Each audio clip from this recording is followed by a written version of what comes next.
A Tale of Two Cities *******. A Tale of Two Cities. A story of the French Revolution by Charles Dickens. 0403M original. 0404M original contents. Book the First, Recalled to Life. Chapter I. The Period. Chapter 2. The Male. Chapter 3. The Night Shadows. Chapter 4. The Preparation. Chapter V. The Wine Shop. Chapter 6. The Shoemaker. Book the Second, The Golden Thread. Chapter I. 5 years later. Chapter 2. A Sight. Chapter 3. A Disappointment. Chapter 4. Congratulatory. Chapter V. The Jackal. Chapter 6. Hundreds of People. Chapter 7. Monseigneur in Town. Chapter 8. Monseigneur in the Country. Chapter 9. The Gorgon's Head. Chapter X. Two Promises. Chapter 11. A Companion Picture. Chapter 12. The Fellow of Delicacy. Chapter 13. The Fellow of No Delicacy. Chapter 14. The Honest Tradesman. Chapter 15. Knitting. Chapter 16. Still Knitting. Chapter 17. One Night. Chapter 18. 9 Days. Chapter 19. An Opinion. Chapter XX. A Plea. Chapter XXI. Echoing Footsteps. Chapter XXII. The Sea Still Rises. Chapter 23. Fire Rises. Chapter XIV. Drawn to the Lodestone Rock. Book the Third, The Track of a Storm. Chapter I. In Secret. Chapter 2. The Grindstone. Chapter 3. The Shadow. Chapter 4. Calm in Storm. Chapter V. The Wood Sawyer. Chapter 6. Triumph. Chapter 7. A Knock at the Door. Chapter 8. A Hand at Cards. Chapter 9. The Game Made. Chapter X. The Substance of the Shadow. Chapter 11. Dusk. Chapter 12. Darkness. Chapter 13. 52. Chapter 14. The Knitting Done. Chapter 15. The Footsteps Die Out Forever. Book the First, Recalled to Life. Chapter I. The Period. It was the best of times, it was the worst of times, it was the age of wisdom, it was the age of foolishness, it was the epoch of belief, it was the epoch of incredulity, it was the season of light, it was the season of darkness, it was the spring of hope, it was the winter of despair. We had everything before us, we had nothing before us, we were all going direct to heaven, we were all going direct the other way. In short, the period was so far like the present period, that some of its noisiest authorities insisted on its being received, for good or for evil, in the superlative degree of comparison only. There were a king with a large jaw and a queen with a plain face, on the throne of England. There were a king with a large jaw and a queen with a fair face, on the throne of France. In both countries it was clearer than crystal to the lords of the state preserves of loaves and fishes, that things in general were settled forever.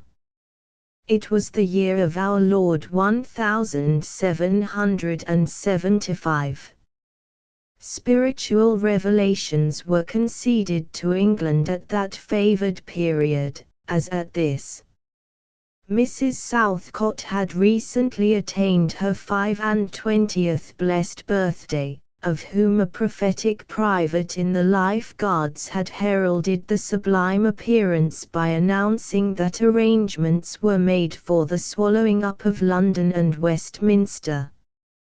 Even the Cock Lane ghost had been laid only a round dozen of years after rapping out its messages, as the spirits of this very year last past, supernaturally deficient in originality, rapped out theirs. Mere messages in the earthly order of events had lately come to the English crown and people, from a congress of British subjects in America, which, strange to relate, have proved more important to the human race than any communications yet received through any of the chickens of the Cock Lane brood. France, less favored on the whole as to matters spiritual than her sister of the Shield and Trident, rolled with exceeding smoothness downhill, making paper money and spending it.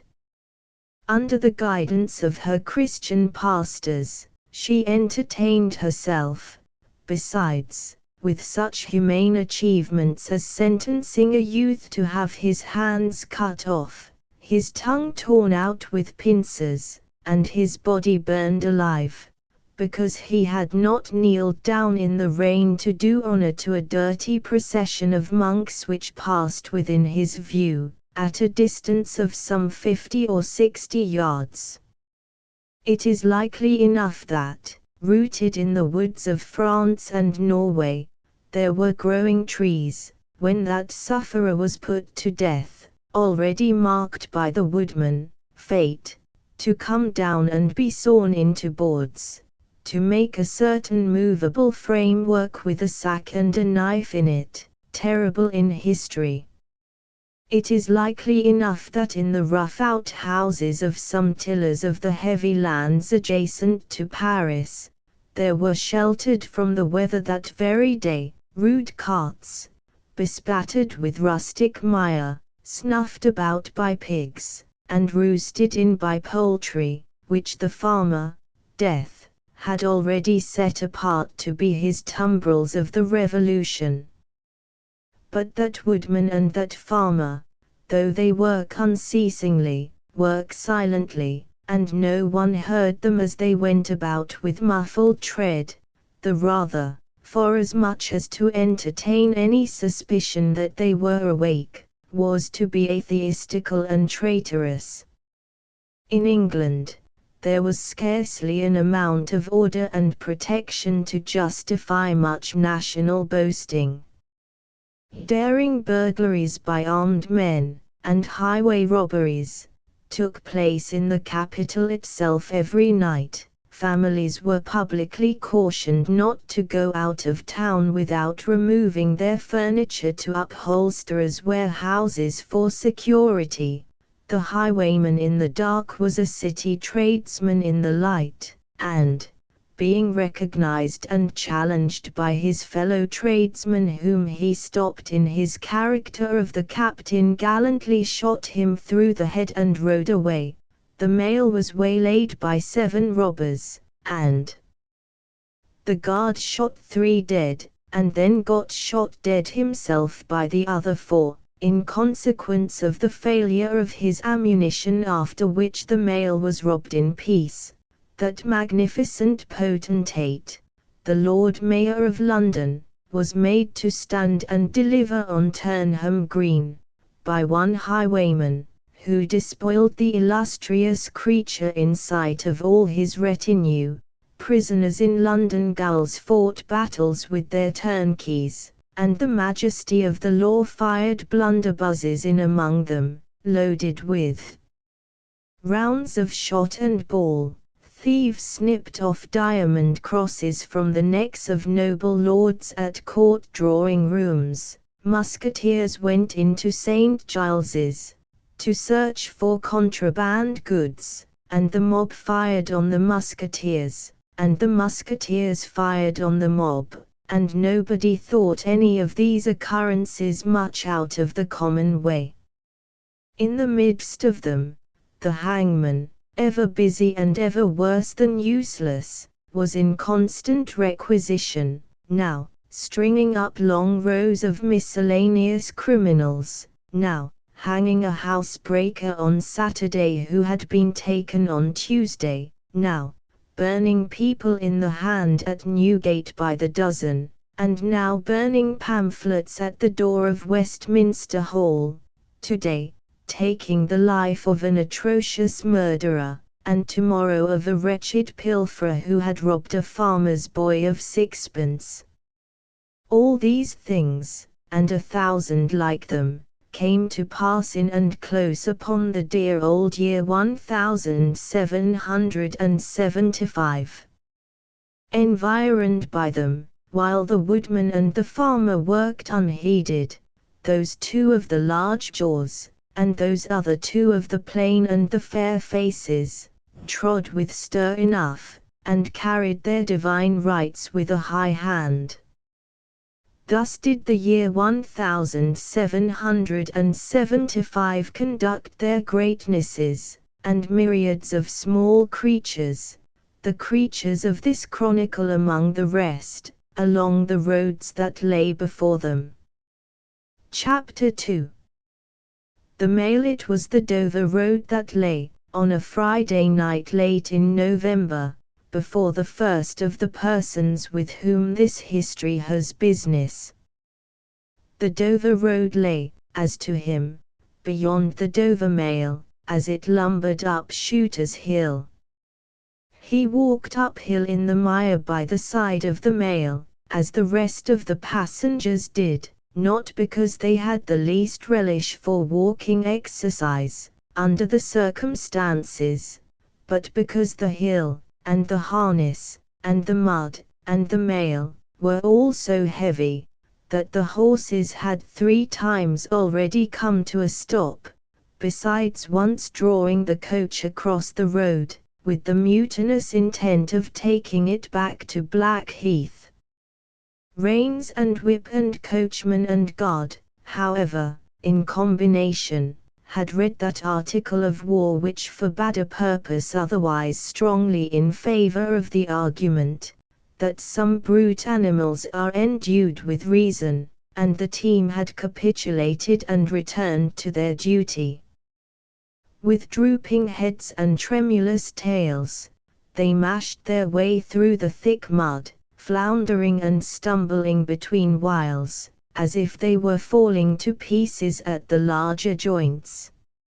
As often as the driver rested them and brought them to a stand, with a wary wo-ho, so ho then, the near leader violently shook his head and everything upon it, like an unusually emphatic horse, denying that the coach could be got up the hill.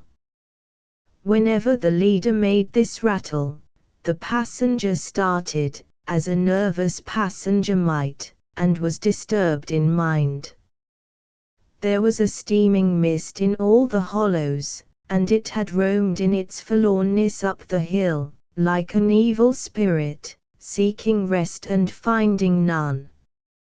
A clammy and intensely cold mist, it made its slow way through the air in ripples that visibly followed and overspread one another, as the waves of an unwholesome sea might do. It was dense enough to shut out everything from the light of the coach lamps but these its own workings, and a few yards of road, and the reek of the laboring horses steamed into it, as if they had made it all. 2 other passengers, besides the one, were plodding up the hill by the side of the mail. All 3 were wrapped to the cheekbones and over the ears, and wore jack boots. Not one of the 3 could have said, from anything he saw, what either of the other 2 was like, and each was hidden under almost as many wrappers from the eyes of the mind, as from the eyes of the body, of his 2 companions. In those days, travelers were very shy of being confidential on a short notice, for anybody on the road might be a robber or in league with robbers. As to the latter, when every posting house and alehouse could produce somebody in the captain's pay, ranging from the landlord to the lowest stable nondescript, it was the likeliest thing upon the cards.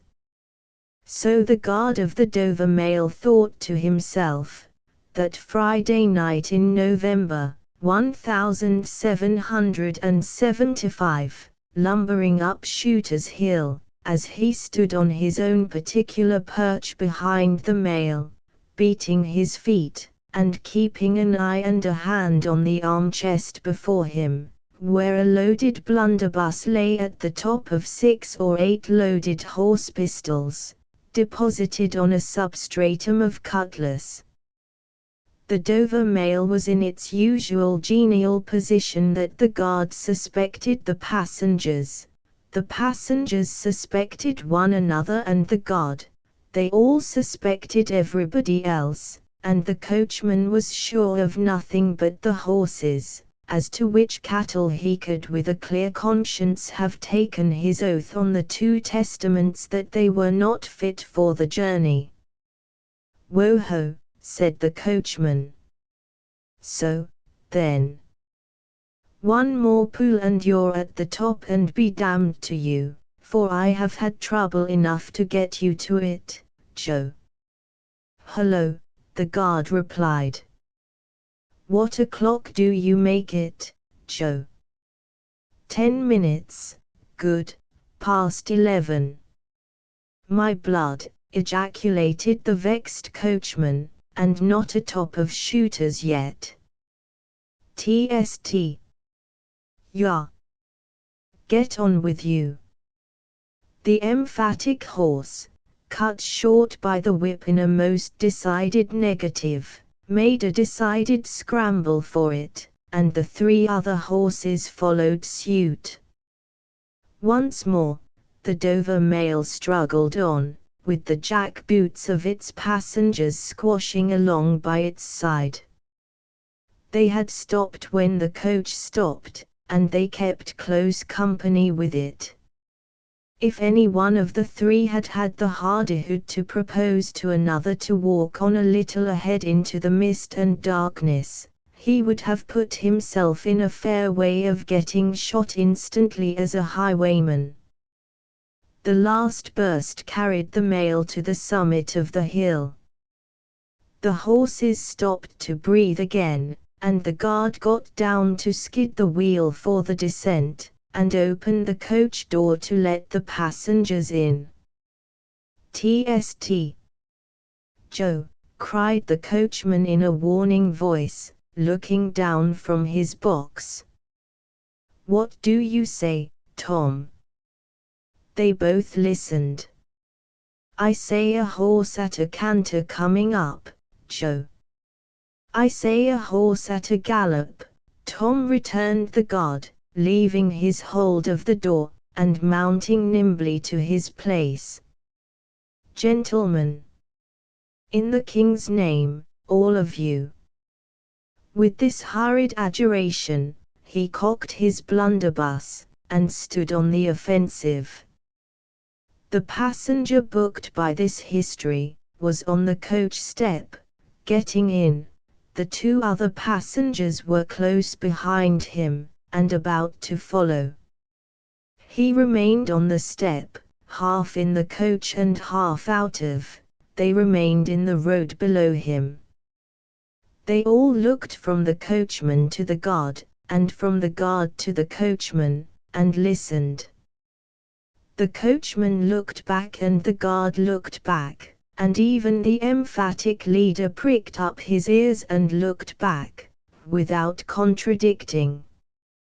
The stillness consequent on the cessation of the rumbling and laboring of the coach, added to the stillness of the night, made it very quiet indeed.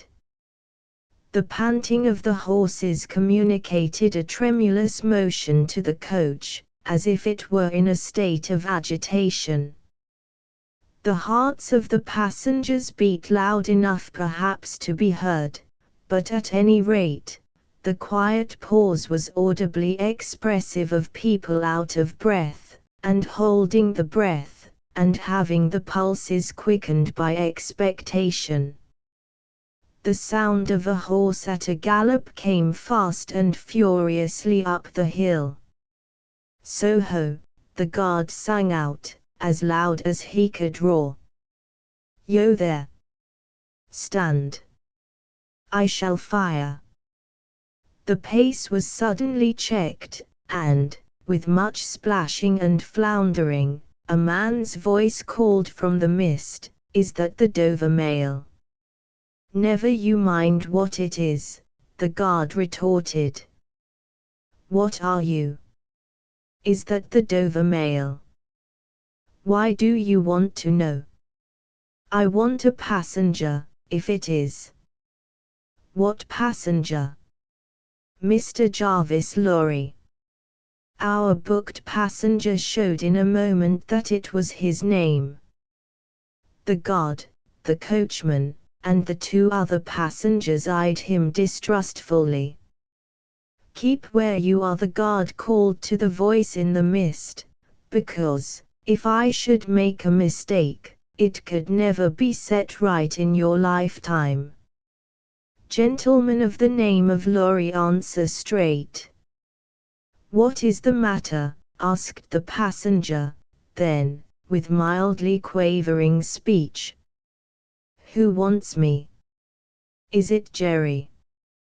"I don't like Jerry's voice, if it is Jerry," growled the guard to himself.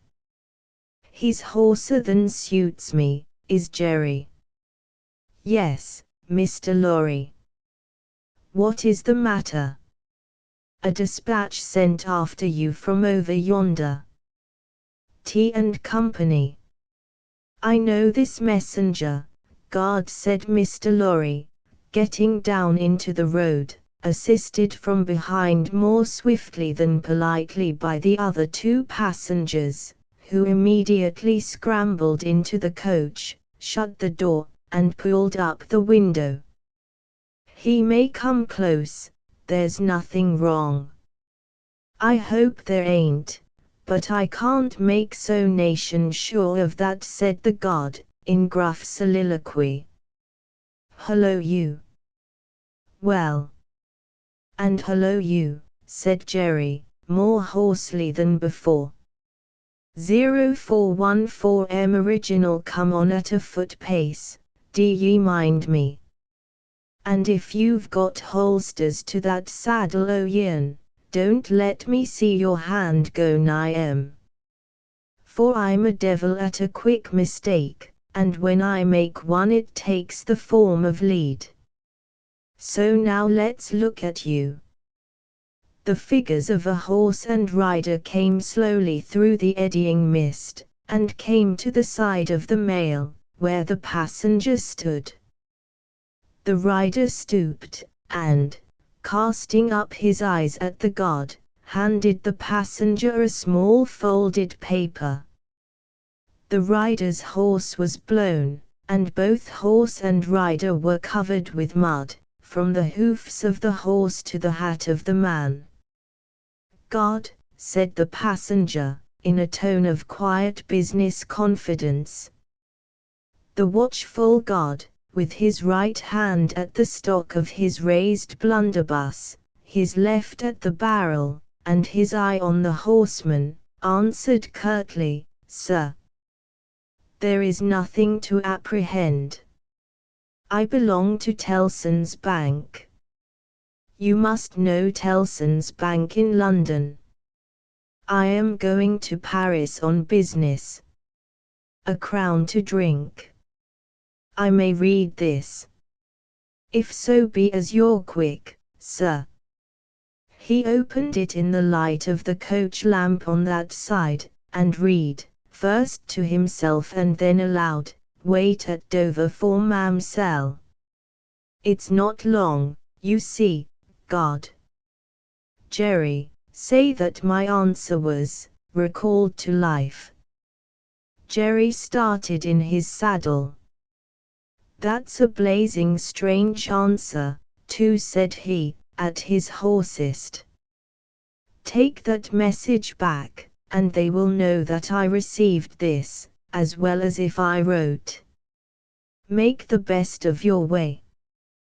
Good night. With those words the passenger opened the coach door and got in, not at all assisted by his fellow passengers, who had expeditiously secreted their watches and purses in their boots, and were now making a general pretense of being asleep, with no more definite purpose than to escape the hazard of originating any other kind of action. The coach lumbered on again, with heavier wreaths of mist closing round it as it began the descent.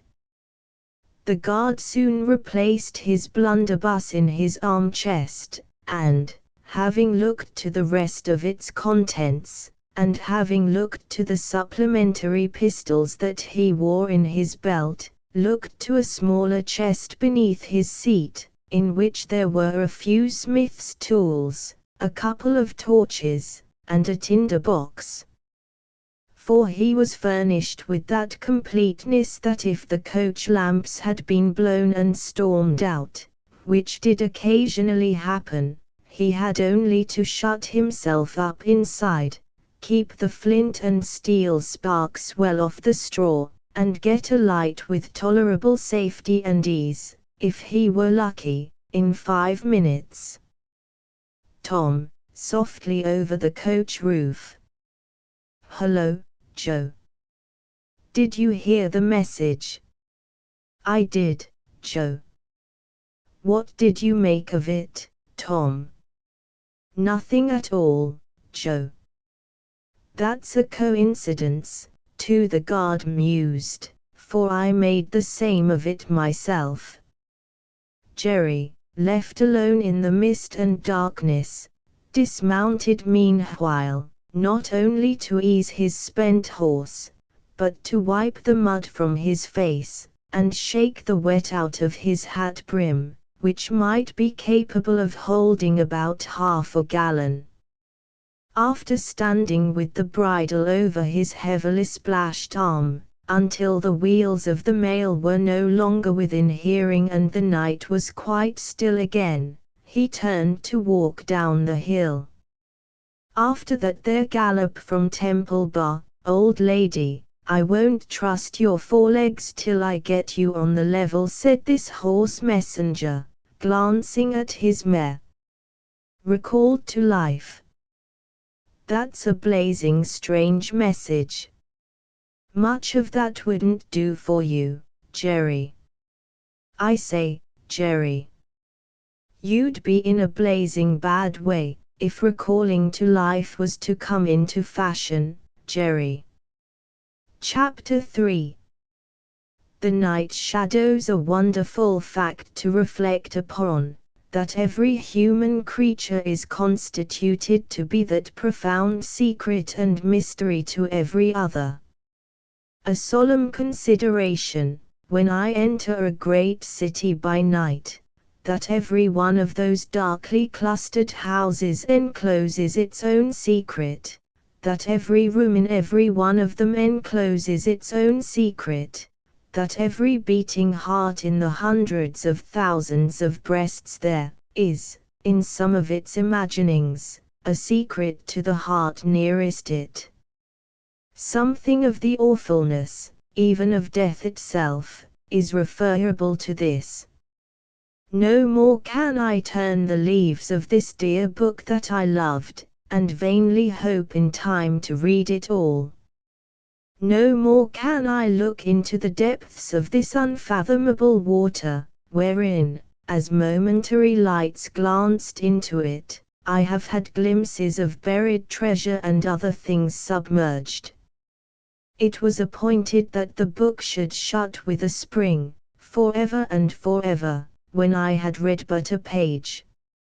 It was appointed that the water should be locked in an eternal frost, when the light was playing on its surface, and I stood in ignorance on the shore. My friend is dead, my neighbor is dead, my love, the darling of my soul, is dead, It is the inexorable consolidation and perpetuation of the secret that was always in that individuality, and which I shall carry in mind to my life's end. In any of the burial places of this city through which I pass, is there a sleeper more inscrutable than its busy inhabitants are, in their innermost personality, to me, or than I am to them? As to this, his natural and not to be alienated inheritance, the messenger on horseback had exactly the same possessions as the king, the first minister of state, or the richest merchant in London. So with the 3 passengers shut up in the narrow compass of one lumbering old mail coach, they were mysteries to one another, as complete as if each had been in his own coach and 6, or his own coach and 60, with the breadth of a county between him and the next. The messenger rode back at an easy trot, stopping pretty often at ale-houses by the way to drink, but evincing a tendency to keep his own counsel, and to keep his hat cocked over his eyes. He had eyes that assorted very well with that decoration, being of a surface black, with no depth in the color or form, and much too near together, as if they were afraid of being found out in something, singly, if they kept too far apart. They had a sinister expression, under an old cocked hat like a 3-cornered spittoon, and over a great muffler for the chin and throat, which descended nearly to the wearer's knees. When he stopped for drink, he moved this muffler with his left hand, only while he poured his liquor in with his right. As soon as that was done, he muffled again. "No, Jerry, no," said the messenger, harping on one theme as he rode. "It wouldn't do for you, Jerry. Jerry, you honest tradesman, it wouldn't suit your line of business." Recalled. "Bust me if I don't think he'd been a-drinking." His message perplexed his mind to that degree that he was fain, several times, to take off his hat to scratch his head. Except on the crown, which was raggedly bald, he had stiff, black hair, standing jaggedly all over it, and growing downhill almost to his broad, blunt nose. It was so like Smith's work, so much more like the top of a strongly spiked wall than a head of hair, that the best of players at leapfrog might have declined him, as the most dangerous man in the world to go over. While he trotted back with the message he was to deliver to the night watchman in his box at the door of Tellson's Bank, by Temple Bar, who was to deliver it to greater authorities within, the shadows of the night took such shapes to him as arose out of the message, and took such shapes to the mare as arose out of her private topics of uneasiness. They seemed to be numerous, for she shied at every shadow on the road. What time, the mail coach lumbered, jolted, rattled, and bumped upon its tedious way, with its 3 fellow inscrutables inside. To whom, likewise, the shadows of the night revealed themselves, in the forms their dozing eyes and wandering thoughts suggested. Tellson's Bank had a run upon it in the mail. As the bank passenger, with an arm drawn through the leathern strap, which did what lay in it to keep him from pounding against the next passenger, and driving him into his corner, whenever the coach got a special jolt, nodded in his place, with half-shut eyes, the little coach windows, and the coach lamp dimly gleaming through them, and the bulky bundle of opposite passenger, became the bank, and did a great stroke of business.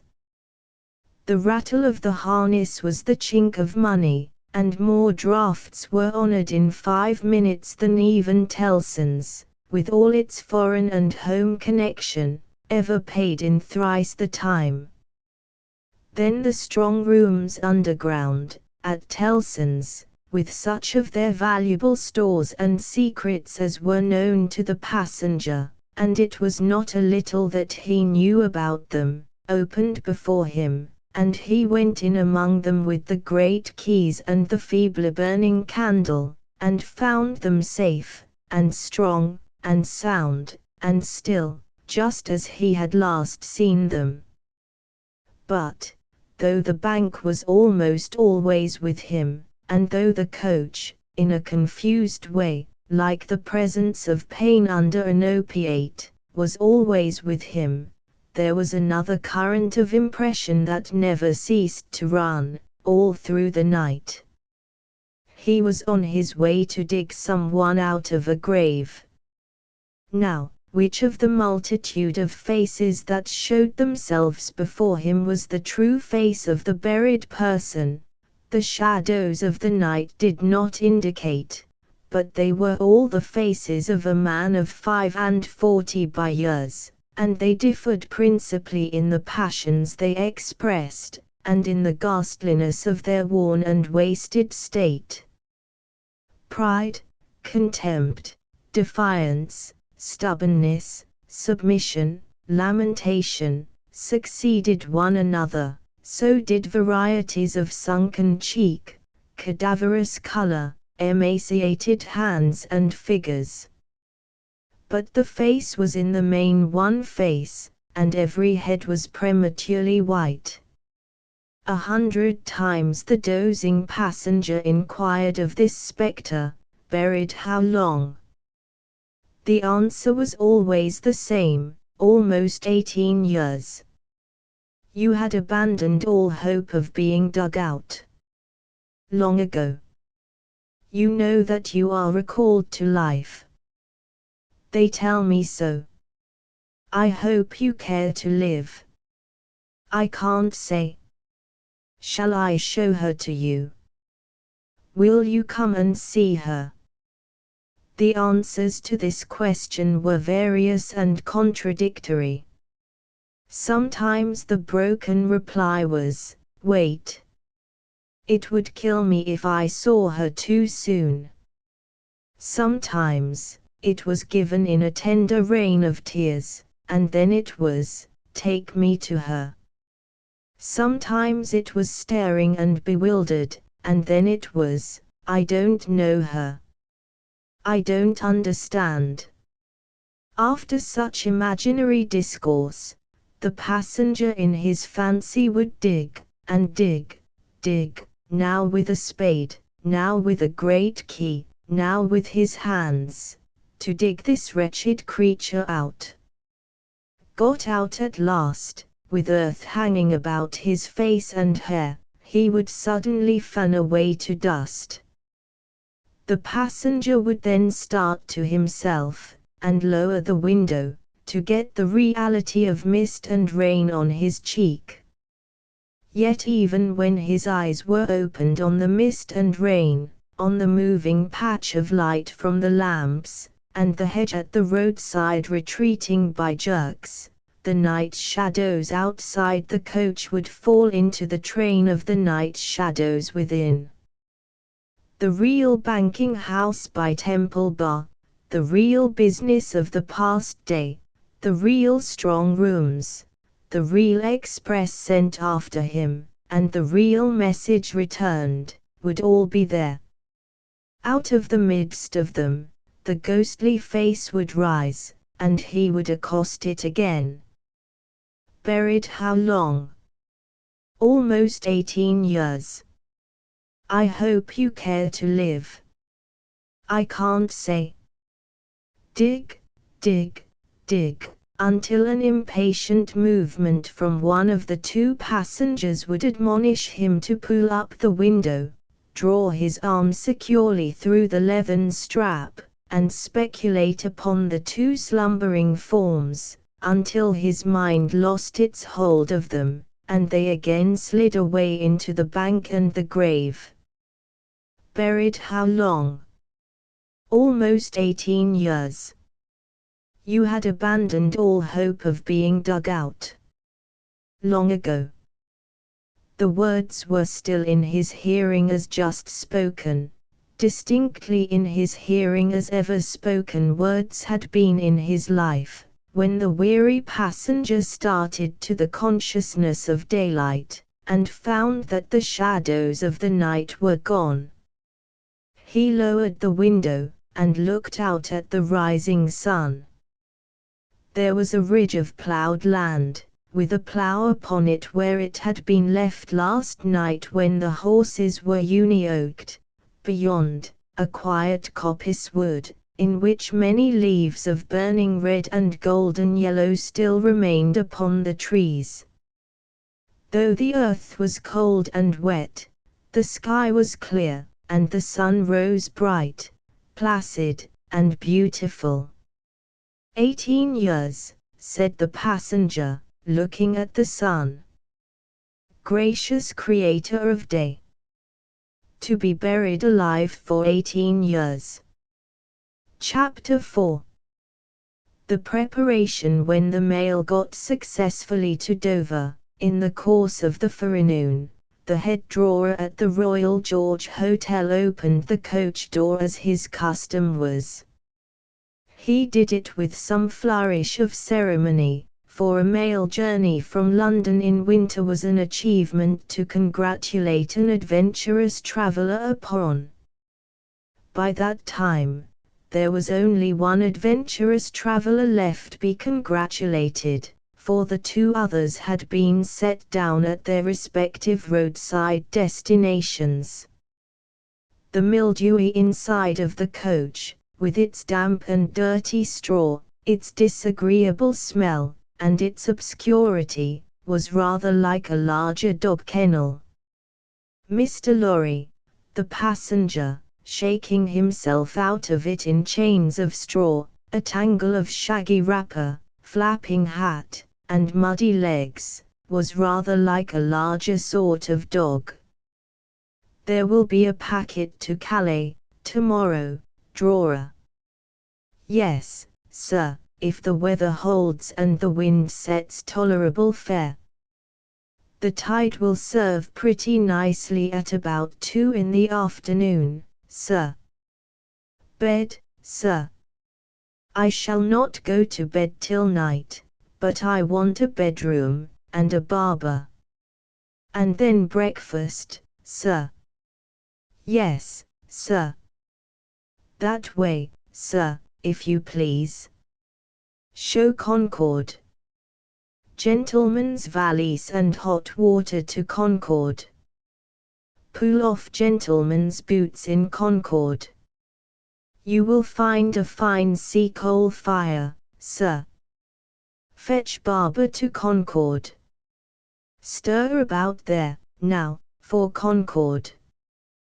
The Concord bedchamber being always assigned to a passenger by the mail, and passengers by the mail being always heavily wrapped up from head to foot, the room had the odd interest for the establishment of the Royal George, that although but one kind of man was seen to go into it, all kinds and varieties of men came out of it. Consequently, another drawer, and 2 porters, and several maids and the landlady, were all loitering by accident at various points of the road between the Concord and the coffee room, when a gentleman of 60, formally dressed in a brown suit of clothes, pretty well worn, but very well kept, with large square cuffs and large flaps to the pockets, passed along on his way to his breakfast. The coffee room had no other occupant, that forenoon, than the gentleman in brown. His breakfast table was drawn before the fire, and as he sat, with its light shining on him, waiting for the meal, he sat so still, that he might have been sitting for his portrait. Very orderly and methodical he looked, with a hand on each knee, and a loud watch ticking a sonorous sermon under his flapped waistcoat, as though it pitted its gravity and longevity against the levity and evanescence of the brisk fire. He had a good leg, and was a little vain of it, for his brown stockings fitted sleek and close, and were of a fine texture. His shoes and buckles, too, though plain, were trim. He wore an odd little sleek crisp flaxen wig, setting very close to his head, which wig, it is to be presumed, was made of hair, but which looked far more as though it were spun from filaments of silk or glass. His linen, though not of a fineness in accordance with his stockings, was as white as the tops of the waves that broke upon the neighboring beach, or the specks of sail that glinted in the sunlight far at sea. A face habitually suppressed and quieted, was still lighted up under the quaint wig by a pair of moist bright eyes that it must have cost their owner, in years gone by, some pains to drill to the composed and reserved expression of Tellson's Bank. He had a healthy color in his cheeks, and his face, though lined, bore few traces of anxiety. But, perhaps the confidential bachelor clerks in Tellson's Bank were principally occupied with the cares of other people, and perhaps second-hand cares, like second-hand clothes, come easily off and on. Completing his resemblance to a man who was sitting for his portrait, Mr. Lorry dropped off to sleep. The arrival of his breakfast roused him, and he said to the drawer, as he moved his chair to it, "I wish accommodation prepared for a young lady who may come here at any time today. She may ask for Mr. Jarvis Lorry, or she may only ask for a gentleman from Tellson's Bank. Please to let me know." "Yes, sir." "Tellson's Bank in London, sir." "Yes." "Yes, sir. We have oftentimes the honor to entertain your gentlemen in their travelling backwards and forwards betwixt London and Paris, sir." "A vast deal of travelling, sir, in Tellson and Company's house." "Yes. We are quite a French house, as well as an English one." "Yes, sir." "Not much in the habit of such travelling yourself, I think, sir." "Not of late years." "It is 15 years since I came last from France." "Indeed, sir." "That was before my time here, sir." "Before our people's time here, sir." "The George was in other hands at that time, sir." "I believe so. But I would hold a pretty wager, sir, that a house like Tellson and Company was flourishing, a matter of 50, not to speak of 15 years ago. You might treble that, and say 150, yet not be far from the truth." "Indeed, sir." Rounding his mouth and both his eyes, as he stepped backward from the table, the waiter shifted his napkin from his right arm to his left, dropped into a comfortable attitude, and stood surveying the guest while he ate and drank, as from an observatory or watchtower. According to the immemorial usage of waiters in all ages. When Mr. Lorry had finished his breakfast, he went out for a stroll on the beach. The little narrow, crooked town of Dover hid itself away from the beach, and ran its head into the chalk cliffs, like a marine ostrich. The beach was a desert of heaps of sea and stones tumbling wildly about, and the sea did what it liked, and what it liked was destruction. It thundered at the town, and thundered at the cliffs, and brought the coast down, madly.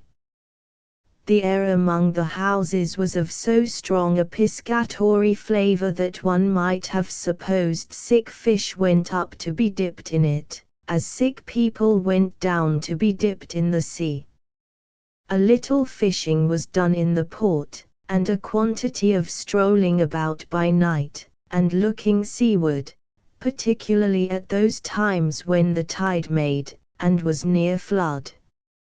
Small tradesmen, who did no business whatever, sometimes unaccountably realized large fortunes, and it was remarkable that nobody in the neighborhood could endure lamplighter.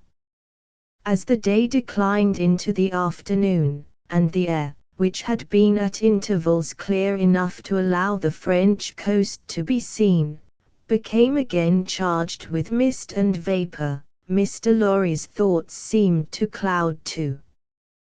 When it was dark, and he sat before the coffee-room fire, awaiting his dinner as he had awaited his breakfast, his mind was busily digging, in the live-red coals. A bottle of good claret after dinner does a digger in the red coals no harm, otherwise than as it has a tendency to throw him out of work.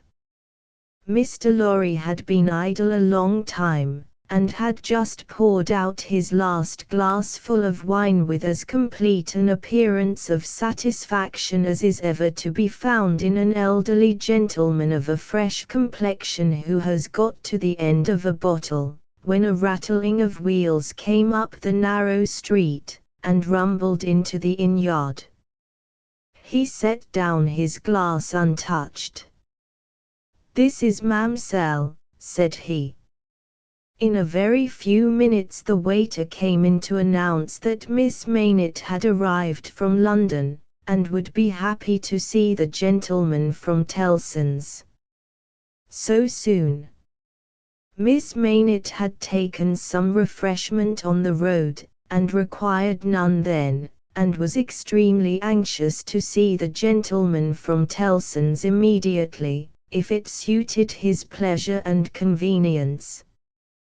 The gentleman from Tellson's had nothing left for it but to empty his glass with an air of stolid desperation, settle his odd little flaxen wig at the ears, and follow the waiter to Miss Maynett's apartment. It was a large, dark room, furnished in a funereal manner with black horsehair, and loaded with heavy dark tables. These had been oiled, until the two tall candles on the table in the middle of the room were gloomily reflected on every leaf, as if they were buried in deep graves of black mahogany, and no light to speak of could be expected from them until they were dug out. The obscurity was so difficult to penetrate that Mr. Lorry, picking his way over the well-worn Turkey carpet, supposed Miss Maynett to be, for the moment, in some adjacent room, until, having got past the two tall candles, he saw standing to receive him by the table between them and the fire, a young lady of not more than 17, in a riding cloak, and still holding her straw travelling hat by its ribbon in her hand. As his eyes rested on a short, slight, pretty figure, a quantity of golden hair, a pair of blue eyes that met his own with an inquiring look, and a forehead with a singular capacity, remembering how young and smooth it was, of rifting and knitting itself into an expression that was not quite one of perplexity, or wonder, or alarm, or merely of a bright fixed attention, though it included all the four expressions. As his eyes rested on these things, a sudden vivid likeness passed before him, of a child whom he had held in his arms on the passage across that very channel, one cold time, when the hail drifted heavily and the sea ran high. The likeness passed away, like a breath along the surface of the gaunt pier glass behind her, on the frame of which, a hospital procession of Negro Cupids, several headless and all cripples, were offering black baskets of Dead Sea fruit to black divinities of the feminine gender, and he made his formal bow to Miss Maynett. "Pray take a seat, sir," in a very clear and pleasant young voice, a little foreign in its accent, but a very little indeed. "I kiss your hand, miss," said Mr. Lorry, with the manners of an earlier date, as he made his formal bow again, and took his seat. "I received a letter from the bank, sir, yesterday, informing me that some intelligence, or discovery, the word is not material, miss, either word will do, respecting the small property of my poor father, whom I never saw, so long dead." Mr. Lorry moved in his chair, and cast a troubled look towards the hospital procession of Negro Cupids, as if they had any help for anybody in their absurd baskets. "Rendered it necessary that I should go to Paris, there to communicate with a gentleman of the bank, so good as to be dispatched to Paris for the purpose. Myself, as I was prepared to hear, sir." She curtsied to him. Young ladies made curtsies in those days, with a pretty desire to convey to him that she felt how much older and wiser he was than she. He made her another bow. "I replied to the bank, sir, that as it was considered necessary, by those who know, and who are so kind as to advise me, that I should go to France, and that as I am an orphan and have no friend who could go with me, I should esteem it highly if I might be permitted to place myself, during the journey, under that worthy gentleman's protection." The gentleman had left London, but I think a messenger was sent after him to beg the favor of his waiting for me here. "I was happy," said Mr. Lorry, "to be entrusted with the charge. I shall be more happy to execute it. Sir, I thank you indeed. I thank you very gratefully. It was told me by the bank that the gentleman would explain to me the details of the business, and that I must prepare myself to find them of a surprising nature. I have done my best to prepare myself, and I naturally have a strong and eager interest to know what they are." "Naturally," said Mr. Lorry. "Yes, after a pause, he added, again settling the crisp flaxen wig at the ears, "it is very difficult to begin." He did not begin, but, in his indecision, met her glance. The young forehead lifted itself into that singular expression, but it was pretty and characteristic, besides being singular, and she raised her hand, as if with an involuntary action she caught at, or stayed some passing shadow. "Are you quite a stranger to me, sir?" "Am I not?" Mr. Lorry opened his hands, and extended them outwards with an argumentative smile. Between the eyebrows and just over the little feminine nose, the line of which was as delicate and fine as it was possible to be, the expression deepened itself as she took her seat thoughtfully in the chair by which she had hitherto remained standing.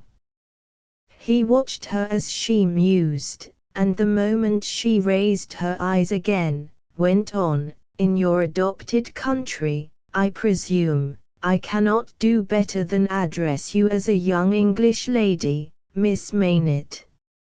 If you please, sir.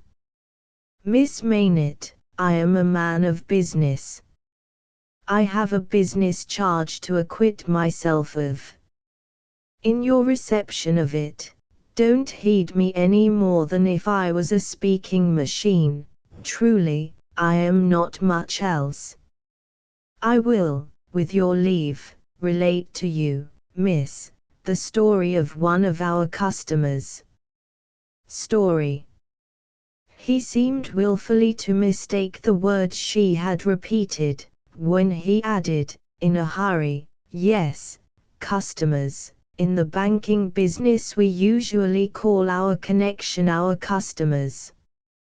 He was a French gentleman, a scientific gentleman, a man of great acquirements, a doctor. Not of Beauvais. Why, yes, of Beauvais. Like Monsieur Maynett, your father, the gentleman was of Beauvais. Like Monsieur Maynett, your father, the gentleman was of repute in Paris. I had the honor of knowing him there. Our relations were business relations, but confidential. I was at that time in our French house, and had been, 20 years. At that time, I may ask, at what time, sir? I speak, miss, of 20 years ago. He married an English lady, and I was one of the trustees. His affairs, like the affairs of many other French gentlemen and French families, were entirely in Tellson's hands. In a similar way I am, or I have been, trustee of one kind or other for scores of our customers. These are mere business relations, miss. There is no friendship in them, no particular interest, nothing like sentiment. I have passed from one to another, in the course of my business life, just as I pass from one of our customers to another in the course of my business day. In short, I have no feelings, I am a mere machine. To go on, but this is my father's story, sir, and I begin to think, the curiously roughened forehead was very intent upon him, that when I was left an orphan through my mother's surviving my father only 2 years, it was you who brought me to England. I am almost sure it was you. Mr. Lorry took the hesitating little hand that confidingly advanced to take his, and he put it with some ceremony to his lips. He then conducted the young lady straightway to her chair again, and, holding the chair back with his left hand, and using his right by turns to rub his chin, pull his wig at the ears, or point what he said, stood looking down into her face while she sat looking up into his. Miss Maynett, it was I. And you will see how truly I spoke of myself just now, in saying I had no feelings, and that all the relations I hold with my fellow creatures are mere business relations, when you reflect that I have never seen you since. No, you have been the ward of Tellson's house since, and I have been busy with the other business of Tellson's house since. Feelings. I have no time for them, no chance of them. I pass my whole life, miss, in turning an immense pecuniary mangle. After this odd description of his daily routine of employment, Mr. Lorry flattened his flaxen wig upon his head with both hands, which was most unnecessary, for nothing could be flatter than its shining surface was before, and resumed his former attitude. So far, miss, as you have remarked, This is the story of your regretted father. Now comes the difference. If your father had not died when he did, don't be frightened. How you start. She did, indeed, start. And she caught his wrist with both her hands. Pray, said Mr. Lorry, in a soothing tone, bringing his left hand from the back of the chair to lay it on the supplicatory fingers that clasped him in so violent a tremble, pray control your agitation, a matter of business.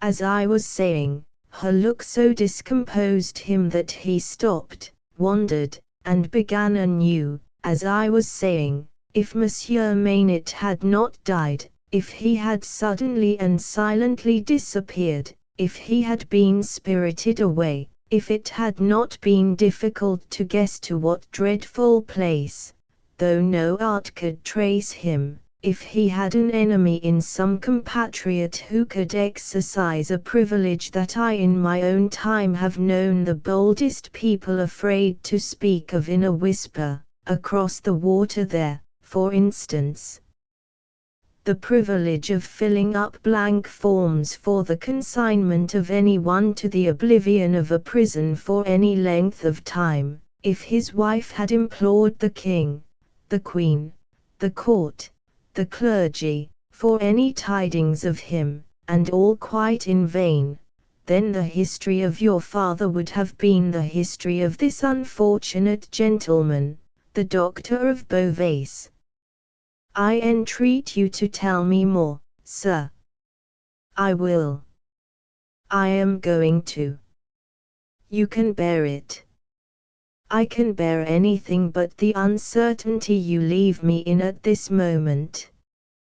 You speak collectedly, and you are collected. That's good. Though his manner was less satisfied than his words.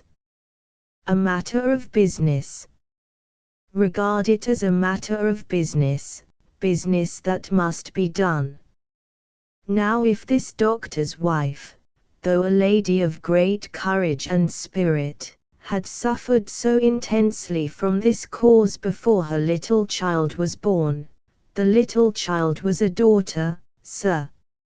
A daughter. A matter of business, don't be distressed.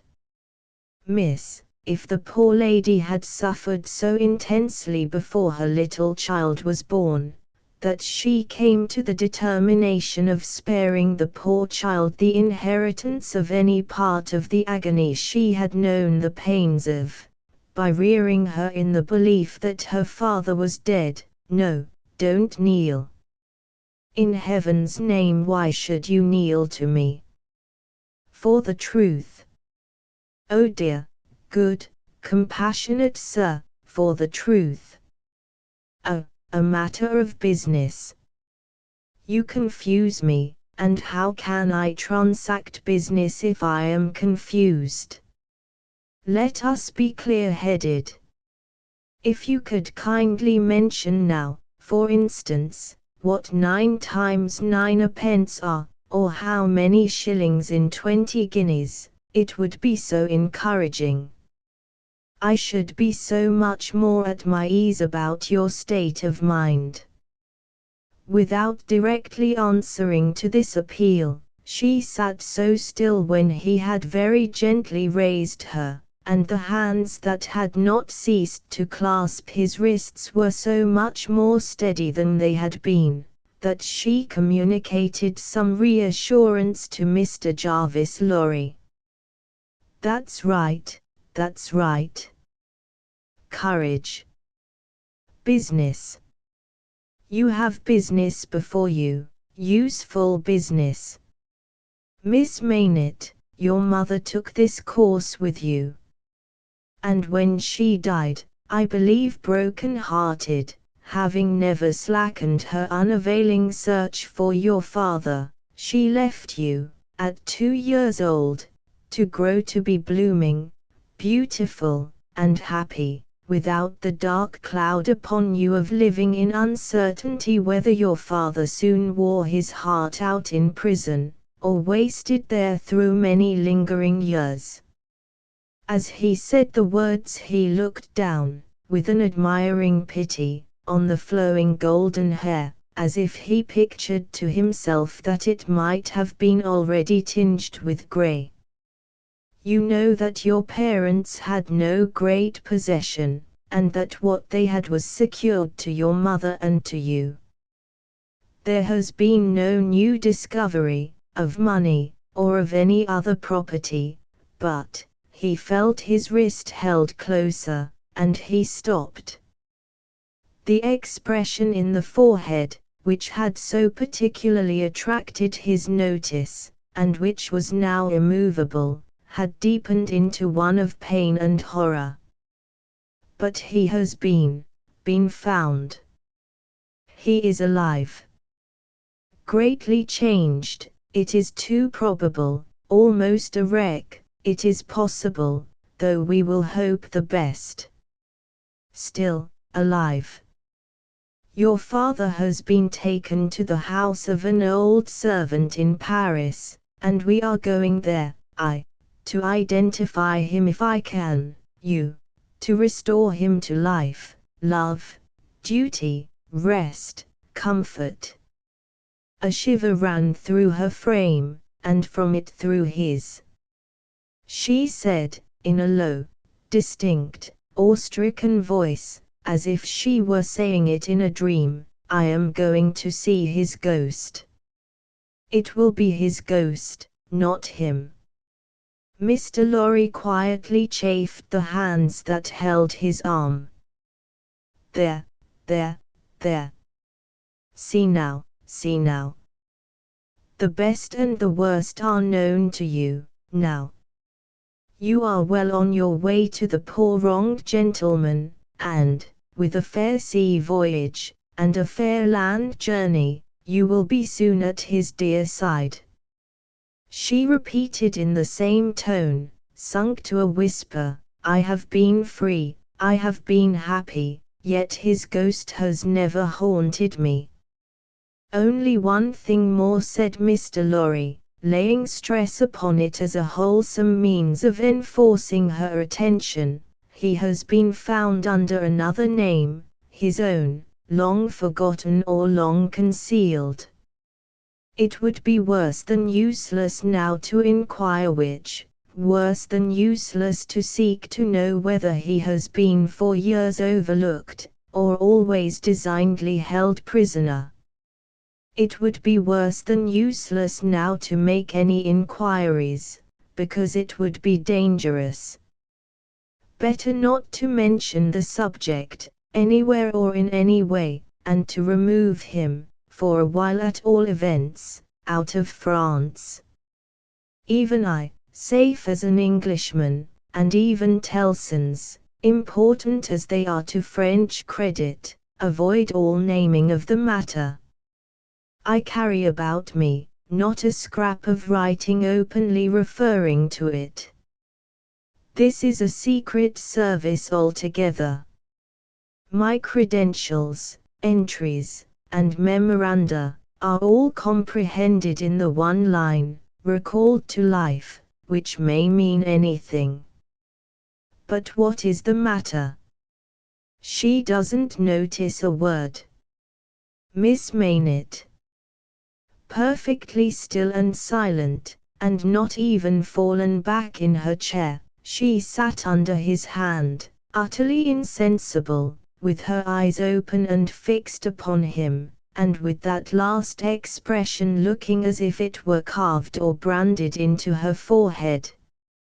So close was her hold upon his arm, that he feared to detach himself lest he should hurt her. Therefore he called out loudly for assistance without moving.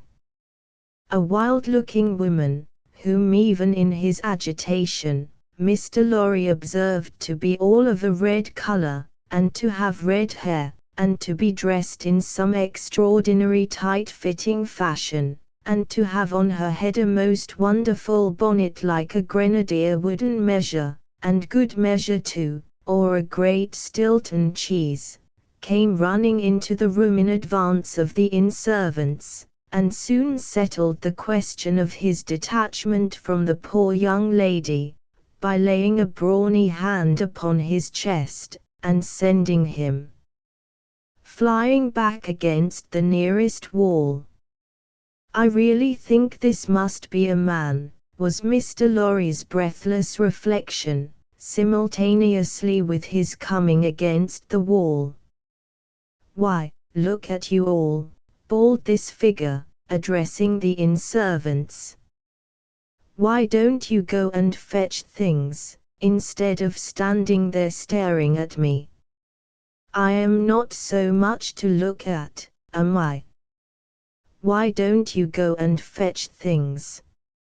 I'll let you know, if you don't bring smelling salts, cold water, and vinegar, quick, I will."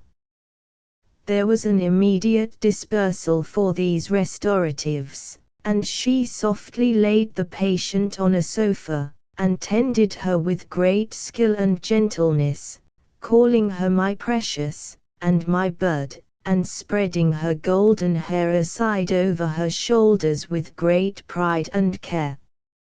"And you in brown," she said, indignantly turning to Mr. Lorry, "couldn't you tell her what you had to tell her, without frightening her to death?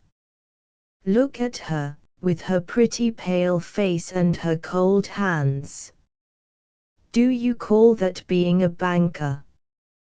Mr. Lorry was so exceedingly disconcerted by a question so hard to answer, that he could only look on, at a distance, with much feebler sympathy and humility, while the strong woman, having banished the inn-servants under the mysterious penalty of letting them know something not mentioned if they stayed there, staring, recovered her charge by a regular series of gradations, and coaxed her to lay her drooping head upon her shoulder.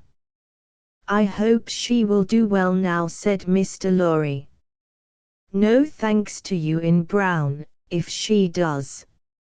My darling pretty."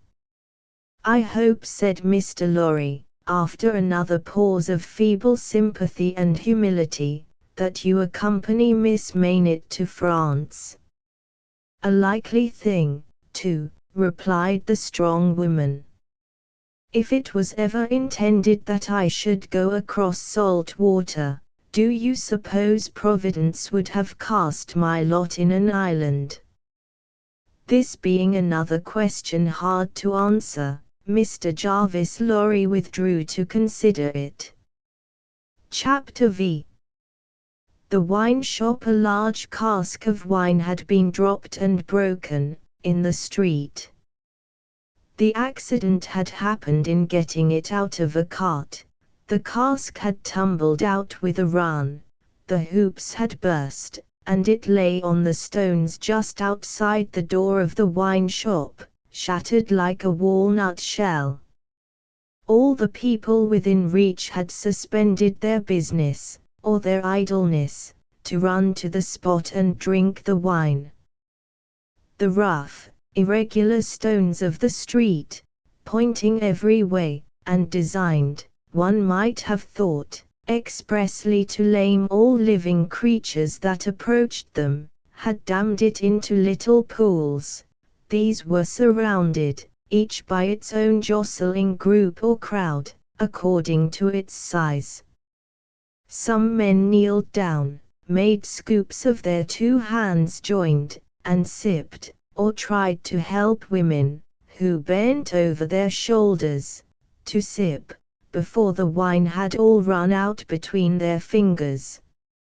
Others, men and women, dipped in the puddles with little mugs of mutilated earthenware, or even with handkerchiefs from women's heads, which were squeezed dry into infants' mouths. Others made small mud embankments, to stem the wine as it ran. Others, directed by lookers-on up at high windows, darted here and there, to cut off little streams of wine that started away in new directions. Others devoted themselves to the sodden and lead-eyed pieces of the cask, licking, and even champing the moister wine-rotted fragments with eager relish.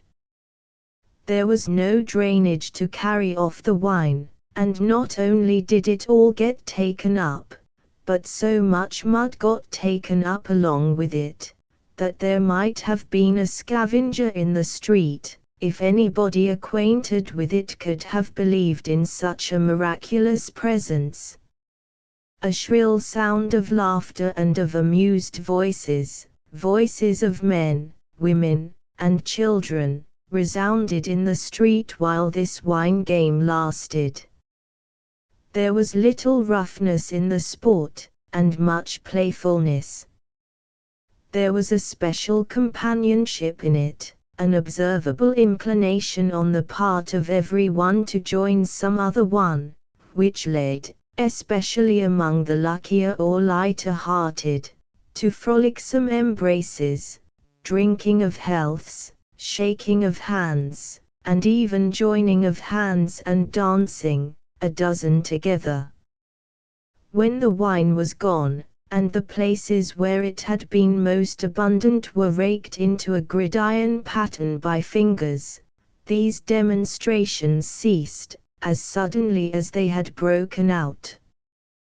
The man who had left his saw sticking in the firewood he was cutting, set it in motion again. The women who had left on a doorstep the little pot of hot ashes, at which she had been trying to soften the pain in her own starved fingers and toes, or in those of her child, returned to it. Men with bare arms, matted locks, and cadaverous faces, who had emerged into the winter light from cellars, moved away, to descend again, and a gloom gathered on the scene that appeared more natural to it than sunshine. The wine was red wine, and had stained the ground of the narrow street in the suburb of Saint Antoine, in Paris, where it was spilled. It had stained many hands, too, and many faces, and many naked feet, and many wooden shoes. The hands of the man who sawed the wood left red marks on the billets, and the forehead of the woman who nursed her baby was stained with the stain of the old rag she wound about her head again. Those who had been greedy with the staves of the cask had acquired a tigerish smear about the mouth, and one tall joker so besmirched, his head more out of a long squalid bag of a nightcap than in it, scrawled upon a wall with his finger dipped in muddy wine lees, blood. The time was to come, when that wine too would be spilled on the street stones, and when the stain of it would be read upon many there.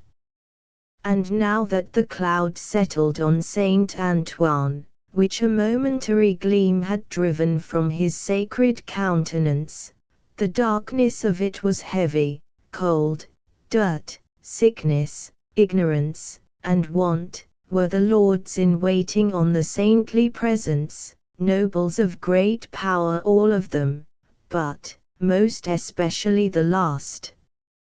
Samples of a people that had undergone a terrible grinding and regrinding in the mill, and certainly not in the fabulous mill which ground old people young, shivered at every corner, passed in and out at every doorway, looked from every window, fluttered in every vestige of a garment that the wind shook. The mill which had worked them down was the mill that grinds young people old.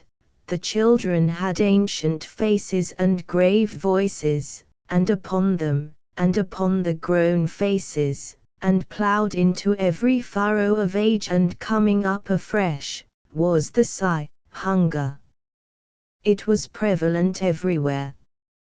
Hunger was pushed out of the tall houses, in the wretched clothing that hung upon poles and lines, Hunger was patched into them with straw and rag and wood and paper. Hunger was repeated in every fragment of the small modicum of firewood that the man sawed off. Hunger stared down from the smokeless chimneys, and started up from the filthy street that had no offal, among its refuse, of anything to eat.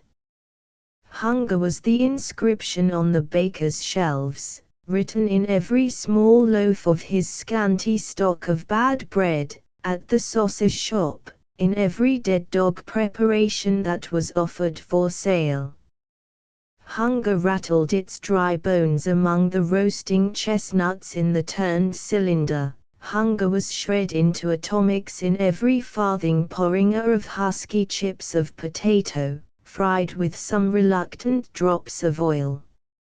Its abiding place was in all things fitted to it. A narrow winding street, full of offence and stench, with other narrow winding streets diverging, all peopled by rags and nightcaps, and all smelling of rags and nightcaps, and all visible things with a brooding look upon them that looked ill. In the hunted air of the people there was yet some wild beast thought of the possibility of turning at bay. Depressed and slinking though they were, eyes of fire were not wanting among them, nor compressed lips, white with what they suppressed, nor foreheads knitted into the likeness of the gallows rope they mused about enduring, or inflicting.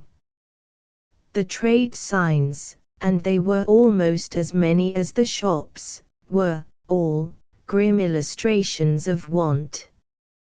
The butcher and the porkman painted up, only the leanest scrags of meat, the baker, the coarsest of meagre loaves. The people rudely pictured as drinking in the wine shops, croaked over their scanty measures of thin wine and beer, and were gloweringly confidential together. Nothing was represented in a flourishing condition, save tools and weapons, but the cutler's knives and axes were sharp and bright, the smith's hammers were heavy, and the gunmaker's stock was murderous. The crippling stones of the pavement, with their many little reservoirs of mud and water, had no footways, but broke off abruptly at the doors.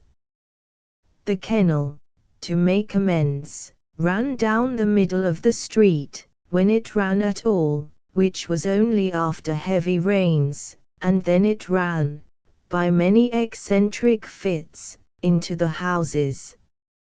Across the streets, at wide intervals, one clumsy lamp was slung by a rope and pulley. At night, when the lamplighter had let these down, and lighted, and hoisted them again, a feeble grove of dim wicks swung in a sickly manner overhead, as if they were at sea.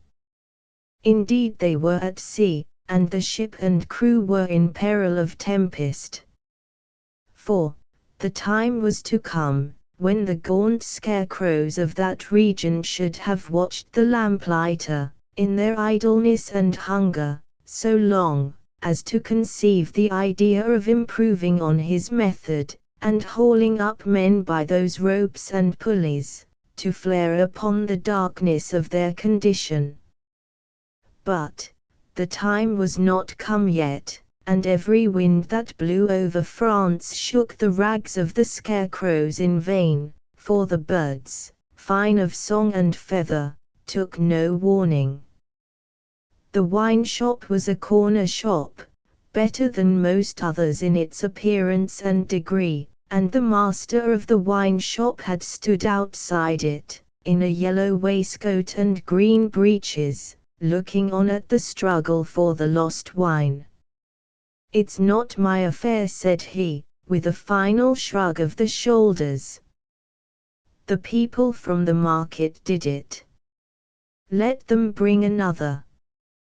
There, his eyes happening to catch the tall joker writing up his joke, he called to him across the way, "Say, then, my Gaspard, what do you do there?" The fellow pointed to his joke with immense significance, as is often the way with his tribe. It missed its mark, and completely failed, as is often the way with his tribe too. "What now? Are you a subject for the mad hospital?" said the wine shop keeper, crossing the road, and obliterating the jest with a handful of mud, picked up for the purpose, and smeared over it. "Why do you write in the public streets? Is there, tell me thou, is there no other place to write such words in?" In his expostulation he dropped his cleaner hand, perhaps accidentally, perhaps not, upon the joker's heart. The joker rapped it with his own, took a nimble spring upward, and came down in a fantastic dancing attitude, with one of his stained shoes jerked off his foot into his hand, and held out. A joker of an extremely, not to say wolfishly practical character, he looked, under those circumstances. Put it on," said the other. "Call wine, wine, and finish there." With that advice, he wiped his soiled hand upon the joker's dress, such as it was, quite deliberately, as having dirtied the hand on his account, and then recrossed the road and entered the wine shop. This wine shop keeper was a bull-necked, martial-looking man of 30, and he should have been of a hot temperament, for, although it was a bitter day, he wore no coat, but carried one slung over his shoulder. His shirt sleeves were rolled up, too, and his brown arms were bare to the elbows. Neither did he wear anything more on his head than his own crisply curling short dark hair. He was a dark man altogether, with good eyes and a good bold breadth between them. Good-humored looking on the whole, but implacable looking, too, evidently a man of a strong resolution and a set purpose, a man not desirable to be met, rushing down a narrow pass with a gulf on either side, for nothing would turn the man. Madame Defarge, his wife, sat in the shop behind the counter as he came in. Madame Defarge was a stout woman of about his own age, with a watchful eye that seldom seemed to look at anything, a large hand heavily ringed, a steady face, strong features, and great composure of manner. There was a character about Madame Defarge, from which one might have predicated that she did not often make mistakes against herself in any of the reckonings over which she presided. Madame Defarge, being sensitive to cold, was wrapped in fur, and had a quantity of bright shawl twined about her head, though not to the concealment of her large earrings. Her knitting was before her, but she had laid it down to pick her teeth with a toothpick. Thus engaged, with her right elbow supported by her left hand, Madame Defarge said nothing when her lord came in, but coughed just one grain of cough. This, in combination with the lifting of her darkly defined eyebrows over her toothpick by the breadth of a line, suggested to her husband that he would do well to look round the shop among the customers, for any new customer who had dropped in while he stepped over the way. The wine shop keeper accordingly rolled his eyes about, until they rested upon an elderly gentleman and a young lady, who were seated in a corner. Other company were there, 2 playing cards, 2 playing dominoes, 3 standing by the counter lengthening out a short supply of wine. As he passed behind the counter, he took notice that the elderly gentleman said in a look to the young lady, "This is our man." "What the devil do you do in that galley there?" said Monsieur Defarge to himself. "I don't know you." But he feigned not to notice the two strangers, and fell into discourse with the triumvirate of customers who were drinking at the counter. "How goes it, Jacques?" said one of these three to Monsieur Defarge. "Is all the spilt wine swallowed?" "Every drop," Jacques answered Monsieur Defarge. When this interchange of Christian name was effected, Madame Defarge, picking her teeth with her toothpick, coughed another grain of cough, and raised her eyebrows by the breadth of another line. "It is not often," said the second of the three, addressing Monsieur Defarge, "that many of these miserable beasts know the taste of wine, or of anything but black bread and death. Is it not so, Jacques?" "It is so, Jacques," Monsieur Defarge returned. At this second interchange of the Christian name, Madame Defarge, still using her toothpick with profound composure, coughed another grain of cough, and raised her eyebrows by the breadth of another line. The last of the three now said his say, as he put down his empty drinking vessel and smacked his lips. "Ah! So much the worse. A bitter taste it is that such poor cattle always have in their mouths, and hard lives they live, Jacques.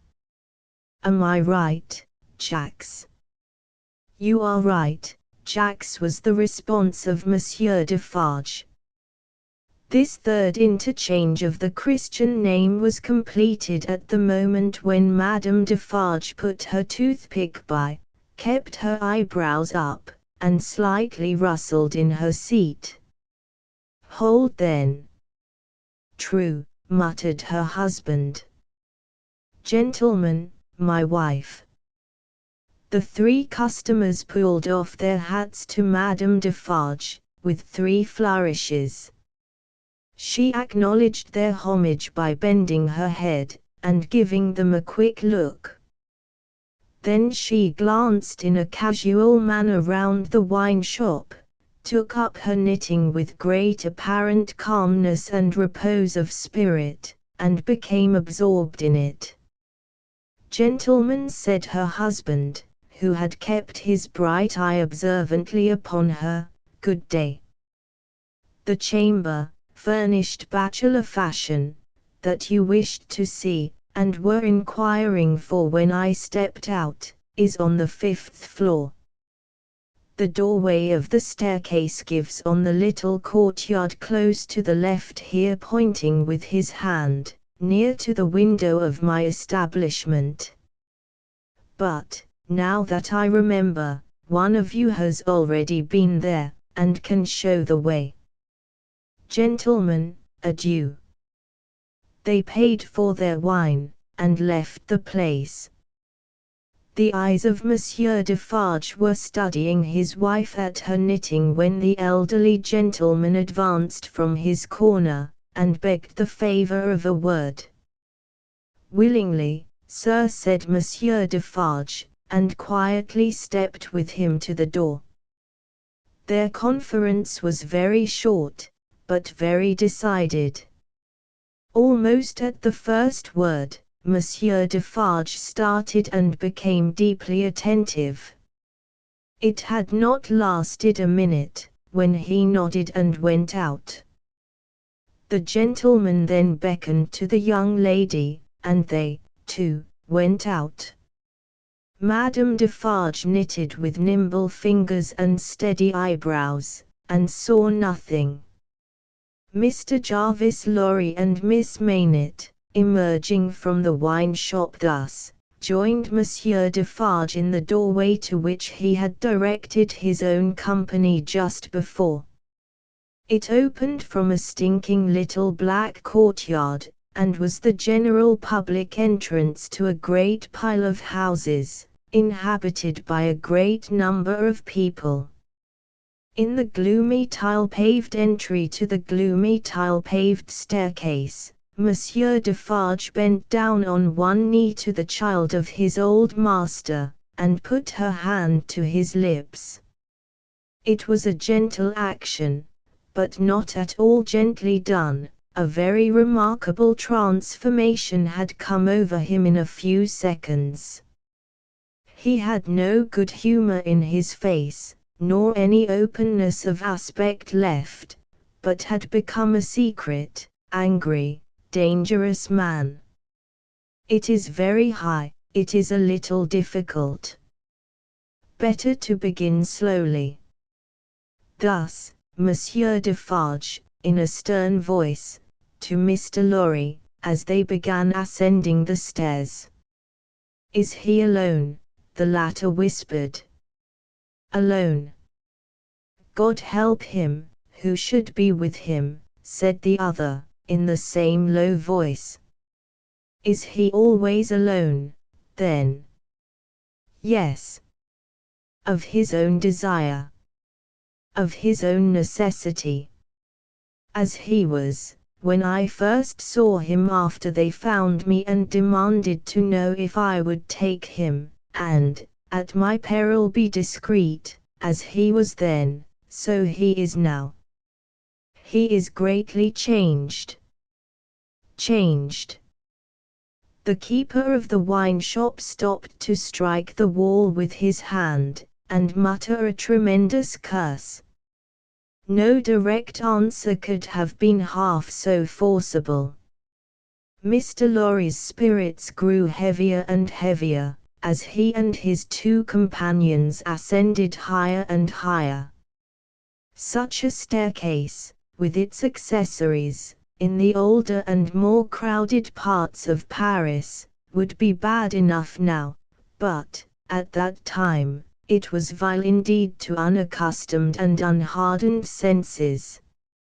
Every little habitation within the great foul nest of one high building, that is to say, the room or rooms within every door that opened on the general staircase, left its own heap of refuse on its own landing, besides flinging other refuse from its own windows. The uncontrollable and hopeless mass of decomposition so engendered, would have polluted the air, even if poverty and deprivation had not loaded it with their intangible impurities. The two bad sources combined made it almost insupportable. Through such an atmosphere, by a steep dark shaft of dirt and poison, the way lay. Yielding to his own disturbance of mind, and to his young companion's agitation, which became greater every instant, Mr. Jarvis Lorry twice stopped to rest. Each of these stoppages was made at a doleful grating, by which any languishing good airs that were left uncorrupted, seemed to escape, and all spoilt and sickly vapours seemed to crawl in. Through the rusted bars, tastes, rather than glimpses, were caught of the jumbled neighborhood, and nothing within range, nearer or lower than the summits of the two great towers of Notre Dame, had any promise on it of healthy life or wholesome aspirations. At last, the top of the staircase was gained, and they stopped for the third time. There was yet an upper staircase, of a steeper inclination and of contracted dimensions, to be ascended, before the garret story was reached. The keeper of the wine shop, always going a little in advance, and always going on the side which Mr. Lorry took, as though he dreaded to be asked any question by the young lady, turned himself about here, and, carefully feeling in the pockets of the coat he carried over his shoulder, took out a key. "The door is locked then, my friend," said Mr. Lorry, surprised. Yes, was the grim reply of Monsieur Defarge. You think it necessary to keep the unfortunate gentleman so retired? I think it necessary to turn the key. Monsieur Defarge whispered it closer in his ear, and frowned heavily. Why? Why? Because he has lived so long, locked up, that he would be frightened, rave, tear himself to pieces, die, come to I know not what harm, if his door was left open. Is it possible? Exclaimed Mr. Lorry. Is it possible? Repeated Defarge, bitterly. Yes. And a beautiful world we live in, when it is possible, and when many other such things are possible, and not only possible, but done, see you, under that sky there, every day. Long live the devil! Let us go on. This dialogue had been held in so very low a whisper, that not a word of it had reached the young lady's ears. But, by this time she trembled under such strong emotion, and her face expressed such deep anxiety, and, above all, such dread and terror, that Mr. Lorry felt it incumbent on him to speak a word or two of reassurance. Courage, dear miss. Courage. Business. The worst will be over in a moment, it is but passing the room door, and the worst is over. Then, all the good you bring to him, all the relief, all the happiness you bring to him, begin. Let our good friend here, assist you on that side. That's well, friend Defarge. Come, now. Business, business. They went up slowly and softly. The staircase was short, and they were soon at the top.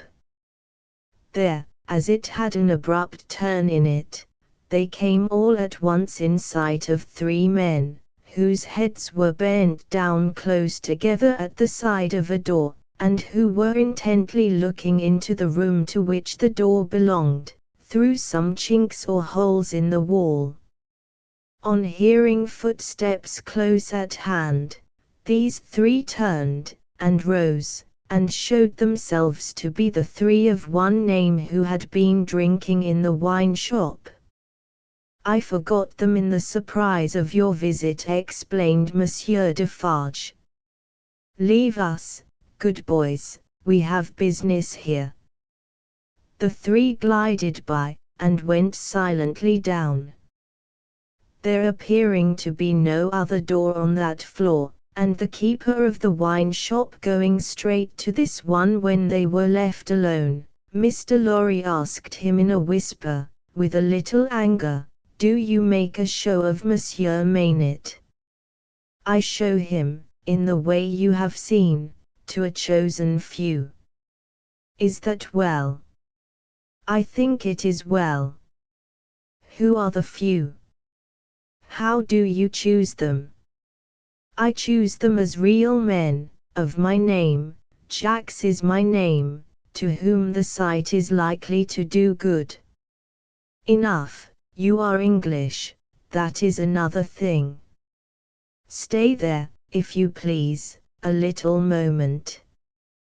With an admonitory gesture to keep them back, he stooped, and looked in through the crevice in the wall. Soon raising his head again, he struck twice or thrice upon the door, evidently with no other object than to make a noise there. With the same intention, he drew the key across it, 3 or 4 times, before he put it clumsily into the lock, and turned it as heavily as he could. The door slowly opened inward under his hand, and he looked into the room and said something. A faint voice answered something. Little more than a single syllable could have been spoken on either side. He looked back over his shoulder, and beckoned them to enter. Mr. Lorry got his arm securely round the daughter's waist, and held her, for he felt that she was sinking. Business, business, he urged, with a moisture that was not of business shining on his cheek. Come in, come in. I am afraid of it, she answered, shuddering. Of it? What? I mean of him. Of my father. Rendered in a manner desperate, by her state and by the beckoning of their conductor, he drew over his neck the arm that shook upon his shoulder, lifted her a little, and hurried her into the room. He sat her down just within the door, and held her, clinging to him. Defarge drew out the key, closed the door, locked it on the inside, took out the key again, and held it in his hand. All this he did, methodically, and with as loud and harsh an accompaniment of noise as he could make. Finally, he walked across the room with a measured tread to where the window was. He stopped there, and faced round. The garret, built to be a depository for firewood and the like, was dim and dark, for the window of dormer shape was in truth a door in the roof, with a little crane over it for the hoisting up of stores from the street, unglazed, and closing up the middle in two pieces, like any other door of French construction. To exclude the cold, one half of this door was fast closed, and the other was opened but a very little way.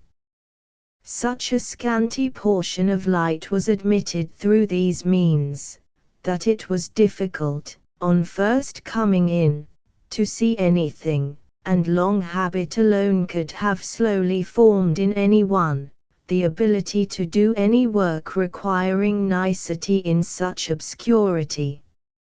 Yet, work of that kind was being done in the garret, for, with his back towards the door, and his face towards the window where the keeper of the wine shop stood looking at him, a white-haired man sat on a low bench, stooping forward and very busy, making shoes.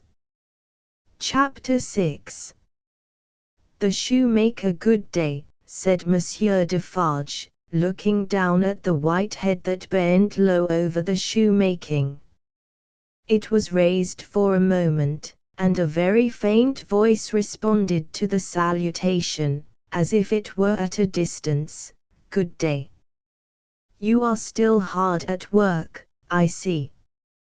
After a long silence, the head was lifted for another moment, and the voice replied, Yes, I am working. This time, a pair of haggard eyes had looked at the questioner, before the face had dropped again. The faintness of the voice was pitiable and dreadful. It was not the faintness of physical weakness, though confinement and hard fare no doubt had their part in it. Its deplorable peculiarity was, that it was the faintness of solitude and disuse. It was like the last feeble echo of a sound made long and long ago. So entirely had it lost the life and resonance of the human voice, that it affected the senses like a once beautiful color faded away into a poor weak stain. So sunken and suppressed it was, that it was like a voice underground. So expressive it was, of a hopeless and lost creature, that a famished traveler, wearied out by lonely wandering in a wilderness, would have remembered home and friends in such a tone before lying down to die. Some minutes of silent work had passed, and the haggard eyes had looked up again, not with any interest or curiosity, but with a dull mechanical perception, beforehand, that the spot where the only visitor they were aware of had stood, was not yet empty. "I want," said Defarge, who had not removed his gaze from the shoemaker, "to let in a little more light here." "You can bear a little more." The shoemaker stopped his work, looked with a vacant air of listening, at the floor on one side of him, then similarly, at the floor on the other side of him, then, upward at the speaker. "What did you say?" "You can bear a little more light." "I must bear it, if you let it in." Laying the palest shadow of a stress upon the second word. The opened half-door was opened a little further, and secured at that angle for the time. A broad ray of light fell into the garret, and showed the workman with an unfinished shoe upon his lap, pausing in his labor. His few common tools and various scraps of leather were at his feet and on his bench. He had a white beard, raggedly cut, but not very long, a hollow face, and exceedingly bright eyes. The hollowness and thinness of his face would have caused them to look large, under his yet dark eyebrows and his confused white hair, though they had been really otherwise, but they were naturally large, and looked unnaturally so. His yellow rags of shirt lay open at the throat, and showed his body to be withered and worn. He, and his old canvas frock, and his loose stockings, and all his poor tatters of clothes, had, in a long seclusion from direct light and air, faded down to such a dull uniformity of parchment yellow, that it would have been hard to say which was which. He had put up a hand between his eyes and the light, and the very bones of it seemed transparent. So he sat, with a steadfastly vacant gaze, pausing in his work. He never looked at the figure before him, without first looking down on this side of himself, then on that, as if he had lost the habit of associating place with sound. He never spoke, without first wondering in this manner, and forgetting to speak. "Are you going to finish that pair of shoes today?" asked Defarge, motioning to Mr. Lorry to come forward. "What did you say?" "Do you mean to finish that pair of shoes today?" "I can't say that I mean to." "I suppose so." "I don't know." But the question reminded him of his work, and he bent over it again. Mr. Lorry came silently forward, leaving the daughter by the door. When he had stood, for a minute or two, by the side of Defarge, the shoemaker looked up. He showed no surprise at seeing another figure, but the unsteady fingers of one of his hands strayed to his lips as he looked at it. His lips and his nails were of the same pale lead color, and then the hand dropped to his work, and he once more bent over the shoe. The look and the action had occupied but an instant. "You have a visitor, you see," said Monsieur Defarge. "What did you say?" "Here is a visitor." The shoemaker looked up as before, but without removing a hand from his work. "Come," said Defarge. "Here is Monsieur, who knows a well-made shoe when he sees one. Show him that shoe you are working at. Take it, Monsieur." Mr. Lorry took it in his hand. "Tell Monsieur what kind of shoe it is, and the maker's name." There was a longer pause than usual, before the shoemaker replied, I forget what it was you asked me. What did you say? I said, couldn't you describe the kind of shoe, for Monsieur's information? It is a lady's shoe. It is a young lady's walking shoe. It is in the present mode. I never saw the mode. I have had a pattern in my hand. He glanced at the shoe with some little passing touch of pride. And the maker's name, said Defarge.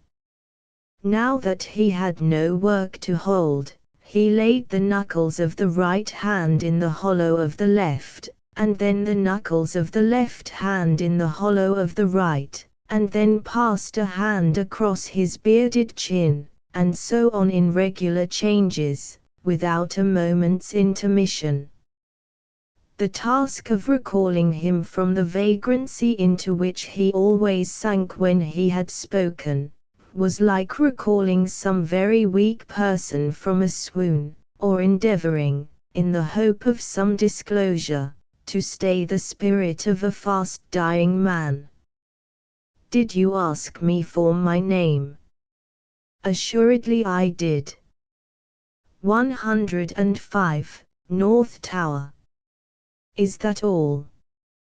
105, North Tower. With a weary sound that was not a sigh, nor a groan, he bent to work again, until the silence was again broken. You are not a shoemaker by trade, said Mr. Lorry, looking steadfastly at him. His haggard eyes turned to Defarge as if he would have transferred the question to him, but as no help came from that quarter, they turned back on the questioner when they had sought the ground. I am not a shoemaker by trade. No, I was not a shoemaker by trade. I learnt it here. I taught myself. I asked leave to. He lapsed away, even for minutes, ringing those measured changes on his hands the whole time. His eyes came slowly back, at last, to the face from which they had wandered. When they rested on it, he started, and resumed, in the manner of a sleeper that moment awake, reverting to a subject of last night. I asked leave to teach myself, and I got it with much difficulty after a long while, and I have made shoes ever since. As he held out his hand for the shoe that had been taken from him, Mr. Lorry said, still looking steadfastly in his face, Monsieur Maynett, do you remember nothing of me? The shoe dropped to the ground, and he sat looking fixedly at the questioner. Monsieur Maynett, Mr. Lorry laid his hand upon Defarge's arm. Do you remember nothing of this man? Look at him. Look at me. Is there no old banker, no old business, no old servant, no old time, rising in your mind, Monsieur Maynett? As the captive of many years sat looking fixedly, by turns, at Mr. Lorry and at Defarge, some long obliterated marks of an actively intent intelligence in the middle of the forehead, gradually forced themselves through the black mist that had fallen on him. They were overclouded again, they were fainter, they were gone, but they had been there. And so exactly was the expression repeated on the fair young face of her who had crept along the wall to a point where she could see him, and where she now stood looking at him, with hands which at first had been only raised in frightened compassion, if not even to keep him off and shut out the sight of him, but which were now extending towards him, trembling with eagerness to lay the spectral face upon her warm young breast, and love it back to life and hope, so exactly was the expression. Repeated, though in stronger characters, on her fair young face, that it looked as though it had passed like a moving light, from him to her. Darkness had fallen on him in its place. He looked at the two, less and less attentively, and his eyes in gloomy abstraction sought the ground and looked about him in the old way. Finally, with a deep long sigh, he took the shoe up, and resumed his work. "Have you recognized him, monsieur?" asked Defarge in a whisper. "Yes, for a moment. At first I thought it quite hopeless, but I have unquestionably seen, for a single moment, the face that I once knew so well." "Hush! Let us draw further back." "Hush!" She had moved from the wall of the garret, very near to the bench on which he sat. There was something awful in his unconsciousness of the figure that could have put out its hand and touched him as he stooped over his labor. Not a word was spoken, not a sound was made. She stood, like a spirit, beside him, and he bent over his work. It happened, at length, that he had occasion to change the instrument in his hand, for his shoemaker's knife. It lay on that side of him which was not the side on which she stood. He had taken it up, and was stooping to work again, when his eyes caught the skirt of her dress. He raised them, and saw her face. The two spectators started forward, but she stayed them with a motion of her hand. She had no fear of his striking at her with the knife, though they had. He stared at her with a fearful look, and after a while his lips began to form some words, though no sound proceeded from them. By degrees, in the pauses of his quick and labored breathing, he was heard to say, "What is this?" With the tears streaming down her face, she put her two hands to her lips, and kissed them to him, then clasped them on her breast, as if she laid his ruined head there. "You are not the gaoler's daughter?" She sighed. "No, who are you?" Not yet trusting the tones of her voice, she sat down on the bench beside him. He recoiled, but she laid her hand upon his arm. A strange thrill struck him when she did so, and visibly passed over his frame. He laid the knife down softly, as he sat staring at her. Her golden hair, which she wore in long curls, had been hurriedly pushed aside, and fell down over her neck. Advancing his hand by little and little, he took it up and looked at it. In the midst of the action he went astray, and, with another deep sigh, fell to work at his shoemaking. 0442M original but not for long. Releasing his arm, she laid her hand upon his shoulder. After looking doubtfully at it, 2 or 3 times, as if to be sure that it was really there, he laid down his work, put his hand to his neck, and took off a blackened string with a scrap of folded rag attached to it. He opened this, carefully, on his knee, and it contained a very little quantity of hair, not more than 1 or 2 long golden hairs, which he had, in some old day, wound off upon his finger. He took her hair into his hand again, and looked closely at it. "It is the same. How can it be? When was it? How was it?" As the concentrated expression returned to his forehead, he seemed to become conscious that it was in hers too. He turned her full to the light, and looked at her. She had laid her head upon my shoulder.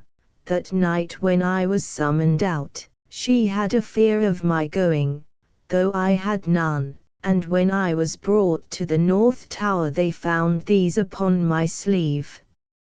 You will leave me them. They can never help me to escape in the body, though they may in the spirit. Those were the words I said. I remember them very well. He formed this speech with his lips many times before he could utter it. But when he did find spoken words for it, they came to him coherently, though slowly. How was this? Was it you? Once more, the two spectators started, as he turned upon her with a frightful suddenness. But she sat perfectly still in his grasp, and only said, in a low voice, I entreat you, good gentlemen, do not come near us, do not speak, do not move. Hark! He exclaimed. Whose voice was that? His hands released her as he uttered this cry, and went up to his white hair, which they tore in a frenzy. It died out, as everything but his shoemaking did die out of him, and he refolded his little packet and tried to secure it in his breast, but he still looked at her, and gloomily shook his head. No, no, no, you are too young, too blooming. It can't be. See what the prisoner is. These are not the hands she knew, this is not the face she knew, this is not a voice she ever heard.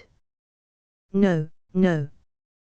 She was, and he was, before the slow years of the North Tower, ages ago. What is your name, my gentle angel? Hailing his softened tone and manner, his daughter fell upon her knees before him, with her appealing hands upon his breast. Oh, sir, at another time you shall know my name, and who my mother was, and who my father, and how I never knew their hard history. But I cannot tell you at this time, and I cannot tell you here. All that I may tell you, here and now, is, that I pray to you to touch me and to bless me. Kiss me, kiss me. Oh my dear, my dear. His cold white head mingled with her radiant hair, which warmed and lighted it as though it were the light of freedom shining on him. If you hear in my voice, I don't know that it is so, but I hope it is. If you hear in my voice any resemblance to a voice that once was sweet music in your ears, weep for it, weep for it. If you touch, in touching my hair, anything that recalls a beloved head that lay on your breast when you were young and free, weep for it, weep for it. If, when I hint to you of a home that is before us, where I will be true to you with all my duty and with all my faithful service, I bring back the remembrance of a home long desolate, while your poor heart pined away, weep for it, weep for it. She held him closer round the neck, and rocked him on her breast like a child. If, when I tell you, dearest dear, that your agony is over, and that I have come here to take you from it, and that we go to England to be at peace and at rest, I cause you to think of your useful life laid waste, and of our native France so wicked to you, weep for it, weep for it. And if, when I shall tell you of my name, and of my father who is living, and of my mother who is dead, you learn that I have to kneel to my honored father, and implore his pardon for having never for his sake striven all day and lain awake and wept all night, because the love of my poor mother hid his torture from me. Weep for it, weep for it. Weep for her, then, and for me. Good gentleman, thank God. I feel his sacred tears upon my face, and his sobs strike against my heart. Oh, see! Thank God for us, thank God! He had sunk in her arms, and his face dropped on her breast, a sight so touching, yet so terrible in the tremendous wrong and suffering which had gone before it, that the two beholders covered their faces. When the quiet of the garret had been long undisturbed, and his heaving breast and shaken form had long yielded to the calm that must follow all storms, emblem to humanity, of the rest and silence into which the storm called life must hush at last, they came forward to raise the father and daughter from the ground. He had gradually dropped to the floor, and lay there in a lethargy, worn out. She had nestled down with him, that his head might lie upon her arm, and her hair drooping over him curtained him from the light. If, without disturbing him, she said, raising her hand to Mr. Lorry as he stooped over them, after repeated blowings of his nose, all could be arranged for our leaving Paris at once, so that, from the very door, he could be taken away. But, consider. Is he fit for the journey? Asked Mr. Lorry. More fit for that, I think, than to remain in this city, so dreadful to him. It is true, said Defarge, who was kneeling to look on and hear. More than that, Monsieur Maine, it is, for all reasons, best out of France. Say, shall I hire a carriage and post horses? That's business, said Mr. Lorry, resuming on the shortest notice his methodical manners, and if business is to be done, I had better do it. Then be so kind, urged Miss Maynett, as to leave us here. You see how composed he has become, and you cannot be afraid to leave him with me now. Why should you be? If you will lock the door to secure us from interruption, I do not doubt that you will find him, when you come back, as quiet as you leave him. In any case, I will take care of him until you return, and then we will remove him straight. Both Mr. Lorry and Defarge were rather disinclined to this course, and in favour of one of them remaining. But, as there were not only carriage and horses to be seen to, but travelling papers, and as time pressed, for the day was drawing to an end, it came at last to their hastily dividing the business that was necessary to be done, and hurrying away to do it. Then, as the darkness closed in, the daughter laid her head down on the hard ground close at the father's side, and watched him. The darkness deepened and deepened, and they both lay quiet, until a light gleamed through the chinks in the wall. Mr. Lorry and Monsieur Defarge had made all ready for the journey, and had brought with them, besides travelling cloaks and wrappers, bread and meat, wine, and hot coffee. Monsieur Defarge put this provender, and the lamp he carried, on the shoemaker's bench.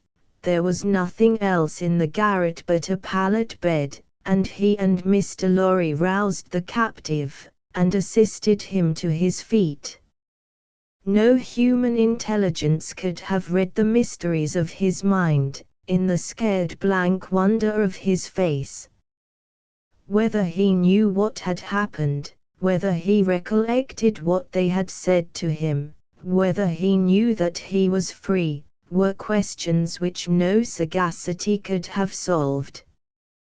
They tried speaking to him, but he was so confused, and so very slow to answer, that they took fright at his bewilderment, and agreed for the time to tamper with him no more. He had a wild, lost manner of occasionally clasping his head in his hands, that had not been seen in him before, yet he had some pleasure in the mere sound of his daughter's voice, and invariably turned to it when she spoke. In the submissive way of one long accustomed to obey under coercion, he ate and drank what they gave him to eat and drink, and put on the cloak and other wrappings that they gave him to wear. He readily responded to his daughter's drawing her arm through his, and took, and kept, her hand in both his own. They began to descend, Monsieur Defarge going first with the lamp, Mr. Lorry closing the little procession.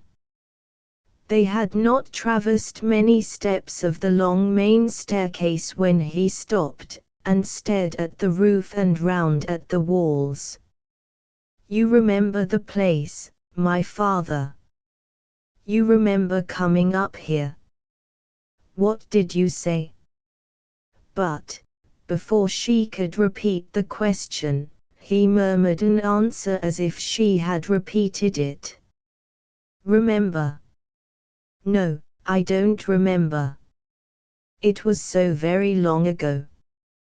That he had no recollection whatever of his having been brought from his prison to that house, was apparent to them. They heard him mutter, 105, North Tower, and when he looked about him, it evidently was for the strong fortress walls which had long encompassed him.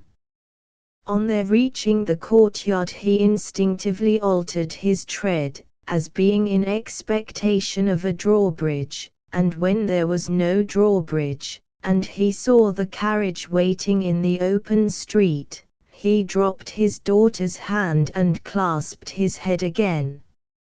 No crowd was about the door, no people were discernible at any of the many windows, not even a chance passer-by was in the street. An unnatural silence and desertion reigned there. Only one soul was to be seen, and that was Madame Defarge, who leaned against the door-post, knitting, and saw nothing. The prisoner had got into a coach, and his daughter had followed him, when Mr. Lorry's feet were arrested on the step by his asking, miserably, for his shoemaking tools and the unfinished shoes. Madame Defarge immediately called to her husband that she would get them, and went, knitting, out of the lamplight, through the courtyard.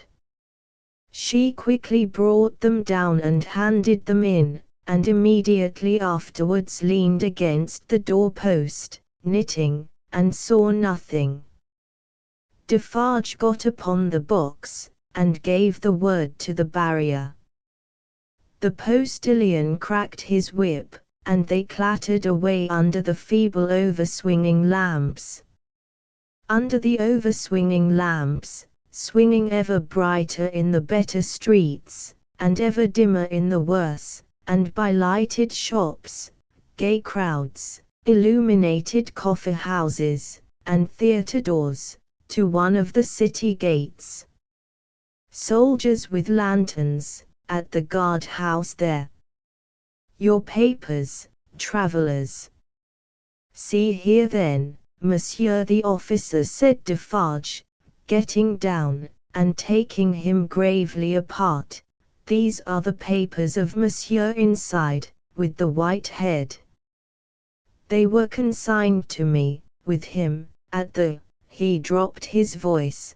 There was a flutter among the military lanterns, and one of them being handed into the coach by an arm in uniform, the eyes connected with the arm looked, not an every day or an every night look at Monsieur with the white head. It is well. Forward, from the uniform. Adieu, from Defarge. And so, under a short grove of feebler and feebler over-swinging lamps, out under the great grove of stars. Beneath that arch of unmoved and eternal lights, some, so remote from this little earth that the learned tell us it is doubtful whether their rays have even yet discovered it, as a point in space where anything is suffered or done, the shadows of the night were broad and black. All through the cold and restless interval, until dawn, they once more whispered in the ears of Mr. Jarvis Lorry, sitting opposite the buried man who had been dug out, and wondering what subtle powers were forever lost to him, and what were capable of restoration. The old inquiry, "I hope you care to be recalled to life?" And the old answer, "I can't say." The end of the first book. Book the second, The Golden Thread, Chapter I. 5 years later, Tellson's Bank by Temple Bar was an old-fashioned place, even in the year 1780.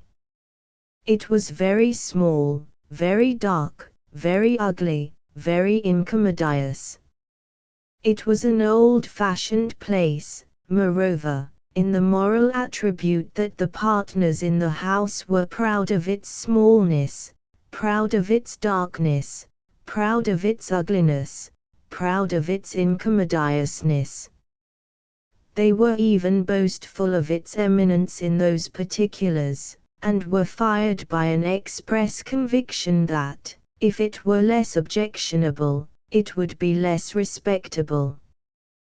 This was no passive belief, but an active weapon which they flashed at more convenient places of business.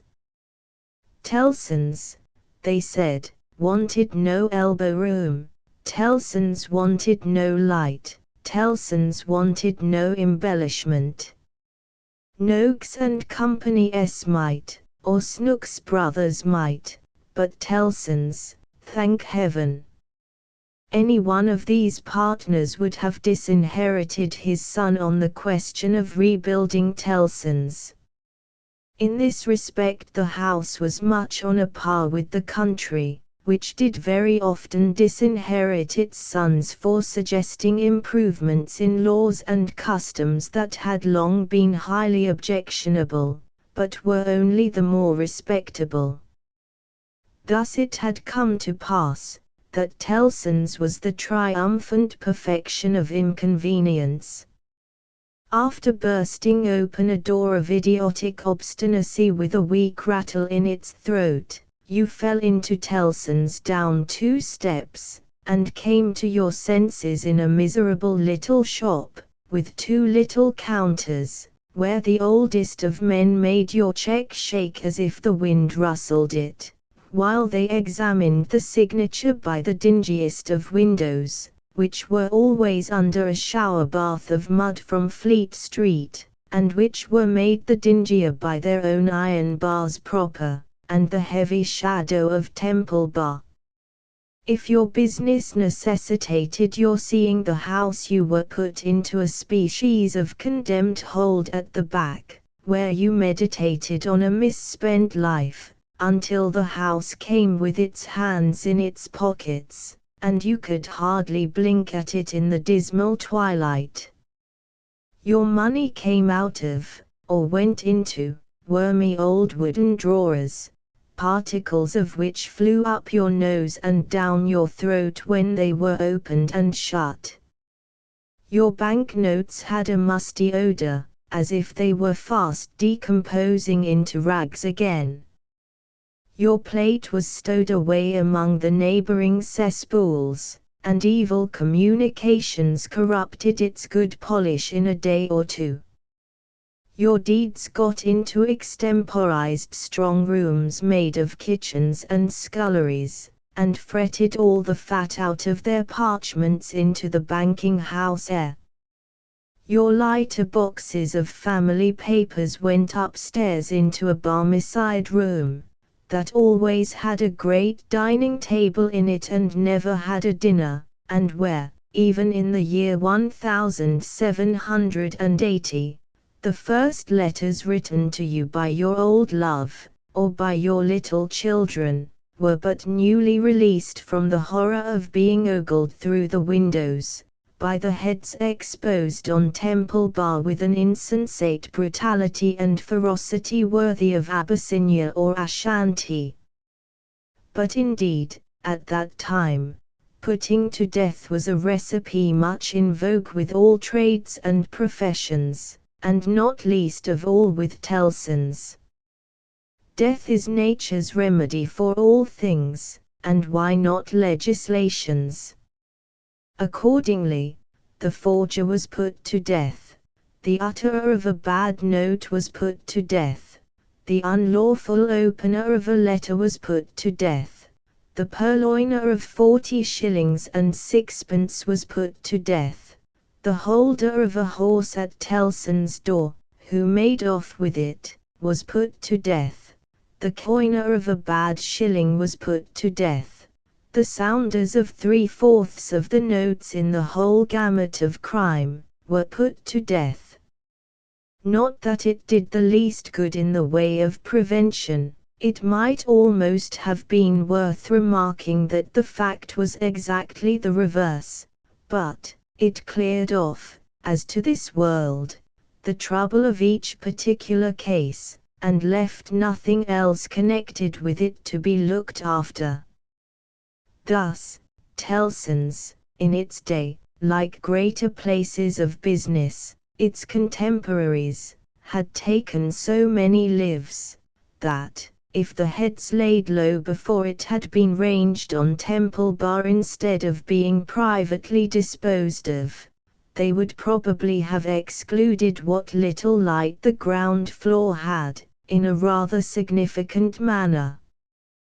Cramped in all kinds of dim cupboards and hutches at Tellson's, the oldest of men carried on the business gravely. When they took a young man into Tellson's London house, they hid him somewhere till he was old. They kept him in a dark place, like a cheese, until he had the full Tellson flavour and blue mould upon him. Then only was he permitted to be seen, spectacularly poring over large books, and casting his breeches and gaiters into the general weight of the establishment. Outside Tellson's, never by any means in it, unless called in, was an odd-job man, an occasional porter and messenger, who served as the live sign of the house. He was never absent during business hours, unless upon an errand, and then he was represented by his son, a grisly urchin of 12, who was his express image. People understood that Tellson's, in a stately way, tolerated the odd-job man. The house had always tolerated some person in that capacity, and time and tide had drifted this person to the post. His surname was Cruncher, and on the youthful occasion of his renouncing by proxy the works of darkness, in the easterly parish church of Houndsditch, he had received the added appellation of Jerry. The scene was Mr. Cruncher's private lodging in Hanging Sword Alley, Whitefriars, the time, 7:30 of the clock on a windy March morning, Anno Domini 1780. Mr. Cruncher himself always spoke of the year of our Lord as Anno Dominos, apparently under the impression that the Christian era dated from the invention of a popular game, by a lady who had bestowed her name upon it. Mr. Cruncher's apartments were not in a savoury neighbourhood, and were but 2 in number, even if a closet with a single pane of glass in it might be counted as one. But they were very decently kept.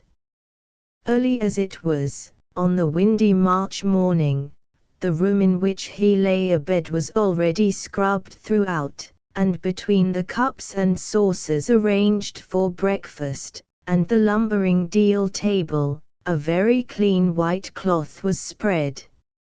Mr. Cruncher reposed under a patchwork counterpane, like a harlequin at home. At first, he slept heavily, but, by degrees, began to roll and surge in bed, until he rose above the surface, with his spiky hair looking as if it must tear the sheets to ribbons. At which juncture, he exclaimed, in a voice of dire exasperation, "Bust me, if she ain't at it again." A woman of orderly and industrious appearance rose from her knees in a corner, with sufficient haste and trepidation to show that she was the person referred to. "What?" said Mr. Cruncher, looking out of bed for a boot. "You're at it again, are you?" After hailing the morn with this second salutation, he threw a boot at the woman as a third. It was a very muddy boot, and may introduce the odd circumstance connected with Mr. Cruncher's domestic economy, that, whereas he often came home after banking hours with clean boots, he often got up next morning to find the same boots covered with clay.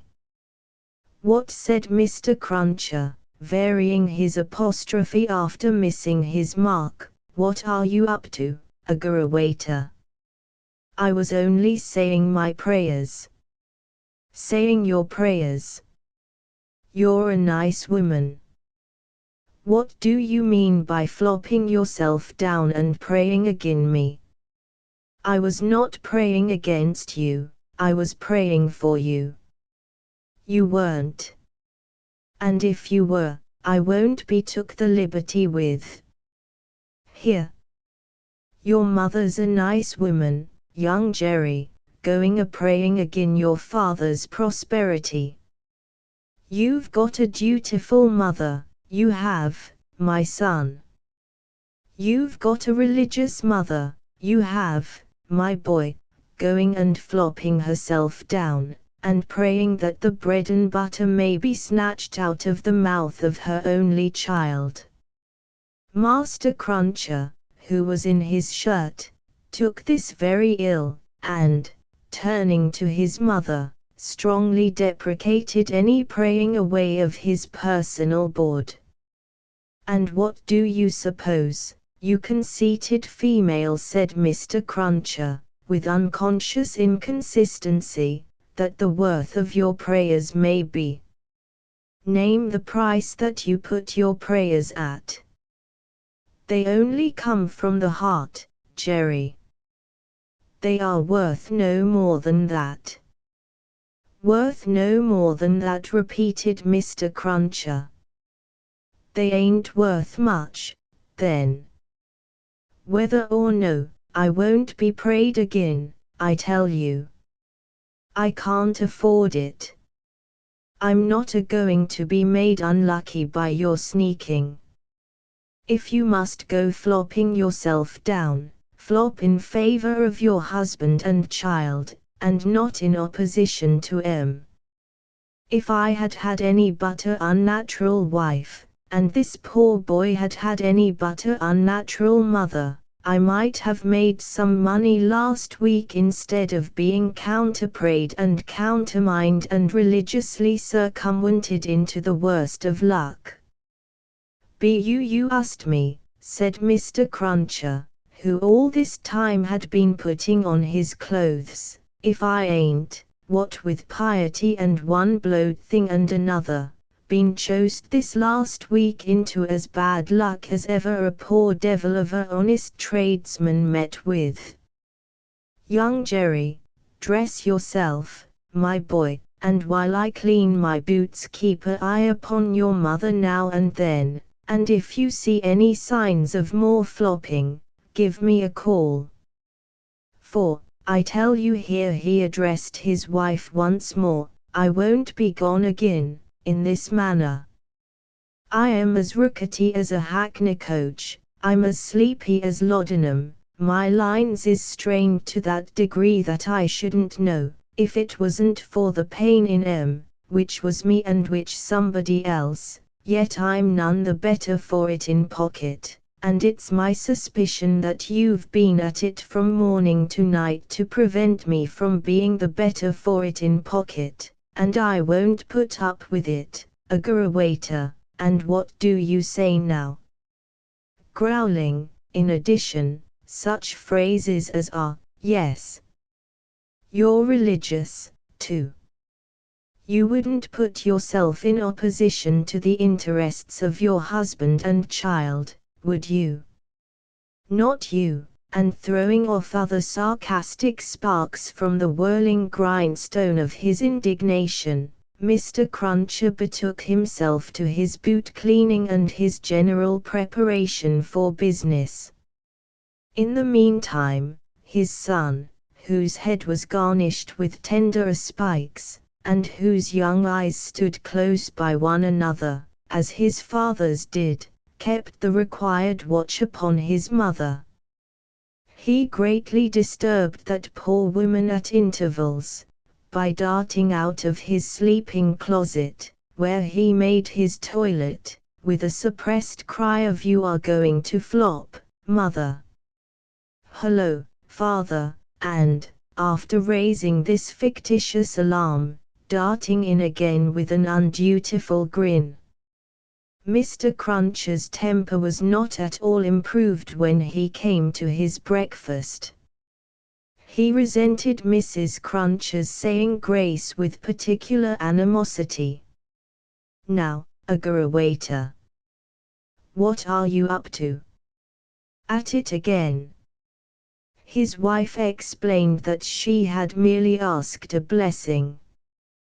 "Don't do it," said Mr. Crunches, looking about, as if he rather expected to see the loaf disappear under the efficacy of his wife's petitions. "I ain't a-going to be blessed out of house and home. I won't have my wittles blessed off my table. Keep still." Exceedingly red-eyed and grim, as if he had been up all night at a party which had taken anything but a convivial turn, Jerry Cruncher worried his breakfast rather than ate it, growling over it like any four-footed inmate of a menagerie. Towards 9 o'clock he smoothed his ruffled aspect, and, presenting as respectable and business-like an exterior as he could overlay his natural self with, issued forth to the occupation of the day. It could scarcely be called a trade, in spite of his favorite description of himself as a honest tradesman. His stock consisted of a wooden stool, made out of a broken-backed chair cut down, which stool, young Jerry, walking at his father's side, carried every morning to beneath the banking-house window that was nearest Temple Bar, where, with the addition of the first handful of straw that could be gleaned from any passing vehicle to keep the cold and wet from the odd-job man's feet, it formed the encampment for the day.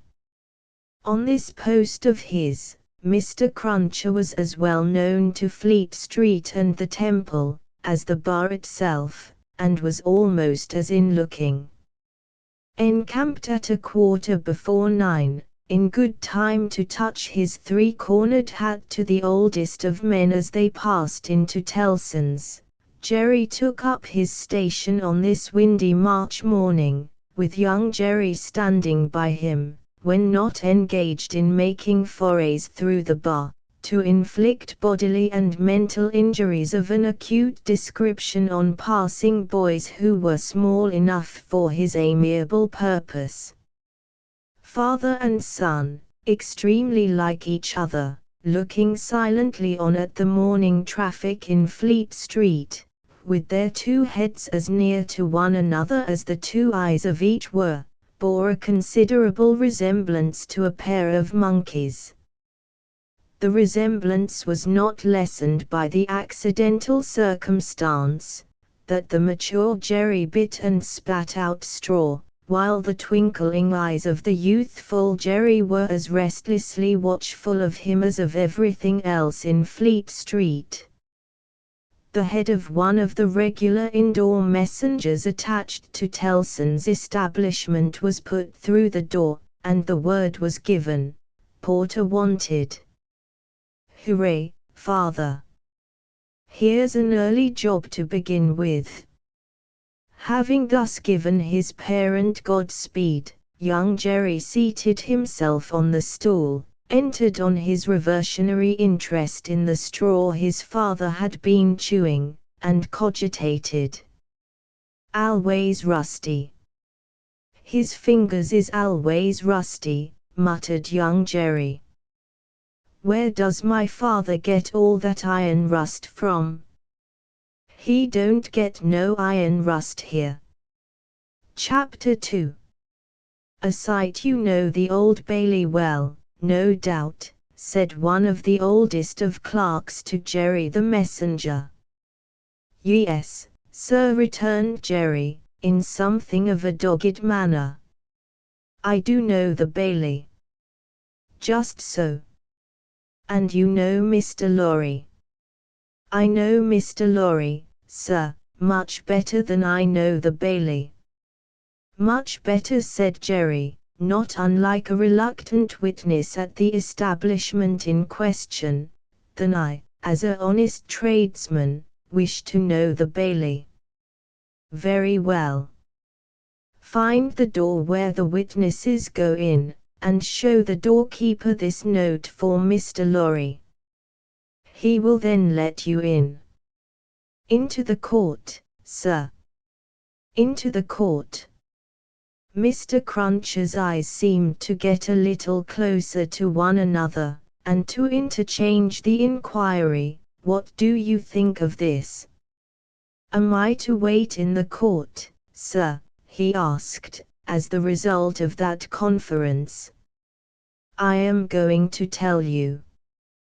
The doorkeeper will pass the note to Mr. Lorry, and do you make any gesture that will attract Mr. Lorry's attention, and show him where you stand. Then what you have to do, is, to remain there until he wants you." "Is that all, sir?" "That's all. He wishes to have a messenger at hand. This is to tell him you are there." As the ancient clerk deliberately folded and superscribed the note, Mr. Cruncher, after surveying him in silence until he came to the blotting paper stage, remarked, "I suppose they'll be trying forgeries this morning." "Treason." "That's quartering," said Jerry. "Barbarous." "It is the law," remarked the ancient clerk, turning his surprised spectacles upon him. "It is the law. It's hard in the law to spile a man, I think. It's hard enough to kill him, but it's very hard to spile him, sir." "Not at all," retained the ancient clerk. "Speak well of the law. Take care of your chest and voice, my good friend, and leave the law to take care of itself. I give you that advice." "It's the damp, sir, what settles on my chest and voice," said Jerry. "I leave you to judge what a damp way of earning a living mine is." "Well, well," said the old clerk, "we all have our various ways of gaining a livelihood. Some of us have damp ways, and some of us have dry ways.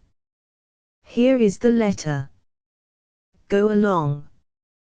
Jerry took the letter, and, remarking to himself with less internal deference than he made an outward show of, "You are a lean old one," too made his bow, informed his son, in passing, of his destination, and went his way. They hanged at Tyburn, in those days, so the street outside Newgate had not obtained one infamous notoriety that has since attached to it. But the Gull was a vile place, in which most kinds of debauchery and villainy were practised, and where dire diseases were bred, that came into court with the prisoners, and sometimes rushed straight from the dock at my Lord Chief Justice himself, and pulled him off the bench. It had more than once happened that the judge in the black cap pronounced his own doom as certainly as the prisoner's, and even died before him. For the rest, the Old Bailey was famous as a kind of deadly inn-yard, from which pale travellers set out continually, in carts and coaches, on a violent passage into the other world, traversing some 2.5 miles of public street and road, and shaming few good citizens, if any. So powerful is use, and so desirable to be good use in the beginning. It was famous, too, for the pillory, a wise old institution, that inflicted a punishment of which no one could foresee the extent, also, for the whipping post, another dear old institution, very humanizing and softening to behold in action, also, for extensive transactions in blood money, another fragment of ancestral wisdom, systematically leading to the most frightful mercenary crimes that could be committed under heaven.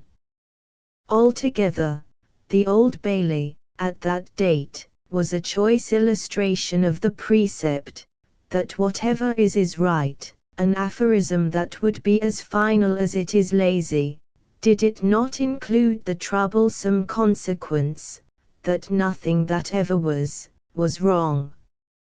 Making his way through the tainted crowd, dispersed up and down this hideous scene of action, with the skill of a man accustomed to make his way quietly, the messenger found out the door he sought, and handed in his letter through a trap in it.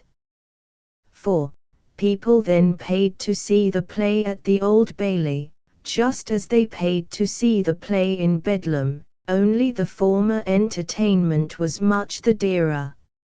Therefore, all the Old Bailey doors were well guarded, except, indeed, the social doors by which the criminals got there, and those were always left wide open. After some delay and demur, the door grudgingly turned on its hinges a very little way, and allowed Mr. Jerry Cruncher to squeeze himself into court. "What's on?" he asked, in a whisper, of the man he found himself next to. "Nothing yet." "What's coming on?" "The treason case." "The quartering one, eh?" "Ah," returned the man, with a relish, "he'll be drawn on a hurdle to be half hanged, and then he'll be taken down and sliced before his own face, and then his inside will be taken out and burnt while he looks on, and then his head will be chopped off, and he'll be cut into quarters. That's the sentence."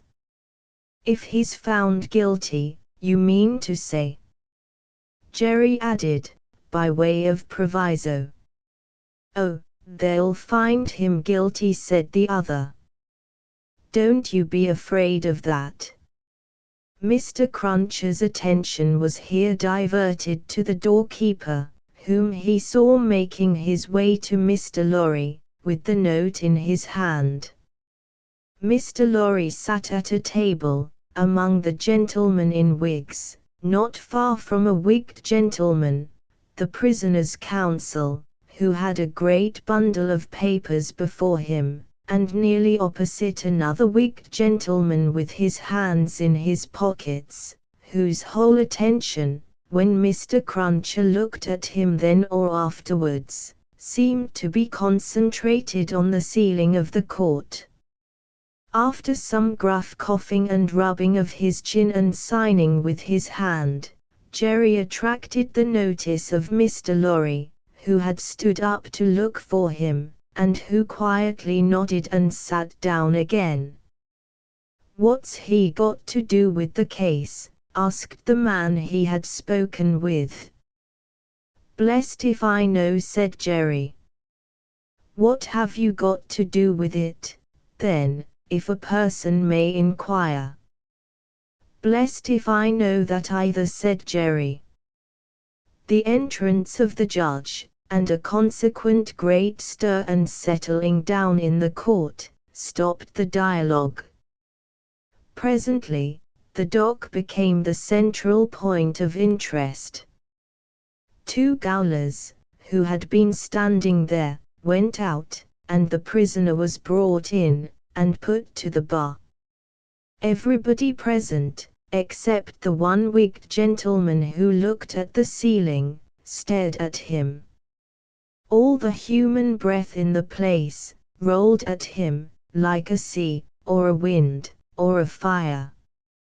Eager faces strained round pillars and corners, to get a sight of him. Spectators in back rows stood up, not to miss a hair of him.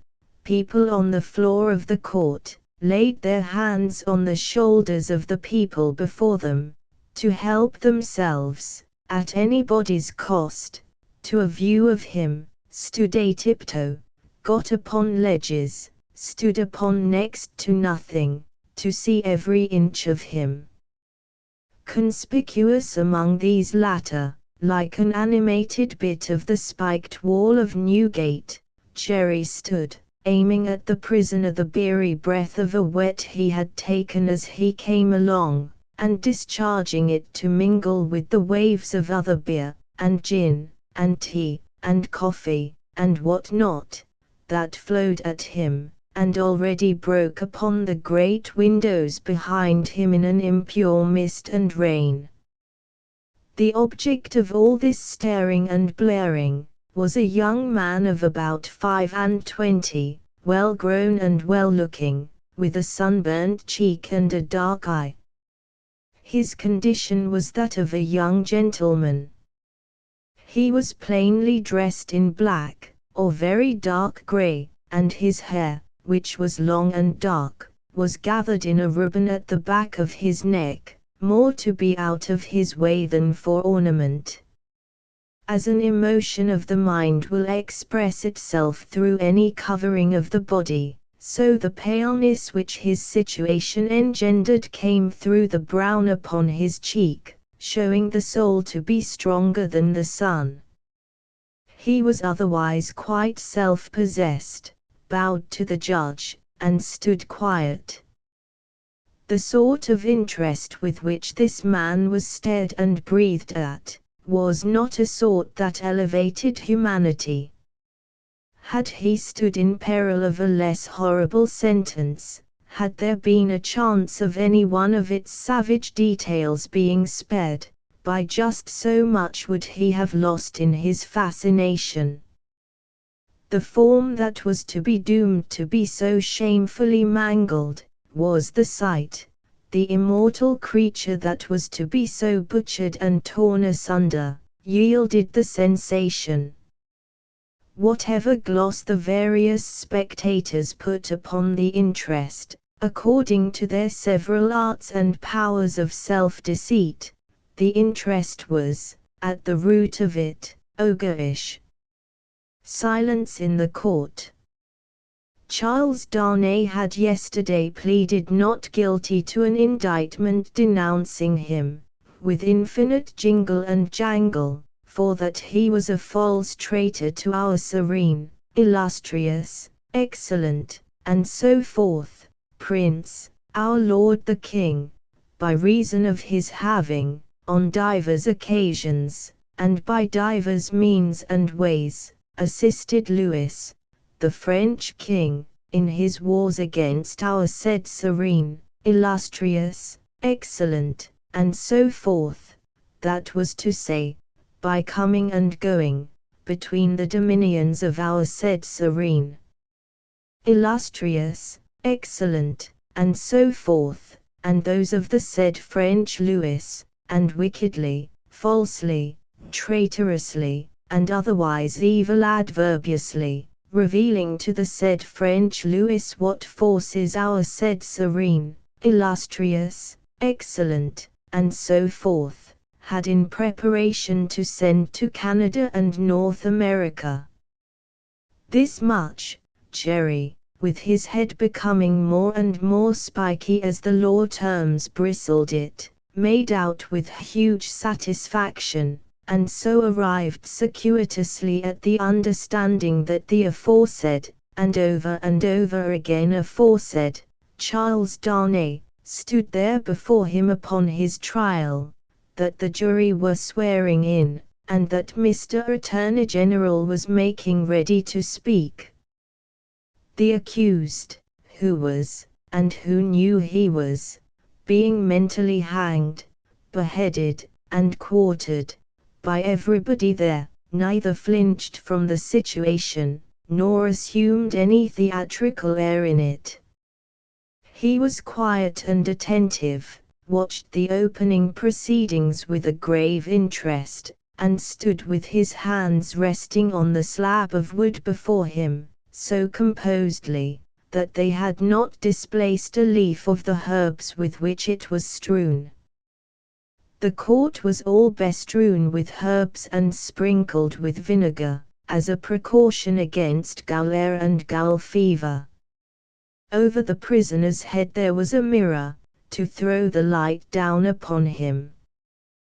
Crowds of the wicked and the wretched had been reflected in it, and had passed from its surface and this earth's together. Haunted in a most ghastly manner that abominable place would have been, if the glass could ever have rendered back its reflections, as the ocean is one day to give up its dead. Some passing thought of the infamy and disgrace for which it had been reserved, may have struck the prisoner's mind. Be that as it may, a change in his position making him conscious of a bar of light across his face, he looked up, and when he saw the glass his face flushed, and his right hand pushed the herbs away. It happened that the action turned his face to that side of the court which was on his left. About on a level with his eyes, there sat, in that corner of the judge's bench, two persons upon whom his look immediately rested, so immediately, and so much to the changing of his aspect, that all the eyes that were turned upon him, turned to them. The spectators saw in the two figures, a young lady of little more than 20, and a gentleman who was evidently her father, a man of a very remarkable appearance in respect of the absolute whiteness of his hair, and a certain indescribable intensity of face, not of an active kind, but pondering and self-communing. When this expression was upon him, he looked as if he were old, but when it was stirred and broken up, as it was now, in a moment, on his speaking to his daughter, he became a handsome man, not past the prime of life. His daughter had one of her hands drawn through his arm, as she sat by him, and the other pressed upon it. She had drawn close to him, in her dread of the scene, and in her pity for the prisoner. Her forehead had been strikingly expressive of an engrossing terror and compassion that saw nothing but the peril of the accused. This had been so very noticeable, so very powerfully and naturally shown, that starers who had had no pity for him were touched by her, and the whisper went about, Who are they? Jerry, the messenger, who had made his own observations, in his own manner, and who had been sucking the rust off his fingers in his absorption, stretched his neck to hear who they were. The crowd about him had pressed and passed the inquiry on to the nearest attendant, and from him it had been more slowly pressed and passed back. At last it got to Jerry. Witnesses. For which side? Against. Against what side? The prisoners. The judge, whose eyes had gone in the general direction, recalled them, leaned back in his seat, and looked steadily at the man whose life was in his hand, as Mr. Attorney General rose to spin the rope, grind the axe, and hammer the nails into the scaffold. Chapter 3. A disappointment. Mr. Attorney General had to inform the jury that the prisoner before them, though young in years, was old in the treasonable practices which claimed the forfeit of his life. That this correspondence with the public enemy was not a correspondence of today, or of yesterday, or even of last year, or of the year before. That it was certain the prisoner had, for longer than that, been in the habit of passing and repassing between France and England, on secret business of which he could give no honest account.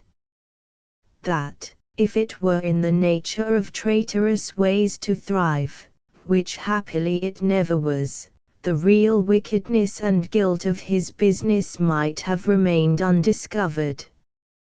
That Providence, however, had put it into the heart of a person who was beyond fear and beyond reproach, to ferret out the nature of the prisoner's schemes, and, struck with horror, to disclose them to His Majesty's Chief Secretary of State and Most Honourable Privy Council. That this patriot would be produced before them. That his position and attitude were, on the whole, sublime. That he had been the prisoner's friend, but, at once in an auspicious and an evil hour detecting his infamy, had resolved to immolate the traitor he could no longer cherish in his bosom, on the sacred altar of his country. That, if statues were decreed in Britain, as in ancient Greece and Rome, to public benefactors, this shining citizen would assuredly have had one. That, as they were not so decreed, he probably would not have one. That virtue, as had been observed by the poets, in many passages which he well knew the jury would have, word for word, at the tips of their tongues, whereat the jury's countenances displayed a guilty consciousness that they knew nothing about the passages, was in a manner contagious, more especially the bright virtue known as patriotism, or love of country. That the lofty example of this immaculate and unimpeachable witness for the crown, to refer to whom however unworthily was an honor, had communicated itself to the prisoner's servant, and had engendered in him a holy determination to examine his master's table drawers and pockets, and secrete his papers. That he, Mr. Attorney General, was prepared to hear some disparagement attempted of this admirable servant, but that, in a general way, he preferred him to his, Mr. Attorney General's, brothers and sisters, and honored him more than his, Mr. Attorney General's, father and mother. That he called with confidence on the jury to come and do likewise. That the evidence of these two witnesses, coupled with the documents of their discovering that would be produced, would show the prisoner to have been furnished with lists of His Majesty's forces, and of their disposition and preparation, both by sea and land, and would leave no doubt that he had habitually conveyed such information to a hostile power. That these lists could not be proved to be in the prisoner's handwriting, but that it was all the same, that, indeed, it was rather the better for the prosecution, as showing the prisoner to be artful in his precautions. That the proof would go back 5 years, and would show the prisoner already engaged in these pernicious missions, within a few weeks before the date of the very first action fought between the British troops and the Americans. That, for these reasons, the jury, being a loyal jury, as he knew they were, and being a responsible jury, as they knew they were, must positively find the prisoner guilty, and make an end of him, whether they liked it or not.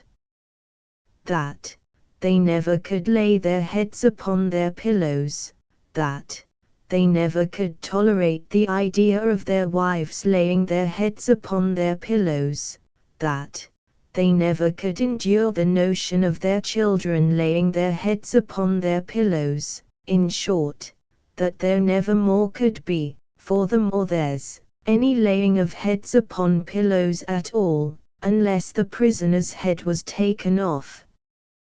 That head Mr. Attorney General concluded by demanding of them, in the name of everything he could think of with a round turn in it, and on the faith of his solemn asseveration that he already considered the prisoner as good as dead and gone.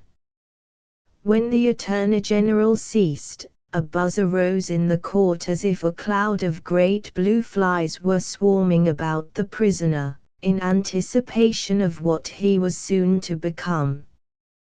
When toned down again, the unimpeachable patriot appeared in the witness box. Mr. Solicitor General then, following his leader's lead, examined the patriot, John Barside, gentleman, by name. The story of his pure soul was exactly what Mr. Attorney General had described it to be, perhaps, if it had a fault, a little too exactly. Having released his noble bosom of its burden, he would have modestly withdrawn himself, but that the wigged gentleman with the papers before him, sitting not far from Mr. Lorry, begged to ask him a few questions. The wigged gentleman sitting opposite, still looking at the ceiling of the court. Had he ever been a spy himself? No, he scorned the base insinuation. What did he live upon? His property. Where was his property? He didn't precisely remember where it was. What was it? No business of anybody's. Had he inherited it? Yes, he had. From whom? Distant relation. Very distant. Rather. Ever been in prison? Certainly not. Never in a debtor's prison. Didn't see what that had to do with it. Never in a debtor's prison, come, once again. Never. Yes. How many times? 2 or 3 times. Not 5 or 6. Perhaps. Of what profession? Gentleman. Ever been kicked? Might have been. Frequently. No. Ever kicked downstairs? Decidedly not. Once received a kick on the top of a staircase, and fell downstairs of his own accord. Kicked on that occasion for cheating at dice. Something to that effect was said by the intoxicated liar who committed the assault, but it was not true. Swear it was not true. Positively. Ever live by cheating at play? Never. Ever live by play? Not more than other gentlemen do. Ever borrow money of the prisoner? Yes. Ever pay him? No. Was not this intimacy with the prisoner, in reality a very slight one, forced upon the prisoner in coaches, inns, and packets? No. Sure he saw the prisoner with these lists? Certain. Knew no more about the lists? No. Had not procured them himself, for instance? No. Expect to get anything by this evidence? No. Not in regular government pay and employment, to lay traps? Oh dear no. Or to do anything? Oh dear no. Swear that. Over and over again. No motives but motives of sheer patriotism. None whatever. The virtuous servant, Roger Cly, swore his way through the case at a great rate. He had taken service with the prisoner, in good faith and simplicity, 4 years ago. He had asked the prisoner, aboard the Calais packet, if he wanted a handy fellow, and the prisoner had engaged him. He had not asked the prisoner to take the handy fellow as an act of charity, never thought of such a thing. He began to have suspicions of the prisoner, and to keep an eye upon him, soon afterwards. In arranging his clothes, while travelling, he had seen similar lists to these in the prisoner's pockets, over and over again. He had taken these lists from the drawer of the prisoner's desk. He had not put them there first. He had seen the prisoner show these identical lists to French gentlemen at Calais, and similar lists to French gentlemen, both at Calais and Boulogne. He loved his country, and couldn't bear it, and had given information. He had never been suspected of stealing a silver teapot. He had been maligned respecting a mustard pot, but it turned out to be only a plated one. He had known the last witness 7 or 8 years, that was merely a coincidence. He didn't call it a particularly curious coincidence, most coincidences were curious. Neither did he call it a curious coincidence that true patriotism was his only motive too. He was a true Briton, and hoped there were many like him. The blue flies buzzed again, and Mr. Attorney General called Mr. Jarvis Lorry. Mr. Jarvis Lorry, are you a clerk in Tellson's Bank? I am. On a certain Friday night in November 1775, did business occasion you to travel between London and Dover by the mail? It did. Were there any other passengers in the mail? 2. Did they alight on the road in the course of the night? They did. Mr. Lorry, look upon the prisoner. Was he one of those 2 passengers? I cannot undertake to say that he was. Does he resemble either of these 2 passengers? Both were so wrapped up, and the night was so dark, and we were all so reserved, that I cannot undertake to say even that. Mr. Lorry, look again upon the prisoner. Supposing him wrapped up as those two passengers were, is there anything in his bulk and stature to render it unlikely that he was one of them? No, you will not swear, Mr. Lorry, that he was not one of them. No, so at least you say he may have been one of them. Yes. Except that I remember them both to have been, like myself, timorous of highwaymen, and the prisoner has not a timorous air. Did you ever see a counterfeit of timidity, Mr. Lorry? I certainly have seen that. Mr. Lorry, look once more upon the prisoner. Have you seen him, to your certain knowledge, before? I have. When?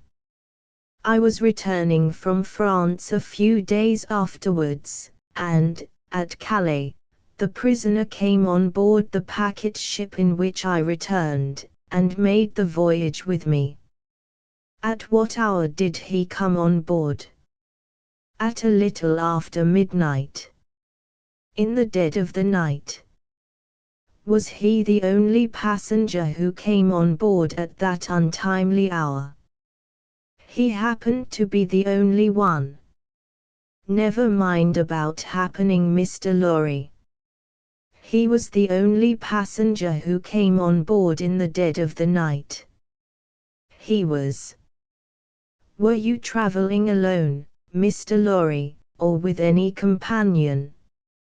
With two companions. A gentleman and lady. They are here. They are here. Had you any conversation with the prisoner? Hardly any. The weather was stormy, and the passage long and rough, and I lay on a sofa, almost from shore to shore. Miss Maynett. The young lady, to whom all eyes had been turned before, and were now turned again, stood up where she had sat.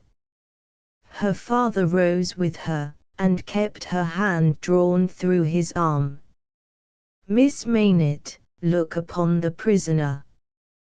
To be confronted with such pity, and such earnest youth and beauty, was far more trying to the accused than to be confronted with all the crowd. Standing, as it were, apart with her on the edge of his grave, not all the staring curiosity that looked on, could, for the moment, nerve him to remain quite still. His hurried right hand parcelled out the herbs before him into imaginary beds of flowers in a garden, and his efforts to control and steady his breathing shook the lips from which the colour rushed to his heart. The buzz of the great flies was loud again. Miss Maynett, have you seen the prisoner before? Yes, sir. Where? On board of the packet ship just now referred to, sir, and on the same occasion. You are the young lady just now referred to. Oh, most unhappily, I am. The plaintive tone of her compassion merged into the less musical voice of the judge, as he said something fiercely, answer the questions put to you, and make no remark upon them. Miss Maynett, had you any conversation with the prisoner on that passage across the channel? Yes, sir. Recall it. In the midst of a profound stillness, she faintly began, when the gentleman came on board. Do you mean the prisoner? Inquired the judge, knitting his brows. Yes, my lord. Then say the prisoner. When the prisoner came on board, he noticed that my father, turning her eyes lovingly to him as he stood beside her, was much fatigued and in a very weak state of health. My father was so reduced that I was afraid to take him out of the air, and I had made a bed for him on the deck near the cabin steps, and I sat on the deck at his side to take care of him. There were no other passengers that night, but we four. The prisoner was so good as to beg permission to advise me how I could shelter my father from the wind and weather, better than I had done. I had not known how to do it well, not understanding how the wind would set when we were out of the harbor. He did it for me.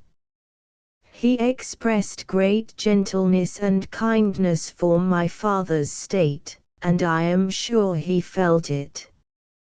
That was the manner of our beginning to speak together. Let me interrupt you for a moment. Had he come on board alone? No. How many were with him? 2 French gentlemen. Had they conferred together? They had conferred together until the last moment, when it was necessary for the French gentlemen to be landed in their boat. Had any papers been handed about among them, similar to these lists? Some papers had been handed about among them, but I don't know what papers. Like these in shape and size? Possibly, but indeed I don't know, although they stood whispering very near to me, because they stood at the top of the cabin steps to have the light of the lamp that was hanging there. It was a dull lamp, and they spoke very low, and I did not hear what they said, and saw only that they looked at papers. Now, to the prisoner's conversation, Miss Maynett. The prisoner was as open in his confidence with me, which arose out of my helpless situation, as he was kind, and good, and useful to my father. I hope, bursting into tears, I may not repay him by doing him harm today. Buzzing from the blue flies. Miss Maynett, if the prisoner does not perfectly understand that you give the evidence which it is your duty to give, which you must give, and which you cannot escape from giving, with great unwillingness, he is the only person present in that condition. Please to go on. He told me that he was traveling on business of a delicate and difficult nature, which might get people into trouble, and that he was therefore traveling under an assumed name. He said that this business had, within a few days, taken him to France, and might, at intervals, take him backwards and forwards between France and England for a long time to come. Did he say anything about America, Miss Maynett? Be particular. He tried to explain to me how that quarrel had arisen, and he said that, so far as he could judge, it was a wrong and foolish one on England's part. He added, in a jesting way, that perhaps George Washington might gain almost as great a name in history as George III. But there was no harm in his way of saying this. It was said laughingly, and to beguile the time. Any strongly marked expression of face on the part of a chief actor in a scene of great interest to whom many eyes are directed, will be unconsciously imitated by the spectators. Her forehead was painfully anxious and intent as she gave this evidence, and, in the pauses when she stopped for the judge to write it down, watched its effect upon the counsel for and against. Among the lookers-on there was the same expression in all quarters of the court, insomuch that a great majority of the foreheads there might have been mirrors reflecting the witness, when the judge looked up from his notes to glare at that tremendous heresy about George Washington. Mr. Attorney General now signified to my lord, that he deemed it necessary, as a matter of precaution and form, to call the young lady's father, Dr. Maynett, who was called accordingly. Dr. Maynett, look upon the prisoner. Have you ever seen him before? Once. When he called at my lodgings in London. Some 3 years, or 3 years and a half ago. Can you identify him as your fellow passenger on board the packet, or speak to his conversation with your daughter? Sir, I can do neither. Is there any particular and special reason for your being unable to do either? He answered, in a low voice, there is. Has it been your misfortune to undergo a long imprisonment, without trial, or even accusation, in your native country, Dr. Maynett? 0465 original he answered, in a tone that went to every heart, a long imprisonment. Were you newly released on the occasion in question? They tell me so. Have you no remembrance of the occasion? None.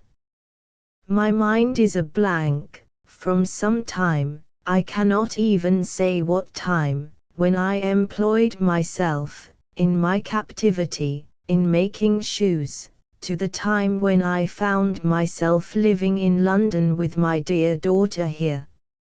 She had become familiar to me, when a gracious God restored my faculties, but I am quite unable even to say how she had become familiar. I have no remembrance of the process. Mr. Attorney General sat down, and the father and daughter sat down together. A singular circumstance then arose in the case. The object in hand being to show that the prisoner went down, with some fellow plotter untracked, in the Dover mail on that Friday night in November 5 years ago, and got out of the mail in the night, as a blind, at a place where he did not remain, but from which he travelled back some dozen miles or more, to a garrison and dockyard, and there collected information. A witness was called to identify him as having been at the precise time required, in the coffee room of an hotel in that garrison and dockyard town, waiting for another person. The prisoner's counsel was cross-examining this witness with no result, except that he had never seen the prisoner on any other occasion, when the wigged gentleman who had all this time been looking at the ceiling of the court, wrote a word or two on a little piece of paper, screwed it up, and tossed it to him. Opening this piece of paper in the next pause, the counsel looked with great attention and curiosity at the prisoner. You say again you are quite sure that it was the prisoner? The witness was quite sure. Did you ever see anybody very like the prisoner? Not so like, the witness said, as that he could be mistaken. Look well upon that gentleman, my learned friend there, pointing to him who had tossed the paper over, and then look well upon the prisoner. How say you? Are they very like each other? Allowing for my learned friend's appearance being careless and slovenly if not debauched, they were sufficiently like each other to surprise, not only the witness, but everybody present, when they were thus brought into comparison. My lord being prayed to bid my learned friend lay aside his wig, and giving no very gracious consent, the likeness became much more remarkable. My lord inquired of Mr. Stryver, the prisoner's counsel, whether they were next to try Mr. Carton, name of my learned friend, for treason. But, Mr. Stryver replied to my lord, no, but he would ask the witness to tell him whether what happened once might happen twice, whether he would have been so confident if he had seen this illustration of his rashness sooner, whether he would be so confident, having seen it, and more. The upshot of which was to smash this witness like a crockery vessel, and shiver his part of the case to useless lumber. Mr. Cruncher had by this time taken quite a lunch of rust off his fingers in his following of the evidence.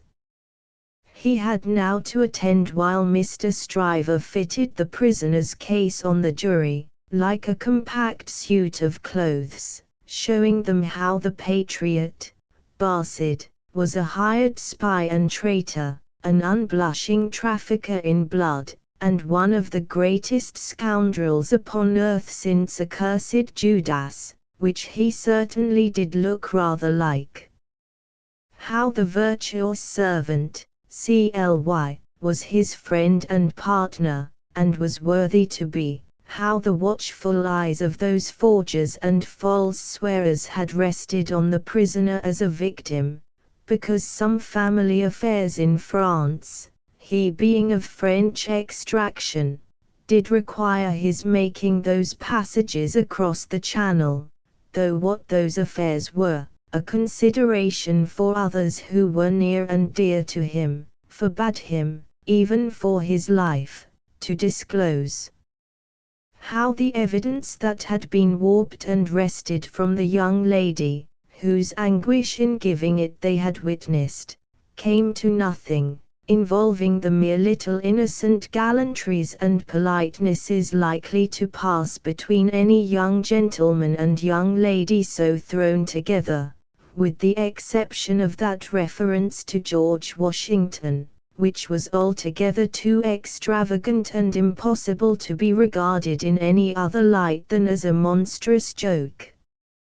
How it would be a weakness in the government to break down in this attempt to practice for popularity on the lowest national antipathies and fears, and therefore Mr. Attorney General had made the most of it. How, nevertheless, it rested upon nothing, save that vile and infamous character of evidence too often disfiguring such cases, and of which the state trials of this country were full. But, there my lord interposed, with as grave a face as if it had not been true, saying that he could not sit upon that bench and suffer those allusions.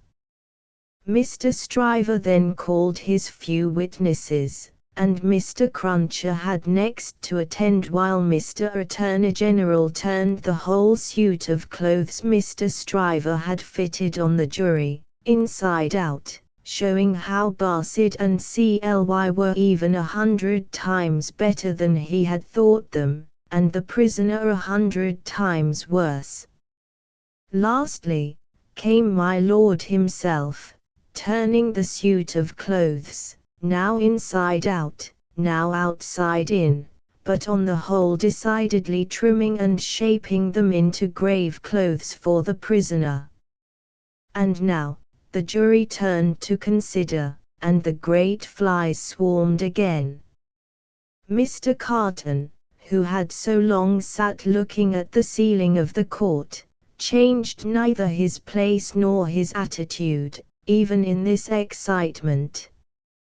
While his learned friend, Mr. Stryver, massing his papers before him, whispered with those who sat near, and from time to time glanced anxiously at the jury, while all the spectators moved more or less, and grouped themselves anew, while even my lord himself arose from his seat, and slowly paced up and down his platform, not unattended by a suspicion in the minds of the audience that his state was feverish. This one man sat leaning back, with his torn gown half off him, his untidy wig put on, just as it had happened to light on his head after its removal, his hands in his pockets, and his eyes on the ceiling as they had been all day.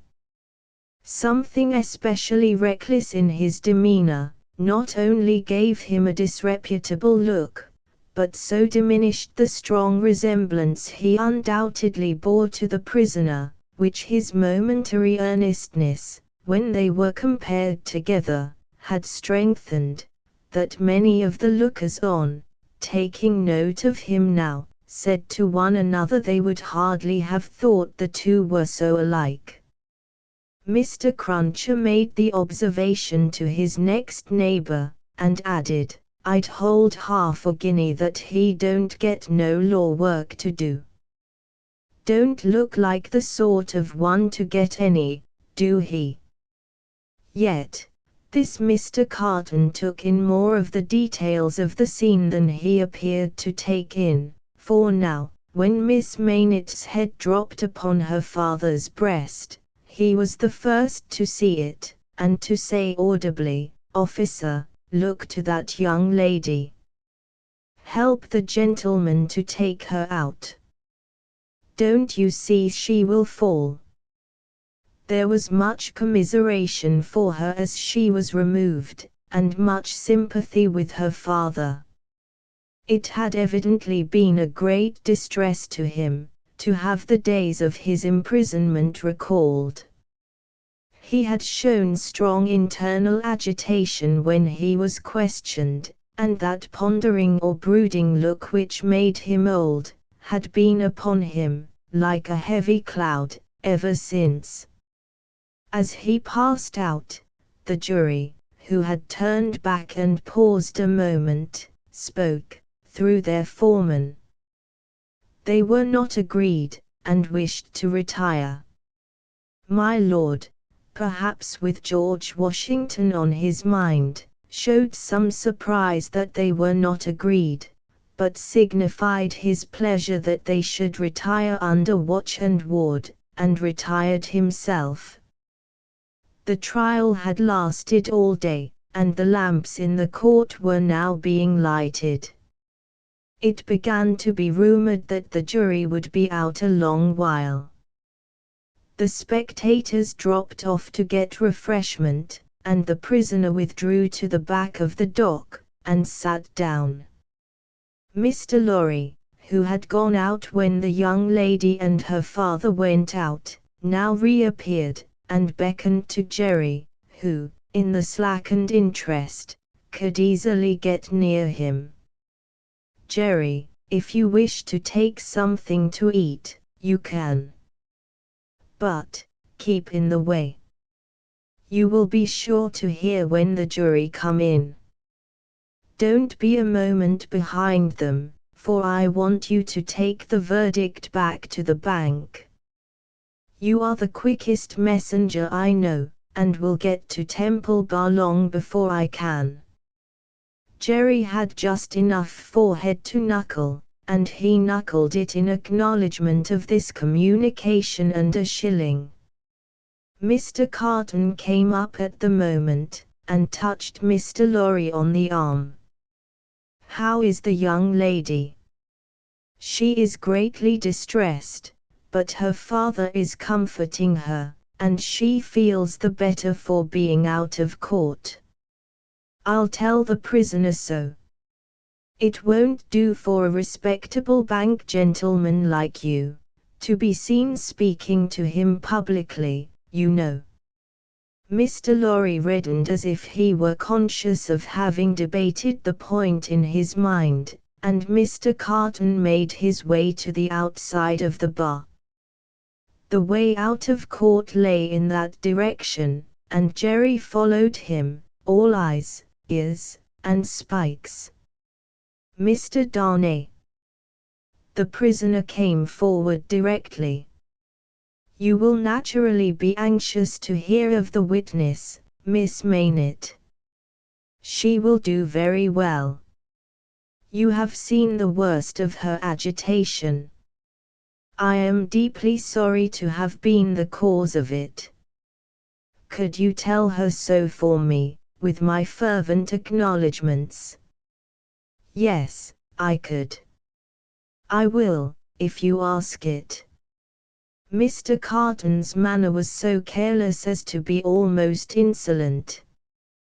He stood, half turned from the prisoner, lounging with his elbow against the bar. I do ask it.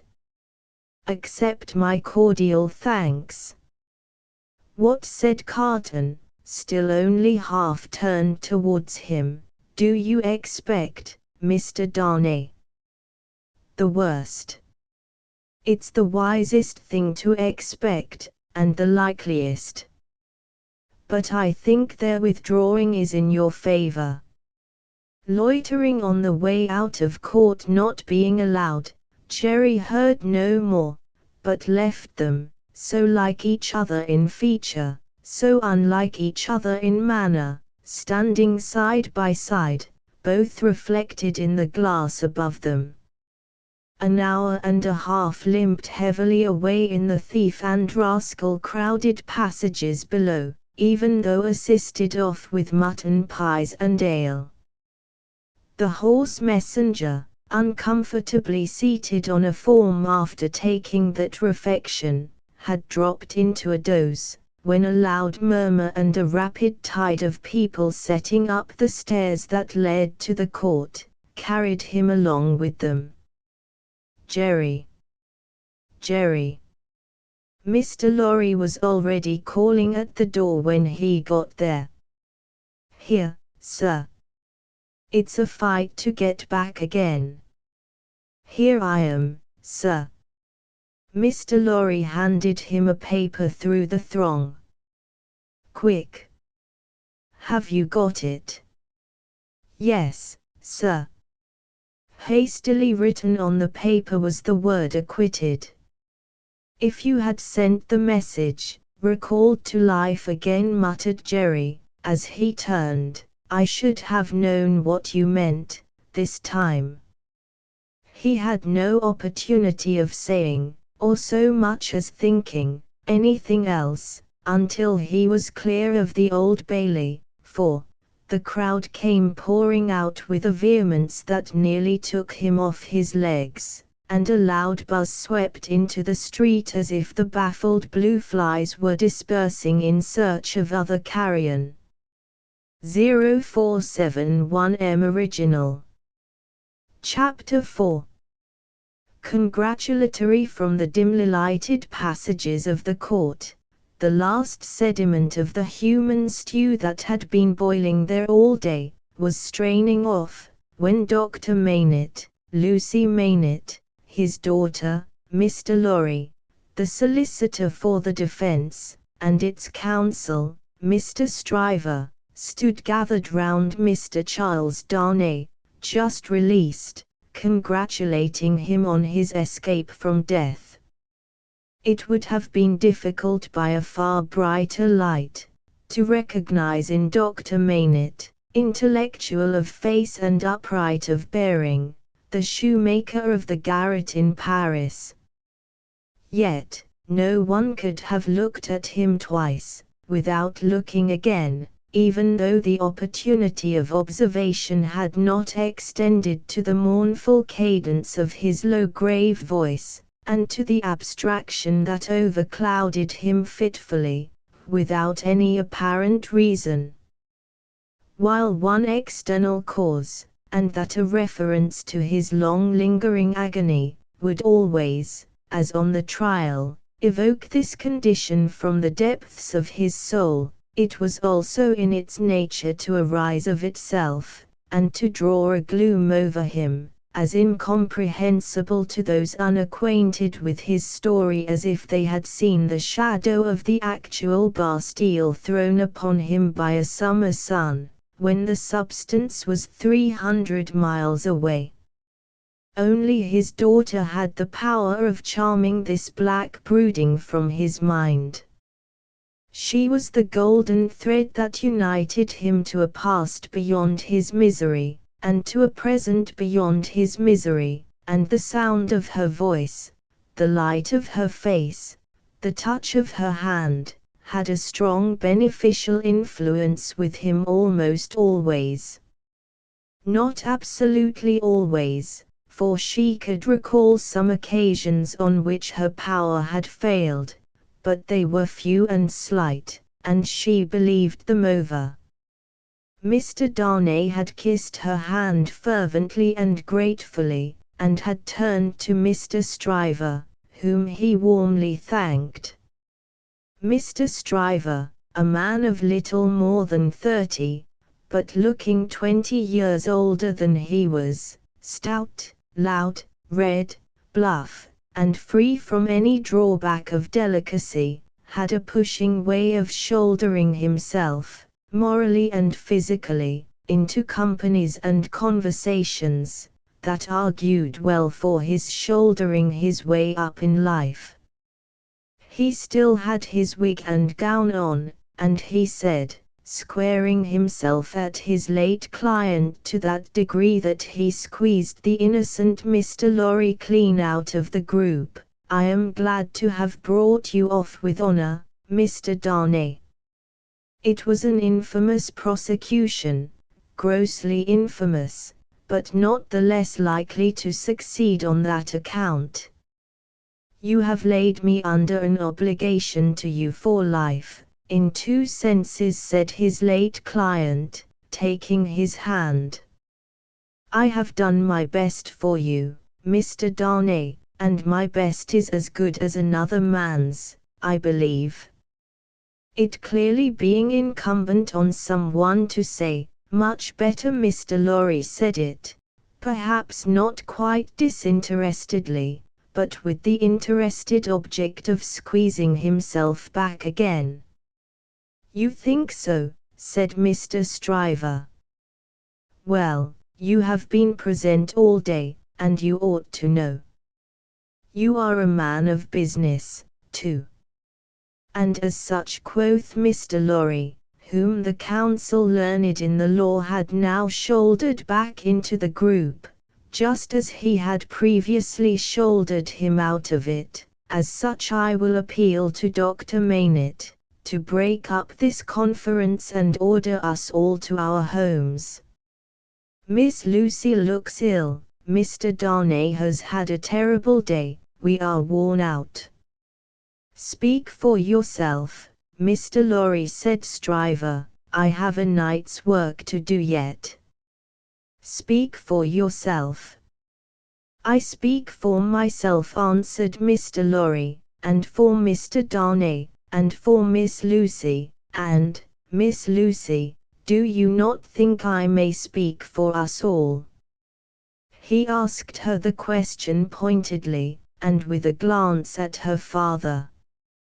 His face had become frozen, as it were, in a very curious look at Darnay, an intent look, deepening into a frown of dislike and distrust, not even unmixed with fear. With this strange expression on him his thoughts had wandered away. "My father," said Lucy, softly laying her hand on his. He slowly shook the shadow off, and turned to her. "Shall we go home, my father?" With a long breath, he answered yes. The friends of the acquitted prisoner had dispersed, under the impression, which he himself had originated, that he would not be released that night. The lights were nearly all extinguished in the passages, the iron gates were being closed with a jar and a rattle, and the dismal place was deserted until tomorrow morning's interest of gallows, pillory, whipping post, and branding iron, should repeople it. Walking between her father and Mr. Darnay, Lucy Maynett passed into the open air.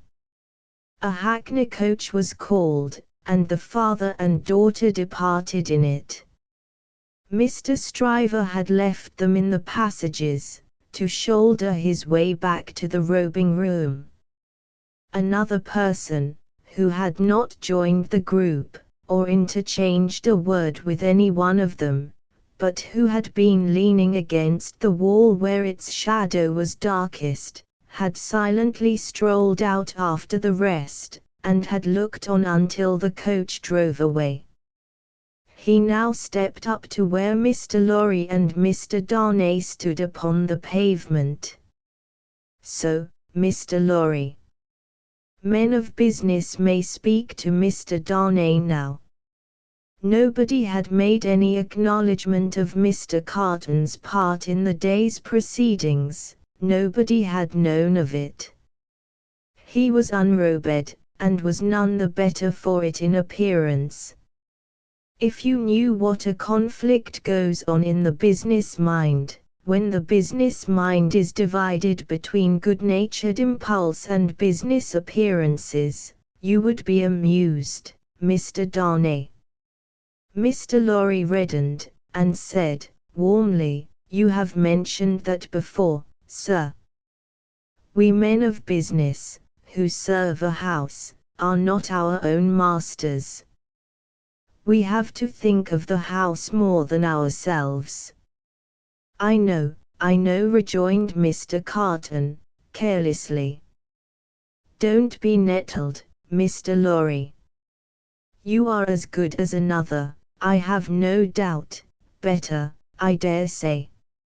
And indeed, sir," pursued Mr. Lorry, not minding him, "I really don't know what you have to do with the matter.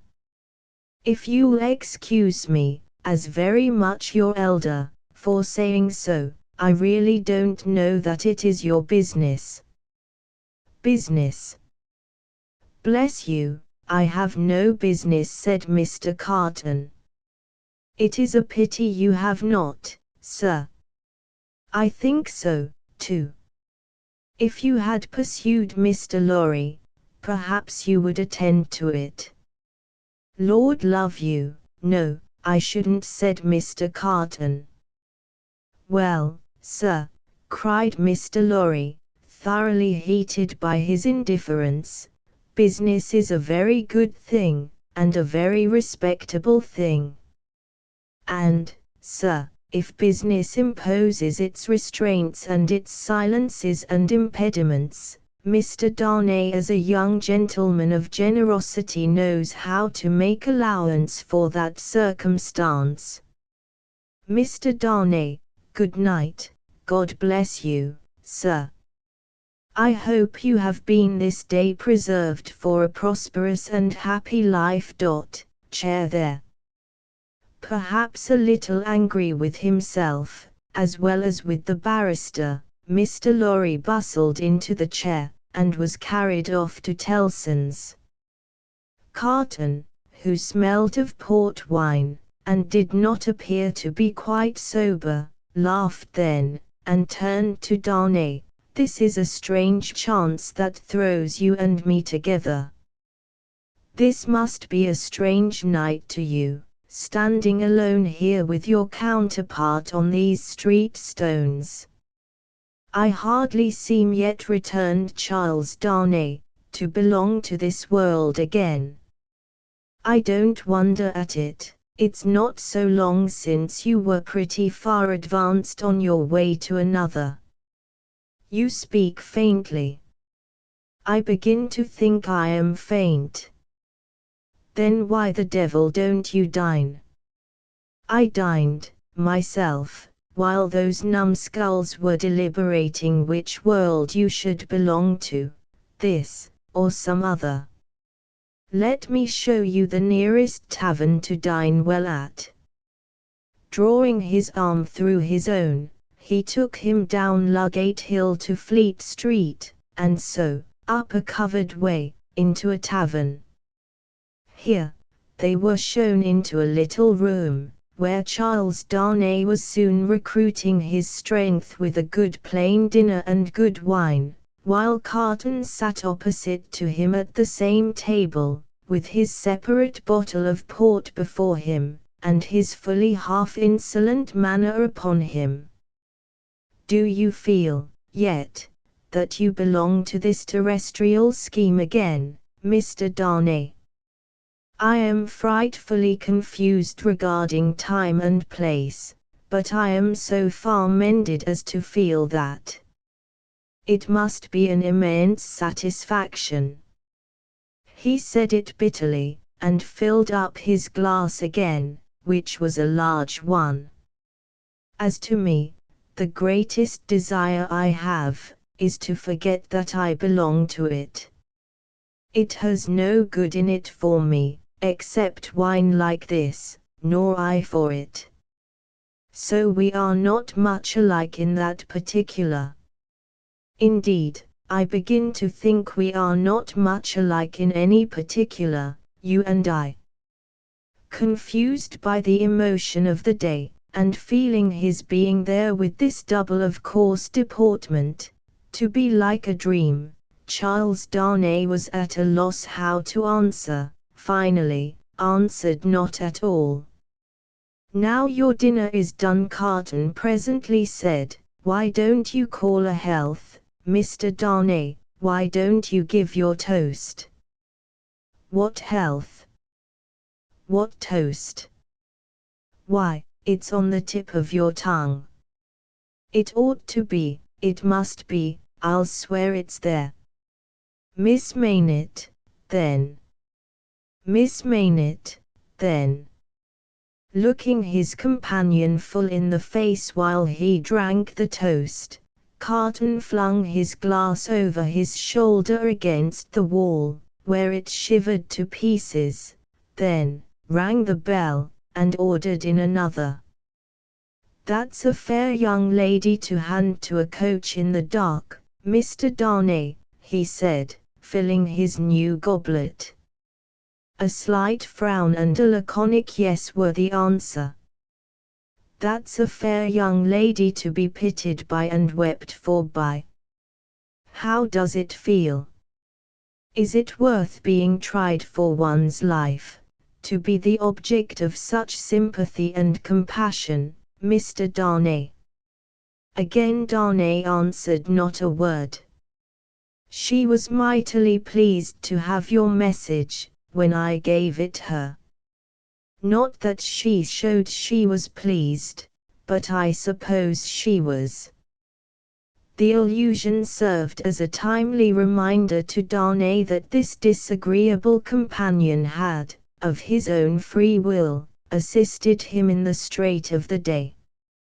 He turned the dialogue to that point, and thanked him for it. I neither want any thanks, nor merit any, was the careless rejoinder. It was nothing to do, in the first place, and I don't know why I did it, in the second. Mr. Darnay, let me ask you a question. Willingly, and a small return for your good offices. Do you think I particularly like you? Really, Mr. Carton, returned the other, oddly disconcerted, I have not asked myself the question. But ask yourself the question now. You have acted as if you do, but I don't think you do. I don't think I do, said Carton. I begin to have a very good opinion of your understanding. Nevertheless, pursued Darnay, rising to ring the bell, there is nothing in that, I hope, to prevent my calling the reckoning, and our parting without ill blood on either side. Carton rejoining, nothing in life. Darnay rang. Do you call the whole reckoning? Said Carton. On his answering in the affirmative, then bring me another pint of this same wine, drawer, and come and wake me at 10. The bill being paid, Charles Darnay rose and wished him good night. Without returning the wish, Carton rose too, with something of a threat of defiance in his manner, and said, a last word, Mr. Darnay, you think I am drunk. I think you have been drinking, Mr. Carton. Think. You know I have been drinking. Since I must say so, I know it. Then you shall likewise know why. I am a disappointed drudge, sir. I care for no man on earth, and no man on earth cares for me. Much to be regretted. You might have used your talents better. Maybe so, Mr. Darnay, maybe not. Don't let your sober face elate you, however, you don't know what it may come to. Good night. When he was left alone, this strange being took up a candle, went to a glass that hung against the wall, and surveyed himself minutely in it. Do you particularly like the man? He muttered, at his own image. Why should you particularly like a man who resembles you? There is nothing in you to like, you know that. Ah, confound you! What a change you have made in yourself! A good reason for taking to a man, that he shows you what you have fallen away from, and what you might have been. Change places with him, and would you have been looked at by those blue eyes as he was, and commiserated by that agitated face as he was? Come on, and have it out in plain words. You hate the fellow. He resorted to his pint of wine for consolation, drank it all in a few minutes, and fell asleep on his arms, with his hair straggling over the table, and a long winding sheet in the candle dripping down upon him. Chapter V. The Jackal. Those were drinking days, and most men drank hard. So very great is the improvement time has brought about in such habits, that a moderate statement of the quantity of wine and punch which one man would swallow in the course of a night, without any detriment to his reputation as a perfect gentleman, would seem, in these days, a ridiculous exaggeration. The learned profession of the law was certainly not behind any other learned profession in its bacchanalian propensities, neither was Mr. Stryver, already fast shouldering his way to a large and lucrative practice, behind his compeers in this particular, any more than in the drier parts of the legal race. A favourite at the Old Bailey, and eke at the Sessions, Mr. Stryver had begun cautiously to hew away the lower staves of the ladder on which he mounted. Sessions and Old Bailey had now to summon their favourite, specially, to their longing arms, and shouldering itself towards the visage of the Lord Chief Justice in the Court of King's Bench, the florid countenance of Mr. Stryver might be daily seen, bursting out of the bed of wigs, like a great sunflower pushing its way at the sun from among a rank garden full of flaring companions. It had once been noted at the bar, that while Mr. Stryver was a glib man, and an unscrupulous, and a ready, and a bold, he had not that faculty of extracting the essence from a heap of statements, which is among the most striking and necessary of the advocate's accomplishments. But, a remarkable improvement came upon him as to this. The more business he got, the greater his power seemed to grow of getting at its pith and marrow, and however late at night he sat carousing with Sydney Carton, he always had his points at his fingers' ends in the morning. Sydney Carton, idlest and most unpromising of men, was Stryver's great ally. What the two drank together, between Hilary Term and Michaelmas, might have floated a king's ship. Stryver never had a case in hand, anywhere, but Carton was there, with his hands in his pockets, staring at the ceiling of the court. They went the same circuit, and even there they prolonged their usual orgies late into the night, and Carton was rumoured to be seen at broad day, going home stealthily and unsteadily to his lodgings, like a dissipated cat. At last, it began to get about, among such as were interested in the matter, that although Sidney Carton would never be a lion, he was an amazingly good jackal, and that he rendered suit and service to Stryver in that humble capacity. 10 o'clock, sir, said the man at the tavern, whom he had charged to wake him. 10 o'clock, sir. What's the matter? 10 o'clock, sir. What do you mean? 10 o'clock at night. Yes, sir. Your Honor told me to call you. Oh. I remember. Very well, very well. After a few dull efforts to get to sleep again, which the man dexterously combated by stirring the fire continuously for 5 minutes, he got up, tossed his hat on, and walked out. He turned into the Temple, and, having revived himself by twice pacing the pavements of King's Bench Walk and Paper Buildings, turned into the Stryver chambers. The Stryver clerk, who never assisted at these conferences, had gone home, and the Stryver principal opened the door.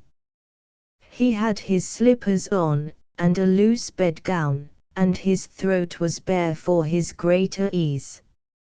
He had that rather wild, strained, seared marking about the eyes, which may be observed in all free livers of his class, from the portrait of Jeffreys downward, and which can be traced, under various disguises of art, through the portraits of every drinking age. You are a little late, Memory, said Stryver. About the usual time. It may be a quarter of an hour later. They went into a dingy room lined with books and littered with papers, where there was a blazing fire. A kettle steamed upon the hob, and in the midst of the wreck of papers a table shone, with plenty of wine upon it, and brandy, and rum, and sugar, and lemons. You have had your bottle, I perceive, Sidney. 2 tonight, I think. I have been dining with the day's client, or seeing him dine, it's all one. That was a rare point, Sidney, that you brought to bear upon the identification. How did you come by it? When did it strike you? I thought he was rather a handsome fellow, and I thought I should have been much the same sort of fellow, if I had had any luck. Mr. Stryver laughed till he shook his precocious paunch. You and your luck, Sidney. Get to work, get to work. Sullenly enough, the jackal loosened his dress, went into an adjoining room, and came back with a large jug of cold water, a basin, and a towel or two. Steeping the towels in the water, and partially wringing them out, he folded them on his head in a manner hideous to behold, sat down at the table, and said, Now I am ready. Not much boiling down to be done tonight, Memory, said Mr. Stryver, gaily, as he looked among his papers. How much? Only 2 sets of them. Give me the worst first. There they are, Sidney. Fire away.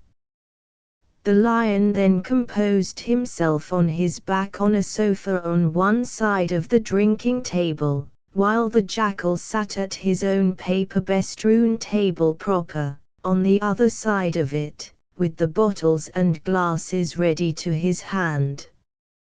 Both resorted to the drinking table without stint, but each in a different way.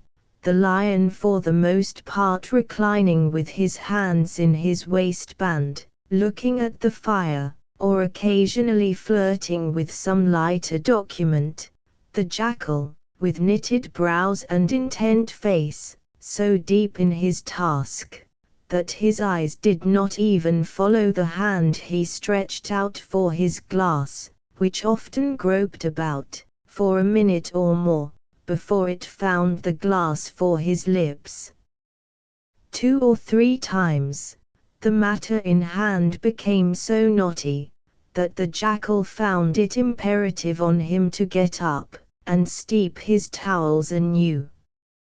From these pilgrimages to the jug and basin, he returned with such eccentricities of damp headgear as no words can describe, which were made the more ludicrous by his anxious gravity. At length the jackal had got together a compact repast for the lion, and proceeded to offer it to him. The lion took it with care and caution, made his selections from it, and his remarks upon it, and the jackal assisted both. When the repast was fully discussed, the lion put his hands in his waistband again, and lay down to meditate. The jackal then invigorated himself with a bumper for his throttle, and a fresh application to his head, and applied himself to the collection of a second meal. This was administered to the lion in the same manner, and was not disposed of until the clocks struck 3 in the morning. "And now we have done, Sidney, fill a bumper of punch," said Mr. Stryver. The jackal removed the towels from his head, which had been steaming again, shook himself, yawned, shivered, and complied. "You were very sound, Sidney, in the matter of those Crown witnesses today. Every question told. I always am sound, am I not? I don't gainsay it. What has roughened your temper? Put some punch to it and smooth it again." With a deprecatory grunt, the jackal again complied. "The old Sidney Carton of old Shrewsbury School," said Stryver, nodding his head over him as he reviewed him in the present and the past, "the old seesaw Sidney. Up 1 minute and down the next, now in spirits and now in despondency." "Ah," returned the other, sighing, "yes. The same Sidney, with the same luck. Even then, I did exercises for other boys, and seldom did my own. And why not? God knows. It was my way, I suppose." He sat, with his hands in his pockets and his legs stretched out before him, looking at the fire. "Carton," said his friend, squaring himself at him with a bullying air, as if the fire-grate had been the furnace in which sustained endeavour was forged, and the one delicate thing to be done for the old Sidney Carton of old Shrewsbury School was to shoulder him into it. "Your way is, and always was, a lame way. You summon no energy and purpose. Look at me." "Oh, bothration," returned Sidney, with a lighter and more good-humoured laugh, "don't you be moral." "How have I done what I have done?" said Stryver. "How do I do what I do?" "Partly through paying me to help you, I suppose. But it's not worth your while to apostrophize me, or the air, about it. What you want to do, you do. You were always in the front rank, and I was always behind. I had to get into the front rank. I was not born there, was I? I was not present at the ceremony, but my opinion is you were," said Carton. At this, he laughed again, and they both laughed. Before Shrewsbury, and at Shrewsbury, and ever since Shrewsbury, pursued Carton, you have fallen into your rank, and I have fallen into mine. Even when we were fellow students in the student quarter of Paris, picking up French, and French law, and other French crumbs that we didn't get much good of, you were always somewhere, and I was always nowhere. And whose fault was that? Upon my soul, I am not sure that it was not yours. You were always driving and riving and shouldering and passing, to that restless degree that I had no chance for my life but in rust and repose. It's a gloomy thing, however, to talk about one's own past, with the day breaking. Turn me in some other direction before I go. Well then. Pledge me to the pretty witness, said Stryver, holding up his glass.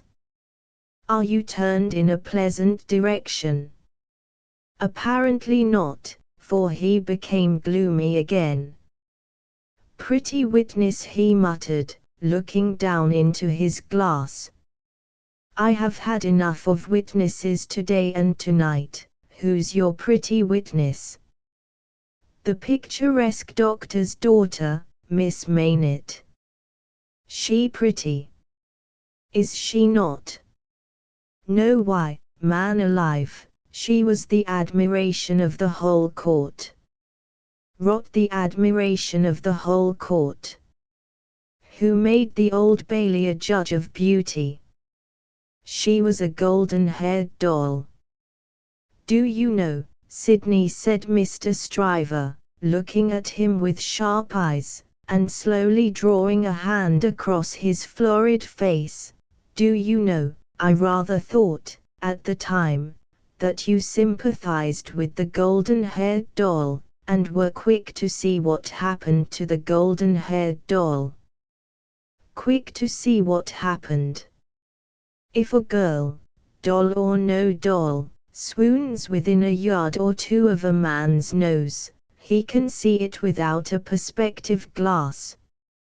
I pledge you, but I deny the beauty. And now I'll have no more drink, I'll get to bed. When his host followed him out on the staircase with a candle, to light him down the stairs, the day was coldly looking in through its grimy windows. When he got out of the house, the air was cold and sad, the dull sky overcast, the river dark and dim, the whole scene like a lifeless desert. And wreaths of dust were spinning round and round before the morning blast, as if the desert sand had risen far away, and the first spray of it in its advance had begun to overwhelm the city. Waste forces within him, and a desert all around, this man stood still on his way across a silent terrace, and saw for a moment, lying in the wilderness before him, a mirage of honorable ambition, self-denial, and perseverance. In the fair city of this vision, there were airy galleries from which the loves and graces looked upon him, gardens in which the fruits of life hung ripening, waters of hope that sparkled in his sight. A moment, and it was gone. Climbing to a high chamber in a well of houses, he threw himself down in his clothes on a neglected bed, and its pillow was wet with wasted tears. Sadly, sadly, the sun rose. It rose upon no sadder sight than the man of good abilities and good emotions, incapable of their directed exercise, incapable of his own help and his own happiness, sensible of the blight on him, and resigning himself to let it eat him away. Chapter 6. Hundreds of people. The quiet lodgings of Dr. Maynett were in a quiet street corner not far from Soho Square. On the afternoon of a certain fine Sunday, when the waves of 4 months had rolled over the trial for treason, and carried it, as to the public interest and memory, far out to sea, Mr. Jarvis Lorry walked along the sunny streets from Clerkenwell, where he lived, on his way to dine with the doctor. After several relapses into business absorption, Mr. Lorry had become the doctor's friend, and the quiet street corner was the sunny part of his life. On this certain fine Sunday, Mr. Lorry walked towards Soho, early in the afternoon, for 3 reasons of habit. Firstly, because, on fine Sundays, he often walked out, before dinner, with the doctor and Lucy. Secondly, because, on unfavorable Sundays, he was accustomed to be with them as the family friend, talking, reading, looking out of window, and generally getting through the day. Thirdly, because he happened to have his own little shrewd doubts to solve, and knew how the ways of the doctor's household pointed to that time as a likely time for solving them. A quainter corner than the corner where the doctor lived was not to be found in London. There was no way through it, and the front windows of the doctor's lodgings commanded a pleasant little vista of street that had a congenial air of retirement on it. There were few buildings then, north of the Oxford Road, and forest trees flourished, and wild flowers grew, and the hawthorn blossomed, in the now vanished fields. As a consequence, country airs circulated in Soho with vigorous freedom, instead of languishing into the parish like stray paupers without a settlement, and there was many a good south wall, not far off, on which the peaches ripened in their season. The summer light struck into the corner brilliantly in the earlier part of the day, but, when the streets grew hot, the corner was in shadow, though not in shadow so remote but that you could see beyond it into a glare of brightness. It was a cool spot, staid but cheerful, a wonderful place for echoes, and a very harbour from the raging streets. There ought to have been a tranquil bark in such an anchorage, and there was. The doctor occupied 2 floors of a large stiff house, where several callings purported to be pursued by day, but whereof little was audible any day, and which was shunned by all of them at night. In a building at the back, attainable by a courtyard where a plane tree rustled its green leaves, church organs claimed to be made, and silver to be chased, and likewise gold to be beaten by some mysterious giant who had a golden arm starting out of the wall of the front hall, as if he had beaten himself precious, and menaced a similar conversion of all visitors.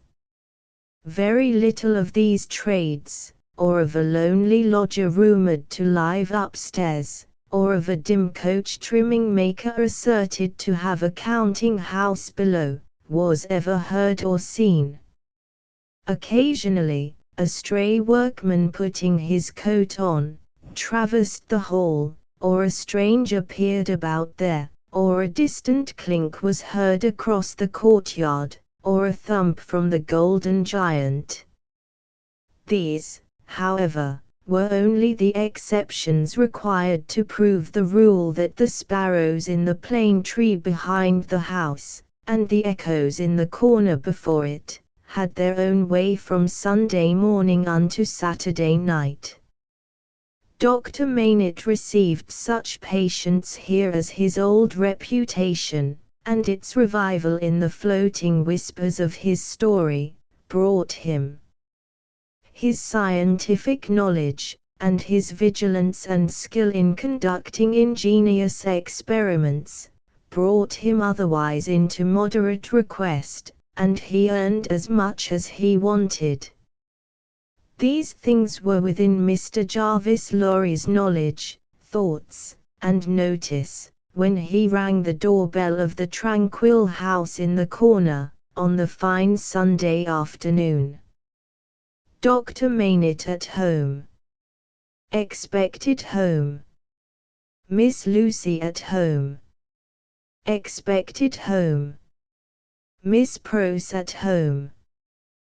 Possibly at home, but of a certainty impossible for handmaid to anticipate intentions of Miss Prose, as to admission or denial of the fact. As I am at home myself, said Mr. Lorry, I'll go upstairs.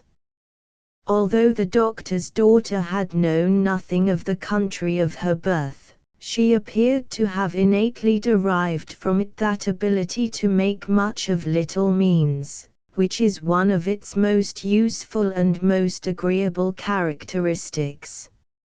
Simple as the furniture was, it was set off by so many little adornments, of no value but for their taste and fancy, that its effect was delightful.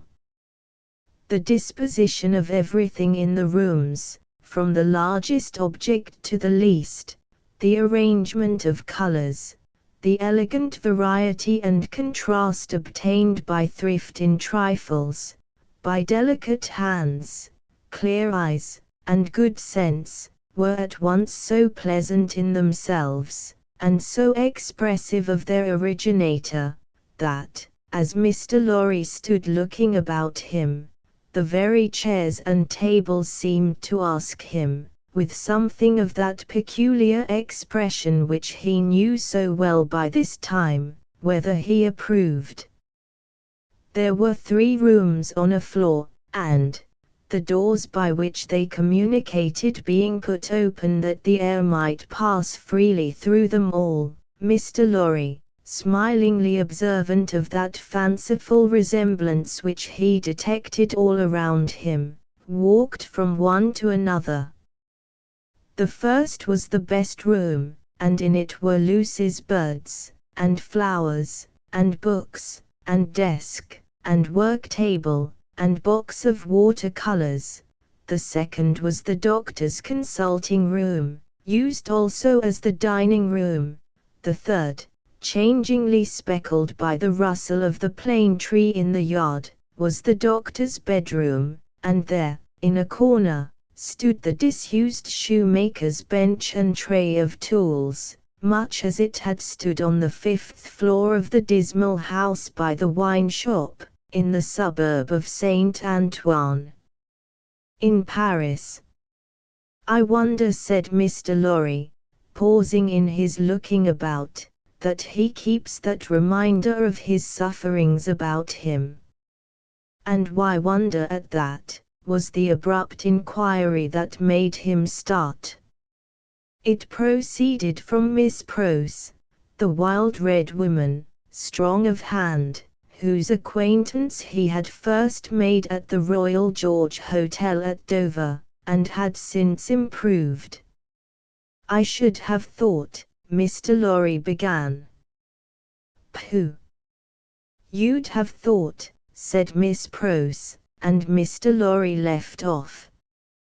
How do you do? Inquired that lady then, sharply, and yet as if to express that she bore him no malice. I am pretty well, I thank you, answered Mr. Lorry, with meekness. How are you? Nothing to boast of, said Miss Prose. Indeed. Ah, indeed, said Miss Prose. I am very much put out about my ladybird. Indeed. For gracious sake, say something else besides indeed, or you'll fidget me to death, said Miss Prose, whose character, dissociated from stature, was shortness. Really, then, said Mr. Lorry, as an amendment. Really, is bad enough, returned Miss Prose, but better. Yes, I am very much put out. May I ask the cause? I don't want dozens of people who are not at all worthy of Ladybird to come here looking after her, said Miss Prose. Do dozens come for that purpose? Hundreds, said Miss Prose. It was characteristic of this lady, as of some other people before her time and since, that whenever her original proposition was questioned, she exaggerated it. Dear me, said Mr. Lorry, as the safest remark he could think of. I have lived with the darling, or the darling has lived with me, and paid me for it, which she certainly should never have done. You may take your affidavit. If I could have afforded to keep either myself or her for nothing, since she was 10 years old. And it's really very hard, said Miss Prose. Not seeing with precision what was very hard, Mr. Lorry shook his head, using that important part of himself as a sort of fairy cloak that would fit anything. All sorts of people who are not in the least degree worthy of the pet, are always turning up, said Miss Prose. When you began it, I began it, Miss Prose. Didn't you? Who brought her father to life? Oh. If that was beginning it, said Mr. Lorry. It wasn't ending it, I suppose. I say, when you began it, it was hard enough, not that I have any fault to find with Dr. Maynett, except that he is not worthy of such a daughter, which is no imputation on him, for it was not to be expected that anybody should be, under any circumstances. But it really is doubly and trebly hard to have crowds and multitudes of people turning up after him. I could have forgiven him, to take Ladybird's affections away from me. Mr. Lorry knew Miss Prose to be very jealous, but he also knew her by this time to be, beneath the service of her eccentricity, one of those unselfish creatures, found only among women, who will, for pure love and admiration, bind themselves willing slaves, to youth when they have lost it, to beauty that they never had, to accomplishments that they were never fortunate enough to gain, to bright hopes that never shone upon their own somber lives.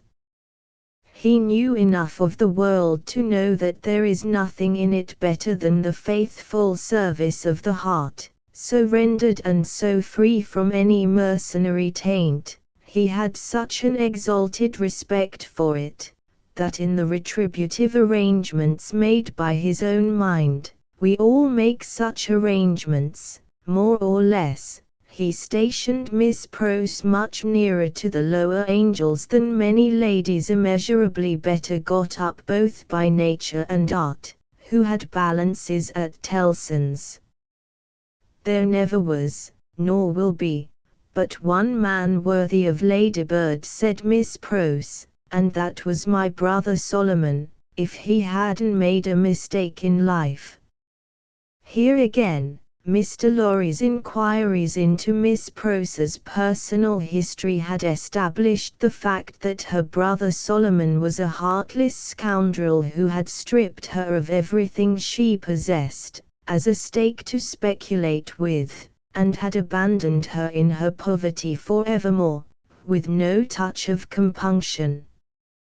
Miss Prose's fidelity of belief in Solomon, deducting a mere trifle for this slight mistake, was quite a serious matter with Mr. Lorry, and had its weight in his good opinion of her. As we happen to be alone for the moment, and are both people of business, he said, when they had got back to the drawing-room and had sat down there in friendly relations, let me ask you, does the doctor, in talking with Lucy, never refer to the shoemaking time, yet? Never. and yet keeps that bench and those tools beside him. Ah, returned Miss Pross, shaking her head. But I don't say he don't refer to it within himself.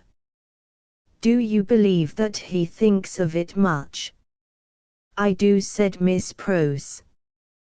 Do you imagine, Mr. Lorry had begun, when Miss Pross took him up short with, never imagine anything.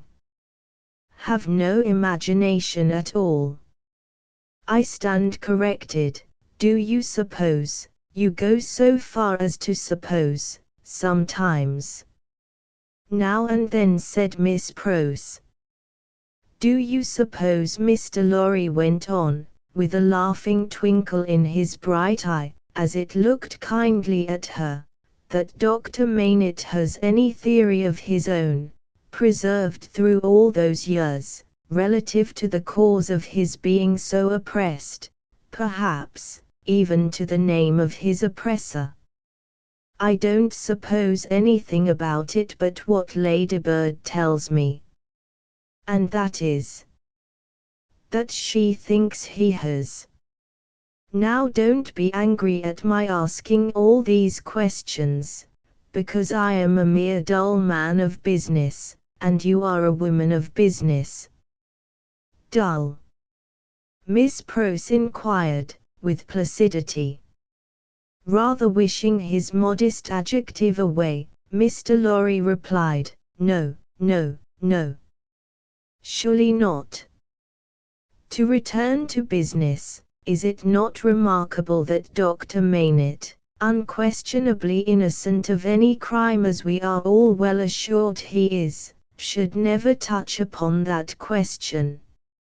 I will not say with me, though he had business relations with me many years ago, and we are now intimate, I will say with the fair daughter to whom he is so devotedly attached, and who is so devotedly attached to him. Believe me, Miss Pross, I don't approach the topic with you, out of curiosity, but out of zealous interest.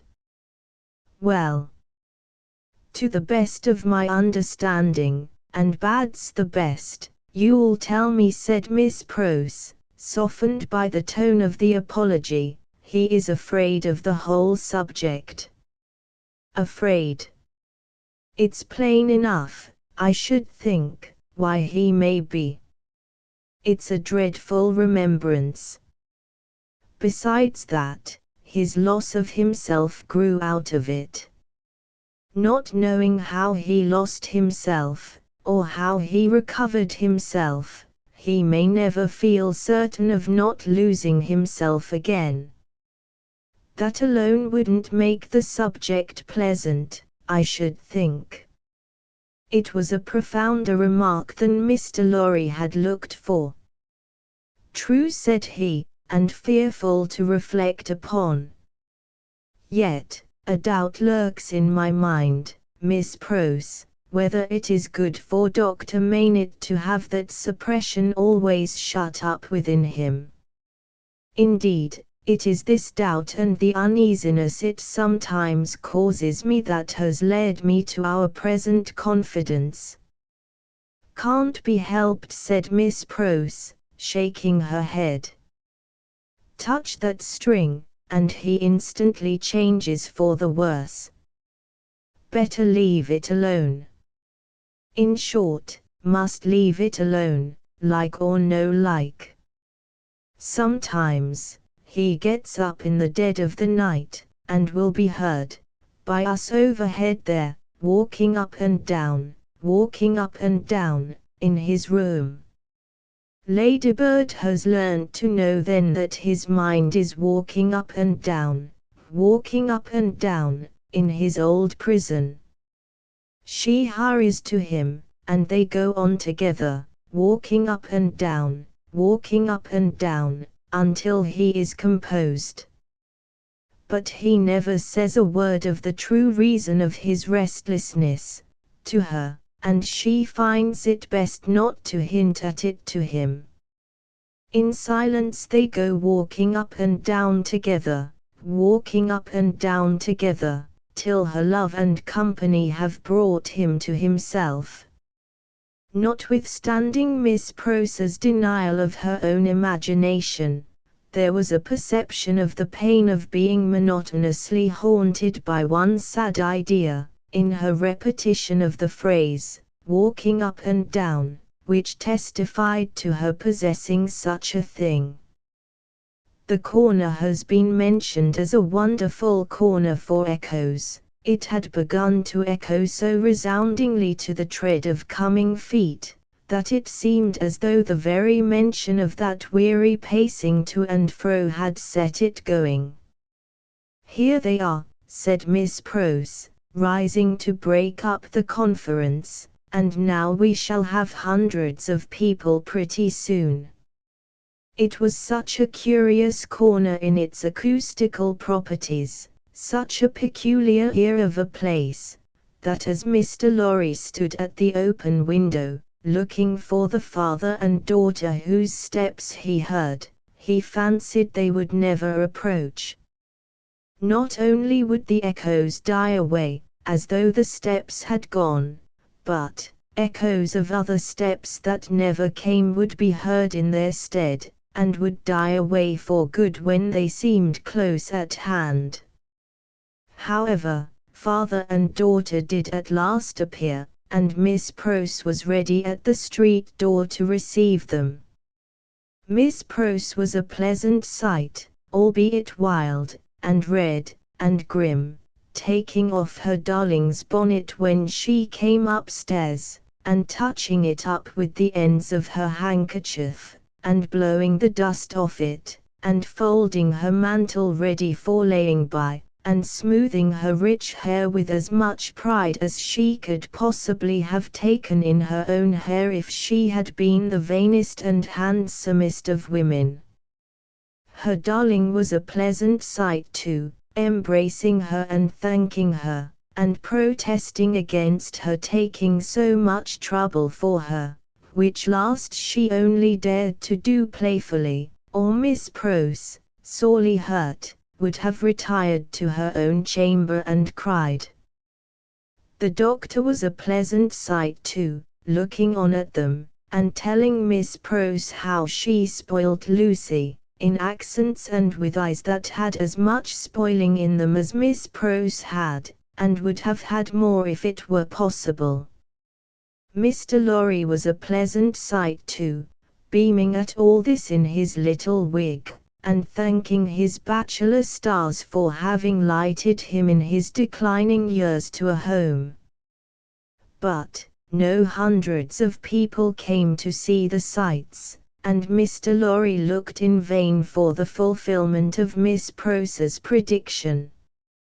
Dinner time, and still no hundreds of people. In the arrangements of the little household, Miss Pross took charge of the lower regions, and always acquitted herself marvelously. Her dinners, of a very modest quality, were so well cooked and so well served, and so neat in their contrivances, half English and half French, that nothing could be better.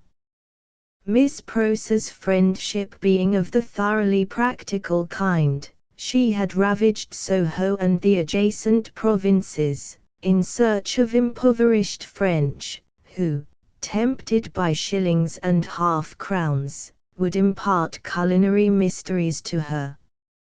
From these decayed sons and daughters of Gaul, she had acquired such wonderful arts, that the woman and girl who formed the staff of domestics regarded her as quite a sorceress, or Cinderella's godmother, who would send out for a fowl, a rabbit, a vegetable or two from the garden, and change them into anything she pleased. On Sundays, Miss Pross dined at the doctor's table, but on other days persisted in taking her meals at unknown periods, either in the lower regions, or in her own room on the second floor, a blue chamber, to which no one but her ladybird ever gained admittance. On this occasion, Miss Prose, responding to Ladybird's pleasant face and pleasant efforts to please her, unbent exceedingly, so the dinner was very pleasant, too. It was an oppressive day, and, after dinner, Lucy proposed that the wine should be carried out under the plane tree, and they should sit there in the air. As everything turned upon her, and revolved about her, they went out under the plane tree, and she carried the wine down for the special benefit of Mr. Lorry. She had installed herself, some time before, as Mr. Lorry's cup-bearer, and while they sat under the plane tree, talking, she kept his glass replenished. Mysterious backs and ends of houses peeped at them as they talked, and the plane tree whispered to them in its own way above their heads. Still, the hundreds of people did not present themselves. Mr. Darnay presented himself while they were sitting under the plane tree, but he was only one. Dr. Maynard received him kindly, and so did Lucy. But, Miss Prose suddenly became afflicted with a twitching in the head and body, and retired into the house. She was not unfrequently the victim of this disorder, and she called it, in familiar conversation, a fit of the jerks. The doctor was in his best condition, and looked specially young. The resemblance between him and Lucy was very strong at such times, and as they sat side by side, she leaning on his shoulder, and he resting his arm on the back of her chair, it was very agreeable to trace the likeness. He had been talking all day, on many subjects, and with unusual vivacity. "Pray, Dr. Maynard," said Mr. Darnay, as they sat under the plane tree, and he said it in the natural pursuit of the topic in hand, which happened to be the old buildings of London, "have you seen much of the Tower?"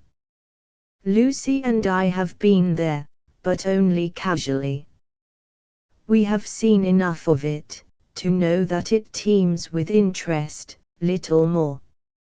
"I have been there, as you remember," said Darnay, with a smile, though reddening a little angrily, "in another character, and not in a character that gives facilities for seeing much of it. They told me a curious thing when I was there." "What was that?" Lucy asked. "In making some alterations, the workmen came upon an old dungeon, which had been, for many years, built up and forgotten. Every stone of its inner wall was covered by inscriptions which had been carved by prisoners, dates, names, complaints, and prayers. Upon a corner stone in an angle of the wall, one prisoner, who seemed to have gone to execution, had cut as his last work, 3 letters. They were done with some very poor instrument, and hurriedly, with an unsteady hand. At first, they were read as Dic. But, on being more carefully examined, the last letter was found to be G. There was no record or legend of any prisoner with those initials, and many fruitless guesses were made what the name could have been. At length, it was suggested that the letters were not initials, but the complete word, dig. The floor was examined very carefully under the inscription, and, in the earth beneath a stone, or tile, or some fragment of paving, were found the ashes of a paper, mingled with the ashes of a small leathern case or bag. What the unknown prisoner had written will never be read, but he had written something, and hidden it away to keep it from the gaoler. "My father," exclaimed Lucy, "you are ill." He had suddenly started up, with his hand to his head. His manner and his look quite terrified them all. "No, my dear, not ill. There are large drops of rain falling, and they made me start. We had better go in." He recovered himself almost instantly. Rain was really falling in large drops, and he showed the back of his hand with raindrops on it. But he said not a single word in reference to the discovery that had been told of, and, as they went into the house, the business eye of Mr. Lorry either detected, or fancied it detected, on his face, as it turned towards Charles Darnay, the same singular look that had been upon it when it turned towards him in the passages of the court-house. He recovered himself so quickly, however, that Mr. Lorry had doubts of his business eye. The arm of the golden giant in the hall was not more steady than he was, when he stopped under it to remark to them that he was not yet proof against slight surprises, if he ever would be, and that the rain had startled him. Tea time, and Miss Pross making tea, with another fit of the jerks upon her, and yet no hundreds of people. Mr. Carton had lounged in, but he made only 2. The night was so very sultry, that although they sat with doors and windows open, they were overpowered by heat. When the tea table was done with, they all moved to one of the windows, and looked out into the heavy twilight. Lucy sat by her father, Darnay sat beside her, Carton leaned against a window. The curtains were long and white, and some of the thunder gusts that whirled into the corner, caught them up to the ceiling, and waved them like spectral wings. "The raindrops are still falling, large, heavy, and few," said Dr. Maynett. "It comes slowly." "It comes surely," said Carton. They spoke low, as people watching and waiting mostly do, as people in a dark room, watching and waiting for lightning, always do. There was a great hurry in the streets of people speeding away to get shelter before the storm broke. The wonderful corner for echoes resounded with the echoes of footsteps coming and going, yet not a footstep was there. "A multitude of people, and yet a solitude," said Darnay, when they had listened for a while. "Is it not impressive, Mr. Darnay?" asked Lucy. "Sometimes, I have sat here of an evening, until I have fancied, but even the shade of a foolish fancy makes me shudder tonight. When all is so black and solemn, let us shudder too. We may know what it is. It will seem nothing to you. Such whims are only impressive as we originate them, I think. They are not to be communicated.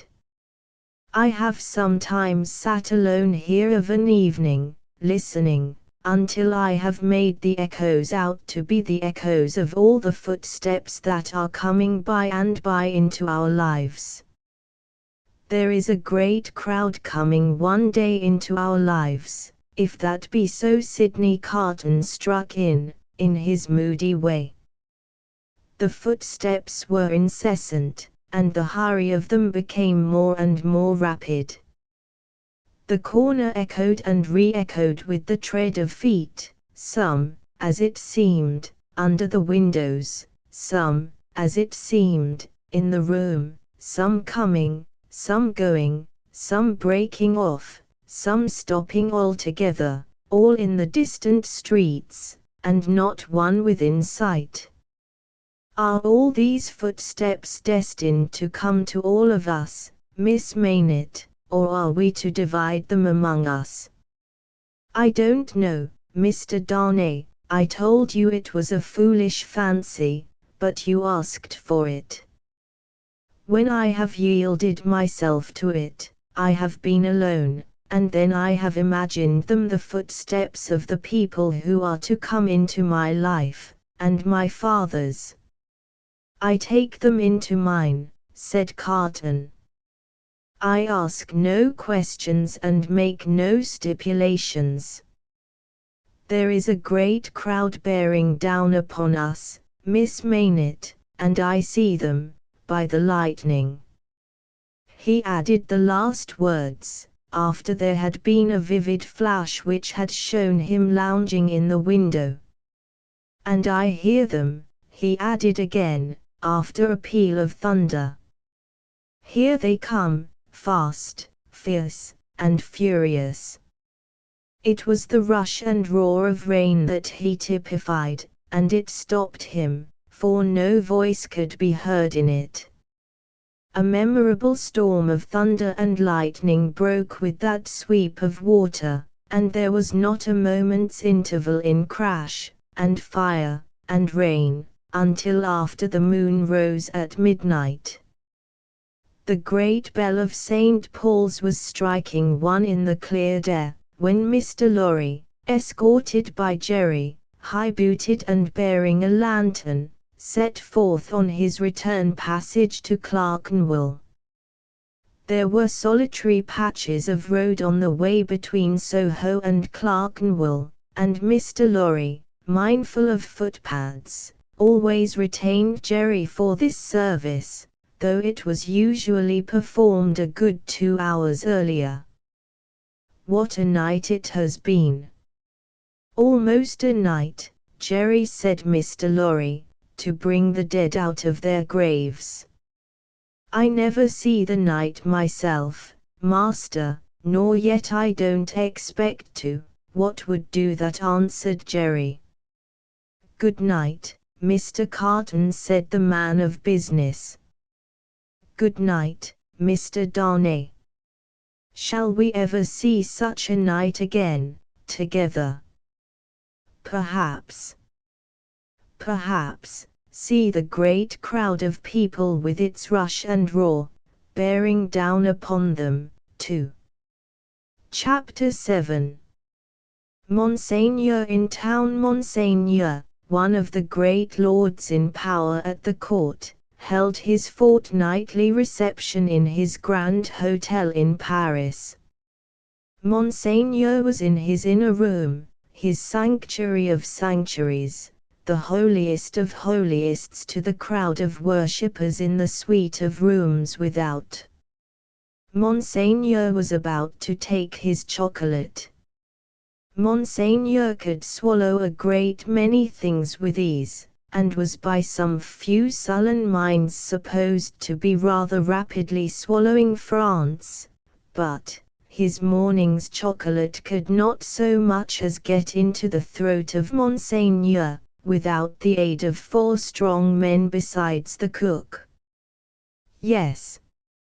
It took 4 men, all 4 ablaze with gorgeous decoration, and the chief of them unable to exist with fewer than 2 gold watches in his pocket, emulative of the noble and chaste fashion set by Monseigneur, to conduct the happy chocolate to Monseigneur's lips. 1 lackey carried the chocolate pot into the sacred presence, a second milled and frothed the chocolate with the little instrument he bore for that function, a third presented the favored napkin, a fourth, he of the 2 gold watches, poured the chocolate out. It was impossible for Monseigneur to dispense with one of these attendants on the chocolate and hold his high place under the admiring heavens. Deep would have been the blot upon his escutcheon if his chocolate had been ignobly waited on by only 3 men, he must have died of 2. Monseigneur had been out at a little supper last night, where the comedy and the grand opera were charmingly represented. Monseigneur was out at a little supper most nights, with fascinating company. So polite and so impressible was Monseigneur, that the comedy and the grand opera had far more influence with him in the tiresome articles of state affairs and state secrets, than the needs of all France. A happy circumstance for France, as the like always is for all countries similarly favoured, always was for England, by way of example, in the regretted days of the merry Stuart who sold it. Monseigneur had one truly noble idea of general public business, which was, to let everything go on in its own way. Of particular public business, Monseigneur had the other truly noble idea that it must all go his way, tend to his own power and pocket. Of his pleasures, general and particular, Monseigneur had the other truly noble idea, that the world was made for them. The text of his order, altered from the original by only a pronoun, which is not much, ran, "The earth and the fullness thereof are mine, saith Monseigneur."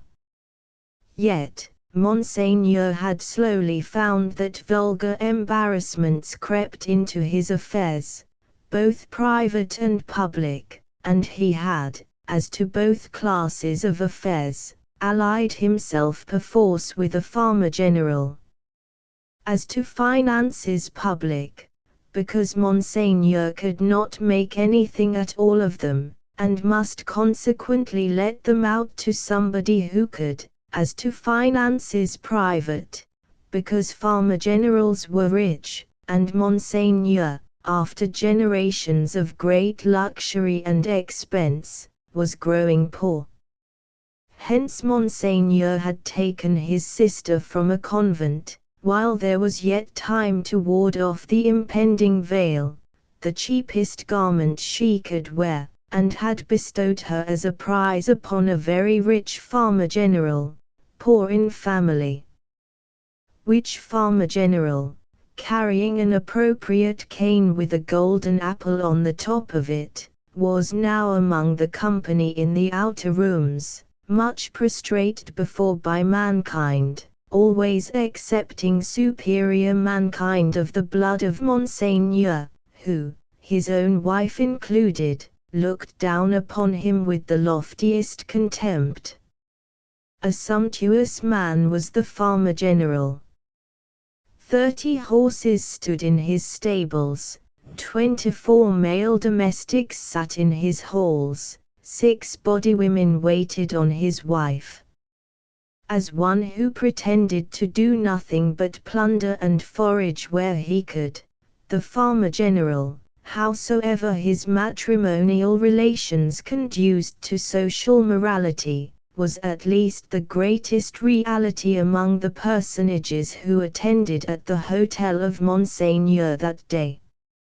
For, the rooms, though a beautiful scene to look at, and adorned with every device of decoration that the taste and skill of the time could achieve, were, in truth, not a sound business, considered with any reference to the scarecrows in the rags and nightcaps elsewhere, and not so far off, either, but that the watching towers of Notre Dame, almost equidistant from the two extremes, could see them both.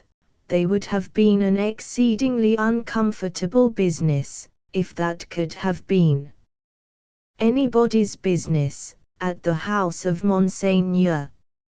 Military officers destitute of military knowledge, naval officers with no idea of a ship, civil officers without a notion of affairs, brazen ecclesiastics, of the worst worldly, with sensual eyes, loose tongues, and looser lives, all totally unfit for their several callings, all lying horribly in pretending to belong to them, but all nearly or remotely of the order of Monseigneur, and therefore foisted on all public employments from which anything was to be got.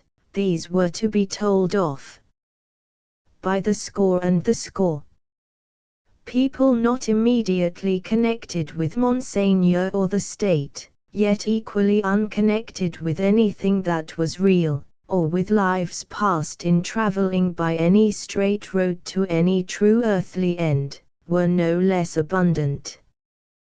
Doctors who made great fortunes out of dainty remedies for imaginary disorders that never existed, smiled upon their courtly patients in the antechambers of Monseigneur. Projectors who had discovered every kind of remedy for the little evils with which the state was touched, except the remedy of setting to work in earnest to root out a single sin, poured their distracting babble into any ears they could lay hold of, at the reception of Monseigneur.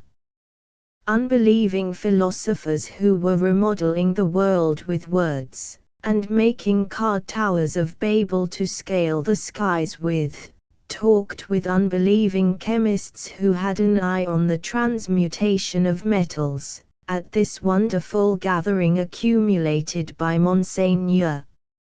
Exquisite gentlemen of the finest breeding, which was at that remarkable time, and has been since, to be known by its fruits of indifference to every natural subject of human interest, were in the most exemplary state of exhaustion, at the hotel of Monseigneur.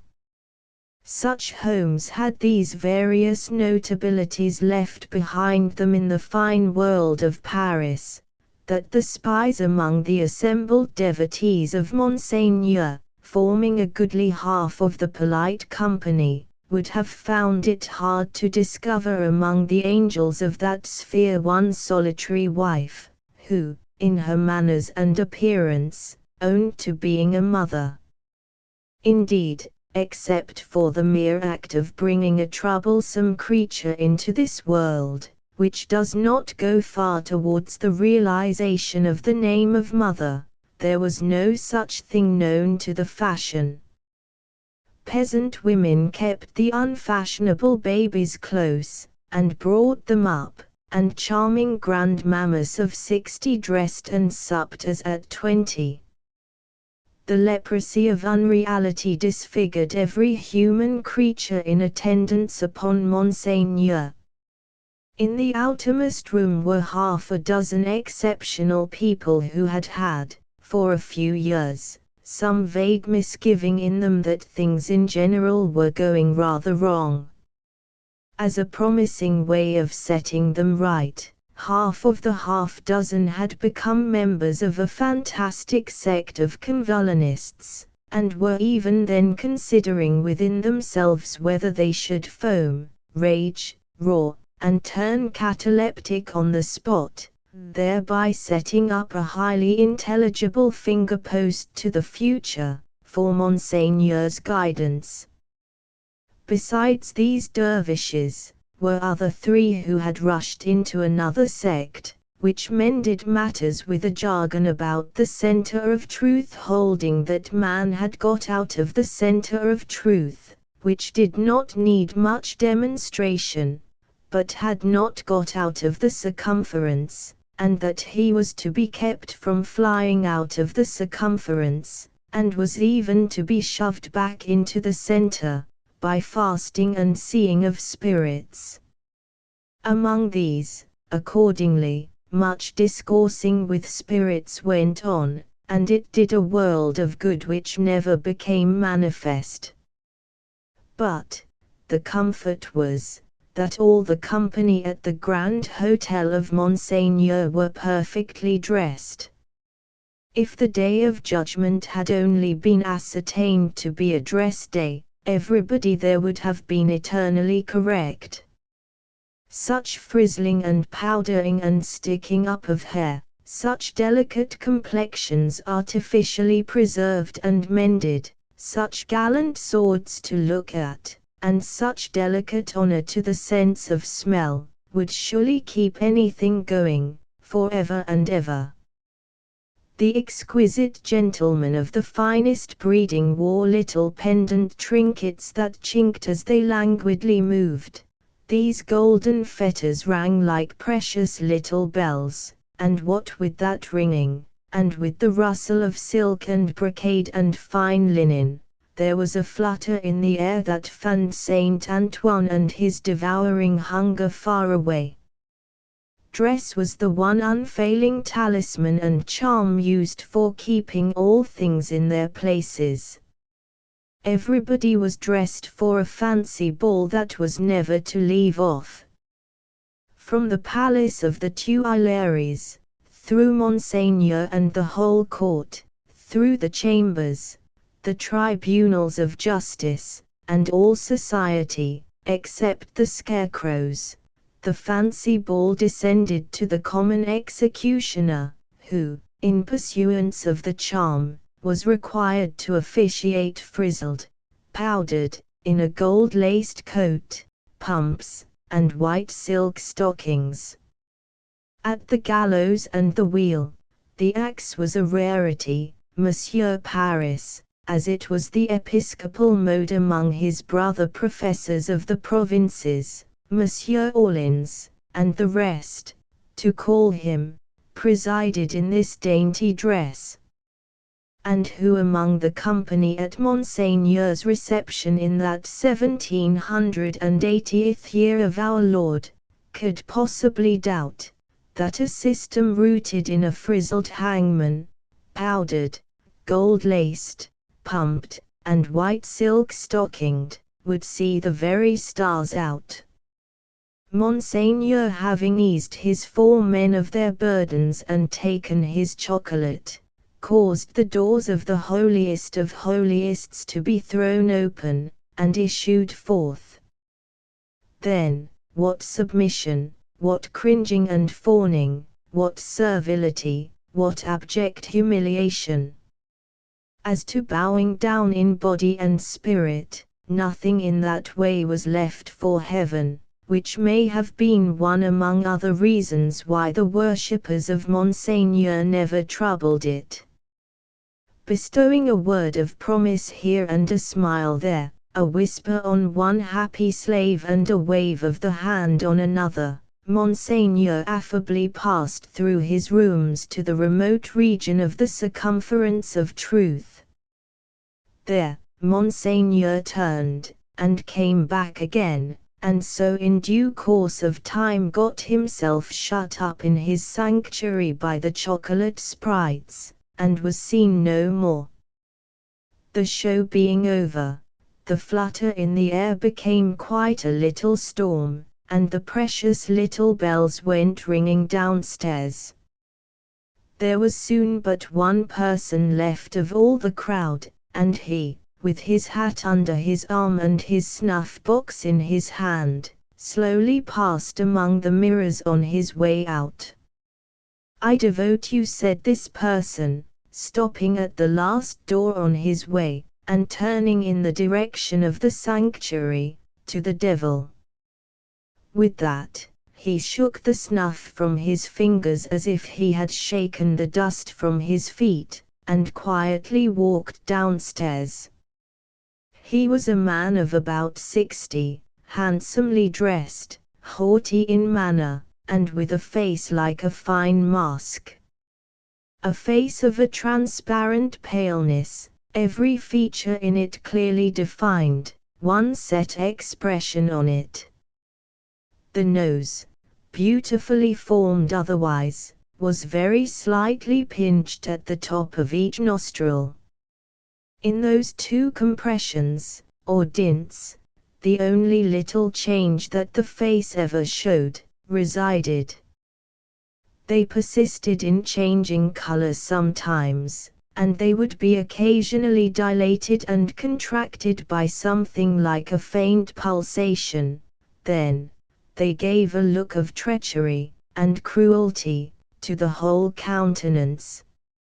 Examined with attention, its capacity of helping such a look was to be found in the line of the mouth, and the lines of the orbits of the eyes, being much too horizontal and thin, Still, in the effect of the face made, it was a handsome face, and a remarkable one.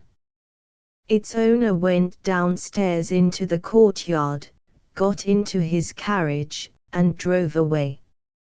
Not many people had talked with him at the reception. He had stood in a little space apart, and Monseigneur might have been warmer in his manner. It appeared, under the circumstances, rather agreeable to him to see the common people dispersed before his horses, and often barely escaping from being run down. His man drove as if he were charging an enemy, and the furious recklessness of the man brought no check into the face, or to the lips, of the master. The complaint had sometimes made itself audible, even in that deaf city and dumb age, that, in the narrow streets without footways, the fierce patrician custom of hard driving endangered and maimed the mere vulgar in a barbarous manner. But few cared enough for that to think of it a second time, and, in this matter, as in all others, the common wretches were left to get out of their difficulties as they could. With a wild rattle and clatter, and an inhuman abandonment of consideration not easy to be understood in these days, the carriage dashed through streets and swept round corners, with women screaming before it, and men clutching each other and clutching children out of its way. At last, swooping at a street corner by a fountain, one of its wheels came to a sickening little jolt, and there was a loud cry from a number of voices, and the horses reared and plunged. 0496 original. But for the latter inconvenience, the carriage probably would not have stopped. Carriages were often known to drive on, and leave their wounded behind, and why not? But the frightened valet had got down in a hurry, and there were 20 hands at the horses' bridles. "What has gone wrong?" said Monsieur, calmly looking out. A tall man in a nightcap had caught up a bundle from among the feet of the horses, and had laid it on the basement of the fountain, and was down in the mud and wet, howling over it like a wild animal. "Pardon, Monsieur the Marquis," said a ragged and submissive man, "it is a child." "Why does he make that abominable noise? Is it his child?" "Excuse me, Monsieur the Marquis, it is a pity, yes." The fountain was a little removed, for the street opened, where it was, into a space some 10 or 12 yards square. As the tall man suddenly got up from the ground, and came running at the carriage, Monsieur the Marquis clapped his hand for an instant on his sword hilt. "Killed!" shrieked the man, in wild desperation, extending both arms at their length above his head, and staring at him. "Dead!" The people closed round, and looked at Monsieur the Marquis. There was nothing revealed by the many eyes that looked at him but watchfulness and eagerness. There was no visible menacing or anger. Neither did the people say anything. After the first cry, they had been silent, and they remained so. The voice of the submissive man who had spoken was flat and tame in its extreme submission. Monsieur the Marquis ran his eyes over them all, as if they had been mere rats come out of their holes. He took out his purse. "It is extraordinary to me," said he, "that you people cannot take care of yourselves and your children. One or the other of you is forever in the way. How do I know what injury you have done my horses? See. Give him that." He threw out a gold coin for the valet to pick up, and all the heads craned forward that all the eyes might look down at it as it fell. The tall man called out again with a most unearthly cry, "Dead!" He was arrested by the quick arrival of another man, for whom the rest made way.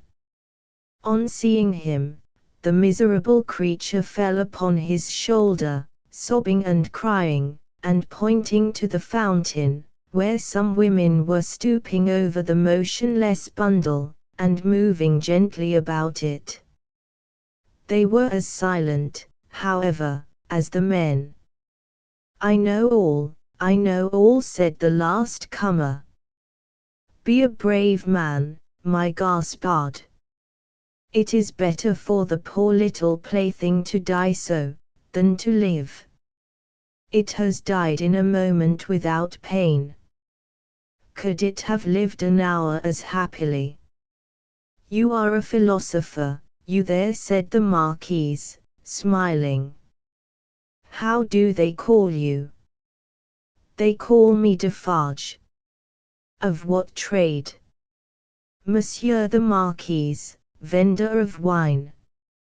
"Pick up that, philosopher and vendor of wine," said the Marquise, throwing him another gold coin, "and spend it as you will. The horses there, are they right?" Without deigning to look at the assemblage a second time, Monsieur the Marquis leaned back in his seat, and was just being driven away with the air of a gentleman who had accidentally broke some common thing, and had paid for it, and could afford to pay for it, when his ease was suddenly disturbed by a coin flying into his carriage, and ringing on its floor. "Hold," said Monsieur the Marquis. "Hold the horses. Who threw that?" He looked to the spot where Defarge the vendor of wine had stood, a moment before, but the wretched father was grovelling on his face on the pavement in that spot, and the figure that stood beside him was the figure of a dark stout woman, knitting. "You dogs," said the Marquise, but smoothly, and with an unchanged front, except as to the spots on his nose, "I would ride over any of you very willingly, and exterminate you from the earth. If I knew which rascal threw at the carriage, and if that brigand were sufficiently near it, he should be crushed under the wheels." So cowed was their condition, and so long and hard their experience of what such a man could do to them, within the law and beyond it, that not a voice, or a hand, or even an eye was raised. Among the men, not one.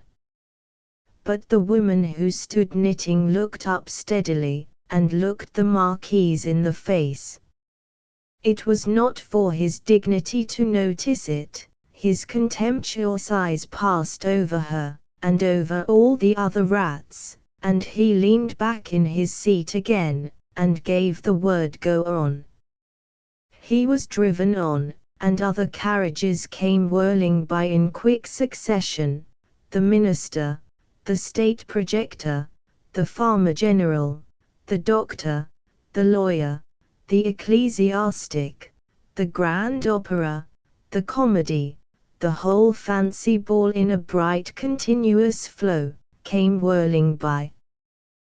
The rats had crept out of their holes to look on, and they remained looking on for hours, soldiers and police often passing between them and the spectacle, and making a barrier behind which they slunk, and through which they peeped.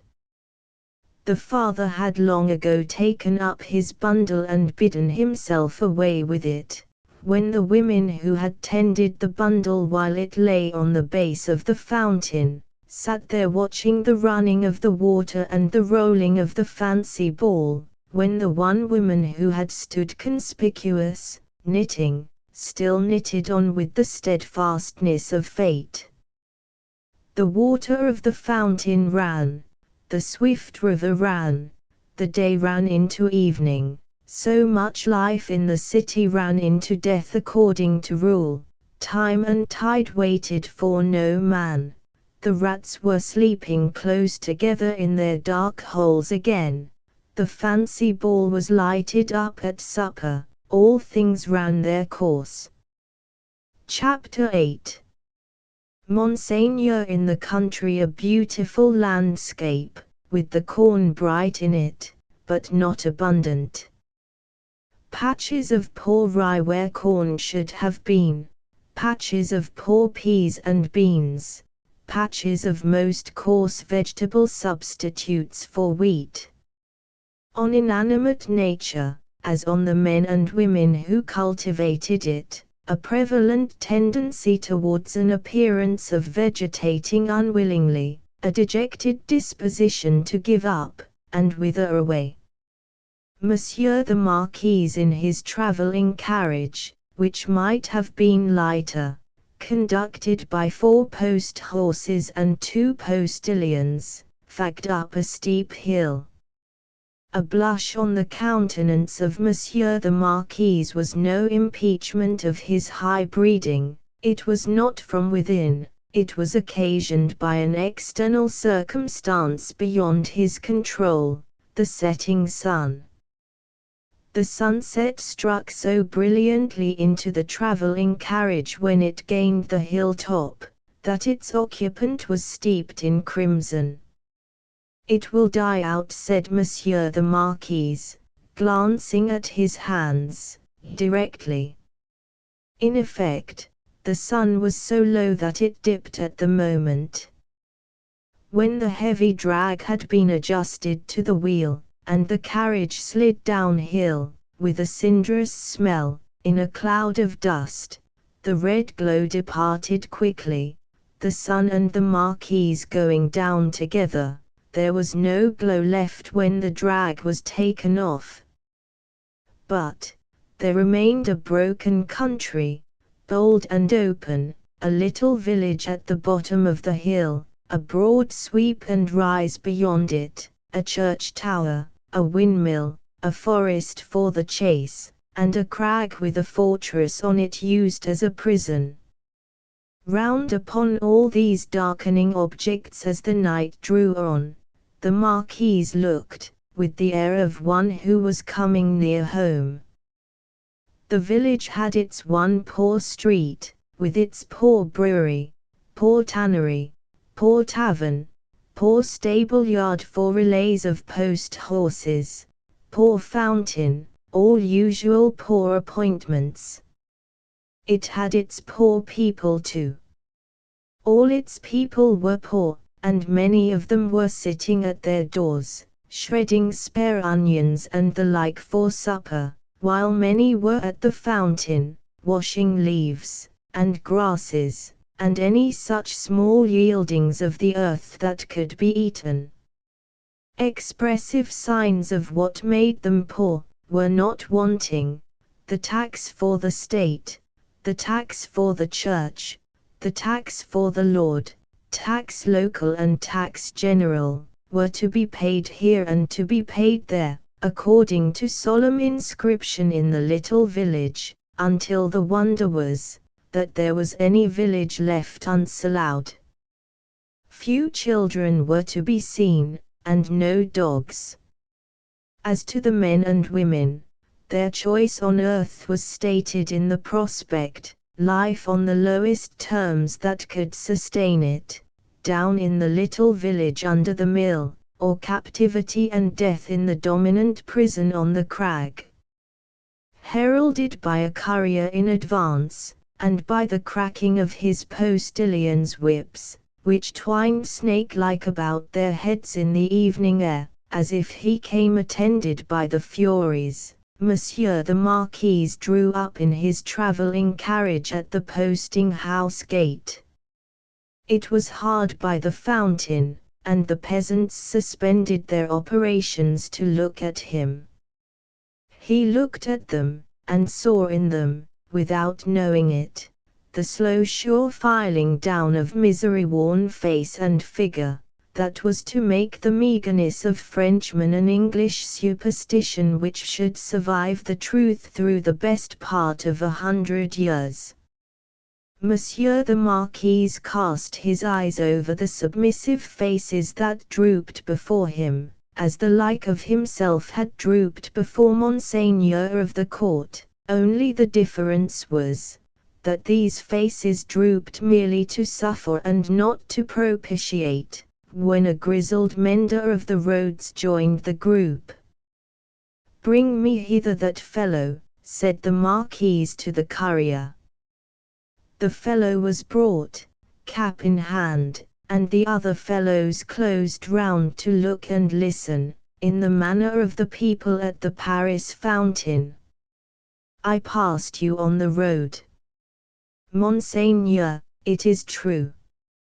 I had the honor of being passed on the road. Coming up the hill, and at the top of the hill, both. Monseigneur, it is true. What did you look at, so fixedly?" "Monseigneur, I looked at the man. He stooped a little, and with his tattered blue cap pointed under the carriage. All his fellows stooped to look under the carriage." "What man, pig? And why look there?" "Pardon, Monseigneur, he swung by the chain of the shoe, the drag." "Who?" demanded the traveller. "Monseigneur, the man." "May the devil carry away these idiots. How do you call the man? You know all the men of this part of the country. Who was he?" "Your clemency, Monseigneur. He was not of this part of the country. Of all the days of my life, I never saw him. Swinging by the chain. To be suffocated. With your gracious permission, that was the wonder of it, Monseigneur. His head hanging over, like this." He turned himself sideways to the carriage, and leaned back, with his face thrown up to the sky, and his head hanging down, then recovered himself, fumbled with his cap, and made a bow. "What was he like?" "Monseigneur, he was whiter than the miller. All covered with dust, white as a spectre, tall as a spectre." The picture produced an immense sensation in the little crowd, but all eyes, without comparing notes with other eyes, looked at Monsieur the Marquis. Perhaps, to observe whether he had any spectre on his conscience. "Truly, you did well," said the Marquis, felicitously sensible that such vermin were not to ruffle him, "to see a thief accompanying my carriage, and not open that great mouth of yours. Bah! Put him aside, Monsieur Gable." Monsieur Gable was the postmaster, and some other taxing functionary united. He had come out with great obsequiousness to assist at this examination, and had held the examined by the drapery of his arm in an official manner. "Bah! Go aside," said Monsieur Gable. "Lay hands on this stranger if he seeks to lodge in your village tonight, and be sure that his business is honest, Gable." "Monseigneur, I am flattered to devote myself to your orders." "Did he run away, fellow? Where is that accursed?" The accursed was already under the carriage with some half-dozen particular friends, pointing out the chain with his blue cap. Some half-dozen other particular friends promptly hauled him out, and presented him breathless to Monsieur the Marquis. "Did the man run away, dolt, when we stopped for the drag?" "Monseigneur, he precipitated himself over the hillside, head first, as a person plunges into the river. See to it, Gable. Go on. The half-dozen who were peering at the chain were still among the wheels, like sheep. The wheels turned so suddenly that they were lucky to save their skins and bones. They had very little else to save, or they might not have been so fortunate. The burst with which the carriage started out of the village and up the rise beyond, was soon checked by the steepness of the hill. Gradually, it subsided to a foot pace, swinging and lumbering upward among the many sweet scents of a summer night. The postilions, with 1,000 gossamer gnats circling about them in lieu of the furies, quietly mended the points to the lashes of their whips. The valet walked by the horses. The courier was audible, trotting on ahead into the dull distance. At the steepest point of the hill there was a little burial ground, with a cross and a new large figure of our Saviour on it. It was a poor figure in wood, done by some inexperienced rustic carver, but he had studied the figure from the life, his own life, maybe, for it was dreadfully spare and thin. To this distressful emblem of a great distress that had long been growing worse, and was not at its worst, a woman was kneeling. She turned her head as the carriage came up to her, rose quickly, and presented herself at the carriage door. "It is you, Monseigneur." "Monseigneur, a petition." With an exclamation of impatience, but with his unchangeable face, Monseigneur looked out. "How, then? What is it?" "Always petitions." "Monseigneur." "For the love of the great God." "My husband, the forester." "What of your husband, the forester?" "Always the same with you people. He cannot pay something." "He has paid all, Monseigneur." "He is dead." "Well." "He is quiet." "Can I restore him to you?" "Alas, no, Monseigneur." "But he lies yonder, under a little heap of poor grass." "Well." "Monseigneur, there are so many little heaps of poor grass." Again, "Well."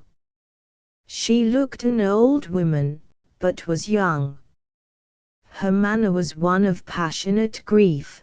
By turns she clasped her veinous and knotted hands together with wild energy, and laid one of them on the carriage door, tenderly, caressingly, as if it had been a human breast, and could be expected to feel the appealing touch. "Monseigneur, hear me. Monseigneur, hear my petition. My husband died of want, so many die of want, so many more will die of want." Again, "Well. Can I feed them?" "Monseigneur, the good God knows, but I don't ask it. My petition is, that a morsel of stone or wood, with my husband's name, may be placed over him to show where he lies. Otherwise, the place will be quickly forgotten, it will never be found when I am dead of the same malady, I shall be laid under some other heap of poor grass. Monseigneur, they are so many, they increase so fast, there is so much want. Monseigneur. Monseigneur." The valet had put her away from the door, the carriage had broken into a brisk trot, the postilions had quickened the pace, she was left far behind, and Monseigneur, again escorted by the furies, was rapidly diminishing the league or two of distance that remained between him and his chateau. The sweet scents of the summer night rose all around him, and rose, as the rain falls, impartially, on the dusty, ragged, and toil-worn group at the fountain not far away, to whom the mender of roads, with the aid of the blue cap without which he was nothing, still enlarged upon his man like a spectre, as long as they could bear it. By degrees, as they could bear no more, they dropped off one by one, and lights twinkled in little casements, which lights, as the casements darkened, and more stars came out, seemed to have shot up into the sky instead of having been extinguished. The shadow of a large high-roofed house, and of many overhanging trees, was upon Monsieur the Marquis by that time, and the shadow was exchanged for the light of a flambeau, as his carriage stopped, and the great door of his chateau was opened to him. Monsieur Charles, whom I expect, is he arrived from England?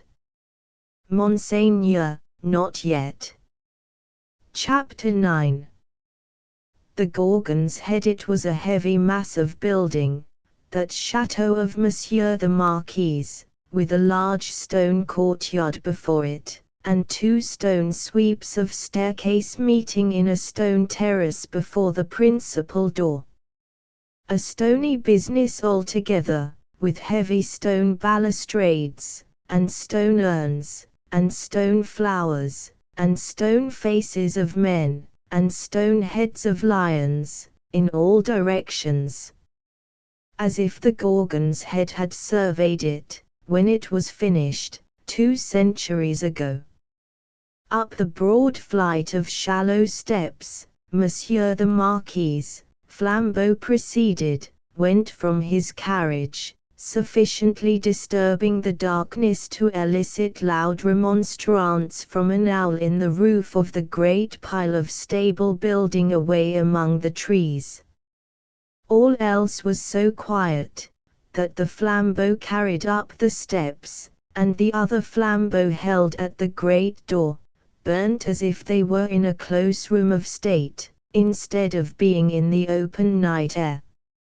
Other sound than the owl's voice there was none, save the falling of a fountain into its stone basin, for it was one of those dark nights that hold their breath by the hour together, and then heave a long low sigh, and hold their breath again. The great door clanged behind him, and Monsieur the Marquis crossed a hall grim with certain old boar spears, swords, and knives of the chase, grimmer with certain heavy riding rods and riding whips, of which many a peasant, gone to his benefactor death, had felt the weight when his lord was angry. Avoiding the larger rooms, which were dark and made fast for the night, Monsieur the Marquis, with his flambeau bearer going on before, went up the staircase to a door in a corridor.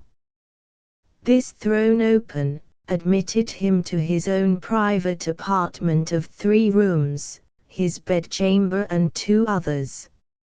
High vaulted rooms with cool uncarpeted floors, great dogs upon the hearths for the burning of wood in winter time, and all luxuries befitting the state of a marquis in a luxurious age and country. The fashion of the last Louis but one, of the line that was never to break, the 14th Louis, was conspicuous in their rich furniture, but it was diversified by many objects that were illustrations of old pages in the history of France. A supper table was laid for 2, in the third of the rooms, a round room, in one of the chateau's 4 extinguisher-topped towers. A small lofty room, with its window wide open, and the wooden jalousie blinds closed, so that the dark night only showed in slight horizontal lines of black, alternating with their broad lines of stone color. "My nephew," said the Marquise, glancing at the supper preparation. "They said he was not arrived." Nor was he, but he had been expected with Monseigneur. "Ah! It is not probable he will arrive tonight. Nevertheless, leave the table as it is. I shall be ready in a quarter of an hour." In a quarter of an hour Monseigneur was ready, and sat down alone to his sumptuous and choice supper. His chair was opposite to the window, and he had taken his soup, and was raising his glass of Bordeaux to his lips, when he put it down. "What is that?" he calmly asked, looking with attention at the horizontal lines of black and stone color. "Monseigneur." "That. Outside the blinds." "Open the blinds." It was done. "Well, Monseigneur, it is nothing. The trees and the night are all that are here." The servant who spoke had thrown the blinds wide, had looked out into the vacant darkness, and stood with that blank behind him, looking round for instructions. "Good," said the imperturbable master. "Close them again." That was done too, and the Marquis went on with his supper. He was halfway through it, when he again stopped with his glass in his hand, hearing the sound of wheels. It came on briskly, and came up to the front of the chateau. "Ask who is arrived." It was the nephew of Monseigneur. He had been some few leagues behind Monseigneur, early in the afternoon. He had diminished the distance rapidly, but not so rapidly as to come up with Monseigneur on the road. He had heard of Monseigneur, at the posting houses, as being before him. He was to be told, said Monseigneur, that supper awaited him then and there, and that he was prayed to come to it. In a little while he came. He had been known in England as Charles Darnay. Monseigneur received him in a courtly manner, but they did not shake hands. "You left Paris yesterday, sir," he said to Monseigneur, as he took his seat at table. "Yesterday. And you?" "I come direct." "From London?" "Yes." "You have been a long time coming," said the Marquise, with a smile. "On the contrary, I come direct." "Pardon me. I mean, not a long time on the journey, a long time intending the journey." "I have been detained by," the nephew stopped a moment in his answer, "various business." "Without doubt," said the polished uncle. So long as a servant was present, no other words passed between them. When coffee had been served and they were alone together, the nephew, looking at the uncle and meeting the eyes of the face that was like a fine mask, opened a conversation. "I have come back, sir, as you anticipate, pursuing the object that took me away. It carried me into great and unexpected peril, but it is a sacred object, and if it had carried me to death I hope it would have sustained me." "Not to death," said the uncle, "it is not necessary to say, to death." "I doubt, sir," returned the nephew, "whether, if it had carried me to the utmost brink of death, you would have cared to stop me there." The deepened marks in the nose, and the lengthening of the fine straight lines in the cruel face looked ominous as to that. The uncle made a graceful gesture of protest, which was so clearly a slight form of good breeding that it was not reassuring.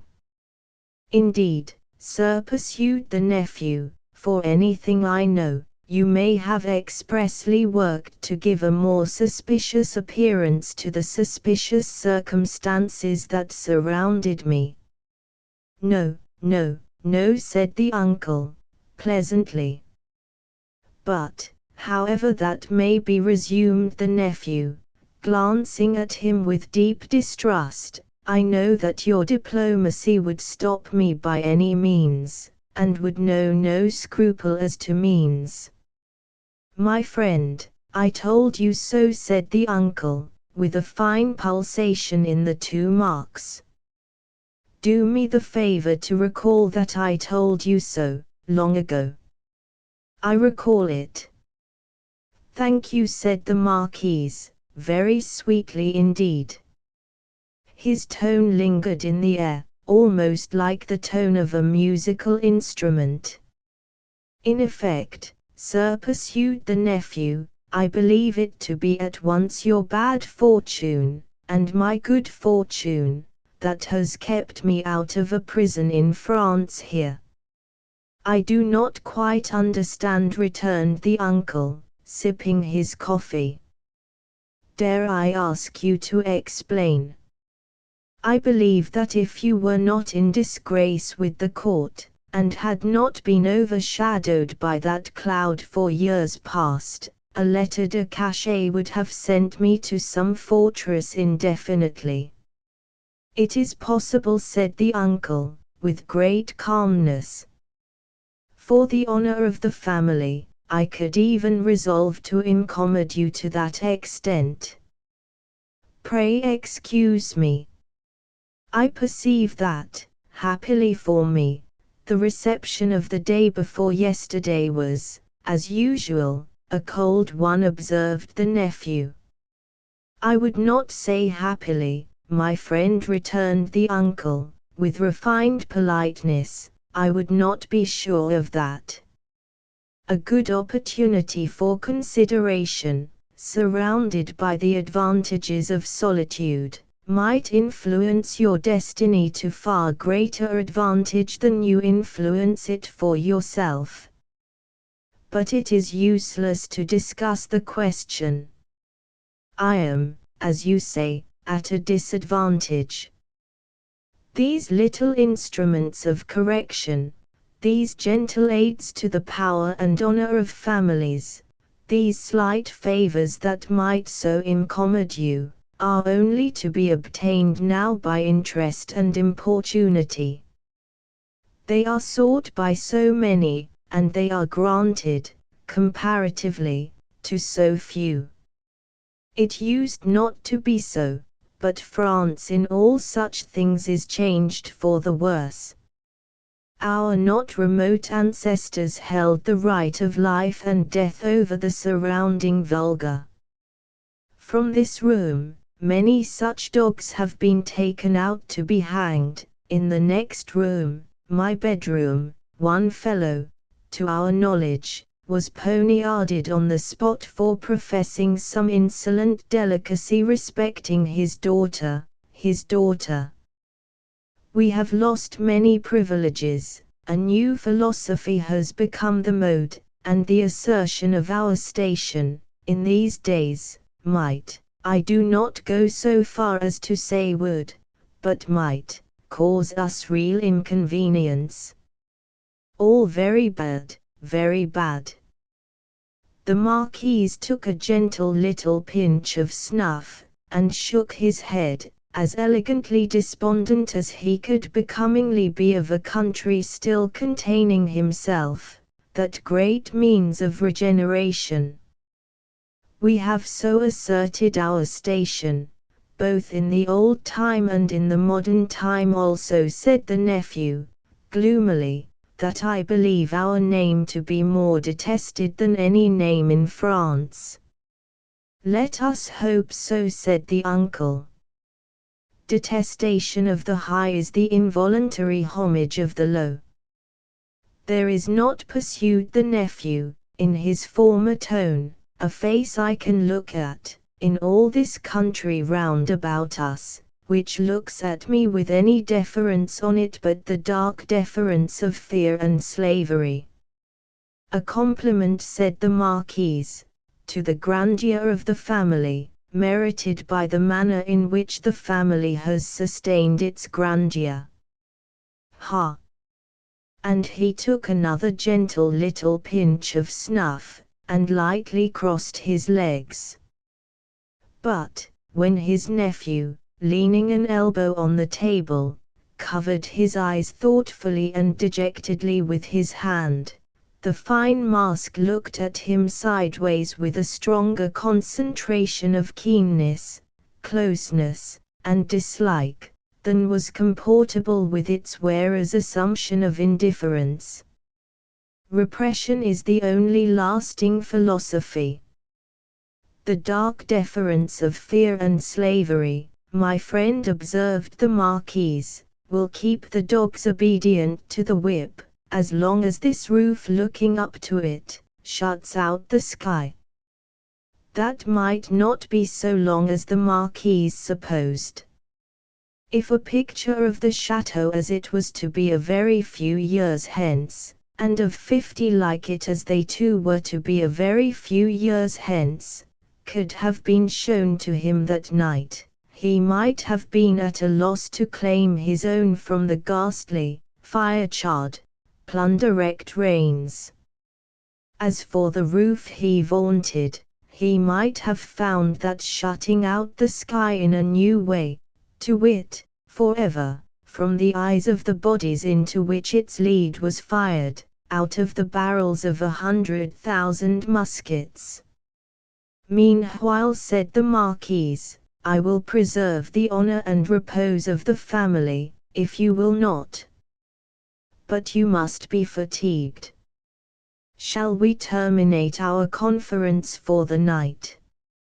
A moment more. An hour, if you please. Sir, said the nephew, we have done wrong, and are reaping the fruits of wrong. We have done wrong, repeated the Marquise, with an inquiring smile, and delicately pointing, first to his nephew, then to himself. Our family, our honorable family, whose honor is of so much account to both of us, in such different ways. Even in my father's time, we did a world of wrong, injuring every human creature who came between us and our pleasure, whatever it was. Why need I speak of my father's time, when it is equally yours? Can I separate my father's twin brother, joint inheritor, and next successor, from himself? Death has done that, said the Marquise.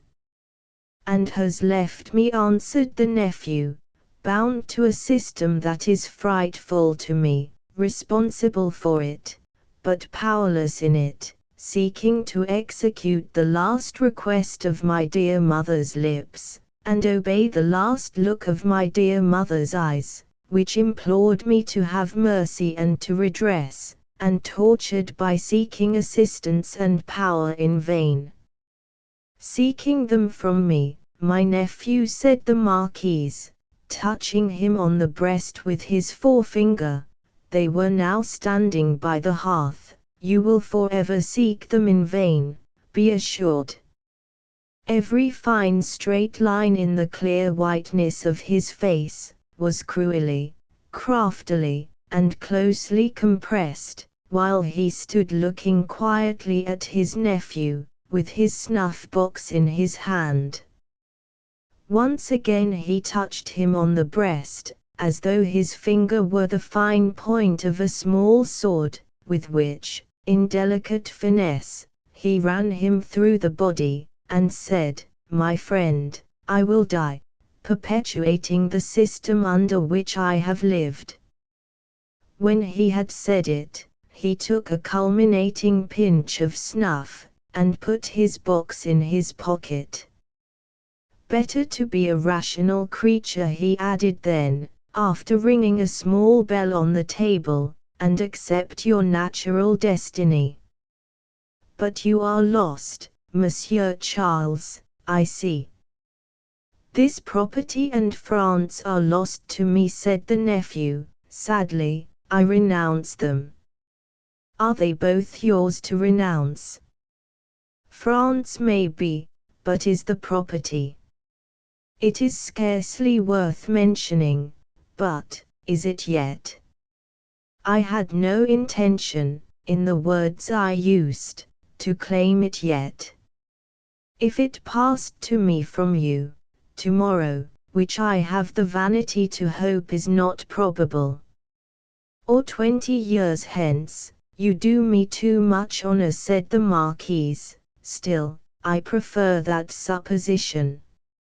I would abandon it, and live otherwise and elsewhere. It is little to relinquish. What is it but a wilderness of misery and ruin?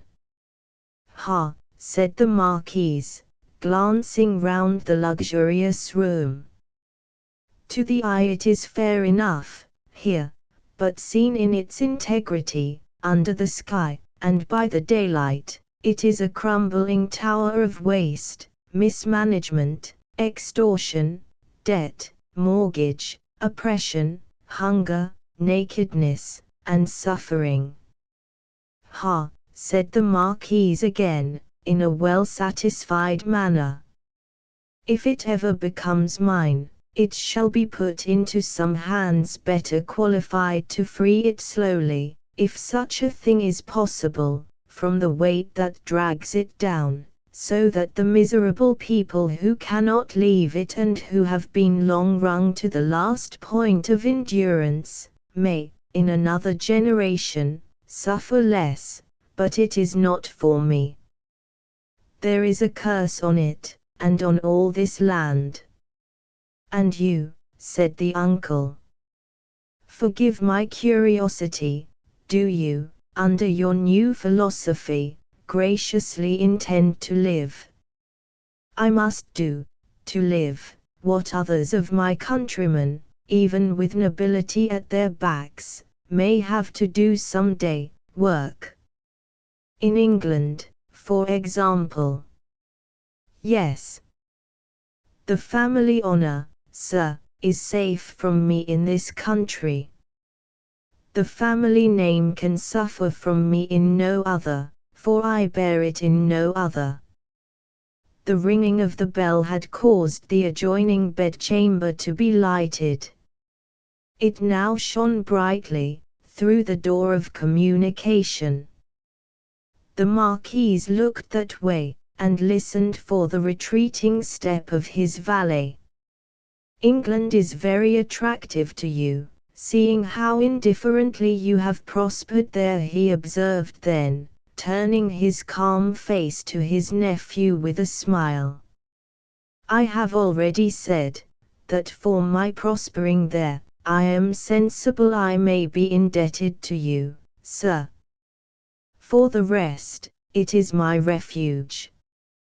They say, those boastful English, that it is the refuge of many. You know a compatriot who has found a refuge there? A doctor? Yes. With a daughter? Yes. Yes, said the Marquise. You are fatigued. Good night.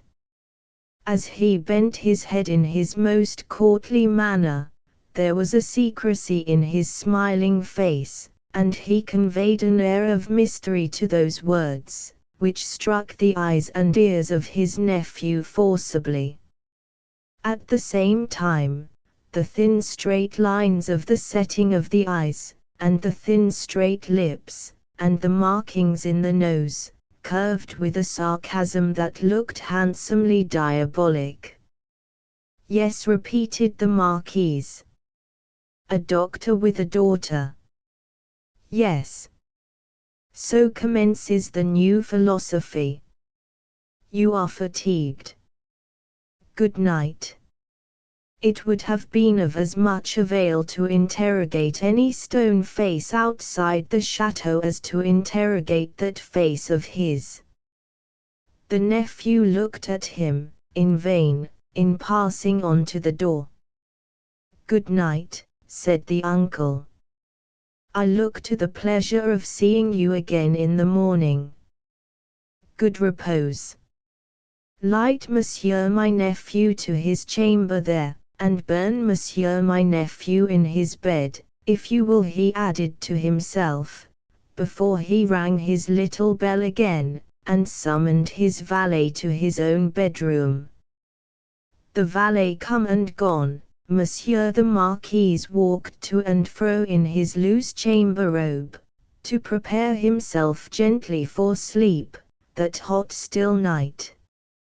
Rustling about the room, his softly slippered feet making no noise on the floor, he moved like a refined tiger, looked like some enchanted marquis of the impenitently wicked sort, in story, whose periodical change into tiger form was either just going off, or just coming on. He moved from end to end of his voluptuous bedroom, looking again at the scraps of the day's journey that came unbidden into his mind, the slow toil up the hill at sunset, the setting sun, the descent, the mill, the prison on the crag, the little village in the hollow, the peasants at the fountain, and the mender of roads with his blue cap pointing out the chain under the carriage. That fountain suggested the Paris fountain, the little bundle lying on the step, the women bending over it, and the tall man with his arms up, crying, "Dead." "I am cool now," said Monsieur the Marquis, "and may go to bed." So, leaving only one light burning on the large hearth, he let his thin gauze curtains fall around him, and heard the night break its silence with a long sigh as he composed himself to sleep. The stone faces on the outer walls stared blindly at the black night for 3 heavy hours. For 3 heavy hours, the horses in the stables rattled at their racks, the dogs barked, and the owl made a noise with very little resemblance in it to the noise conventionally assigned to the owl by men poets. But it is the obstinate custom of such creatures hardly ever to say what is set down for them. For 3 heavy hours, the stone faces of the chateau, lion and human, stared blindly at the night. Dead darkness lay on all the landscape, dead darkness added its own hush to the hushing dust on all the roads. The burial place had got to the pass that its little heaps of poor grass were undistinguishable from one another. The figure on the cross might have come down, for anything that could be seen of it. In the village, taxers and taxed were fast asleep, dreaming, perhaps, of banquets, as the starved usually do, and of ease and rest, as the driven slave and the yoked ox may. Its lean inhabitants slept soundly, and were fed and freed. The fountain in the village flowed unseen and unheard, and the fountain at the chateau dropped unseen and unheard, both melting away, like the minutes that were falling from the spring of time, through 3 dark hours. Then, the grey water of both began to be ghostly in the light, and the eyes of the stone faces of the chateau were opened. Lighter and lighter, until at last the sun touched the tops of the still trees, and poured its radiance over the hill. In the glow, the water of the chateau fountain seemed to turn to blood, and the stone faces crimsoned. The carol of the birds was loud and high, and, on the weather-beaten sill of the great window of the bedchamber of Monsieur the Marquis, one little bird sang its sweetest song with all its might. At this, the nearest stone face seemed to stare amazed, and, with open mouth and dropped underjaw, looked awe-stricken. Now, the sun was full up, and movement began in the village. Casement windows opened, crazy doors were unbarred, and people came forth shivering, chilled, as yet, by the new sweet air. Then began the rarely lightened toil of the day among the village population. Some, to the fountain, some, to the fields, men and women here, to dig and delve, men and women there, to see to the poor livestock, and lead the bony cows out, to such pasture as could be found by the roadside. In the church and at the cross, a kneeling figure or two, attendant on the latter prayers, the led cow, trying for a breakfast among the weeds at its foot. The chateau awoke later, as became its quality, but awoke gradually and surely. First, the lonely boar spears and knives of the chase had been reddened as of old, then, had gleamed trenchant in the morning sunshine. Now, doors and windows were thrown open, horses in their stables looked round over their shoulders at the light and freshness pouring in at doorways, leaves sparkled and rustled at iron-grated windows, dogs pulled hard at their chains, and reared impatient to be loosed. All these trivial incidents belonged to the routine of life, and the return of morning.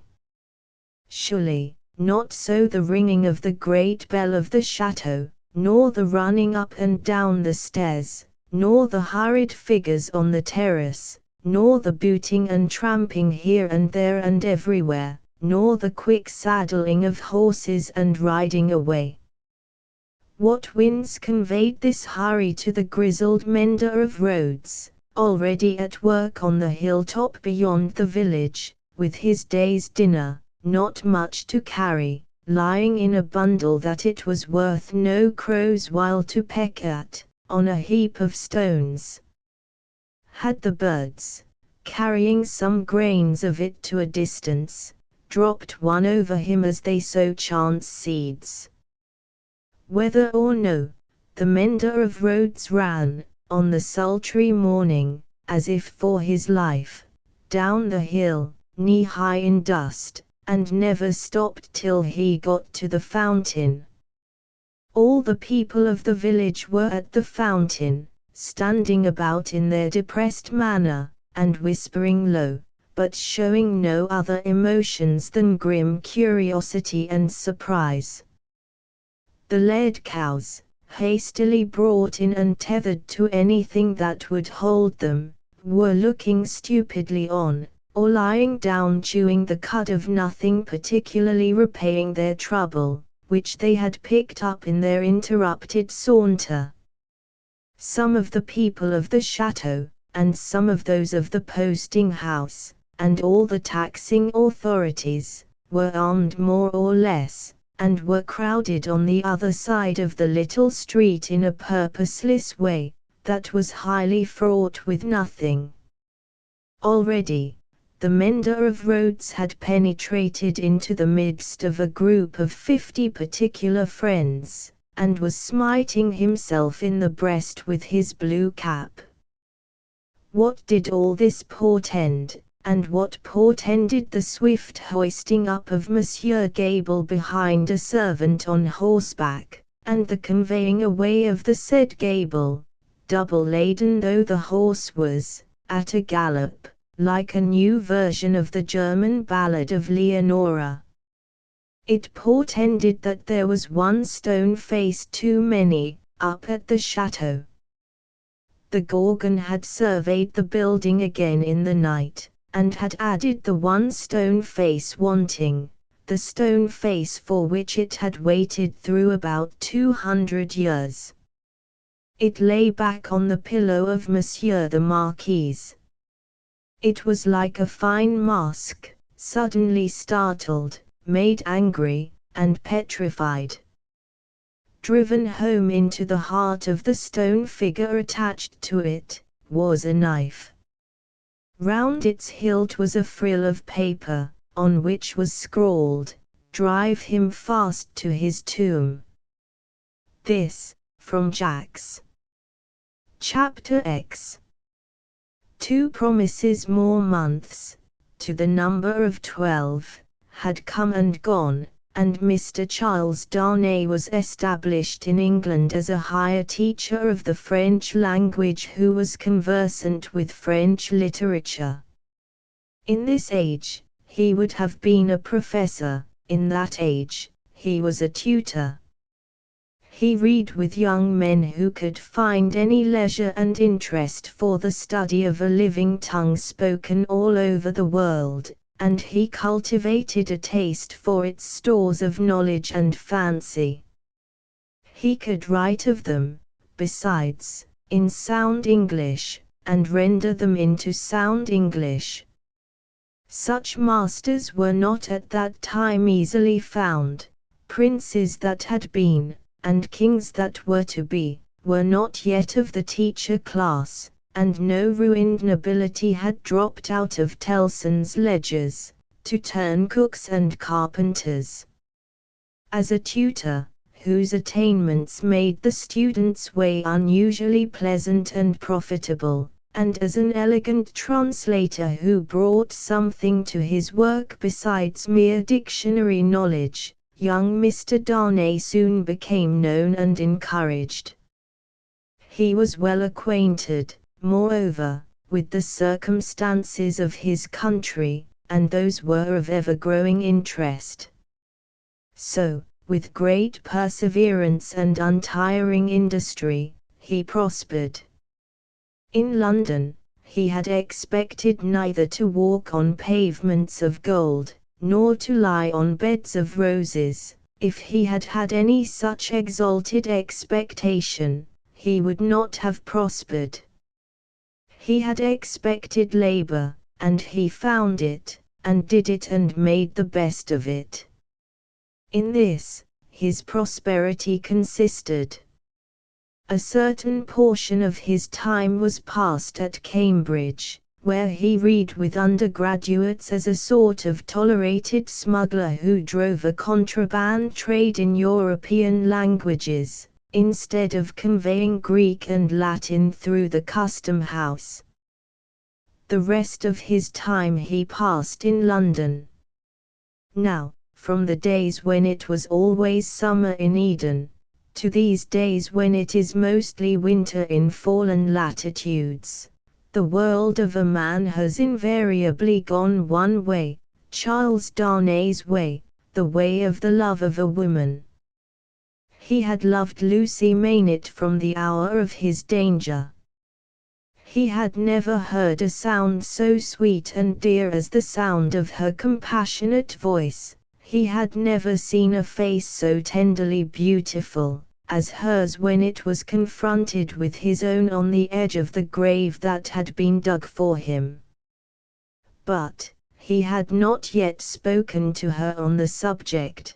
The assassination at the deserted chateau far away beyond the heaving water and the long, dusty roads, the solid stone chateau which had itself become the mere mist of a dream, had been done a year, and he had never yet, by so much as a single spoken word, disclosed to her the state of his heart. That he had his reasons for this, he knew full well. It was again a summer day when, lately arrived in London from his college occupation, he turned into the quiet corner in Soho, bent on seeking an opportunity of opening his mind to Dr. Maynett. It was the close of the summer day, and he knew Lucy to be out with Miss Prose. He found the doctor reading in his armchair at a window. The energy which had at once supported him under his old sufferings and aggravated their sharpness, had been gradually restored to him. He was now a very energetic man indeed, with great firmness of purpose, strength of resolution, and vigor of action. In his recovered energy he was sometimes a little fitful and sudden, as he had at first been in the exercise of his other recovered faculties, but this had never been frequently observable, and had grown more and more rare. He studied much, slept little, sustained a great deal of fatigue with ease, and was equably cheerful. To him now entered Charles Darnay, at sight of whom he laid aside his book and held out his hand. "Charles Darnay, I rejoice to see you. We have been counting on your return these 3 or 4 days past. Mr. Stryver and Sidney Carton were both here yesterday, and both made you out to be more than due. I am obliged to them for their interest in the matter," he answered, a little coldly as to them, though very warmly as to the doctor. "Miss Maynett is well," said the doctor, as he stopped short, "and your return will delight us all. She has gone out on some household matters, but will soon be home." "Dr. Maynett, I knew she was from home. I took the opportunity of her being from home, to beg to speak to you." There was a blank silence. "Yes," said the doctor, with evident constraint. "Bring your chair here, and speak on." He complied as to the chair, but appeared to find the speaking on less easy. "I have had the happiness, Dr. Maynett, of being so intimate here," so he at length began, "for some year and a half, that I hope the topic on which I am about to touch may not—" He was stayed by the doctor's putting out his hand to stop him. When he had kept it so a little while, he said, drawing it back, "Is Lucy the topic?" "She is. It is hard for me to speak of her at any time. It is very hard for me to hear her spoken of in that tone of yours, Charles Darnay. It is a tone of fervent admiration, true homage, and deep love, Dr. Maynett," he said deferentially. There was another blank silence before her father rejoined, "I believe it. I do you justice, I believe it." His constraint was so manifest, and it was so manifest, too, that it originated in an unwillingness to approach the subject, that Charles Darnay hesitated. "Shall I go on, sir?" Another blank. "Yes, go on. You anticipate what I would say, though you cannot know how earnestly I say it, how earnestly I feel it, without knowing my secret heart, and the hopes and fears and anxieties with which it has long been laden. Dear Dr. Maynett, I love your daughter fondly, dearly, disinterestedly, devotedly. If ever there were love in the world, I love her. You have loved yourself, let your old love speak for me." The doctor sat with his face turned away, and his eyes bent on the ground. At the last words, he stretched out his hand again, hurriedly, and cried, "Not that, sir. Let that be. I adjure you, do not recall that." His cry was so like a cry of actual pain, that it rang in Charles Darnay's ears long after he had ceased. He motioned with the hand he had extended, and it seemed to be an appeal to Darnay to pause. The latter so received it, and remained silent. "I ask your pardon," said the doctor, in a subdued tone, after some moments. "I do not doubt your loving Lucy, you may be satisfied of it." He turned towards him in his chair, but did not look at him, or raise his eyes. His chin dropped upon his hand, and his white hair overshadowed his face. "Have you spoken to Lucy?" "No, nor written." "Never." "It would be ungenerous to affect not to know that your self-denial is to be referred to your consideration for her father." "Her father thanks you." He offered his hand, but his eyes did not go with it. "I know," said Darnay, respectfully. "How can I fail to know, Dr. Maynett, I who have seen you together from day to day, that between you and Miss Maynett there is an affection so unusual, so touching, so belonging to the circumstances in which it has been nurtured, that it can have few parallels, even in the tenderness between a father and child. I know, Dr. Maynett, how can I fail to know, that, mingled with the affection and duty of a daughter who has become a woman, there is, in her heart, towards you, all the love and reliance of infancy itself. I know that, as in her childhood she had no parent, so she is now devoted to you with all the constancy and fervor of her present years and character, united to the trustfulness and attachment of the early days in which you were lost to her.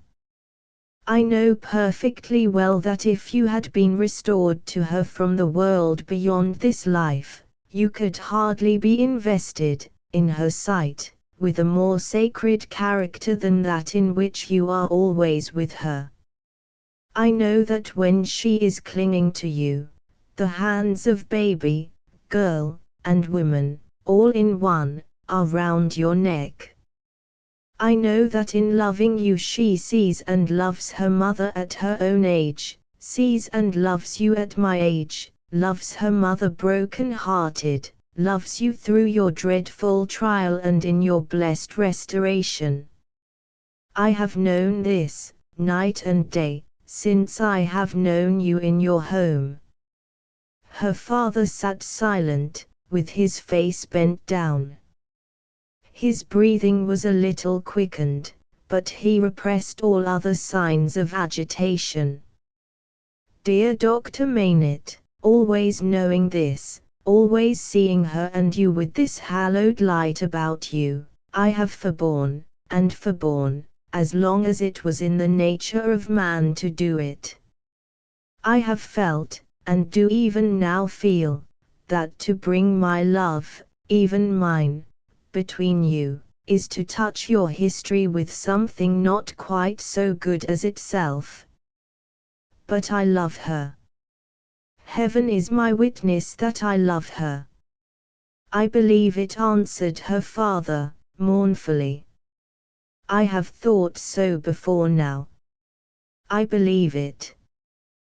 "But, do not believe," said Darnay, upon whose ear the mournful voice struck with a reproachful sound, "that if my fortune were so cast as that, being one day so happy as to make her my wife, I must at any time put any separation between her and you, I could or would breathe a word of what I now say. Besides that I should know it to be hopeless, I should know it to be a baseness.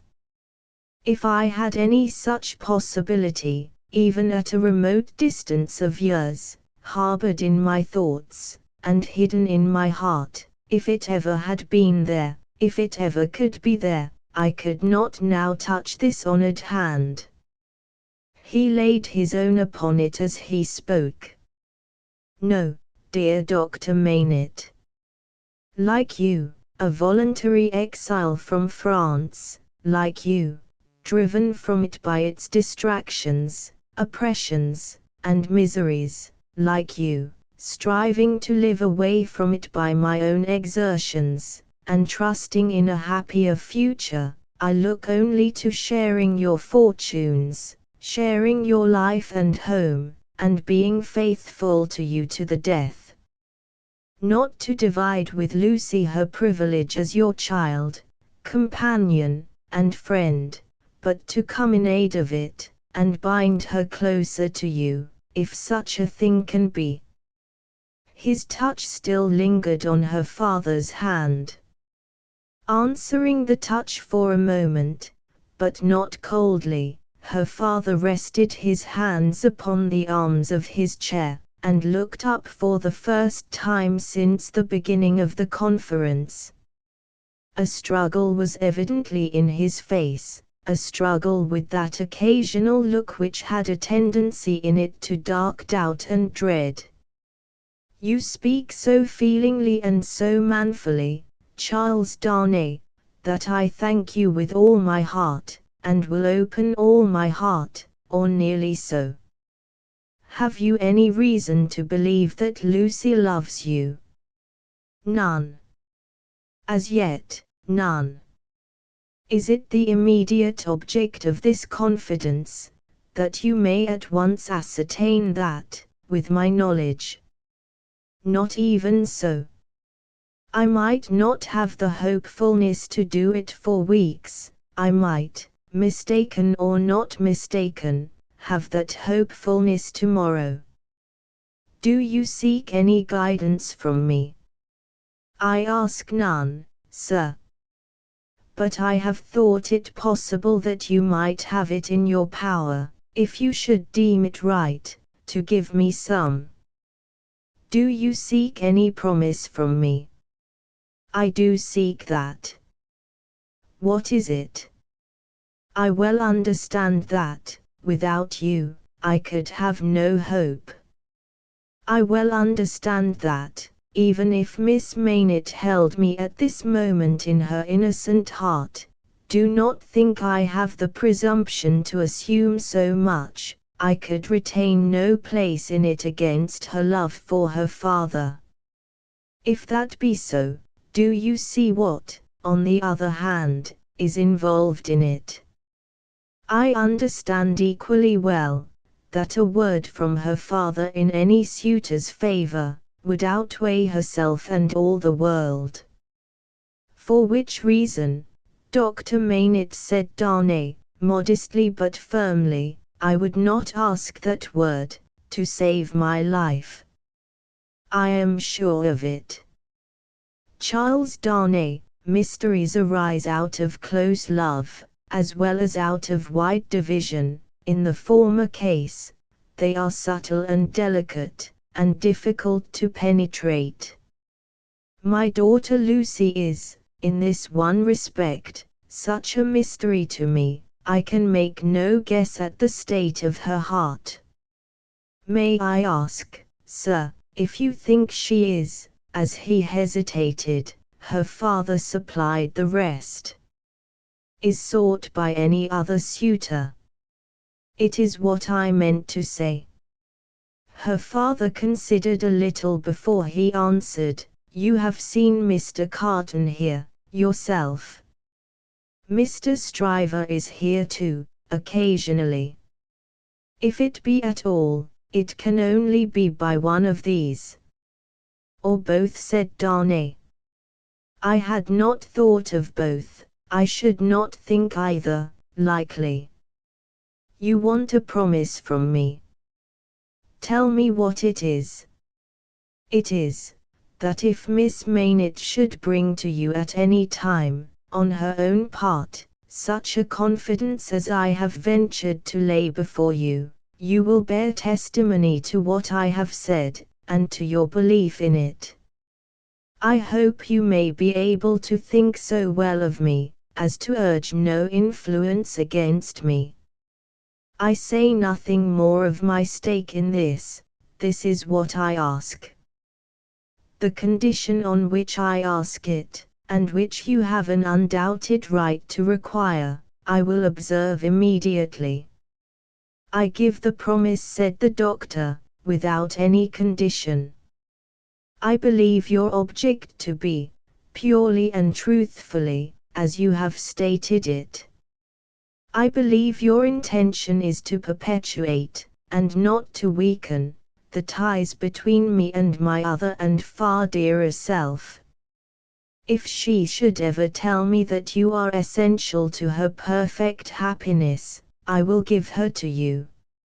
If there were, Charles Darnay, if there were, the young man had taken his hand gratefully, their hands were joined as the doctor spoke, any fancies, any reasons, any apprehensions, anything whatsoever, new or old, against the man she really loved, the direct responsibility thereof not lying on his head, they should all be obliterated for her sake.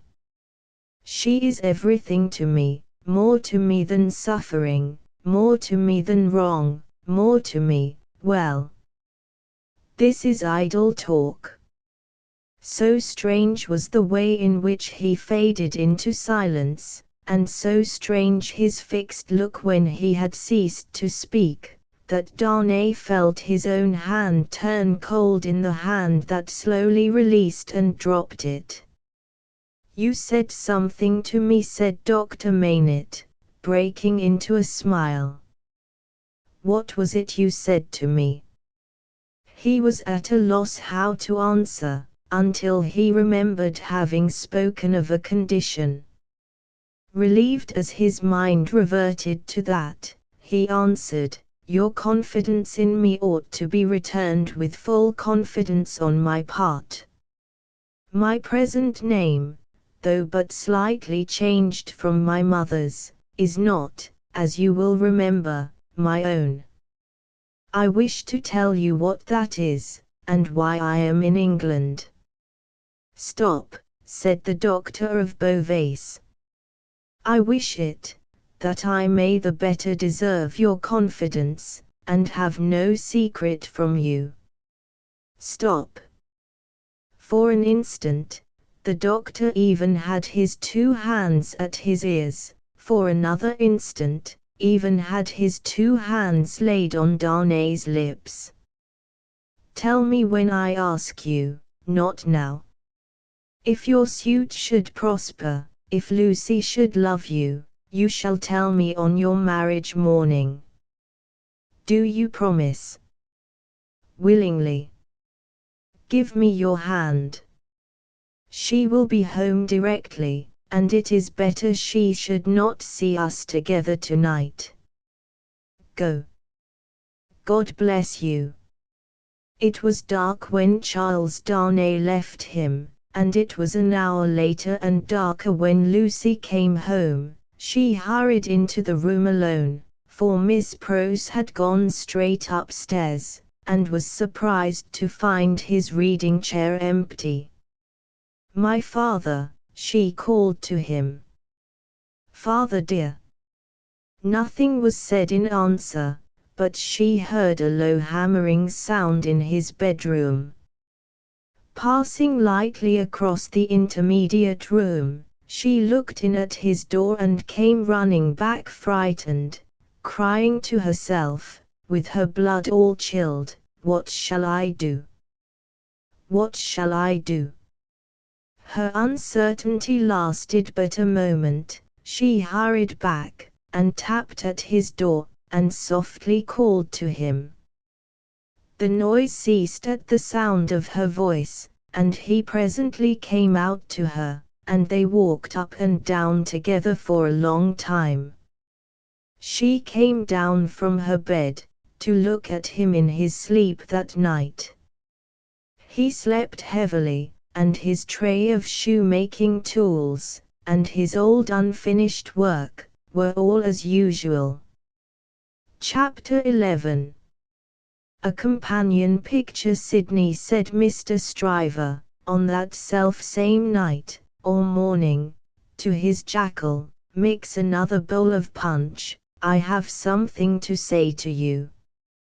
Sidney had been working double tides that night, and the night before, and the night before that, and a good many nights in succession, making a grand clearance among Mr. Stryver's papers before the setting in of the long vacation.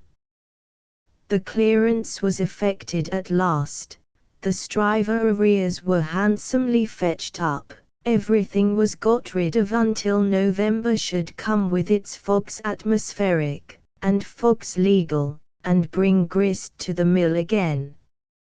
Sidney was none the livelier and none the soberer for so much application.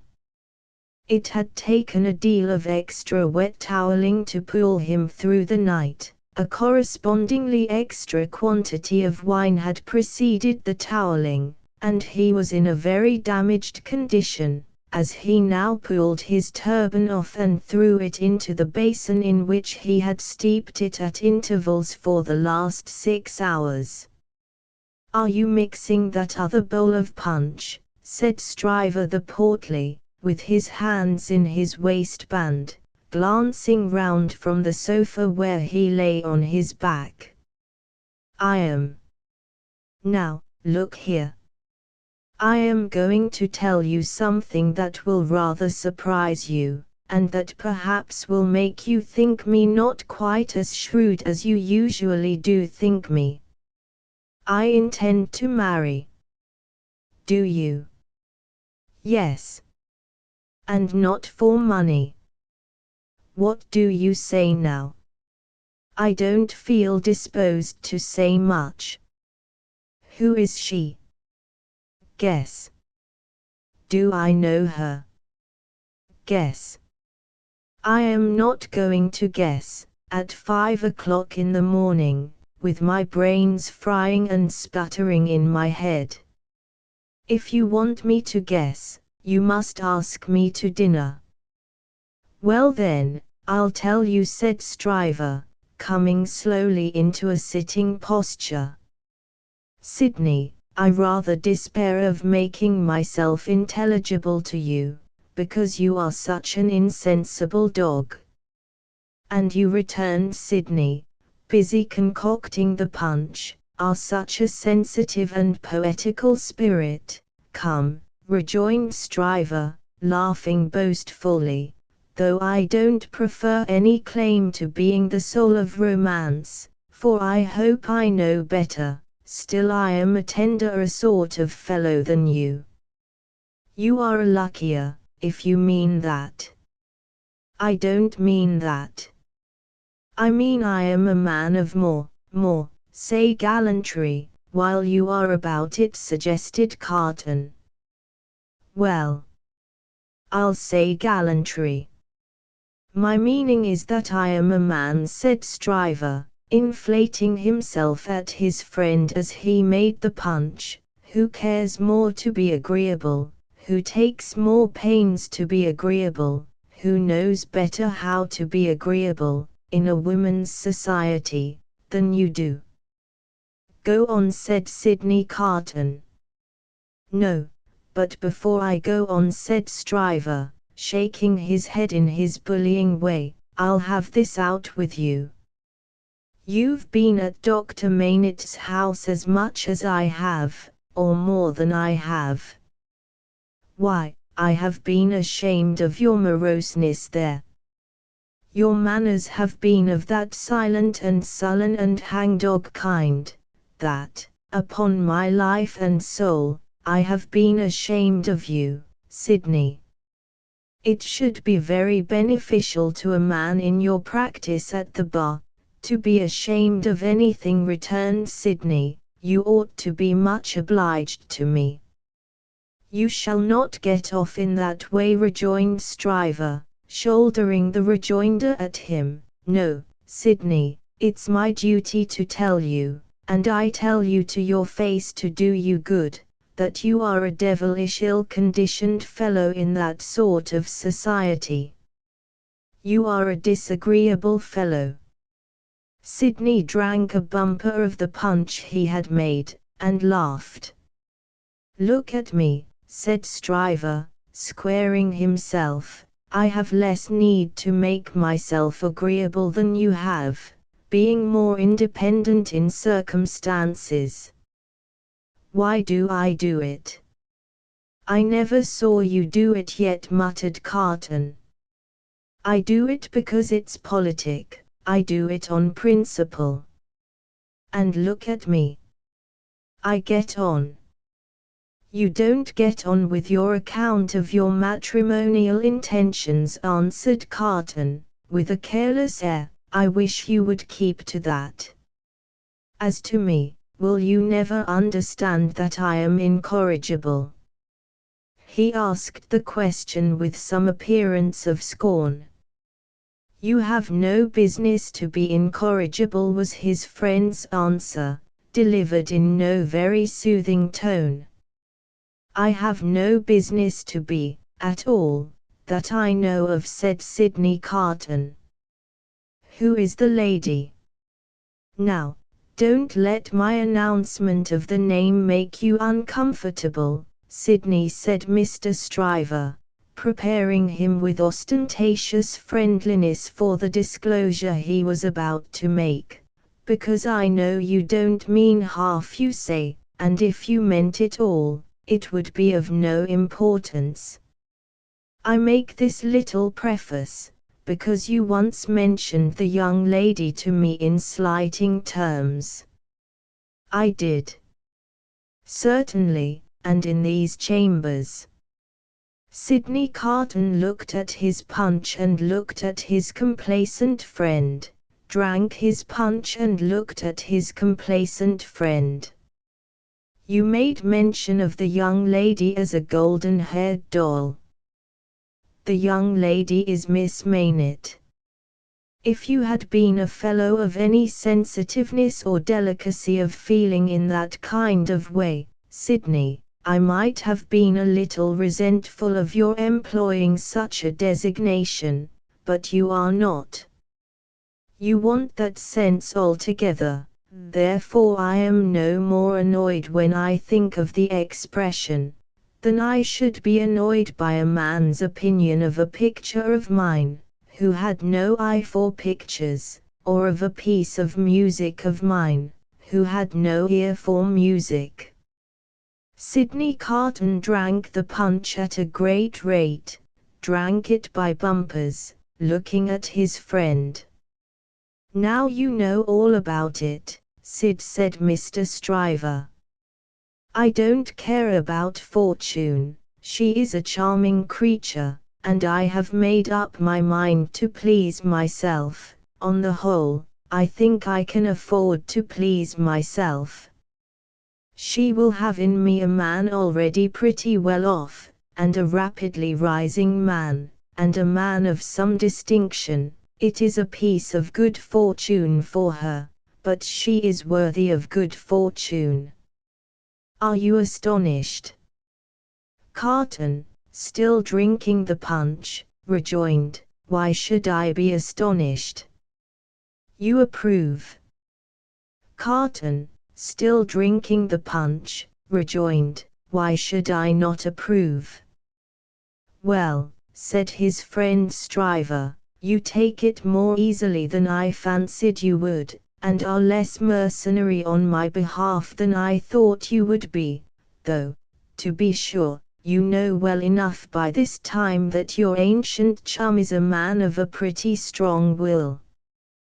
Yes, Sydney, I have had enough of this style of life, with no other as a change from it. I feel that it is a pleasant thing for a man to have a home when he feels inclined to go to it. When he doesn't, he can stay away, and I feel that Miss Maynett will tell well in any station, and will always do me credit. So I have made up my mind. And now, Sydney, old boy, I want to say a word to you about your prospects. You are in a bad way, you know, you really are in a bad way. You don't know the value of money, you live hard, you'll knock up one of these days, and be ill and poor. You really ought to think about a nurse. The prosperous patronage with which he said it, made him look twice as big as he was, and 4 times as offensive. "Now, let me recommend you," pursued Stryver, "to look it in the face. I have looked it in the face, in my different way. Look it in the face, you, in your different way. Marry. Provide somebody to take care of you. Never mind your having no enjoyment of women's society, nor understanding of it, nor tact for it. Find out somebody. Find out some respectable woman with a little property, somebody in the landlady way, or lodging letting way, and marry her, against a rainy day. That's the kind of thing for you. Now think of it, Sidney." "I'll think of it," said Sidney. Chapter 12. The fellow of delicacy, Mr. Stryver, having made up his mind to that magnanimous bestowal of good fortune on the doctor's daughter, resolved to make her happiness known to her before he left town for the long vacation. After some mental debating of the point, he came to the conclusion that it would be as well to get all the preliminaries done with, and they could then arrange at their leisure whether he should give her his hand a week or 2 before Michaelmas term, or in the little Christmas vacation between it and Hilary. As to the strength of his case, he had not a doubt about it, but clearly saw his way to the verdict. Argued with the jury on substantial worldly grounds, the only grounds ever worth taking into account, it was a plain case, and had not a weak spot in it. He called himself for the plaintiff. There was no getting over his evidence. The counsel for the defendant threw up his brief, and the jury did not even turn to consider. After trying it, Stryver, C.J., was satisfied that no plainer case could be.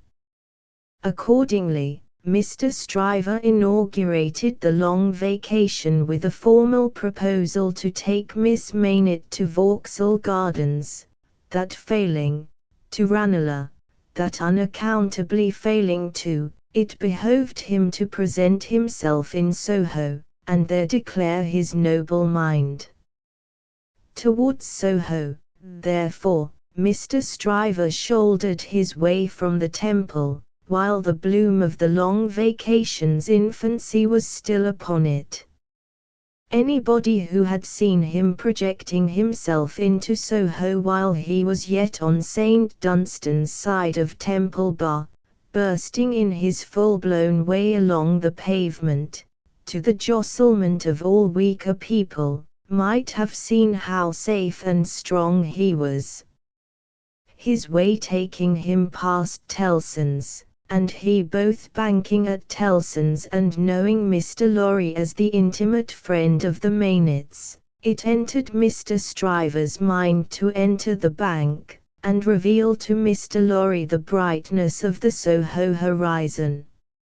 So, he pushed open the door with the weak rattle in its throat, stumbled down the 2 steps, got past the 2 ancient cashiers, and shouldered himself into the musty back closet where Mr. Lorry sat at great books ruled for figures, with perpendicular iron bars to his window as if that were ruled for figures too, and everything under the clouds were a sum.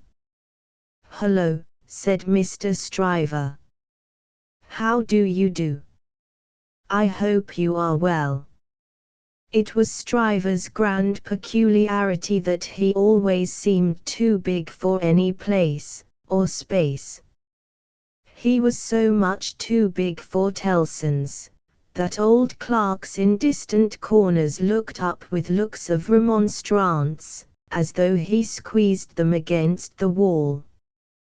The house itself, magnificently reading the paper quite in the far-off perspective, lowered displeased, as if the striver head had been butted into its responsible waistcoat.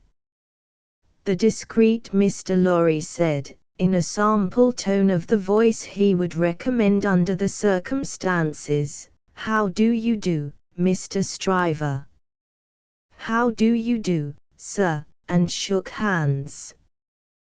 There was a peculiarity in his manner of shaking hands, always to be seen in any clerk at Tellson's who shook hands with a customer when the house pervaded the air. He shook in a self-abnegating way, as one who shook for Tellson and Company. "Can I do anything for you, Mr. Stryver?" asked Mr. Lorry, in his business character. "Why, no, thank you. This is a private visit to yourself, Mr. Lorry. I have come for a private word." "Oh, indeed," said Mr. Lorry, bending down his ear, while his eye strayed to the house afar off. "I am going," said Mr. Stryver, leaning his arms confidentially on the desk, whereupon, although it was a large double one, there appeared to be not half desk enough for him. "I am going to make an offer of myself in marriage to your agreeable little friend, Miss Maynett, Mr. Lorry." "Oh dear me," cried Mr. Lorry, rubbing his chin, and looking at his visitor dubiously. "Oh dear me, sir," repeated Stryver, drawing back. "Oh dear you, sir. What may your meaning be, Mr. Lorry?" "My meaning," answered the man of business, "is, of course, friendly and appreciative, and that it does you the greatest credit, and, in short, my meaning is everything you could desire. But, really, you know, Mr. Stryver," Mr. Lorry paused, and shook his head at him in the oddest manner, as if he were compelled against his will to add, internally, "you know there really is so much too much of you." "Well," said Stryver, slapping the desk with his contentious hand, opening his eyes wider, and taking a long breath, "if I understand you, Mr. Lorry, I'll be hanged." Mr. Lorry adjusted his little wig at both ears as a means towards that end, and bit the feather of a pen. "D—n it all, sir," said Stryver, staring at him, "am I not eligible?" "Oh dear yes. Yes. Oh yes, you're eligible," said Mr. Lorry. "If you say eligible, you are eligible. 0524M original. Am I not prosperous?" asked Stryver. "Oh, if you come to prosperous, you are prosperous," said Mr. Lorry. "And advancing?" "If you come to advancing, you know," said Mr. Lorry, delighted to be able to make another admission, "nobody can doubt that." "Then what on earth is your meaning, Mr. Lorry?" demanded Stryver, perceptibly crestfallen. "Well, were you going there now?" asked Mr. Lorry. "Straight," said Stryver, with a plump of his fist on the desk. "Then I think I wouldn't, if I was you." "Why?" said Stryver. "Now, I'll put you in a corner," forensically shaking a forefinger at him. "You are a man of business and bound to have a reason. State your reason. Why wouldn't you go?" "Because," said Mr. Lorry, "I wouldn't go on such an object without having some cause to believe that I should succeed." "D—n me," cried Stryver, "but this beats everything." Mr. Lorry glanced at the distant house, and glanced at the angry Stryver. "Here's a man of business, a man of years, a man of experience, in a bank, said Stryver, and having summed up 3 leading reasons for complete success, he says there's no reason at all. Says it with his head on. Mr. Stryver remarked upon the peculiarity as if it would have been infinitely less remarkable if he had said it with his head off. When I speak of success, I speak of success with the young lady, and when I speak of causes and reasons to make success probable, I speak of causes and reasons that will tell us such with the young lady. The young lady, my good sir, said Mr. Lorry, mildly tapping the Stryver arm, the young lady. The young lady goes before all. Then you mean to tell me, Mr. Lorry, said Stryver, squaring his elbows, that it is your deliberate opinion that the young lady at present in question is a mincing fool? Not exactly so. I mean to tell you, Mr. Stryver, said Mr. Lorry, reddening, that I will hear no disrespectful word of that young lady from any lips, and that if I knew any man, which I hope I do not, whose taste was so coarse, and whose temper was so overbearing, that he could not restrain himself from speaking disrespectfully of that young lady at this desk, not even Tellson's should prevent my giving him a piece of my mind. The necessity of being angry in a suppressed tone had put Mr. Stryver's blood vessels into a dangerous state. When it was his turn to be angry, Mr. Lorry's veins, methodical as their courses could usually be, were in no better state now it was his turn. That is what I mean to tell you, sir, said Mr. Lorry. Pray let there be no mistake about it. Mr. Stryver sucked the end of a ruler for a little while, and then stood hitting a tune out of his teeth with it, which probably gave him the toothache. He broke the awkward silence by saying, "This is something new to me, Mr. Lorry. You deliberately advise me not to go up to Soho and offer myself, Stryver of the King's Bench Bar. Do you ask me for my advice, Mr. Stryver?" "Yes, I do." "Very good. Then I give it, and you have repeated it correctly." "And all I can say of it is," laughed Stryver with a vexed laugh, "that this, beats everything past, present, and to come."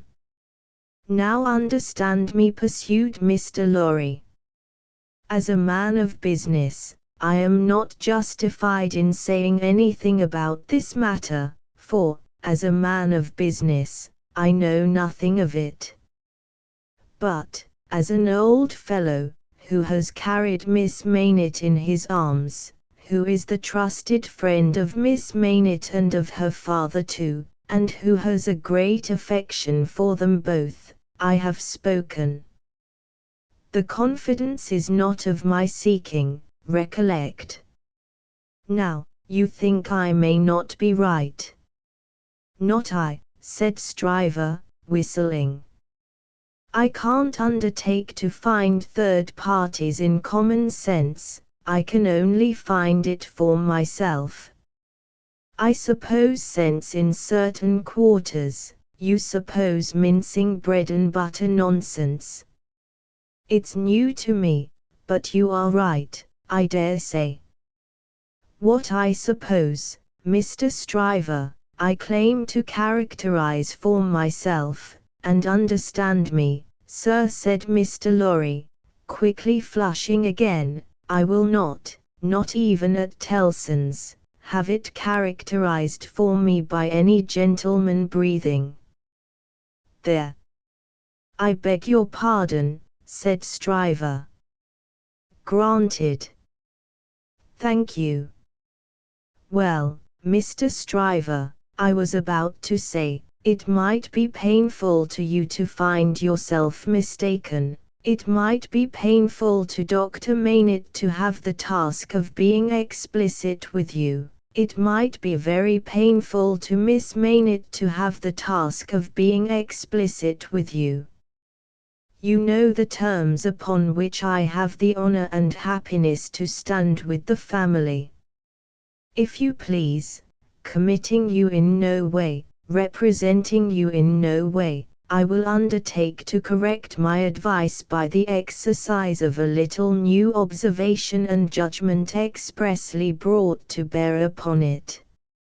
If you should then be dissatisfied with it, you can but test its soundness for yourself. If, on the other hand, you should be satisfied with it, and it should be what it now is, it may spare all sides what is best spared.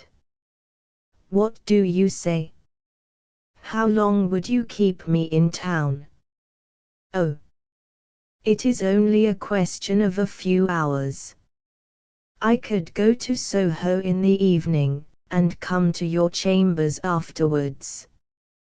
Then I say yes, said Stryver. I won't go up there now. I am not so hot upon it as that comes to. I say yes, and I shall expect you to look in tonight. Good morning. Then Mr. Stryver turned and burst out of the bank, causing such a concussion of air on his passage through, that to stand up against it bowing behind the two counters, required the utmost remaining strength of the two ancient clerks. Those venerable and feeble persons were always seen by the public in the act of bowing, and were popularly believed, when they had bowed a customer out, still to keep on bowing in the empty office until they bowed another customer in. The barrister was keen enough to divine that the banker would not have gone so far in his expression of opinion on any less solid ground than moral certainty. Unprepared as he was for the large pill he had to swallow, he got it down. And now, said Mr. Stryver, shaking his forensic forefinger at the temple in general, when it was down, my way out of this is to put you all in the wrong. It was a bit of the art of an Old Bailey tactician, in which he found great relief. You shall not put me in the wrong, young lady, said Mr. Stryver. I'll do that for you. Accordingly, when Mr. Lorry called that night as late as 10 o'clock, Mr. Stryver, among a quantity of books and papers littered out for the purpose, seemed to have nothing less on his mind than the subject of the morning. He even showed surprise when he saw Mr. Lorry, and was altogether in an absent and preoccupied state. Well, said that good-natured emissary, after a full half-hour of bootless attempts to bring him round to the question. I have been to Soho. To Soho, repeated Mr. Stryver, coldly. Oh, to be sure. What am I thinking of? And I have no doubt, said Mr. Lorry, that I was right in the conversation we had. My opinion is confirmed, and I reiterate my advice. I assure you, returned Mr. Stryver, in the friendliest way, that I am sorry for it on your account, and sorry for it on the poor father's account. I know this must always be a sore subject with the family, let us say no more about it. I don't understand you, said Mr. Lorry. I dare say not, rejoined Stryver, nodding his head in a smoothing and final way. No matter, no matter. But it does matter, Mr. Lorry urged. No, it doesn't, I assure you it doesn't. Having supposed that there was sense where there is no sense, and a laudable ambition where there is not a laudable ambition. I am well out of my mistake, and no harm is done. Young women have committed similar follies often before, and have repented them in poverty and obscurity often before. In an unselfish aspect, I am sorry that the thing is dropped, because it would have been a bad thing for me in a worldly point of view. In a selfish aspect, I am glad that the thing has dropped, because it would have been a bad thing for me in a worldly point of view. It is hardly necessary to say I could have gained nothing by it. There is no harm at all done. I have not proposed to the young lady, and, between ourselves, I am by no means certain, on reflection, that I ever should have committed myself to that extent. Mr. Lorry, you cannot control the mincing vanities and giddinesses of empty-headed girls. You must not expect to do it, or you will always be disappointed. Now, pray say no more about it. I tell you, I regret it on account of others, but I am satisfied on my own account. And I am really very much obliged to you for allowing me to sound you, and for giving me your advice. You know the young lady better than I do. You were right, it never would have done. Mr. Lorry was so taken aback, that he looked quite stupidly at Mr. Stryver shouldering him towards the door, with an appearance of showering generosity, forbearance, and goodwill on his erring head. Make the best of it, my dear sir, said Stryver. Say no more about it. Thank you again for allowing me to sound you. Good night. Mr. Lorry was out in the night, before he knew where he was. Mr. Stryver was lying back on his sofa, winking at his ceiling. Chapter 13. The fellow of no delicacy. If Sidney Carton ever shone anywhere, he certainly never shone in the house of Dr. Maynett. He had been there often, during a whole year, and had always been the same moody and morose lounger there. When he cared to talk, he talked well, but the cloud of caring for nothing, which overshadowed him with such a fatal darkness, was very rarely pierced by the light within him.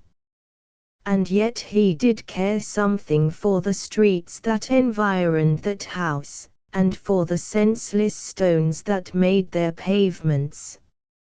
Many a night he vaguely and unhappily wandered there, when wine had brought no transitory gladness to him. Many a dreary daybreak revealed his solitary figure lingering there, and still lingering there when the first beams of the sun brought into strong relief removed beauties of architecture in spires of churches and lofty buildings, as perhaps the quiet time brought some sense of better things, else forgotten and unattainable, into his mind.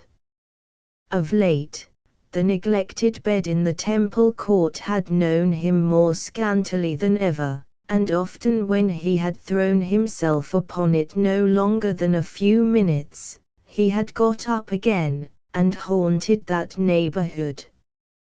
On a day in August, when Mr. Stryver, after notifying to his jackal that he had thought better of that marrying matter, had carried his delicacy into Devonshire, and when the sight and scent of flowers in the city streets had some waifs of goodness in them for the worst, of health for the sickliest, and of youth for the oldest, Sidney's feet still trod those stones.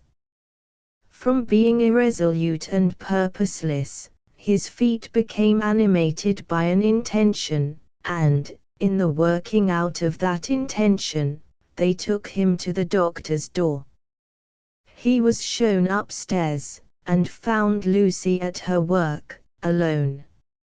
She had never been quite at her ease with him, and received him with some little embarrassment as he seated himself near her table. But, looking up at his face in the interchange of the first few commonplaces, she observed a change in it. "I fear you are not well, Mr. Carton." "No. But the life I lead, Miss Maynett, is not conducive to health."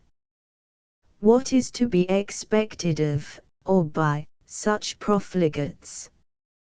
Is it not, forgive me, I have begun the question on my lips, a pity to live no better life? God knows it is a shame. Then why not change it?" Looking gently at him again, she was surprised and saddened to see that there were tears in his eyes.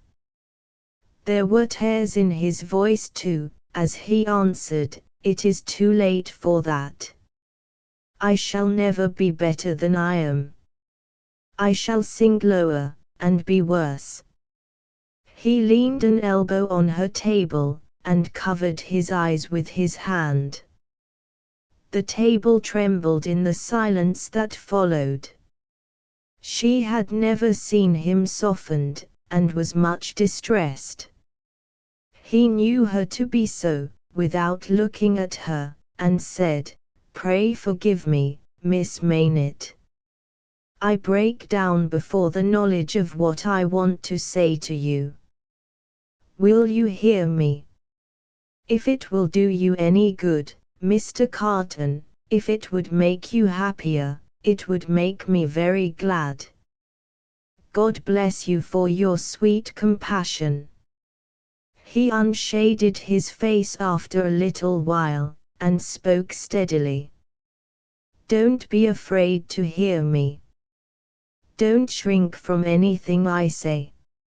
I am like one who died young. All my life might have been. No, Mr. Carton. I am sure that the best part of it might still be. I am sure that you might be much, much worthier of yourself. Say of you, Miss Maynett, and although I know better, although in the mystery of my own wretched heart I know better, I shall never forget it." She was pale and trembling. He came to her relief with a fixed despair of himself which made the interview unlike any other that could have been holden. "If it had been possible, Miss Maynett, that you could have returned the love of the man you see before yourself, flung away, wasted, drunken, poor creature of misuse as you know him to be, he would have been conscious this day and hour, in spite of his happiness, that he would bring you to misery, bring you to sorrow and repentance, blight you, disgrace you, pull you down with him. I know very well that you can have no tenderness for me, I ask for none, I am even thankful that it cannot be. Without it, can I not save you, Mr. Carton? Can I not recall you, forgive me again, to a better course? Can I in no way repay your confidence? I know this is a confidence, she modestly said, after a little hesitation, and in earnest tears, I know you would say this to no one else. Can I turn it to no good account for yourself, Mr. Carton? He shook his head. To none. No, Miss Maynett, to none. If you will hear me through a very little more, all you can ever do for me is done. I wish you to know that you have been the last dream of my soul. In my degradation I have not been so degraded but that the sight of you with your father, and of this home made such a home by you, has stirred old shadows that I thought had died out of me.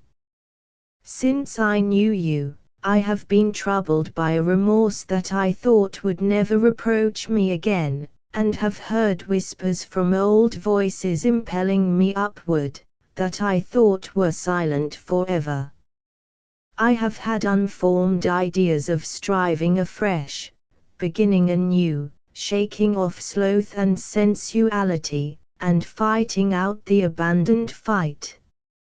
A dream, all a dream, that ends in nothing, and leaves the sleeper where he lay down, but I wish you to know that you inspired it. Will nothing of it remain? Oh, Mr. Carton, think again. Try again. No, Miss Maynett, all through it, I have known myself to be quite undeserving. And yet I have had the weakness, and have still the weakness, to wish you to know with what a sudden mastery you kindled me, heap of ashes that I am, into fire, a fire, however, inseparable in its nature from myself, quickening nothing, lighting nothing, doing no service, idly burning away. Since it is my misfortune, Mr. Carton, to have made you more unhappy than you were before you knew me, don't say that, Miss Maynett, for you would have reclaimed me, if anything could. You will not be the cause of my becoming worse. Since the state of your mind that you describe, is, at all events, attributable to some influence of mine, this is what I mean, if I can make it plain, can I use no influence to serve you? Have I no power for good, with you, at all? The utmost good that I am capable of now, Miss Maynett, I have come here to realize. Let me carry through the rest of my misdirected life, the remembrance that I opened my heart to you, last of all the world, and that there was something left in me at this time which you could deplore and pity. Which I entreated you to believe, again and again, most fervently, with all my heart, was capable of better things, Mr. Carton. Entreat me to believe it no more, Miss Maynett. I have proved myself, and I know better. I distress you, I draw fast to an end. Will you let me believe, when I recall this day, that the last confidence of my life was reposed in your pure and innocent breast, and that it lies there alone, and will be shared by no one? If that will be a consolation to you, yes. Not even by the dearest one ever to be known to you. Mr. Carton, she answered, after an agitated pause, the secret is yours, not mine, and I promise to respect it. Thank you. And again, God bless you. He put her hand to his lips, and moved towards the door. Be under no apprehension, Miss Maynett, of my ever resuming this conversation by so much as a passing word. I will never refer to it again. If I were dead, that could not be surer than it is henceforth. In the hour of my death, I shall hold sacred the one good remembrance, and shall thank and bless you for it, that my last avowal of myself was made to you, and that my name, and faults, and miseries were gently carried in your heart. May it otherwise be light and happy. He was so unlike what he had ever shown himself to be, and it was so sad to think how much he had thrown away, and how much he every day kept down and perverted, that Lucy Maynett wept mournfully for him as he stood looking back at her. Be comforted, he said, I am not worth such feeling, Miss Maynett. An hour or two hence, and the low companions and low habits that I scorn but yield to, will render me less worth such tears as those, than any wretch who creeps along the streets. Be comforted. But, within myself, I shall always be, towards you, what I am now, though outwardly I shall be what you have heretofore seen me. The last supplication but one I make to you, is, that you will believe this of me. I will, Mr. Carton. My last supplication of all, is this, and with it, I will relieve you of a visitor with whom I well know you have nothing in unison, and between whom and you there is an impassable space. It is useless to say it, I know, but it rises out of my soul. For you, and for any dear to you, I would do anything. If my career were of that better kind that there was any opportunity or capacity of sacrifice in it, I would embrace any sacrifice for you and for those dear to you. Try to hold me in your mind, at some quiet times, as ardent and sincere in this one thing. The time will come, the time will not be long in coming, when new ties will be formed about you, ties that will bind you yet more tenderly and strongly to the home you so adorn, the dearest ties that will ever grace and gladden you. Oh, Miss Maynett, when the little picture of a happy father's face looks up in yours, when you see your own bright beauty springing up anew at your feet, think now and then that there is a man who would give his life, to keep a life you love beside you. He said, farewell, said a last God bless you, and left her. Chapter 14. The honest tradesman to the eyes of Mr. Jeremiah Cruncher, sitting on his stool in Fleet Street with his grisly urchin beside him, a vast number and variety of objects in movement were every day presented. Who could sit upon anything in Fleet Street during the busy hours of the day, and not be dazed and deafened by two immense processions, one ever tending westward with the sun, the other ever tending eastward from the sun, both ever tending to the plains beyond the range of red and purple where the sun goes down? With his straw in his mouth, Mr. Cruncher sat watching the two streams, like the heathen rustic who has for several centuries been on duty watching one stream, saving that Jerry had no expectation of their ever running dry.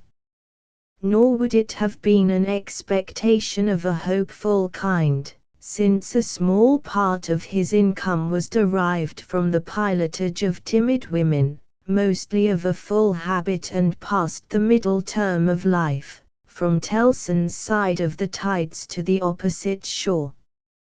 Brief as such companionship was in every separate instance, Mr. Cruncher never failed to become so interested in the lady as to express a strong desire to have the honor of drinking her very good health. And it was from the gifts bestowed upon him towards the execution of this benevolent purpose, that he recruited his finances, as just now observed. Time was, when a poet sat upon a stool in a public place, and mused in the sight of men. Mr. Cruncher, sitting on a stool in a public place, but not being a poet, mused as little as possible, and looked about him. It fell out that he was thus engaged in a season when crowds were few, and belated women few, and when his affairs in general were so unprosperous as to awaken a strong suspicion in his breast that Mrs. Cruncher must have been flopping in some pointed manner, when an unusual concourse pouring down Fleet Street westward, attracted his attention. Looking that way, Mr. Cruncher made out that some kind of funeral was coming along, and that there was popular objection to this funeral, which engendered uproar. "Young Jerry," said Mr. Cruncher, turning to his offspring, "it's a burying." "Hurrah, father!" cried young Jerry. The young gentleman uttered this exultant sound with mysterious significance. The elder gentleman took the cry so ill, that he watched his opportunity, and smote the young gentleman on the ear. "What do ye mean? What are you hurrahing at?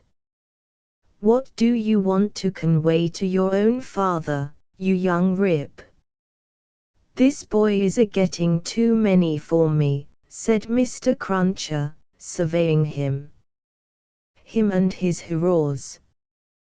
Don't let me hear no more of you, or you shall feel some more of me. D'ye hear?" "I warn't he doing no harm," young Jerry protested, rubbing his cheek. "Drop it then," said Mr. Cruncher. "I won't have none of your no harms. Get atop of that there seat, and look at the crowd." His son obeyed, and the crowd approached. They were bawling and hissing round a dingy hearse and dingy mourning coach, in which mourning coach there was only one mourner, dressed in the dingy trappings that were considered essential to the dignity of the position. The position appeared by no means to please him, however, with an increasing rabble surrounding the coach, deriding him, making grimaces at him, and incessantly groaning and calling out, "Yah! Spies! TST! Yaha! Spies!" with many compliments too numerous and forcible to repeat. Funerals had at all times a remarkable attraction for Mr. Cruncher. He always pricked up his senses, and became excited, when a funeral passed Tellson's. Naturally, therefore, a funeral with this uncommon attendance excited him greatly, and he asked of the first man who ran against him, "What is it, brother? What's it about?" "I don't know," said the man. "Spies." "Yaha! TST! Spies." He asked another man. "Who is it?" "I don't know," returned the man, clapping his hands to his mouth nevertheless, and vociferating in a surprising heat and with the greatest ardor, "Spies." "Yaha! TST! TST! Spies." At length, a person better informed on the merits of the case, tumbled against him, and from this person he learned that the funeral was the funeral of one Roger Cly. "Was he a spy?" asked Mr. Cruncher. "Old Bailey spy," returned his informant. "Yaha! TST! Yah! Old Bailey spy, is." "Why, to be sure," exclaimed Jerry, recalling the trial at which he had assisted. "I've seen him." "Dead, is he?" "Dead as mutton," returned the other, "and can't be too dead." "Have 'em out, there. Spies. Pull 'em out, there. Spies." The idea was so acceptable in the prevalent absence of any idea, that the crowd caught it up with eagerness, and loudly repeating the suggestion to have 'em out, and to pull 'em out, mobbed the two vehicles so closely that they came to a stop. On the crowd's opening the coach doors, the one mourner scuffled out by himself and was in their hands for a moment, but he was so alert, and made such good use of his time, that in another moment he was scouring away up a by-street, after shedding his cloak, hat, long hatband, white pocket handkerchief, and other symbolical tears. These, the people tore to pieces and scattered far and wide with great enjoyment, while the tradesmen hurriedly shut up their shops, for a crowd in those times stopped at nothing, and was a monster much dreaded. They had already got the length of opening the hearse to take the coffin out, when some brighter genius proposed instead, its being escorted to its destination amidst general rejoicing. Practical suggestions being much needed, this suggestion, too, was received with acclamation, and the coach was immediately filled with 8 inside and a dozen out, while as many people got on the roof of the hearse as could by any exercise of ingenuity stick upon it.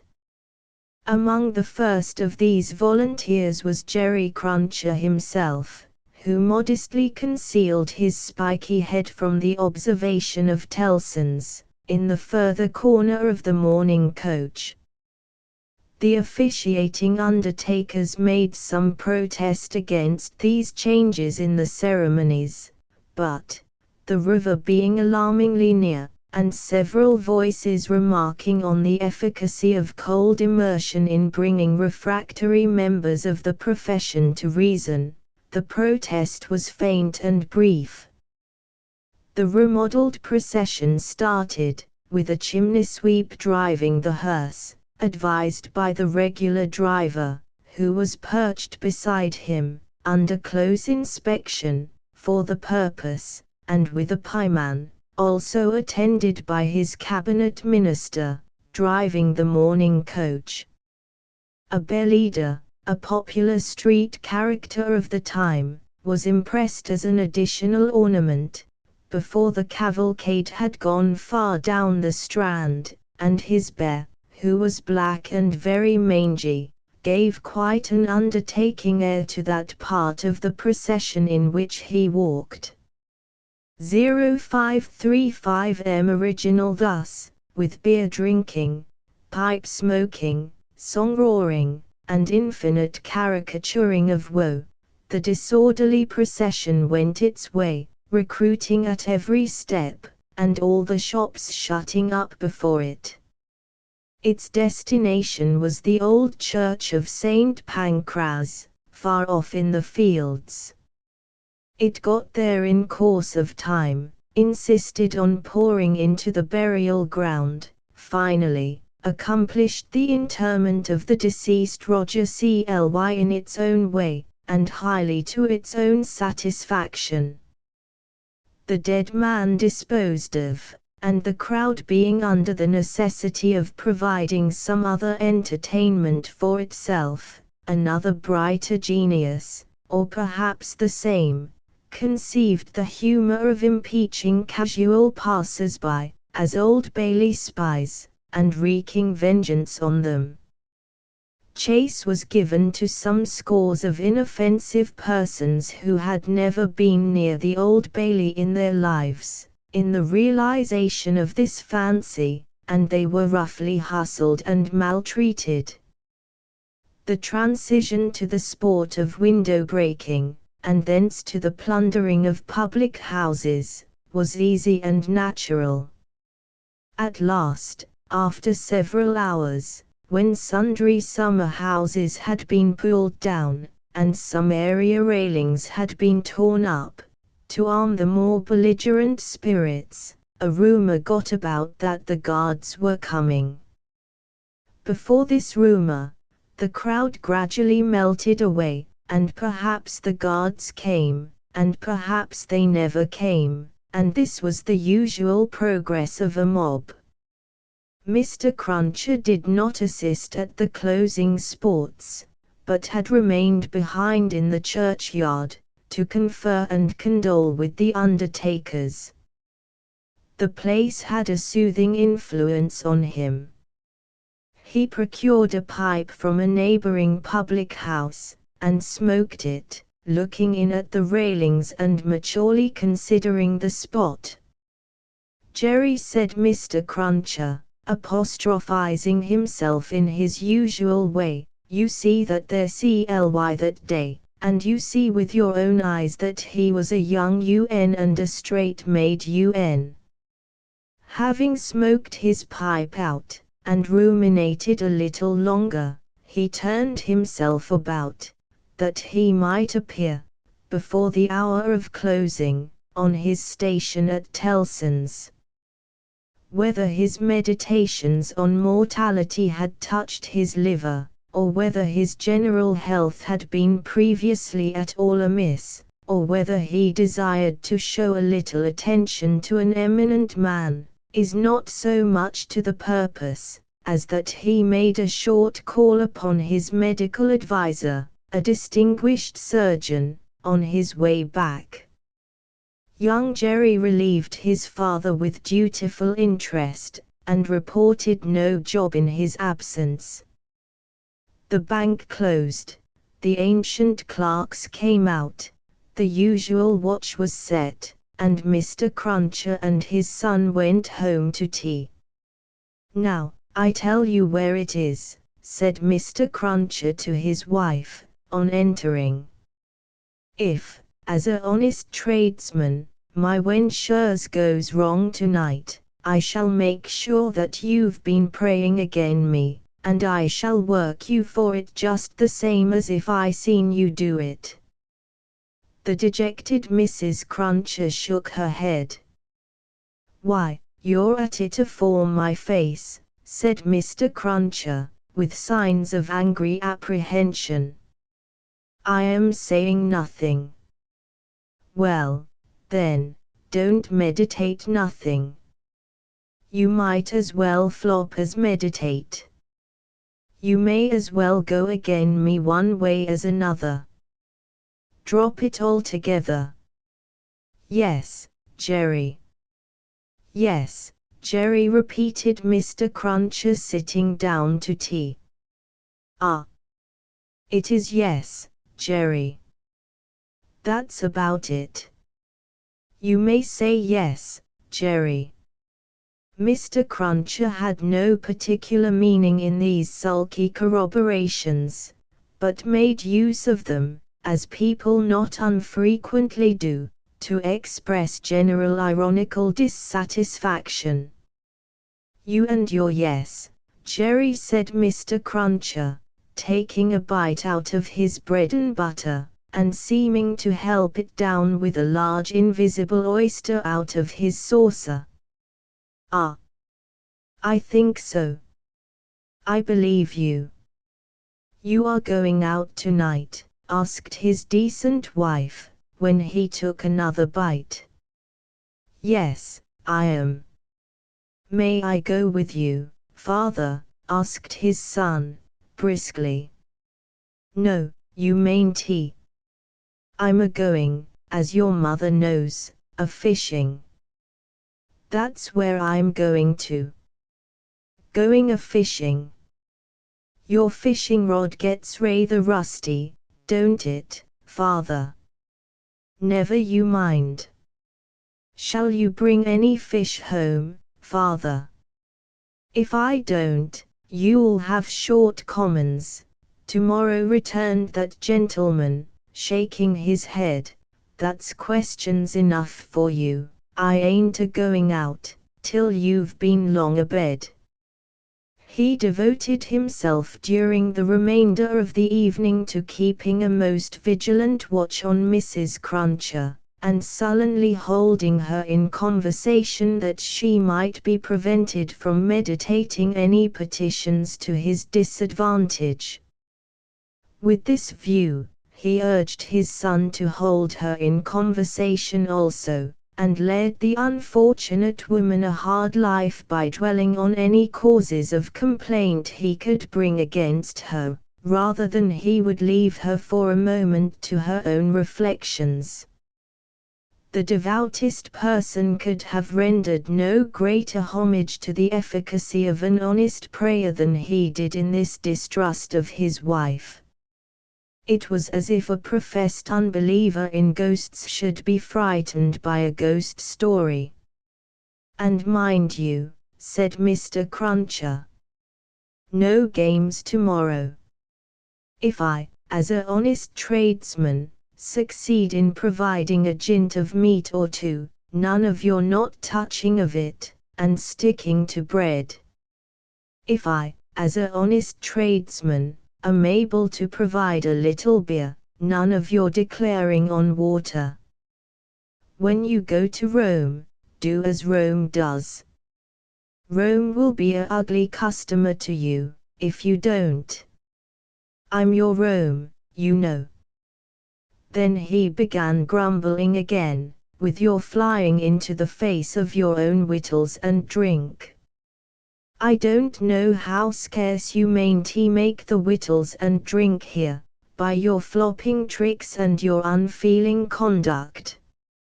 Look at your boy, he is your ain't he? He's as thin as a lath. Do you call yourself a mother, and not know that a mother's first duty is to blow her boy out?"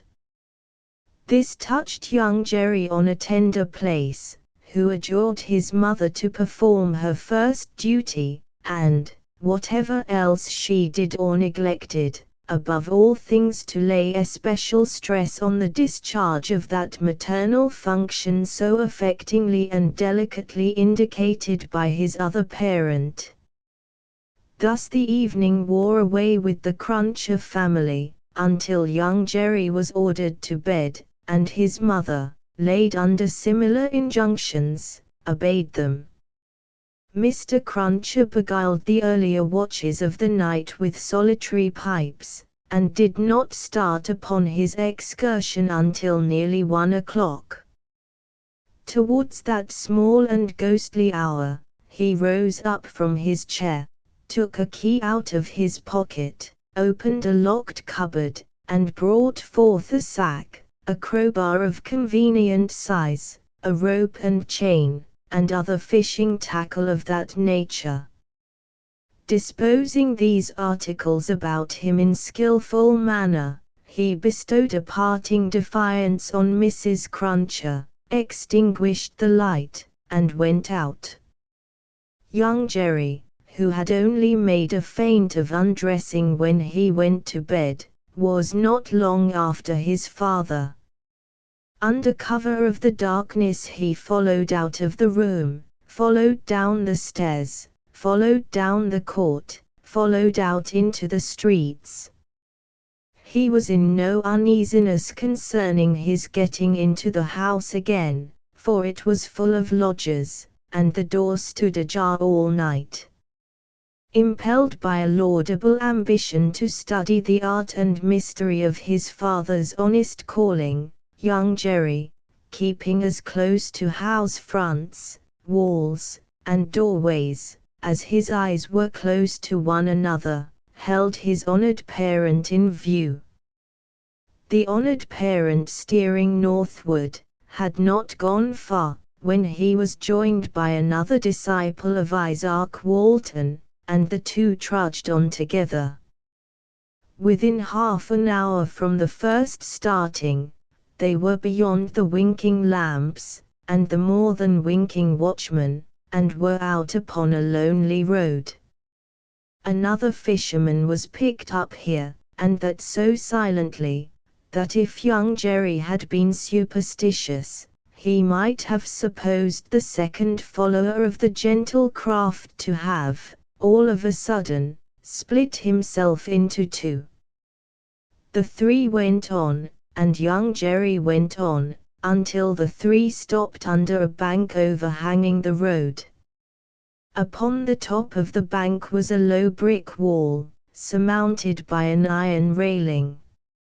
In the shadow of bank and wall the three turned out of the road, and up a blind lane, of which the wall, there, risen to some 8 or 10 feet high, formed one side. Crouching down in a corner, peeping up the lane, the next object that young Jerry saw, was the form of his honored parent, pretty well defined against a watery and clouded moon, nimbly scaling an iron gate. He was soon over, and then the second fisherman got over, and then the third. They all dropped softly on the ground within the gate, and lay there a little, listening perhaps. Then, they moved away on their hands and knees. It was now young Jerry's turn to approach the gate, which he did, holding his breath. Crouching down again in a corner there, and looking in, he made out the 3 fishermen creeping through some rank grass. And all the gravestones in the churchyard, it was a large churchyard that they were in, looking on like ghosts in white, while the church tower itself looked on like the ghost of a monstrous giant. They did not creep far, before they stopped and stood upright. And then they began to fish. They fished with a spade, at first. Presently the honored parent appeared to be adjusting some instrument like a great corkscrew. Whatever tools they worked with, they worked hard, until the awful striking of the church clock so terrified young Jerry, that he made off, with his hair as stiff as his father's. But, his long-cherished desire to know more about these matters, not only stopped him in his running away, but lured him back again. They were still fishing perseveringly, when he peeped in at the gate for the second time, but, now they seemed to have got a bite. There was a screwing and complaining sound down below, and their bent figures were strained, as if by a weight. By slow degrees the weight broke away the earth upon it, and came to the surface. Young Jerry very well knew what it would be, but, when he saw it, and saw his honored parent about to wrench it open, he was so frightened, being new to the sight, that he made off again, and never stopped until he had run a mile or more.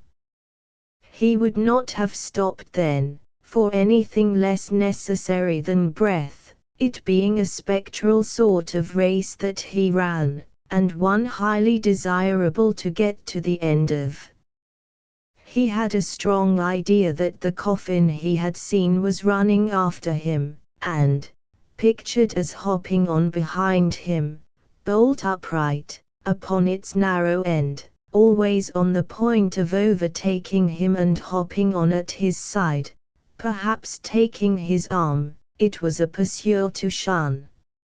It was an inconsistent and ubiquitous fiend too, for, while it was making the whole night behind him dreadful, he darted out into the roadway to avoid dark alleys, fearful of its coming hopping out of them like a dropsical boy's kite without tail and wings.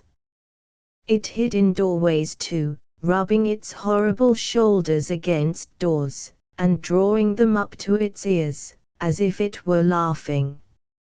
It got into shadows on the road, and lay cunningly on its back to trip him up. All this time it was incessantly hopping on behind and gaining on him, so that when the boy got to his own door he had reason for being half dead. And even then it would not leave him, but followed him upstairs with a bump on every stair, scrambled into bed with him, and bumped down, dead and heavy, on his breast when he fell asleep. From his oppressed slumber, young Jerry in his closet was awakened after daybreak and before sunrise, by the presence of his father in the family room. Something had gone wrong with him, at least, so young Jerry inferred, from the circumstance of his holding Mrs. Cruncher by the ears, and knocking the back of her head against the headboard of the bed. "I told you I would," said Mr. Cruncher, "and I did." "Jerry, Jerry, Jerry," his wife implored. "You oppose yourself to the profit of the business," said Jerry, and me and my partners suffer. You was to honor and obey, why the devil don't you? I try to be a good wife, Jerry, the poor woman protested, with tears. Is it being a good wife to oppose your husband's business? Is it honoring your husband to dishonor his business? Is it obeying your husband to disobey him on the vital subject of his business? You hadn't taken to the dreadful business then, Jerry. It's enough for you, retorted Mr. Cruncher, to be the wife of an honest tradesman, and not to occupy your female mind with calculations when he took to his trade or when he didn't. A honoring and obeying wife would let his trade alone altogether. Call yourself a religious woman. If you're a religious woman, give me a irreligious one. You have no more natural sense of duty than the bed of this here Thames River has of a pile, and similarly it must be knocked into you. The altercation was conducted in a low tone of voice, and terminated in the honest tradesman's kicking off his clay-soiled boots, and lying down at his length on the floor. After taking a timid peep at him lying on his back, with his rusty hands under his head for a pillow, his son lay down too, and fell asleep again. There was no fish for breakfast, and not much of anything else. Mr. Cruncher was out of spirits, and out of temper, and kept an iron pot lid by him as a projectile for the correction of Mrs. Cruncher, in case he should observe any symptoms of her saying grace. He was brushed and washed at the usual hour, and set off with his son to pursue his ostensible calling. Young Jerry, walking with the stool under his arm at his father's side along sunny and crowded Fleet Street, was a very different young Jerry from him of the previous night, running home through darkness and solitude from his grim pursuer. His cunning was fresh with the day, and his qualms were gone with the night, in which particulars it is not improbable that he had compeers in Fleet Street and the City of London, that fine morning. "Father," said young Jerry, as they walked along, taking care to keep at arm's length and to have the stool well between them, "what's a resurrection man?" Mr. Cruncher came to a stop on the pavement before he answered, "How should I know?" "I thought you knowed everything, father," said the artless boy. "Hem! Well," returned Mr. Cruncher, going on again, and lifting off his hat to give his spikes free play, "he's a tradesman." "What's his goods, father?" asked the brisk young Jerry.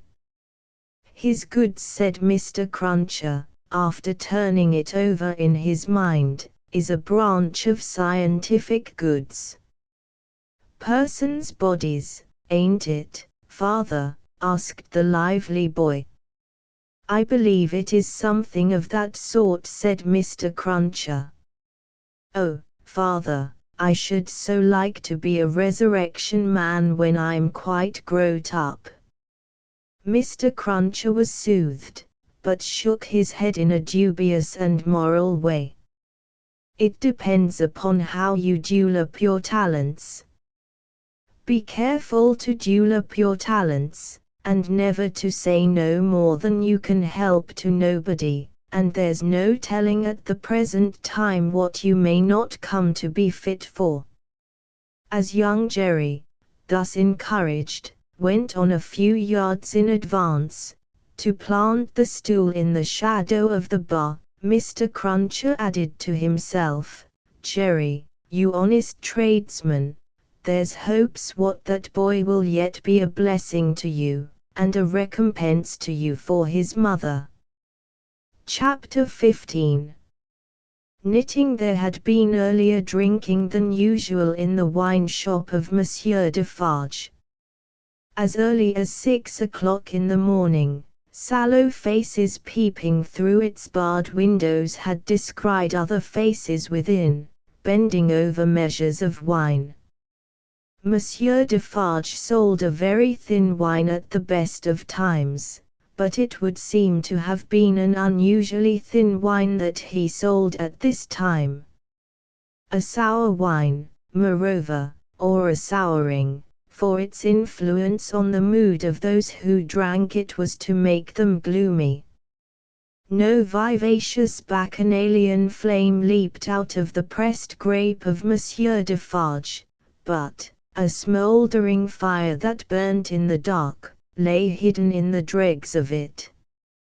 This had been the third morning in succession, on which there had been early drinking at the wine shop of Monsieur Defarge. It had begun on Monday, and here was Wednesday come. There had been more of early brooding than drinking, for many men had listened and whispered and slunk about there from the time of the opening of the door, who could not have laid a piece of money on the counter to save their souls. These were to the full as interested in the place, however, as if they could have commanded whole barrels of wine, and they glided from seat to seat, and from corner to corner, swallowing talk in lieu of drink, with greedy looks. Notwithstanding an unusual flow of company, the master of the wine shop was not visible. He was not missed, for nobody who crossed the threshold looked for him, nobody asked for him, nobody wondered to see only Madame Defarge in her seat, presiding over the distribution of wine, with a bowl of battered small coins before her, as much defaced and beaten out of their original impress as the small coinage of humanity from whose ragged pockets they had come. A suspended interest and a prevalent absence of mind were perhaps observed by the spies who looked in at the wine shop, as they looked in at every place, high and low, from the king's palace to the criminal's gaol. Games at cards languished, players at dominoes musingly built towers with them, drinkers drew figures on the tables with spilled drops of wine. Madame Defarge herself picked out the pattern on her sleeve with her toothpick, and saw and heard something inaudible and invisible a long way off. Thus, Saint Antoine in this vinous feature of his, until midday. It was high noontide, when two dusty men passed through his streets and under his swinging lamps, of whom one was Monsieur Defarge, the other a mender of roads in a blue cap. All adust and athirst, the two entered the wine shop. Their arrival had lighted a kind of fire in the breast of Saint Antoine, fast spreading as they came along, which stirred and flickered in flames of faces at most doors and windows. Yet, no one had followed them, and no man spoke when they entered the wine shop, though the eyes of every man there were turned upon them.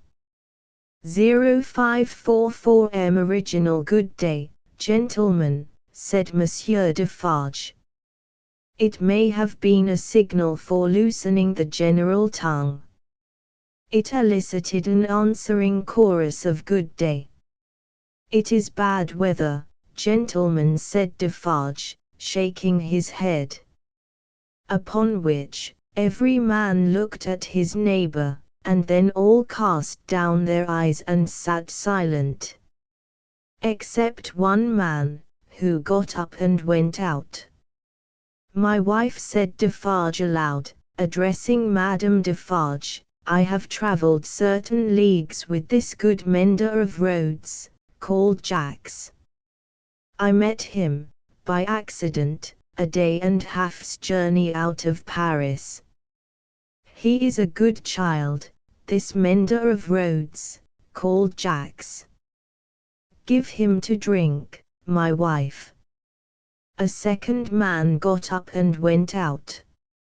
Madame Defarge set wine before the mender of roads called Jacques, who doffed his blue cap to the company, and drank. In the breast of his blouse he carried some coarse dark bread. He ate of this between whiles, and sat munching and drinking near Madame Defarge's counter. A third man got up and went out. Defarge refreshed himself with a draught of wine, but he took less than was given to the stranger, as being himself a man to whom it was no rarity, and stood waiting until the countryman had made his breakfast. He looked at no one present, and no one now looked at him, not even Madame Defarge, who had taken up her knitting, and was at work. "Have you finished your repast, friend?" he asked, in due season. "Yes, thank you." "Come, then. You shall see the apartment that I told you you could occupy. It will suit you to a marvel." Out of the wine shop into the street, out of the street into a courtyard, out of the courtyard up a steep staircase, out of the staircase into a garret, formerly the garret where a white-haired man sat on a low bench, stooping forward and very busy, making shoes. No white-haired man was there now, but the three men were there who had gone out of the wine shop singly. And between them and the white-haired man afar off, was the one small link, that they had once looked in at him through the chinks in the wall. Defarge closed the door carefully, and spoke in a subdued voice, "Jacques 1, Jacques 2, Jacques 3. This is the witness encountered by appointment, by me, Jacques 4. He will tell you all. Speak, Jacques 5. The mender of roads, blue cap in hand, wiped his swarthy forehead with it, and said, "Where shall I commence, monsieur?" "Commence," was Monsieur Defarge's not unreasonable reply, "at the commencement." "I saw him then, messieurs," began the mender of roads, "a year ago this running summer, underneath the carriage of the Marquise, hanging by the chain. Behold the manner of it. I leaving my work on the road, the sun going to bed, the carriage of the Marquise slowly ascending the hill, he hanging by the chain, like this." Again the mender of roads went through the whole performance, in which he ought to have been perfect by that time, seeing that it had been the infallible resource and indispensable entertainment of his village during a whole year.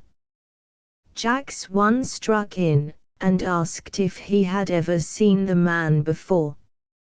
"Never," answered the mender of roads, recovering his perpendicular. Jacques 3 demanded how he afterwards recognized him then. "By his tall figure," said the mender of roads, softly, and with his finger at his nose. "When Monsieur the Marquis demands that evening, say, what is he like?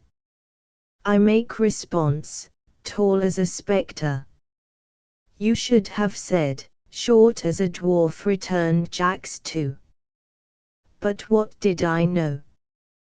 The deed was not then accomplished, neither did he confide in me. Observe. Under those circumstances even, I do not offer my testimony. Monsieur the Marquis indicates me with his finger, standing near our little fountain, and says, to me, 'Bring that rascal.' My faith, messieurs, I offer nothing. He is right there, Jacks, murmured Defarge, to him who had interrupted. Go on. Good, said the mender of roads, with an air of mystery. The tall man is lost, and he is sought. How many months? 9, 10, 11. No matter, the number, said Defarge. He is well hidden, but at last he is unluckily found. Go on. I am again at work upon the hillside, and the sun is again about to go to bed. I am collecting my tools to descend to my cottage down in the village below, where it is already dark, when I raise my eyes, and see coming over the hill 6 soldiers.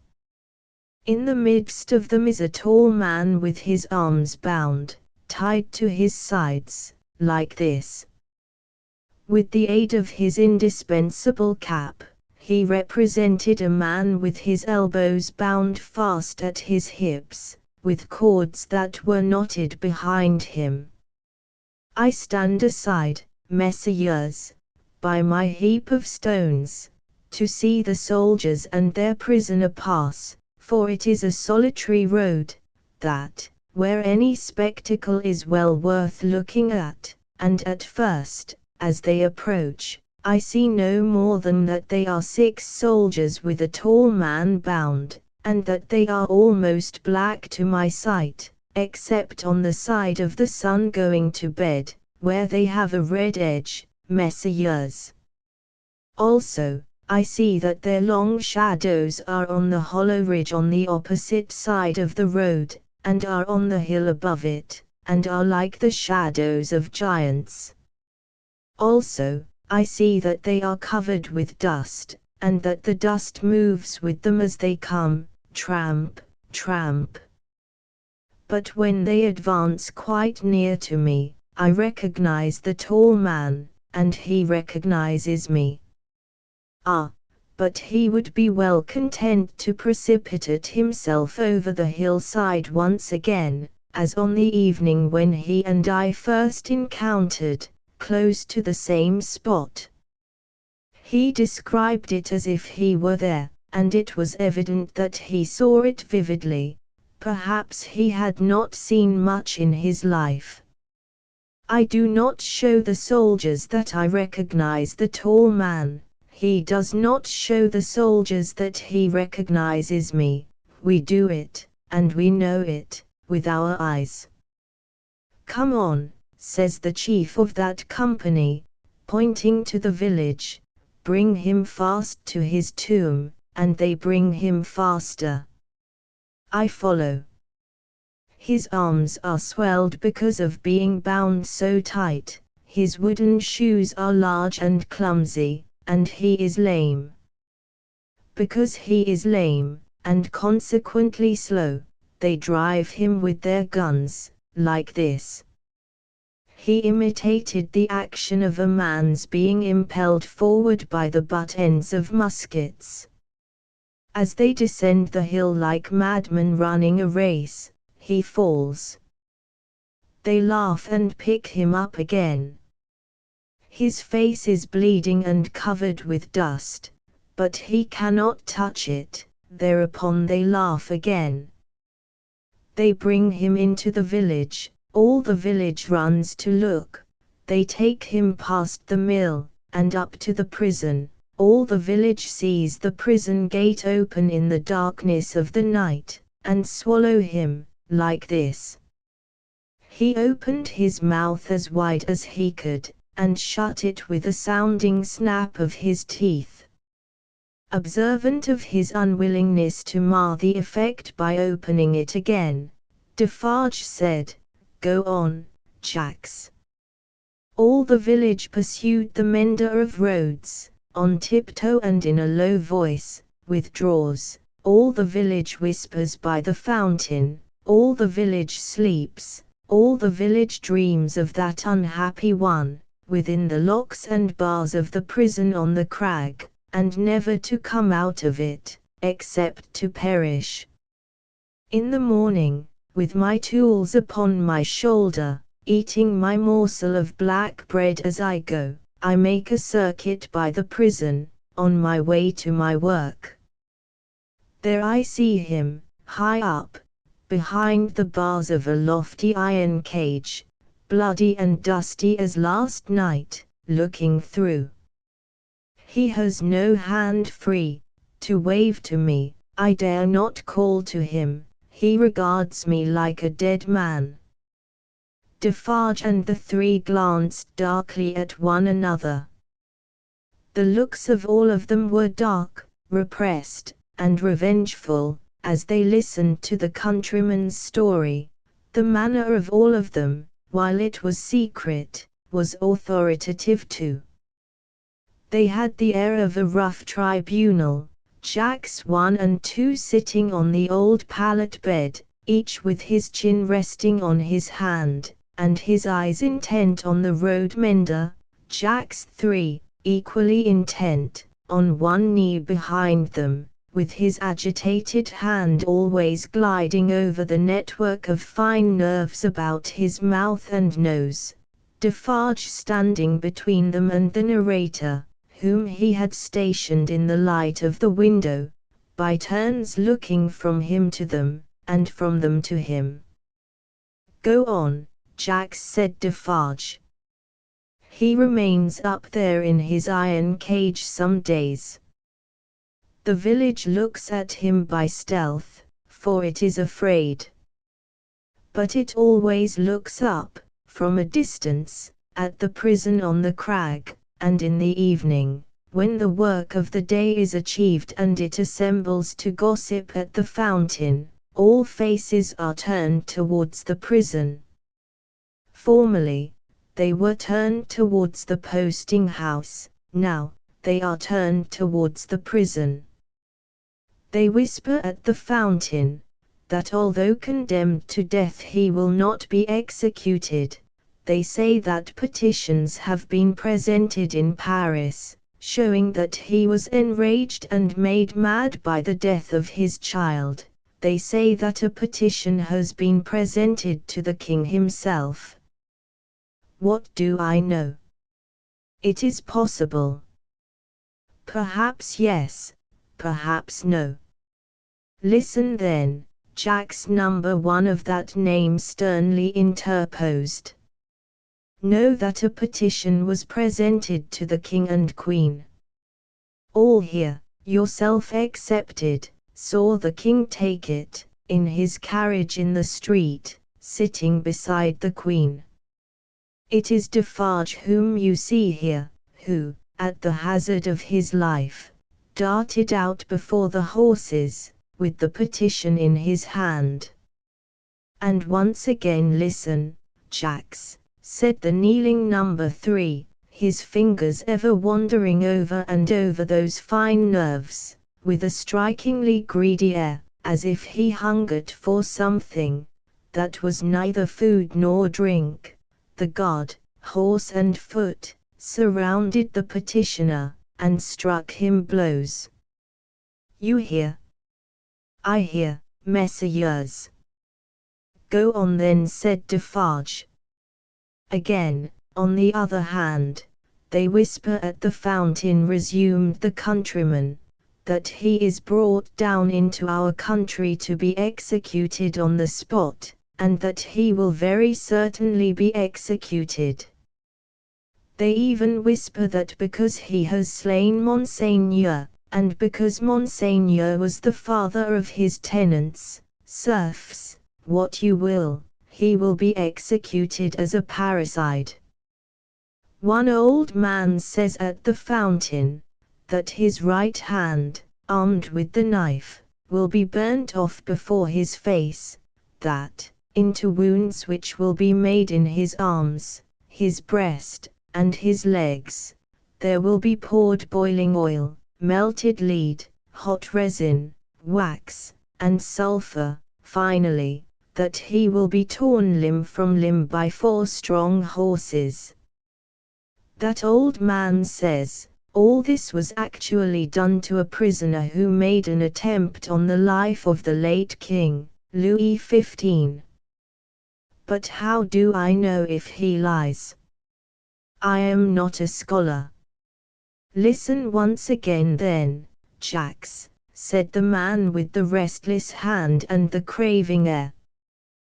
The name of that prisoner was Damiens, and it was all done in open day, in the open streets of this city of Paris, and nothing was more noticed in the vast concourse that saw it done, than the crowd of ladies of quality and fashion, who were full of eager attention to the last, Jacks, prolonged until nightfall, when he had lost 2 legs and an arm, and still breathed. And it was done. Why, how old are you? 35, said the mender of roads, who looked 60. It was done when you were more than 10 years old, you might have seen it. Enough, said Defarge, with grim impatience.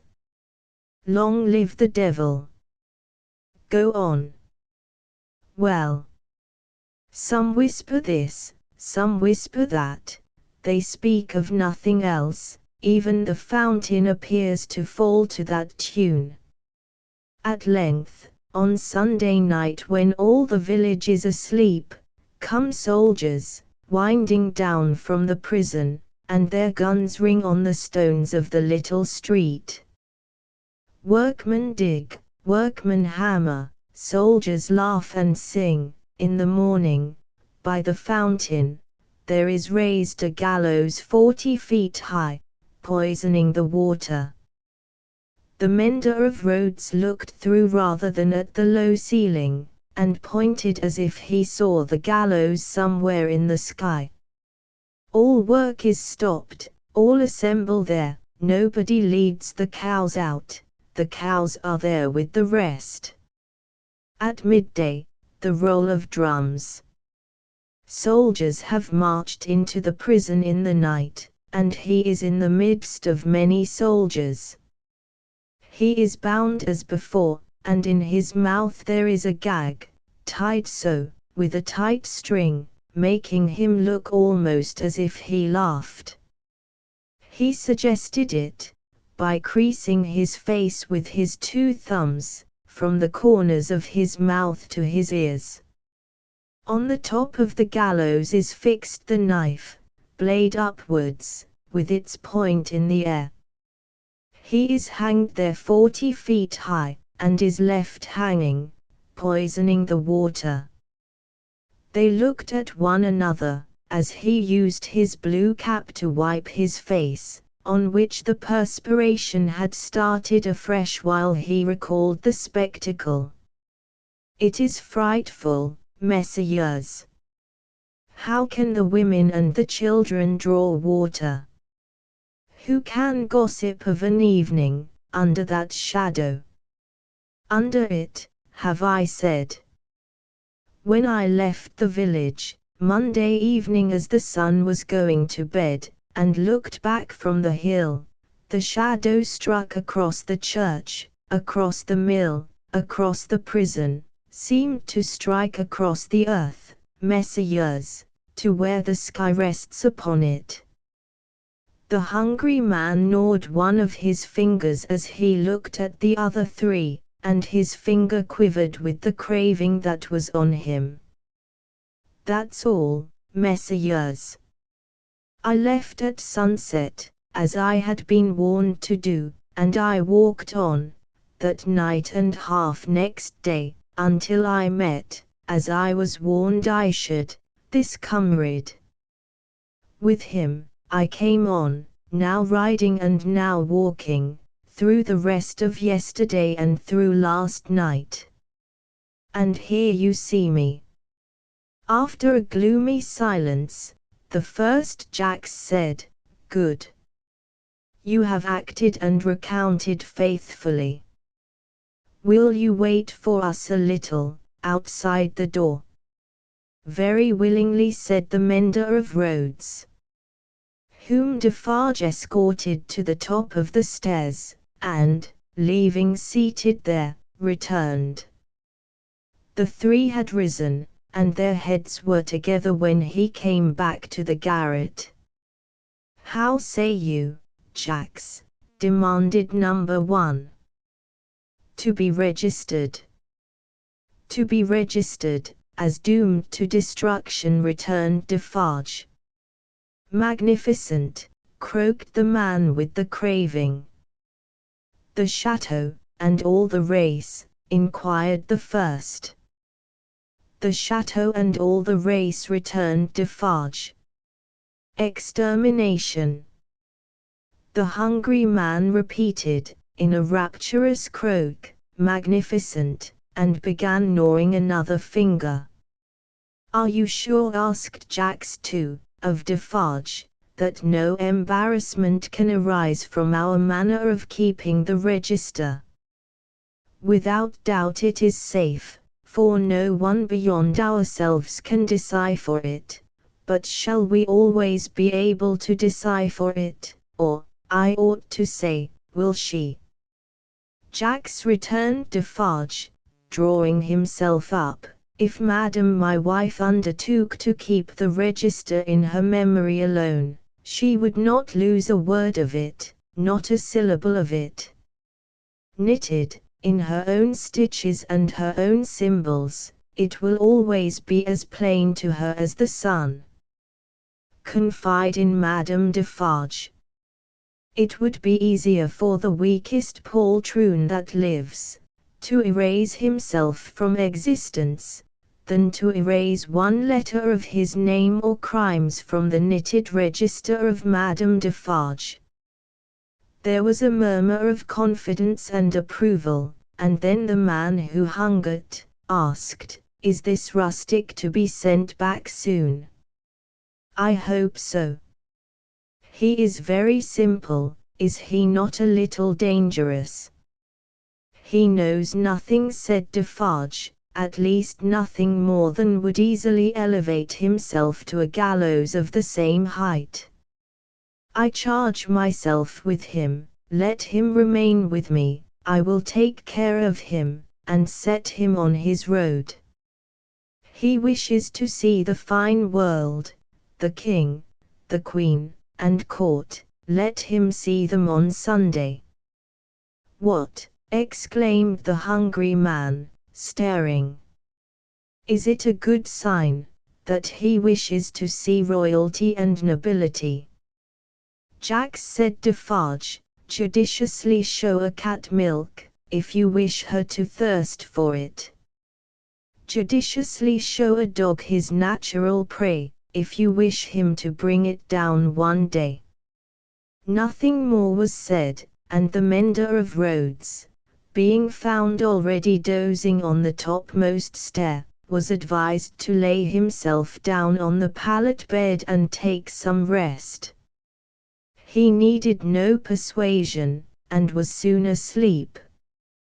Worse quarters than Defarge's wine shop could easily have been found in Paris for a provincial slave of that degree. Saving for a mysterious dread of Madame by which he was constantly haunted, his life was very new and agreeable. But Madame sat all day at her counter, so expressly unconscious of him, and so particularly determined not to perceive that his being there had any connection with anything below the surface, that he shook in his wooden shoes whenever his eye lighted on her.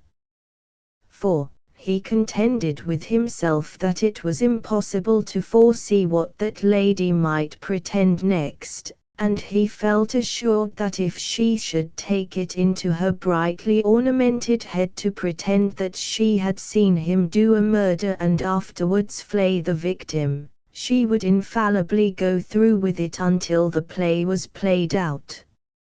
Therefore, when Sunday came, the mender of roads was not enchanted, though he said he was, to find that Madame was to accompany Monsieur and himself to Versailles.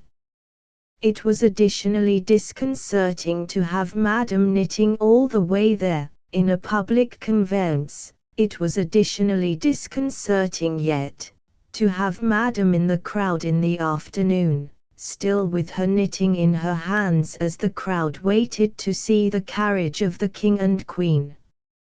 "You work hard, Madame," said a man near her. "Yes," answered Madame Defarge, "I have a good deal to do." "What do you make, Madame?" "Many things." For instance, returned Madame Defarge, composedly, "shrouds." The man moved a little further away, as soon as he could, and the mender of roads fanned himself with his blue cap, feeling it mightily close and oppressive. If he needed a king and queen to restore him, he was fortunate in having his remedy at hand, for soon the large-faced king and the fair-faced queen came in their golden coach, attended by the shining bull's-eye of their court, a glittering multitude of laughing ladies and fine lords, and in jewels and silks and powder and splendor and elegantly spurning figures and handsomely disdainful faces of both sexes. The mender of roads bathed himself, so much to his temporary intoxication, that he cried, "Long live the King, long live the Queen, long live everybody and everything," as if he had never heard of ubiquitous jacks in his time. Then, there were gardens, courtyards, terraces, fountains, green banks, more king and queen, more bull's-eye, more lords and ladies, more long live they all, until he absolutely wept with sentiment. During the whole of this scene, which lasted some 3 hours, he had plenty of shouting and weeping and sentimental company, and throughout Defarge held him by the collar, as if to restrain him from flying at the objects of his brief devotion and tearing them to pieces. "Bravo," said Defarge, clapping him on the back when it was over, like a patron, "you are a good boy." The mender of roads was now coming to himself, and was mistrustful of having made a mistake in his late demonstrations, but no. "You are the fellow we want," said Defarge, in his ear. "You make these fools believe that it will last forever. Then, they are the more insolent, and it is the nearer ended." "Hey!" cried the mender of roads, reflectively, "that's true. These fools know nothing. While they despise your breath, and would stop it forever and ever, in you or in 100 like you rather than in one of their own horses or dogs, they only know what your breath tells them. Let it deceive them, then, a little longer. It cannot deceive them too much." Madame Defarge looked superciliously at the client, and nodded in confirmation. "As to you," said she, "you would shout and shed tears for anything, if it made a show and a noise. Say, would you not?" "Truly, madam, I think so. For the moment. If you were shown a great heap of dolls, and were set upon them to pluck them to pieces and despoil them for your own advantage, you would pick out the richest and gayest. Say, would you not?" "Truly yes, madam." "Yes.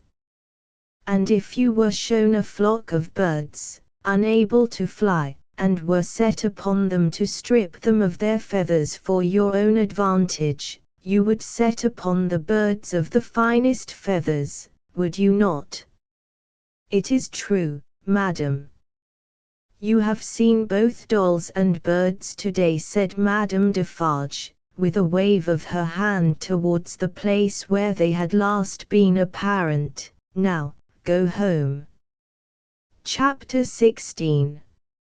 Still knitting, Madame Defarge and Monsieur her husband returned amicably to the bosom of Saint Antoine, while a speck in a blue cap toiled through the darkness, and through the dust, and down the weary miles of avenue by the wayside, slowly tending towards that point of the compass where the chateau of Monsieur the Marquis, now in his grave, listened to the whispering trees. Such ample leisure had the stone faces, now, for listening to the trees and to the fountain, that the few village scarecrows who, in their quest for herbs to eat and fragments of dead stick to burn, strayed within sight of the great stone courtyard and terrace staircase, had it borne in upon their starved fancy that the expression of the faces was altered.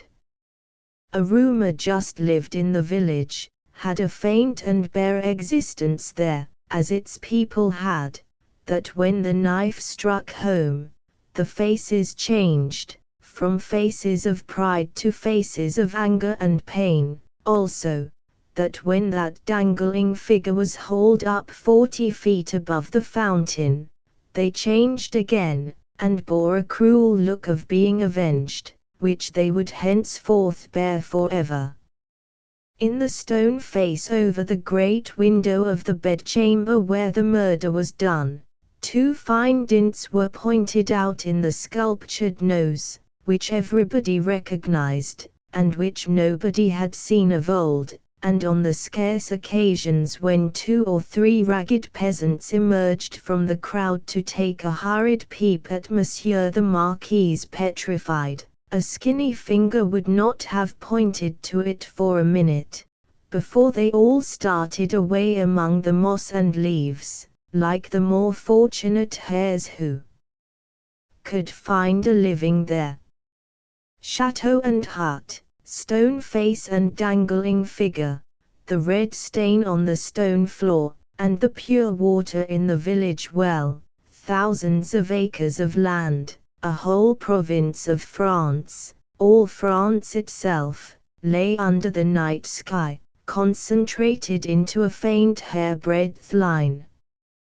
So does a whole world, with all its greatnesses and littlenesses, lie in a twinkling star. And as mere human knowledge can split a ray of light and analyze the manner of its composition, so sublimer intelligences may read in the feeble shining of this earth of ours, every thought and act, every vice and virtue, of every responsible creature on it.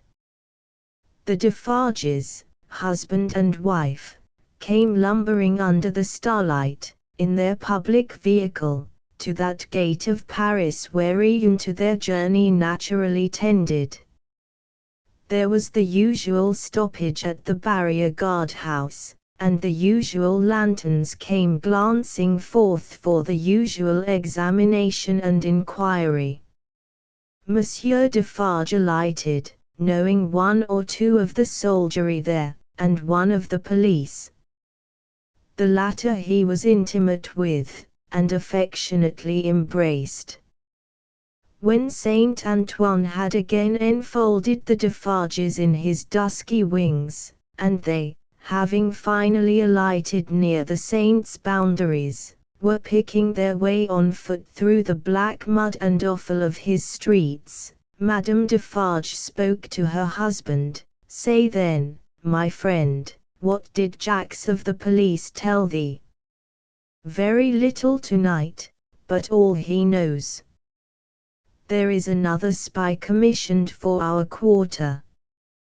There may be many more, for all that he can say, but he knows of one." Well," said Madame Defarge, raising her eyebrows with a cool business air. "It is necessary to register him." "How do they call that man?" "He is English." "So much the better." "His name?" "Barsad," said Defarge, making it French by pronunciation. But he had been so careful to get it accurately, that he then spelt it with perfect correctness. Barsad repeated, Madam. Good. Christian name. John. John Barsad repeated, Madam, after murmuring it once to herself. Good. His appearance, is it known?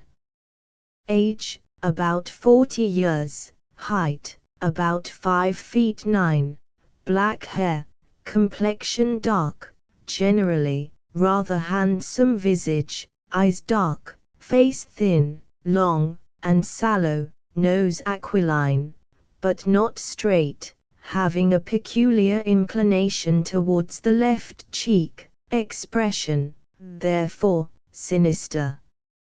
My faith! It is a portrait, said Madame, laughing. He shall be registered tomorrow. They turned into the wine shop, which was closed, for it was midnight, and where Madame Defarge immediately took her post at her desk, counted the small moneys that had been taken during her absence, examined the stock, went through the entries in the book, made other entries of her own, checked the serving man in every possible way, and finally dismissed him to bed. Then she turned out the contents of the bowl of money for the second time, and began knotting them up in her handkerchief, in a chain of separate knots, for safe-keeping through the night. All this while, Defarge, with his pipe in his mouth, walked up and down, complacently admiring, but never interfering, in which condition, indeed, as to the business and his domestic affairs, he walked up and down through life. The night was hot, and the shop, close shut and surrounded by so foul a neighbourhood, was ill-smelling. Monsieur Defarge's olfactory sense was by no means delicate, but the stock of wine smelled much stronger than it ever tasted, and so did the stock of rum and brandy and aniseed. He whiffed the compound of scents away, as he put down his smoked-out pipe. You are fatigued, said Madame, raising her glance as she knotted the money. There are only the usual odours. I am a little tired, her husband acknowledged.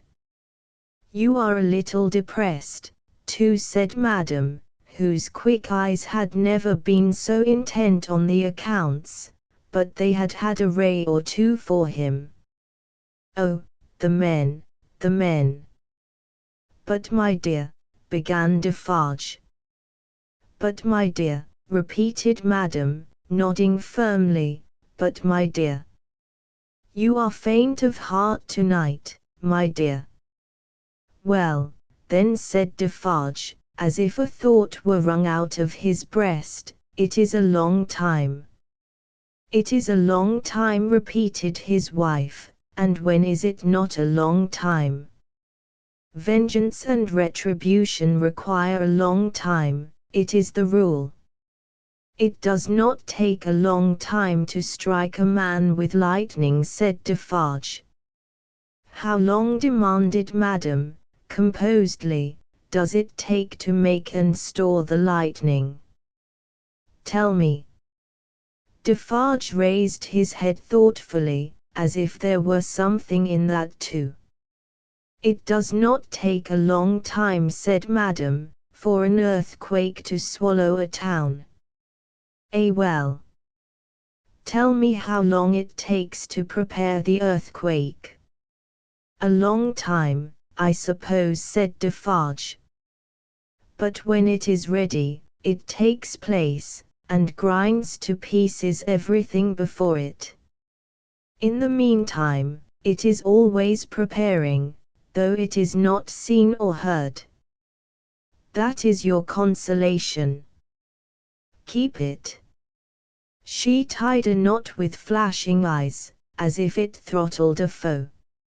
I tell thee, said Madame, extending her right hand, for emphasis, that although it is a long time on the road, it is on the road and coming. I tell thee it never retreats, and never stops. I tell thee it is always advancing. Look around and consider the lives of all the world that we know. Consider the faces of all the world that we know. Consider the rage and discontent to which the jackery addresses itself with more and more of certainty every hour. Can such things last? Bah! I mock you. My brave wife, returned Defarge, standing before her with his head a little bent, and his hands clasped at his back, like a docile and attentive pupil before his catechist. I do not question all this.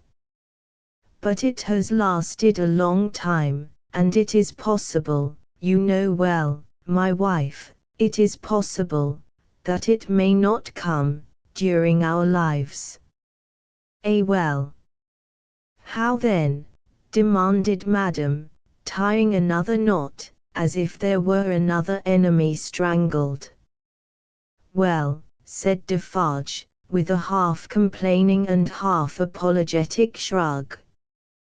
We shall not see the triumph. We shall have helped it, returned Madame, with her extended hand in strong action. Nothing that we do, is done in vain. I believe, with all my soul, that we shall see the triumph. But even if not, even if I knew certainly not, show me the neck of an aristocrat and tyrant, and still I would. Then Madame, with her teeth set, tied a very terrible knot indeed. Hold! cried Defarge, reddening a little as if he felt charged with cowardice. I too, my dear, will stop at nothing. Yes. But it is your weakness that you sometimes need to see your victim and your opportunity, to sustain you. Sustain yourself without that. When the time comes, let loose a tiger and a devil. But wait for the time with the tiger and the devil chained, not shown, yet always ready. Madame enforced the conclusion of this piece of advice by striking her little counter with her chain of money as if she knocked its brains out, and then gathering the heavy handkerchief under her arm in a serene manner, and observing that it was time to go to bed. Next noontide saw the admirable woman in her usual place in the wine shop, knitting away assiduously. A rose lay beside her, and if she now and then glanced at the flower, it was with no infraction of her usual preoccupied air. There were a few customers, drinking or not drinking, standing or seated, sprinkled about. The day was very hot, and heaps of flies, who were extending their inquisitive and adventurous perquisitions into all the glutinous little glasses near Madame, fell dead at the bottom. Their decease made no impression on the other flies out promenading, who looked at them in the coolest manner, as if they themselves were elephants, or something as far removed, until they met the same fate. Curious to consider how heedless flies are, perhaps they thought as much at court that sunny summer day. A figure entering at the door threw a shadow on Madame Defarge which she felt to be a new one. She laid down her knitting, and began to pin her rose in her head-dress, before she looked at the figure. It was curious. The moment Madame Defarge took up the rose, the customers ceased talking, and began gradually to drop out of the wine shop. "Good day, Madame," said the newcomer. "Good day, Monsieur." She said it aloud, but added to herself, as she resumed her knitting, "Ha! Good day, age about 40, height about 5 feet 9, black hair, generally rather handsome visage, complexion dark, eyes dark, thin, long and sallow face, aquiline nose but not straight, having a peculiar inclination towards the left cheek which imparts a sinister expression. Good day, one and all. Have the goodness to give me a little glass of old cognac, and a mouthful of cool fresh water, madam." Madam complied with a polite air. "Marvelous cognac this, madam." It was the first time it had ever been so complimented, and Madame Defarge knew enough of its antecedents to know better. She said, however, that the cognac was flattered, and took up her knitting. The visitor watched her fingers for a few moments, and took the opportunity of observing the place in general. "You knit with great skill, madam." "I am accustomed to it." "A pretty pattern too." "You think so," said madam, looking at him with a smile. "Decidedly." "May one ask what it is for?" "Pastime," said madam, still looking at him with a smile while her fingers moved nimbly. "Not for use." "That depends. I may find a use for it one day." "If I do, well," said madam, drawing a breath and nodding her head with a stern kind of coquetry, "I'll use it." It was remarkable, but the taste of Saint Antoine seemed to be decidedly opposed to a rose on the headdress of Madame Defarge.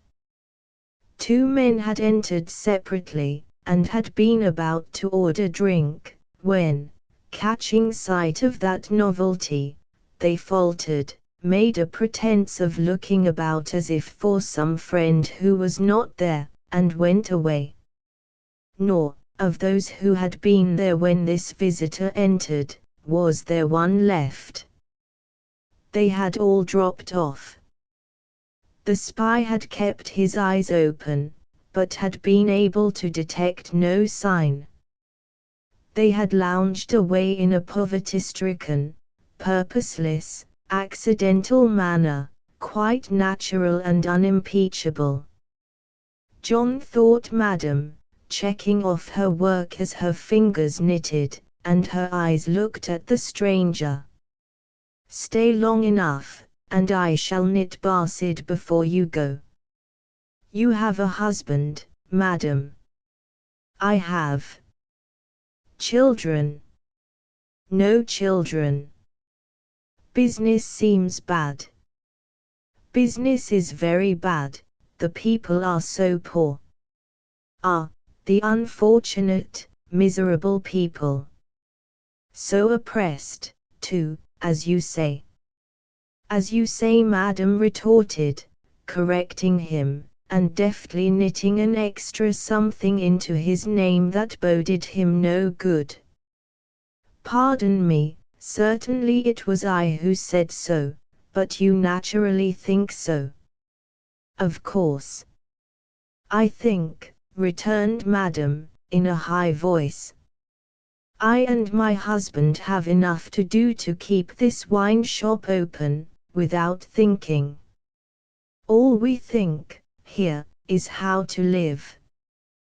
That is the subject we think of, and it gives us, from morning to night, enough to think about, without embarrassing our heads concerning others." "I think for others." "No, no." The spy, who was there to pick up any crumbs he could find or make, did not allow his baffled state to express itself in his sinister face, but stood with an air of gossiping gallantry, leaning his elbow on Madame Defarge's little counter, and occasionally sipping his cognac. A bad business this, madam, of Gaspard's execution. Ah! The poor Gaspard! With a sigh of great compassion. My faith, returned madam, coolly and lightly, if people use knives for such purposes, they have to pay for it. He knew beforehand what the price of his luxury was, he has paid the price. I believe, said the spy, dropping his soft voice to a tone that invited confidence, and expressing an injured revolutionary susceptibility in every muscle of his wicked face, I believe there is much compassion and anger in this neighborhood, touching the poor fellow. Between ourselves. Is there? Asked madam, vacantly. Is there not?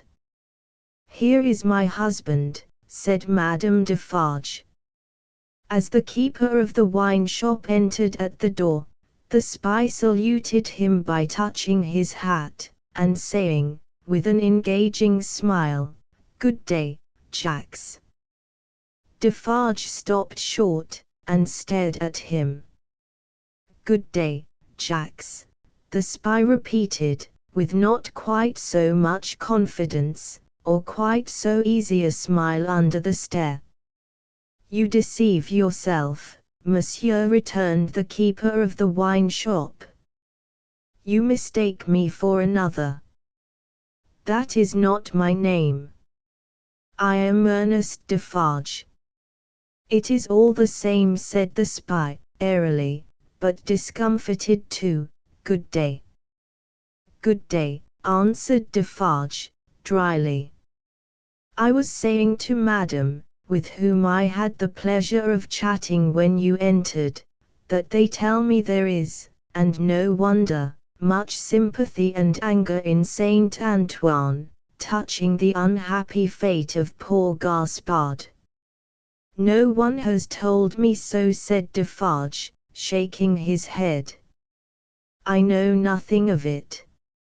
Having said it, he passed behind the little counter, and stood with his hand on the back of his wife's chair, looking over that barrier at the person to whom they were both opposed, and whom either of them would have shot with the greatest satisfaction. The spy, well used to his business, did not change his unconscious attitude, but drained his little glass of cognac, took a sip of fresh water, and asked for another glass of cognac. Madame Defarge poured it out for him, took to her knitting again, and hummed a little song over it. "You seem to know this quarter well, that is to say, better than I do," observed Defarge. "Not at all, but I hope to know it better. I am so profoundly interested in its miserable inhabitants." "Ha!" muttered Defarge. "The pleasure of conversing with you, Monsieur Defarge, recalls to me," pursued the spy, "that I have the honor of cherishing some interesting associations with your name." "Indeed," said Defarge, with much indifference. "Yes, indeed. When Dr. Maynett was released, you, his old domestic, had the charge of him, I know. He was delivered to you. You see, I am informed of the circumstances." "Such is the fact, certainly," said Defarge. He had had it conveyed to him, in an accidental touch of his wife's elbow as she knitted and warbled, that he would do best to answer, but always with brevity. "It was to you," said the spy, "that his daughter came, and it was from your care that his daughter took him, accompanied by a neat brown monsieur, how is he called, in a little wig, lorry, of the Bank of Telson and Company, over to England." Such is the fact, repeated Defarge. Very interesting remembrances, said the spy. I have known Dr. Maynard and his daughter, in England. Yes, said Defarge. You don't hear much about them now, said the spy. No, said Defarge. In effect, Madame struck in, looking up from her work and her little song, we never hear about them. We received the news of their safe arrival, and perhaps another letter, or perhaps two, but, since then, they have gradually taken their road in life, we, ours, and we have held no correspondence. Perfectly so, madam, replied the spy. She is going to be married. Going, echoed madam. She was pretty enough to have been married long ago. You English are cold, it seems to me. Oh. You know I am English. I perceive your tongue is, returned madam, and what the tongue is, I suppose the man is. He did not take the identification as a compliment, but he made the best of it, and turned it off with a laugh. After sipping his cognac to the end, he added, yes, Miss Maynard is going to be married. But not to an Englishman, to one who, like herself, is French by birth.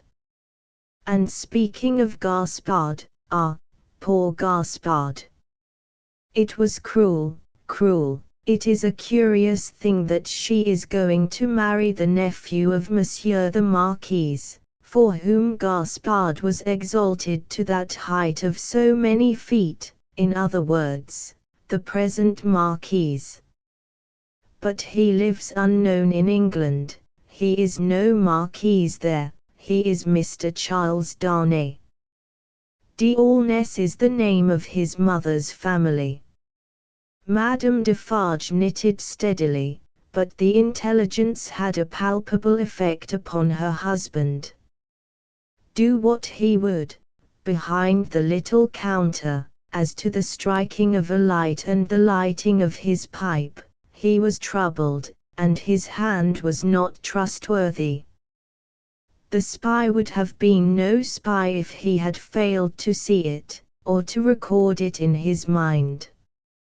Having made, at least, this one hit, whatever it might prove to be worth, and no customers coming in to help him to any other, Mr. Barsad paid for what he had drunk, and took his leave, taking occasion to say, in a genteel manner, before he departed, that he looked forward to the pleasure of seeing Monsieur and Madame Defarge again. For some minutes after he had emerged into the outer presence of Saint Antoine, the husband and wife remained exactly as he had left them, lest he should come back. Can it be true, said Defarge, in a low voice, looking down at his wife as he stood smoking with his hand on the back of her chair, what he has said of Mademoiselle Maynard? As he has said it, returned madame, lifting her eyebrows a little, it is probably false. But it may be true. If it is, Defarge began, and stopped. If it is, repeated his wife.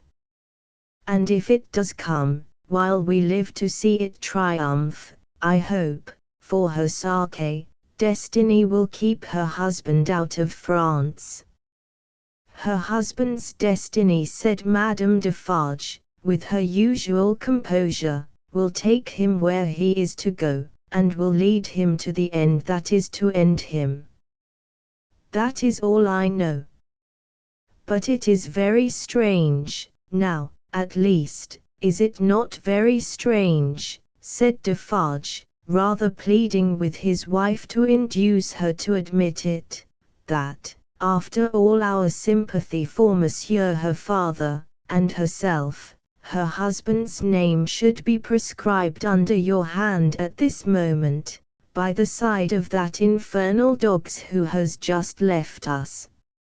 Stranger things than that will happen when it does come, answered Madame. I have them both here, of a certainty, and they are both here for their merits, that is enough. She rolled up her knitting when she had said those words, and presently took the rose out of the handkerchief that was wound about her head. Either Saint Antoine had an instinctive sense that the objectionable decoration was gone, or Saint Antoine was on the watch for its disappearance. Howbeit, the saint took courage to lounge in, very shortly afterwards, and the wine shop recovered its habitual aspect. In the evening, at which season of all others Saint Antoine turned himself inside out, and sat on doorsteps and window ledges, and came to the corners of vile streets and courts, for a breath of air. Madame Defarge, with her work in her hand, was accustomed to pass from place to place and from group to group, a missionary. There were many like her, such as the world will do well never to breed again. All the women knitted. They knitted worthless things, but the mechanical work was a mechanical substitute for eating and drinking. The hands moved for the jaws and the digestive apparatus. If the bony fingers had been still, the stomachs would have been more famine-pinched. But, as the fingers went, the eyes went, and the thoughts. And as Madame Defarge moved on from group to group, all three went quicker and fiercer among every little knot of women that she had spoken with, and left behind. Her husband smoked at his door, looking after her with admiration. A great woman, said he, a strong woman, a grand woman, a frightfully grand woman. Darkness closed around, and then came the ringing of church bells and the distant beating of the military drums in the palace courtyard, as the women sat knitting. Darkness encompassed them. Another darkness was closing in as surely, when the church bells, then ringing pleasantly in many an airy steeple over France, should be melted into thundering cannon, when the military drums should be beating to drown a wretched voice, that night all potent as the voice of power and plenty, freedom and life.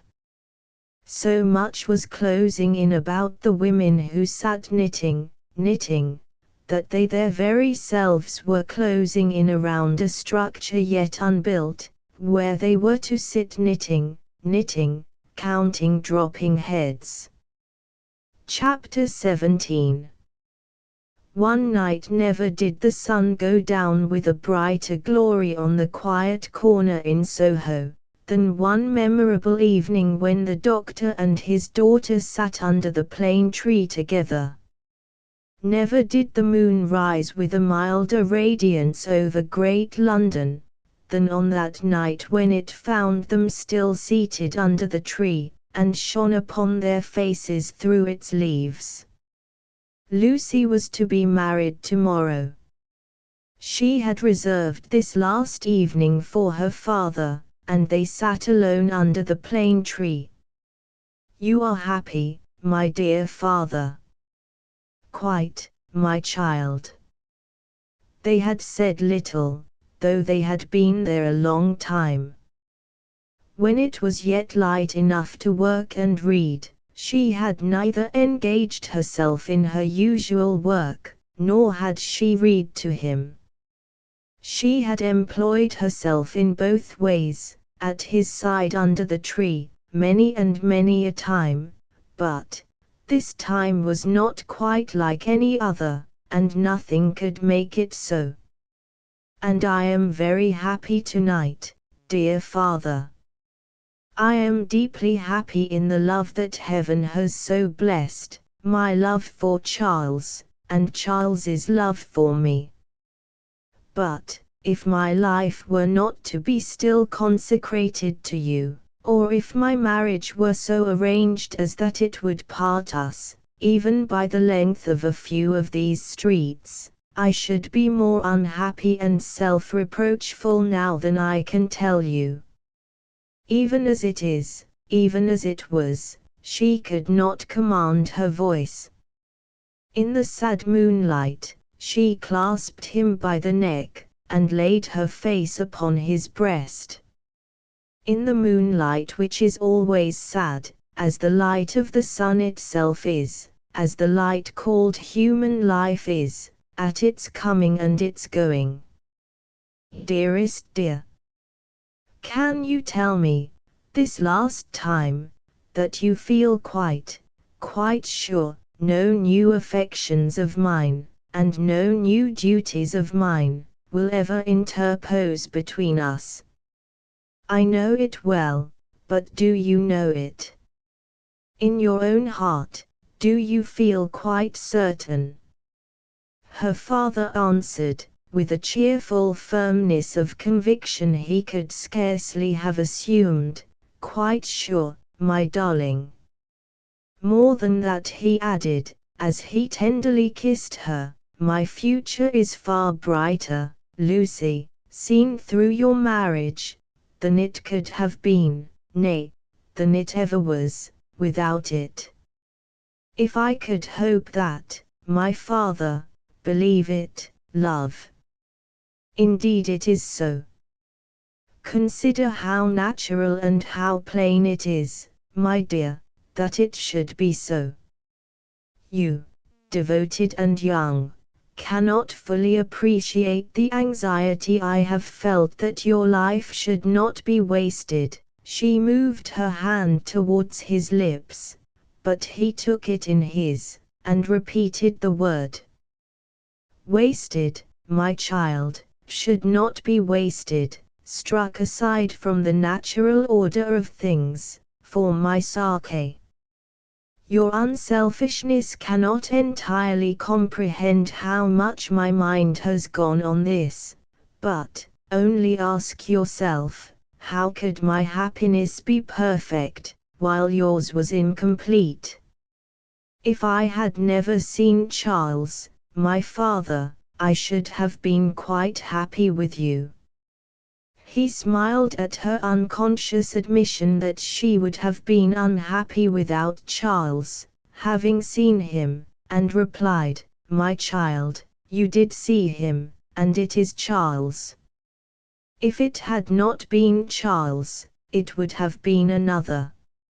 Or, if it had been no other, I should have been the cause, and then the dark part of my life would have cast its shadow beyond myself, and would have fallen on you. It was the first time, except at the trial, of her ever hearing him refer to the period of his suffering. It gave her a strange and new sensation while his words were in her ears, and she remembered it long afterwards. See, said the doctor of Beauvais, raising his hand towards the moon. I have looked at her from my prison window, when I could not bear her light. I have looked at her when it has been such torture to me to think of her shining upon what I had lost, that I have beaten my head against my prison walls. I have looked at her, in a state so dull and lethargic, that I have thought of nothing but the number of horizontal lines I could draw across her at the full, and the number of perpendicular lines with which I could intersect them. He added in his inward and pondering manner, as he looked at the moon, it was 20 either way, I remember, and the 20th was difficult to squeeze in. The strange thrill with which she heard him go back to that time, deepened as he dwelt upon it, but there was nothing to shock her in the manner of his reference. He only seemed to contrast his present cheerfulness and felicity with the dire endurance that was over. I have looked at her, speculating thousands of times upon the unborn child from whom I had been rent. Whether it was alive, whether it had been born alive, or the poor mother's shock had killed it. Whether it was a son who would someday avenge his father. There was a time in my imprisonment, when my desire for vengeance was unbearable. Whether it was a son who would never know his father's story, who might even live to weigh the possibility of his father's having disappeared of his own will and act. Whether it was a daughter who would grow to be a woman. She drew closer to him, and kissed his cheek and his hand. I have pictured my daughter, to myself, as perfectly forgetful of me, rather, altogether ignorant of me, and unconscious of me. I have cast up the years of her age, year after year. I have seen her married to a man who knew nothing of my fate. I have altogether perished from the remembrance of the living, and in the next generation my place was a blank. My father. Even to hear that you had such thoughts of a daughter who never existed, strikes to my heart as if I had been that child. You, Lucy. It is out of the consolation and restoration you have brought to me, that these remembrances arise, and pass between us and the moon on this last night. What did I say just now? She knew nothing of you. She cared nothing for you. So. But on other moonlight nights, when the sadness and the silence have touched me in a different way, have affected me with something as like a sorrowful sense of peace, as any emotion that had pain for its foundations could, I have imagined her as coming to me in my cell, and leading me out into the freedom beyond the fortress. I have seen her image in the moonlight often, as I now see you, except that I never held her in my arms. It stood between the little grated window and the door. But, you understand that that was not the child I am speaking of. The figure was not, the image, the fancy. No. That was another thing. It stood before my disturbed sense of sight, but it never moved. The phantom that my mind pursued, was another and more real child. Of her outward appearance I know no more than that she was like her mother. The other had that likeness too, as you have, but was not the same. Can you follow me, Lucy? Hardly, I think. I doubt you must have been a solitary prisoner to understand these perplexed distinctions. His collected and calm manner could not prevent her blood from running cold, as he thus tried to anatomize his old condition. In that more peaceful state, I have imagined her, in the moonlight, coming to me and taking me out to show me that the home of her married life was full of her loving remembrance of her lost father. My picture was in her room, and I was in her prayers. Her life was active, cheerful, useful, but my poor history pervaded it all. I was that child, my father. I was not half so good, but in my love that was I. And she showed me her children, said the doctor of Beauvais, and they had heard of me, and had been taught to pity me. When they passed a prison of the state, they kept far from its frowning walls, and looked up at its bars, and spoke in whispers. She could never deliver me, I imagined that she always brought me back after showing me such things. But then, blessed with the relief of tears, I fell upon my knees, and blessed her. I am that child, I hope, my father. Oh my dear, will you bless me as fervently tomorrow? Lucy, I recall these old troubles in the reason that I have tonight for loving you better than words can tell, and thanking God for my great happiness. My thoughts, when they were wildest, never rose near the happiness that I have known with you, and that we have before us. He embraced her, solemnly commended her to heaven, and humbly thanked heaven for having bestowed her on him. By and by, they went into the house. There was no one bidden to the marriage but Mr. Lorry. There was even to be no bridesmaid but the gaunt Miss Prose. The marriage was to make no change in their place of residence.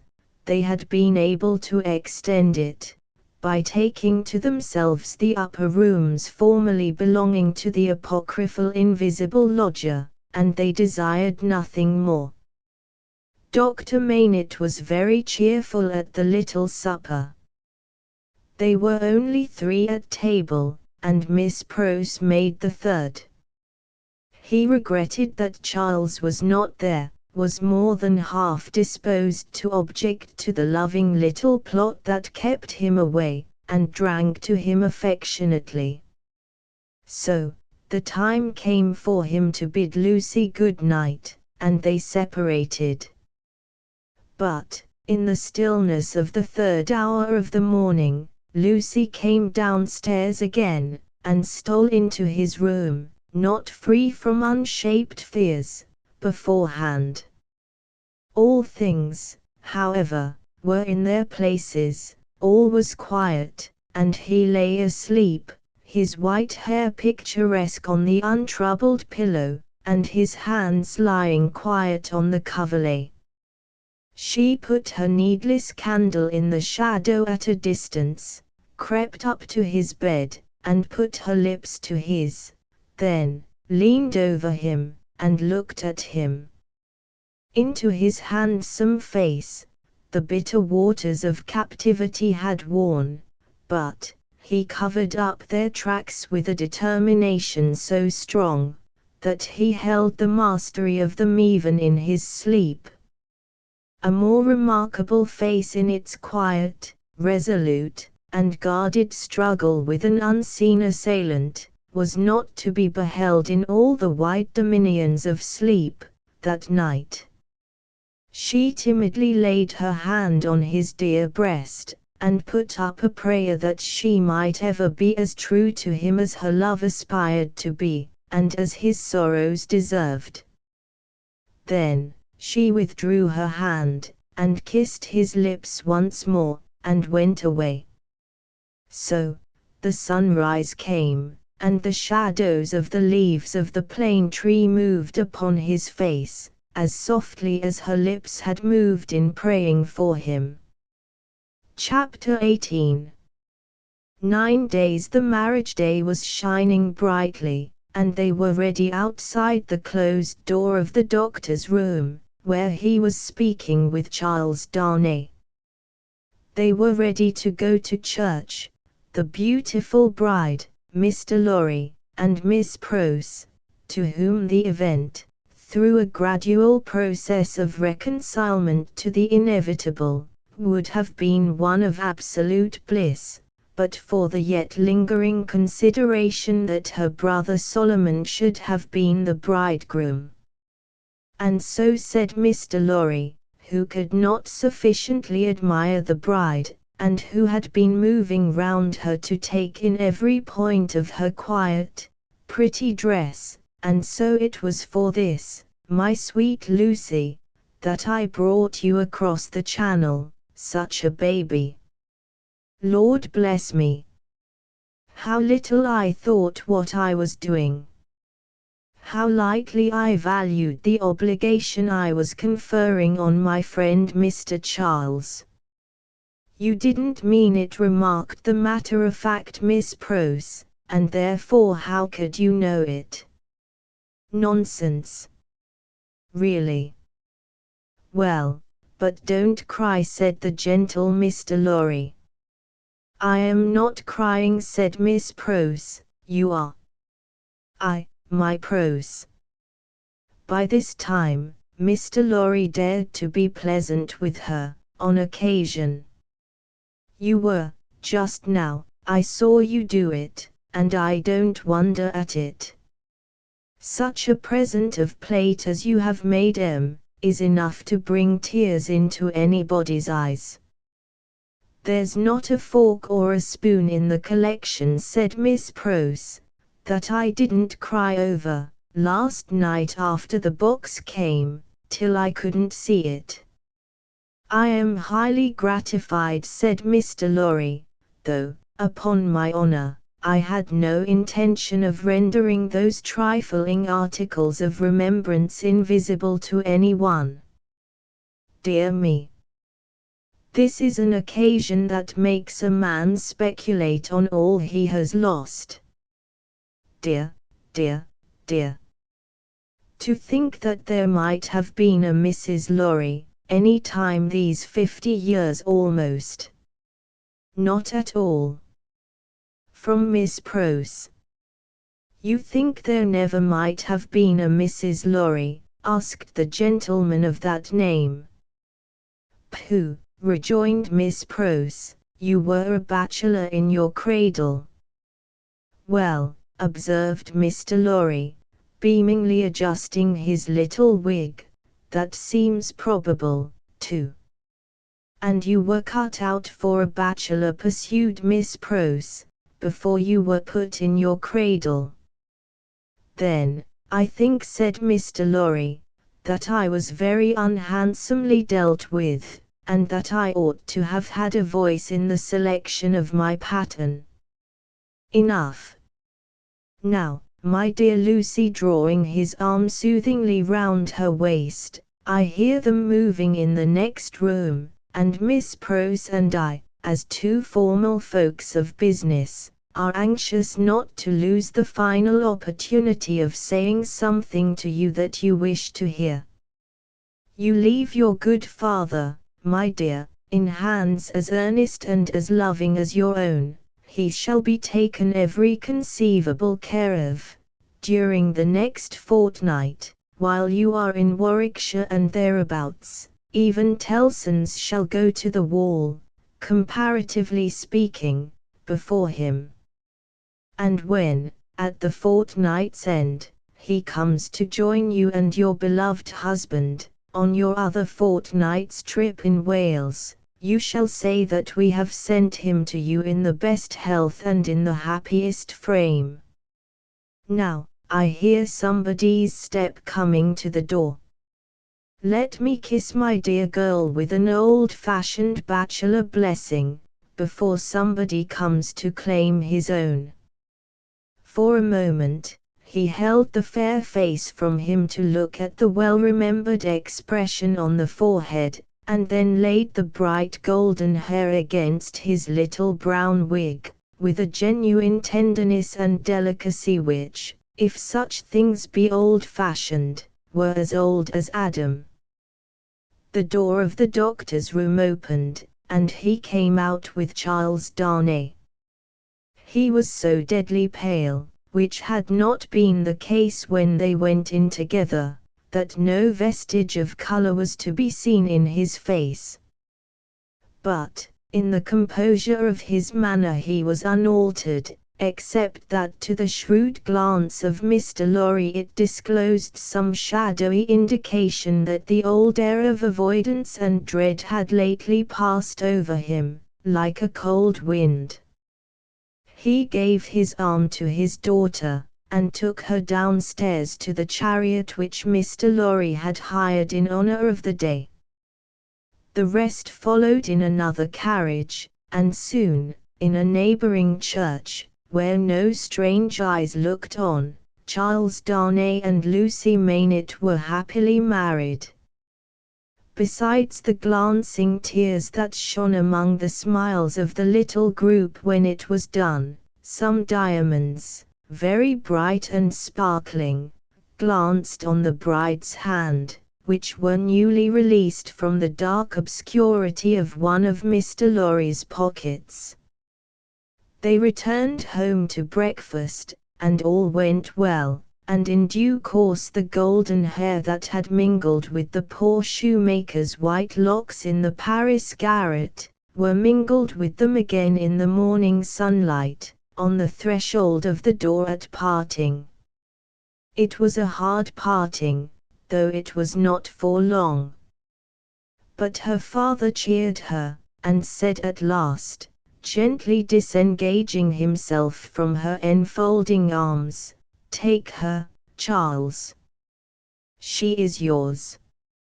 And her agitated hand waved to them from a chaise window, and she was gone. The corner being out of the way of the idle and curious, and the preparations having been very simple and few, the doctor, Mr. Lorry, and Miss Pross, were left quite alone. It was when they turned into the welcome shade of the cool old hall, that Mr. Lorry observed a great change to have come over the doctor, as if the golden arm uplifted there, had struck him a poisoned blow. He had naturally repressed much, and some revulsion might have been expected in him when the occasion for repression was gone. But it was the old scared lost look that troubled Mr. Lorry, and through his absent manner of clasping his head and drearily wandering away into his own room when they got upstairs, Mr. Lorry was reminded of Defarge the wine shop keeper, and the starlight ride. "I think," he whispered to Miss Pross, after anxious consideration, "I think we had best not speak to him just now, or at all disturb him. I must look in at Tellson's, so I will go there at once and come back presently. Then we will take him a ride into the country, and dine there, and all will be well." It was easier for Mr. Lorry to look in at Tellson's, than to look out of Tellson's. He was detained 2 hours. When he came back, he ascended the old staircase alone, having asked no question of the servant. Going thus into the doctor's rooms, he was stopped by a low sound of knocking. "Good God!" he said, with a start. "What's that?" Miss Pross, with a terrified face, was at his ear. "Oh me, oh me! All is lost!" cried she, wringing her hands. "What is to be told to Ladybird? He doesn't know me, and is making shoes." Mr. Lorry said what he could to calm her, and went himself into the doctor's room. The bench was turned towards the light, as it had been when he had seen the shoemaker at his work before, and his head was bent down, and he was very busy. "Dr. Maynett. My dear friend, Dr. Maynett." The doctor looked at him for a moment, half inquiringly, half as if he were angry at being spoken to, and bent over his work again. He had laid aside his coat and waistcoat, his shirt was open at the throat, as it used to be when he did that work, and even the old haggard, faded surface of face had come back to him. He worked hard, impatiently, as if in some sense of having been interrupted. Mr. Lorry glanced at the work in his hand, and observed that it was a shoe of the old size and shape. He took up another that was lying by him, and asked what it was. "A young lady's walking shoe," he muttered, without looking up. It ought to have been finished long ago. Let it be. But, Dr. Maynard, look at me. He obeyed, in the old mechanically submissive manner, without pausing in his work. You know me, my dear friend. Think again. This is not your proper occupation. Think, dear friend. Nothing would induce him to speak more. He looked up, for an instant at a time, when he was requested to do so, but no persuasion would extract a word from him. He worked, and worked, and worked, in silence, and words fell on him as they would have fallen on an echoless wall, or on the air. The only ray of hope that Mr. Lorry could discover, was, that he sometimes furtively looked up without being asked. In that, there seemed a faint expression of curiosity or perplexity, as though he were trying to reconcile some doubts in his mind.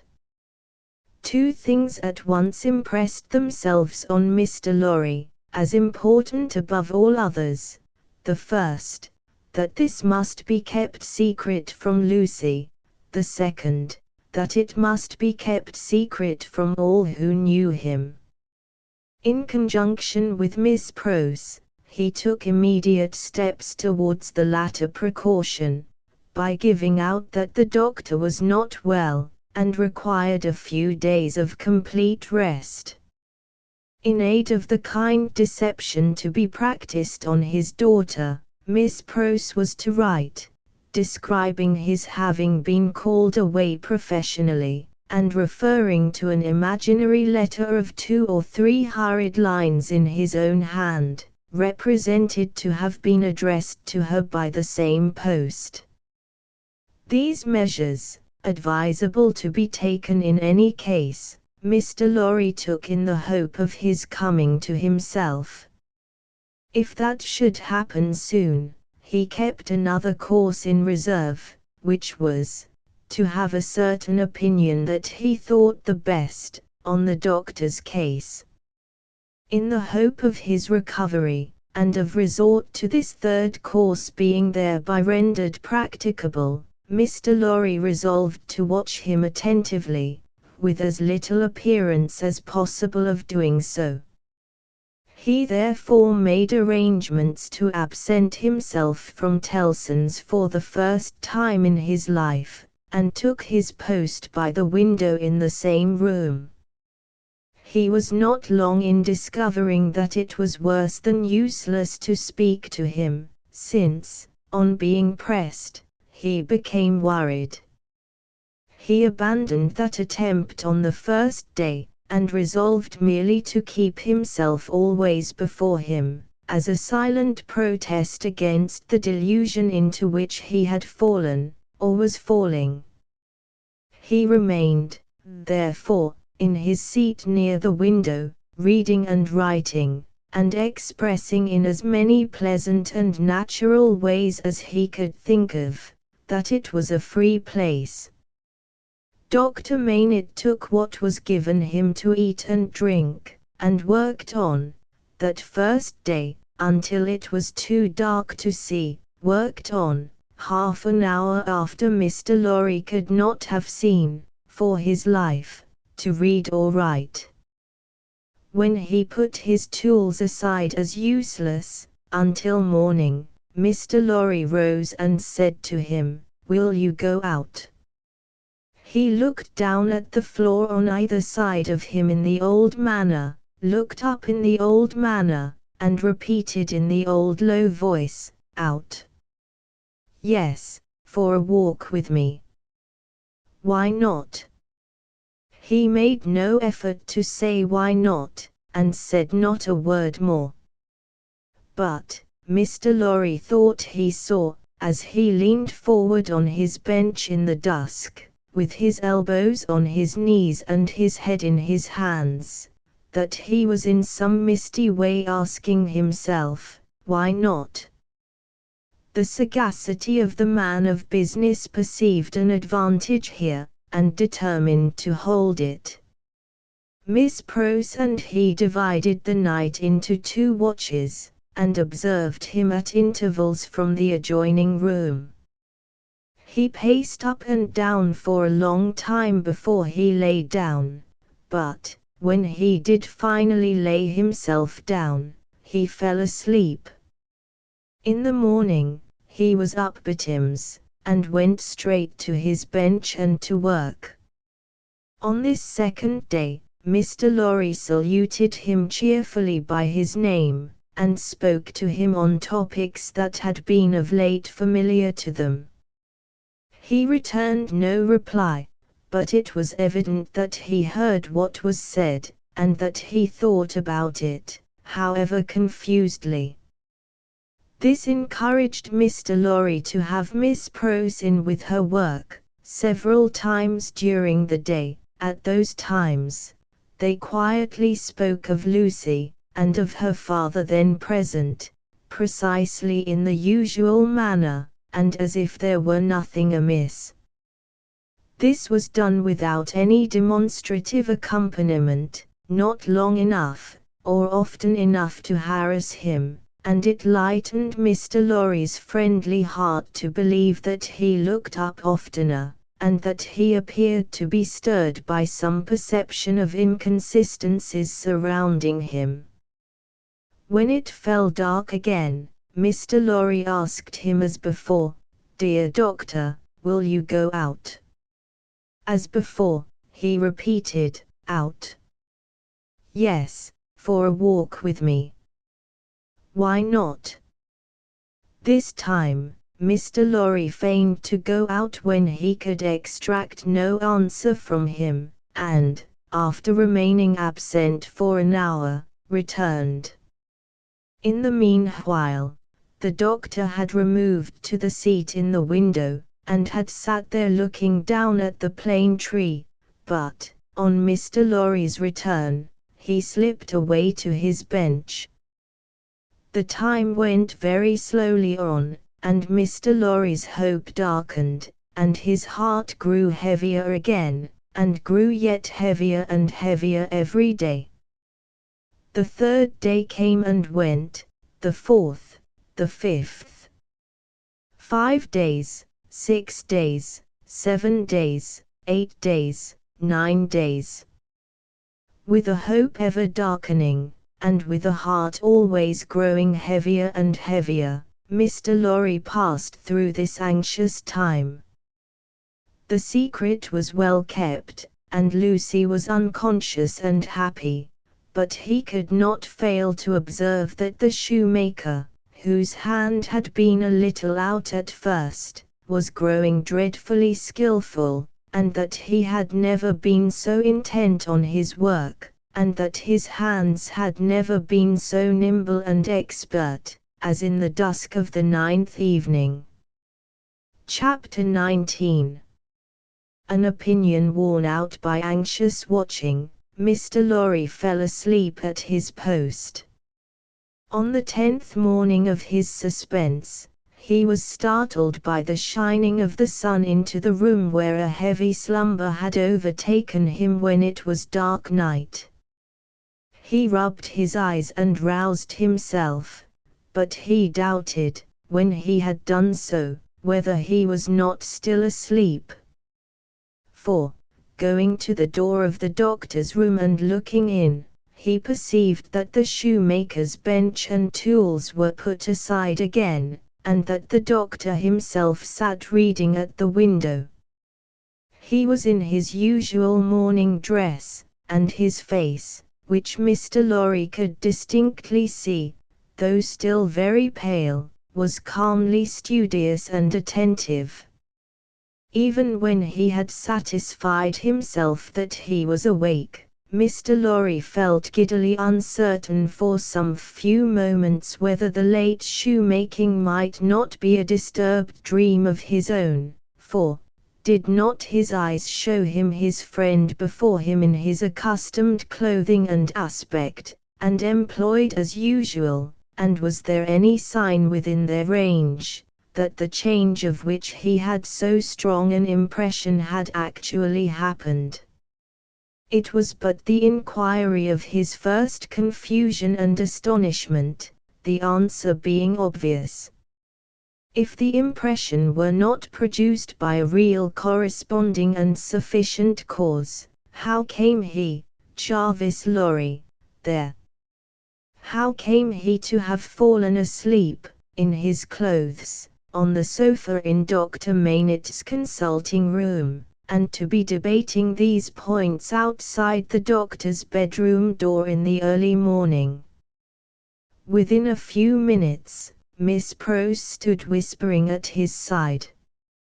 If he had had any particle of doubt left, her talk would of necessity have resolved it, but he was by that time clear-headed, and had none. He advised that they should let the time go by until the regular breakfast hour, and should then meet the doctor as if nothing unusual had occurred. If he appeared to be in his customary state of mind, Mr. Lorry would then cautiously proceed to seek direction and guidance from the opinion he had been, in his anxiety, so anxious to obtain.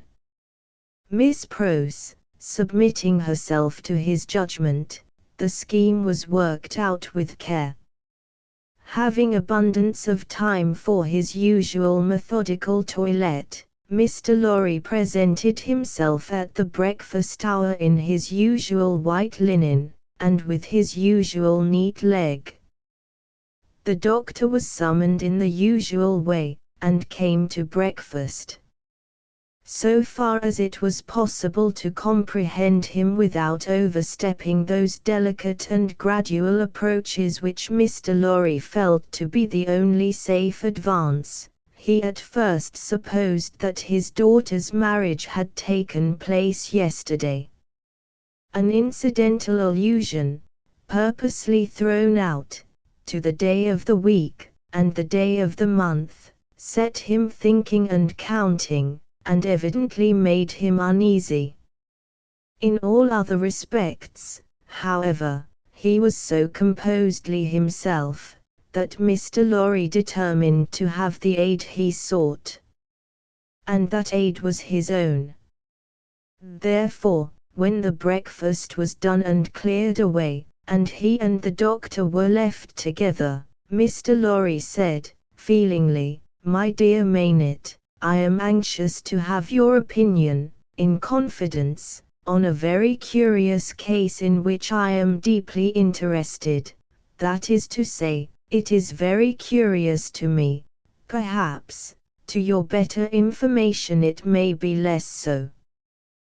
Glancing at his hands, which were discolored by his late work, the doctor looked troubled, and listened attentively.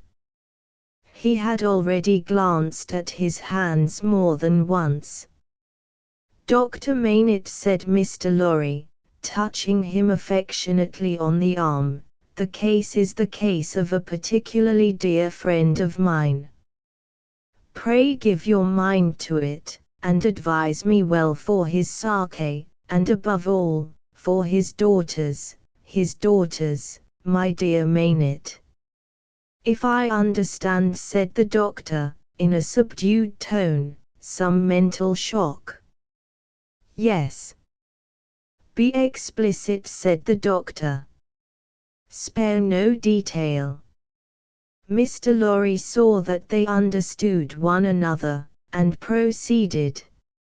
"My dear Maynard, it is the case of an old and a prolonged shock, of great acuteness and severity to the affections, the feelings, as you express it, the mind.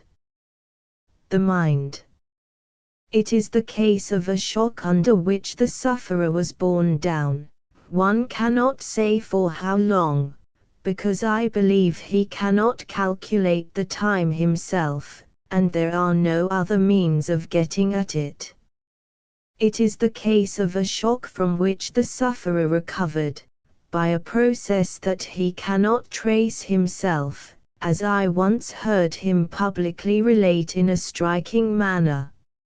It is the case of a shock from which he has recovered, so completely, as to be a highly intelligent man, capable of close application of mind, and great exertion of body, and of constantly making fresh additions to his stock of knowledge, which was already very large.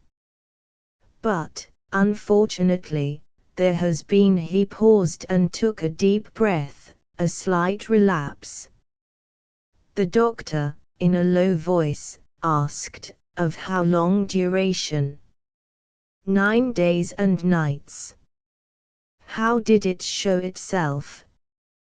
I inferred, glancing at his hands again, in the resumption of some old pursuit connected with the shock. That is the fact.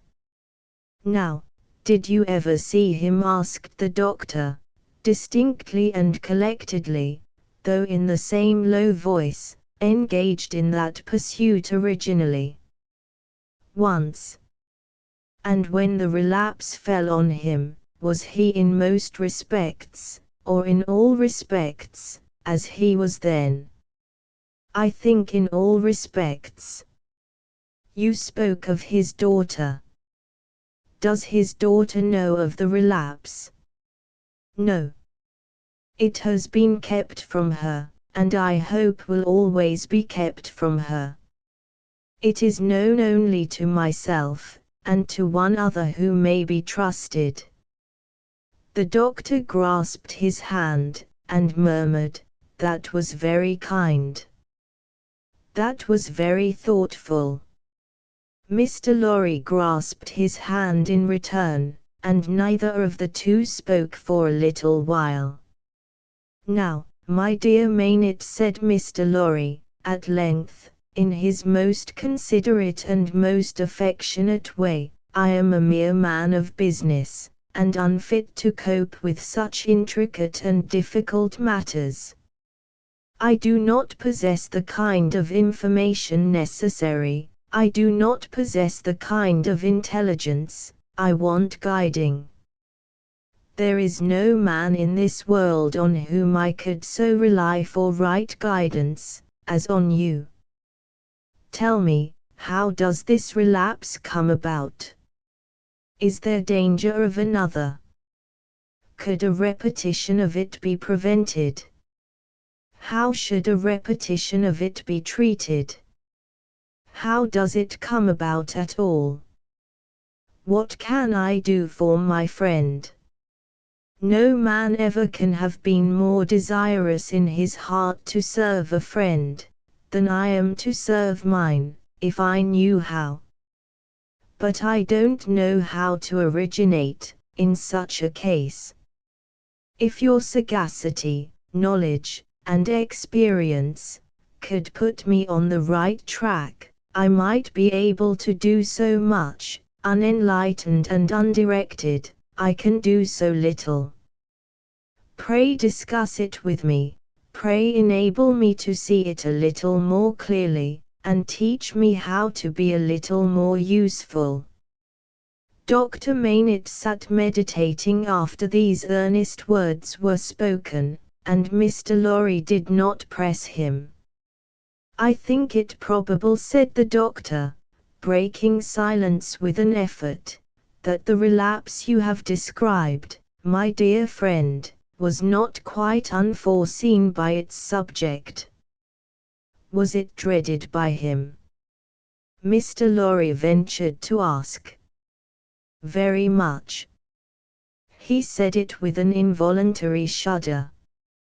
You have no idea how such an apprehension weighs on the sufferer's mind, and how difficult, how almost impossible, it is, for him to force himself to utter a word upon the topic that oppresses him. Would he, asked Mr. Lorry, be sensibly relieved if he could prevail upon himself to impart that secret brooding to any one, when it is on him? I think so. But it is, as I have told you, next to impossible. I even believe it, in some cases, to be quite impossible. Now, said Mr. Lorry, gently laying his hand on the doctor's arm again, after a short silence on both sides, to what would you refer this attack? I believe, returned Dr. Maynett, that there had been a strong and extraordinary revival of the train of thought and remembrance that was the first cause of the malady. Some intense associations of a most distressing nature were vividly recalled, I think. It is probable that there had long been a dread lurking in his mind, that those associations would be recalled, say, under certain circumstances, say, on a particular occasion. He tried to prepare himself in vain. Perhaps the effort to prepare himself made him less able to bear it. Would he remember what took place in the relapse? Asked Mr. Lorry, with natural hesitation. The doctor looked desolately round the room, shook his head, and answered, in a low voice, not at all. Now, as to the future, hinted Mr. Lorry. As to the future, said the doctor, recovering firmness, I should have great hope. As it pleased Heaven in its mercy to restore him so soon, I should have great hope. He, yielding under the pressure of a complicated something, long dreaded and long vaguely foreseen and contended against, and recovering after the cloud had burst and passed, I should hope that the worst was over. Well, well. That's good comfort. I am thankful, said Mr. Lorry. I am thankful, repeated the doctor, bending his head with reverence. There are two other points, said Mr. Lorry, on which I am anxious to be instructed. I may go on. You cannot do your friend a better service. The doctor gave him his hand. To the first, then. He is of a studious habit, and unusually energetic. He applies himself with great ardor to the acquisition of professional knowledge, to the conducting of experiments, to many things. Now, does he do too much? I think not. It may be the character of his mind, to be always in singular need of occupation. That may be, in part, natural to it, in part, the result of affliction. The less it was occupied with healthy things, the more it would be in danger of turning in the unhealthy direction. He may have observed himself, and made the discovery. You are sure that he is not under too great a strain? I think I am quite sure of it. My dear Maynett, if he were overworked now, my dear Lorry, I doubt if that could easily be. There has been a violent stress in one direction, and it needs a counterweight. Excuse me, as a persistent man of business. Assuming for a moment that he was overworked, it would show itself in some renewal of this disorder. I do not think so. I do not think, said Dr. Maynett with the firmness of self-conviction, that anything but the one train of association would renew it. I think that, henceforth, nothing but some extraordinary jarring of that cord could renew it.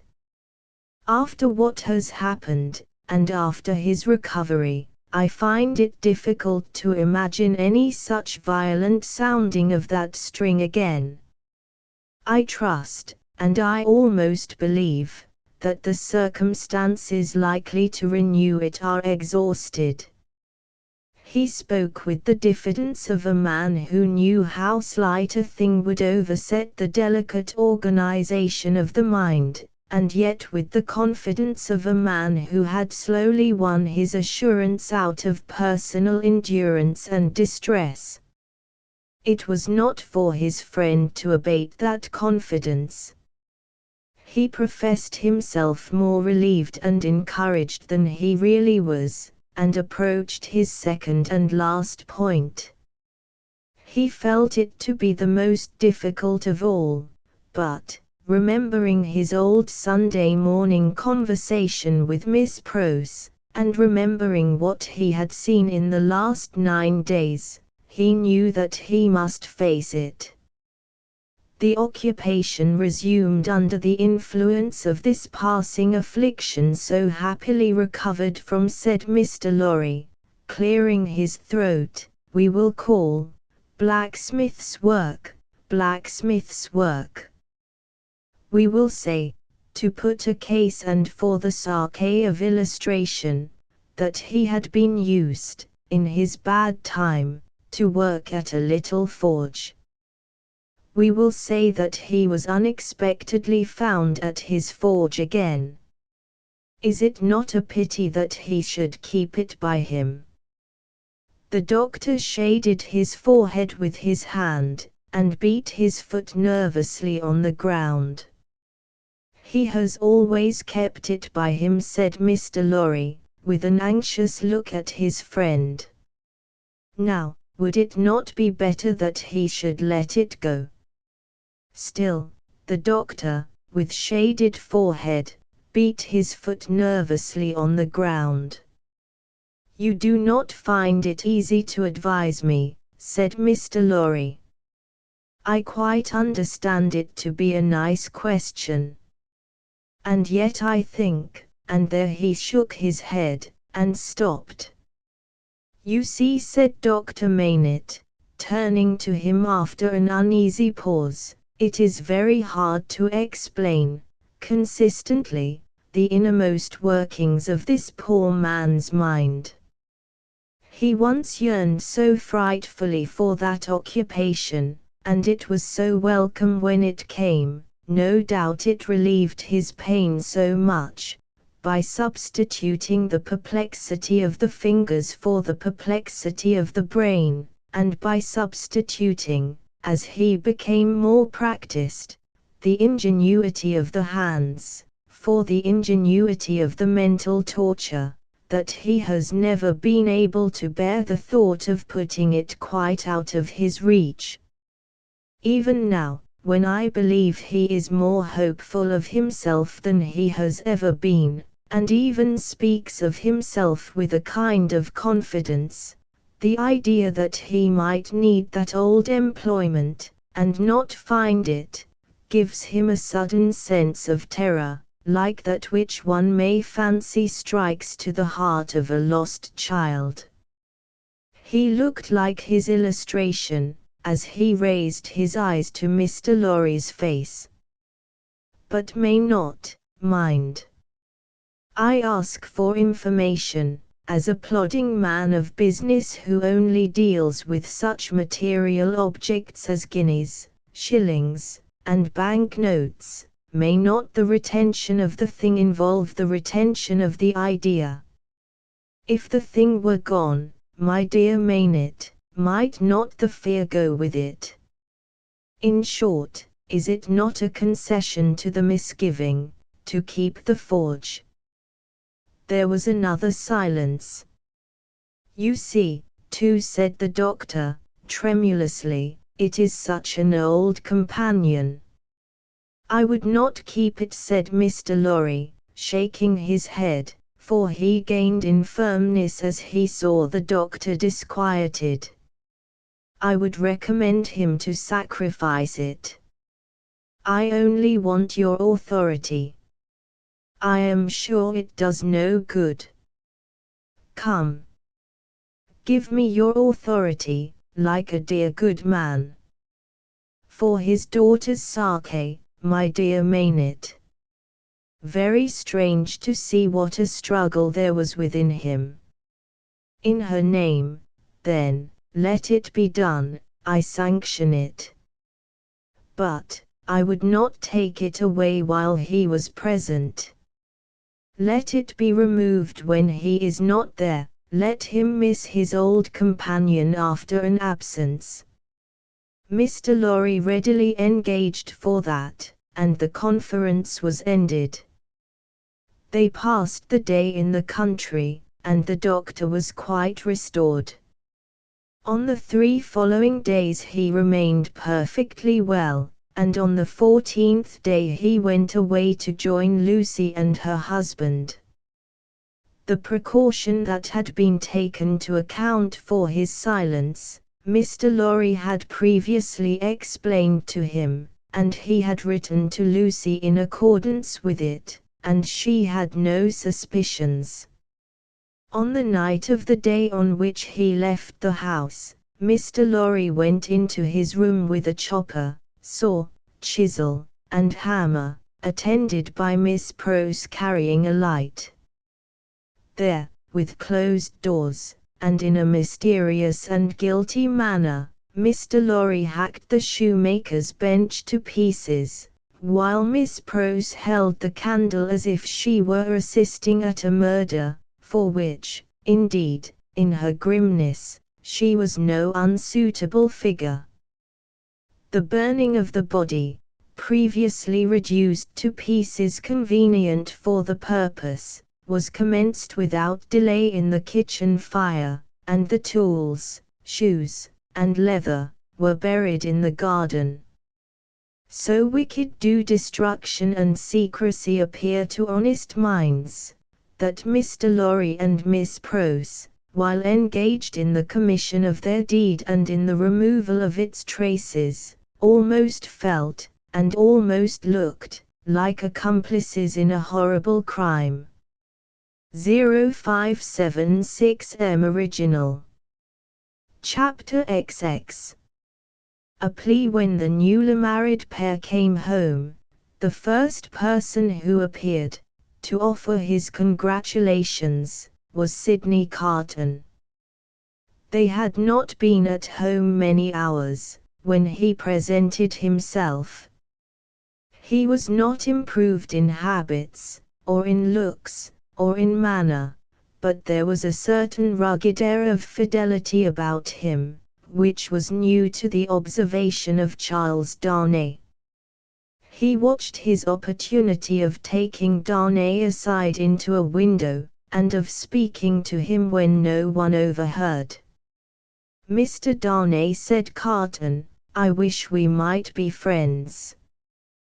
"We are already friends, I hope." "You are good enough to say so, as a fashion of speech, but I don't mean any fashion of speech.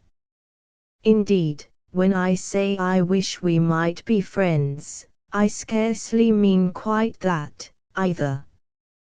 Charles Darnay, as was natural, asked him, in all good humor and good fellowship, what he did mean. "Upon my life," said Carton, smiling, "I find that easier to comprehend in my own mind, than to convey to yours. However, let me try. You remember a certain famous occasion when I was more drunk than usual. I remember a certain famous occasion when you forced me to confess that you had been drinking. I remember it too. The curse of those occasions is heavy upon me, for I always remember them. I hope it may be taken into account one day, when all days are at an end for me. Don't be alarmed, I am not going to preach. I am not at all alarmed. Earnestness in you is anything but alarming to me."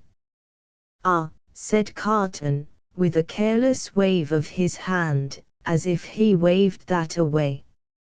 "On the drunken occasion in question, one of a large number, as you know, I was insufferable about liking you, and not liking you.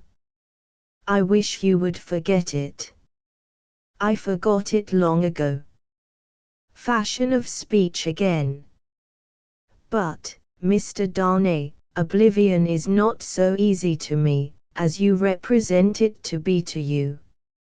I have by no means forgotten it, and a light answer does not help me to forget it. If it was a light answer, returned Darnay, I beg your forgiveness for it. I had no other object than to turn a slight thing, which, to my surprise, seems to trouble you too much, aside. I declare to you, on the faith of a gentleman, that I have long dismissed it from my mind. Good heaven, what was there to dismiss? Have I had nothing more important to remember, in the great service you rendered me that day? As to the great service, said Carton, I am bound to avow to you, when you speak of it in that way, that it was mere professional claptrap. I don't know that I cared what became of you, when I rendered it. Mind. I say when I rendered it, I am speaking of the past. You make light of the obligation, returned Darnay, but I will not quarrel with your light answer. Genuine truth, Mr. Darnay, trust me. I have gone aside from my purpose. I was speaking about our being friends. Now, you know me, you know I am incapable of all the higher and better flights of men. If you doubt it, ask Stryver, and he'll tell you so. I prefer to form my own opinion, without the aid of his. Well, at any rate you know me as a dissolute dog, who has never done any good, and never will. I don't know that you never will. But I do, and you must take my word for it. Well, if you could endure to have such a worthless fellow, and a fellow of such indifferent reputation, coming and going at odd times, I should ask that I might be permitted to come and go as a privileged person here, that I might be regarded as an useless, and I would add, if it were not for the resemblance I detected between you and me, an unornamental piece of furniture, tolerated for its old service, and taken no notice of. I doubt if I should abuse the permission. It is 100 to 1 if I should avail myself of it 4 times in a year. It would satisfy me, I dare say, to know that I had it. Will you try? That is another way of saying that I am placed on the footing I have indicated. I thank you, Darnay. I may use that freedom with your name. I think so, Carton, by this time. They shook hands upon it, and Sidney turned away. Within a minute afterwards, he was, to all outward appearance, as unsubstantial as ever. When he was gone, and in the course of an evening passed with Miss Pross, the doctor, and Mr. Lorry, Charles Darnay made some mention of this conversation in general terms, and spoke of Sidney Carton as a problem of carelessness and recklessness. He spoke of him, in short, not bitterly or meaning to bear hard upon him, but as anybody might who saw him as he showed himself. He had no idea that this could dwell in the thoughts of his fair young wife, but, when he afterwards joined her in their own rooms, he found her waiting for him with the old pretty lifting of the forehead strongly marked. "We are thoughtful tonight," said Darnay, drawing his arm about her. "Yes, dearest Charles," with her hands on his breast, and the inquiring and attentive expression fixed upon him, "we are rather thoughtful tonight, for we have something on our mind tonight. What is it, my Lucy? Will you promise not to press one question on me, if I beg you not to ask it? Will I promise? What will I not promise to my love? What, indeed, with his hand putting aside the golden hair from the cheek, and his other hand against the heart that beat for him. I think, Charles, poor Mr. Carton deserves more consideration and respect than you expressed for him tonight. Indeed, my own. Why so? That is what you are not to ask me. But I think, I know, he does.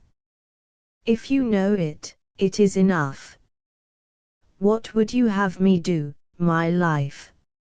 I would ask you, dearest, to be very generous with him always, and very lenient on his faults when he is not by. I would ask you to believe that he has a heart he very, very seldom reveals, and that there are deep wounds in it. My dear, I have seen it bleeding. It is a painful reflection to me, said Charles Darnay, quite astounded, that I should have done him any wrong. I never thought this of him. My husband, it is so. I fear he is not to be reclaimed. There is scarcely a hope that anything in his character or fortunes is reparable now. But, I am sure that he is capable of good things, gentle things, even magnanimous things. She looked so beautiful in the purity of her faith in this lost man, that her husband could have looked at her as she was for hours. And, oh my dearest love, she urged, clinging nearer to him, laying her head upon his breast, and raising her eyes to his, remember how strong we are in our happiness, and how weak he is in his misery. The supplication touched him home. I will always remember it, dear heart. I will remember it as long as I live. He bent over the golden head, and put the rosy lips to his, and folded her in his arms. If one forlorn wanderer then pacing the dark streets, could have heard her innocent disclosure, and could have seen the drops of pity kissed away by her husband from the soft blue eyes so loving of that husband, he might have cried to the night, and the words would not have parted from his lips for the first time, God bless her for her sweet compassion.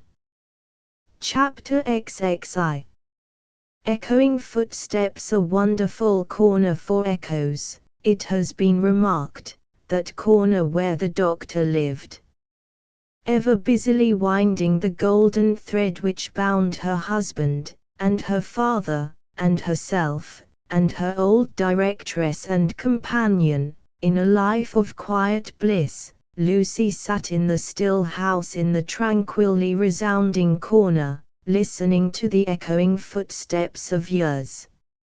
At first, there were times, though she was a perfectly happy young wife, when her work would slowly fall from her hands, and her eyes would be dimmed. For, there was something coming in the echoes, something light, afar off, and scarcely audible yet, that stirred her heart too much. Fluttering hopes and doubts, hopes, of a love as yet unknown to her, doubts, of her remaining upon earth, to enjoy that new delight, divided her breast. Among the echoes then, there would arise the sound of footsteps at her own early grave, and thoughts of the husband who would be left so desolate, and who would mourn for her so much, swelled to her eyes, and broke like waves. That time passed, and her little Lucy lay on her bosom. Then, among the advancing echoes, there was the tread of her tiny feet and the sound of her prattling words. Let greater echoes resound as they would, the young mother at the cradle side could always hear those coming.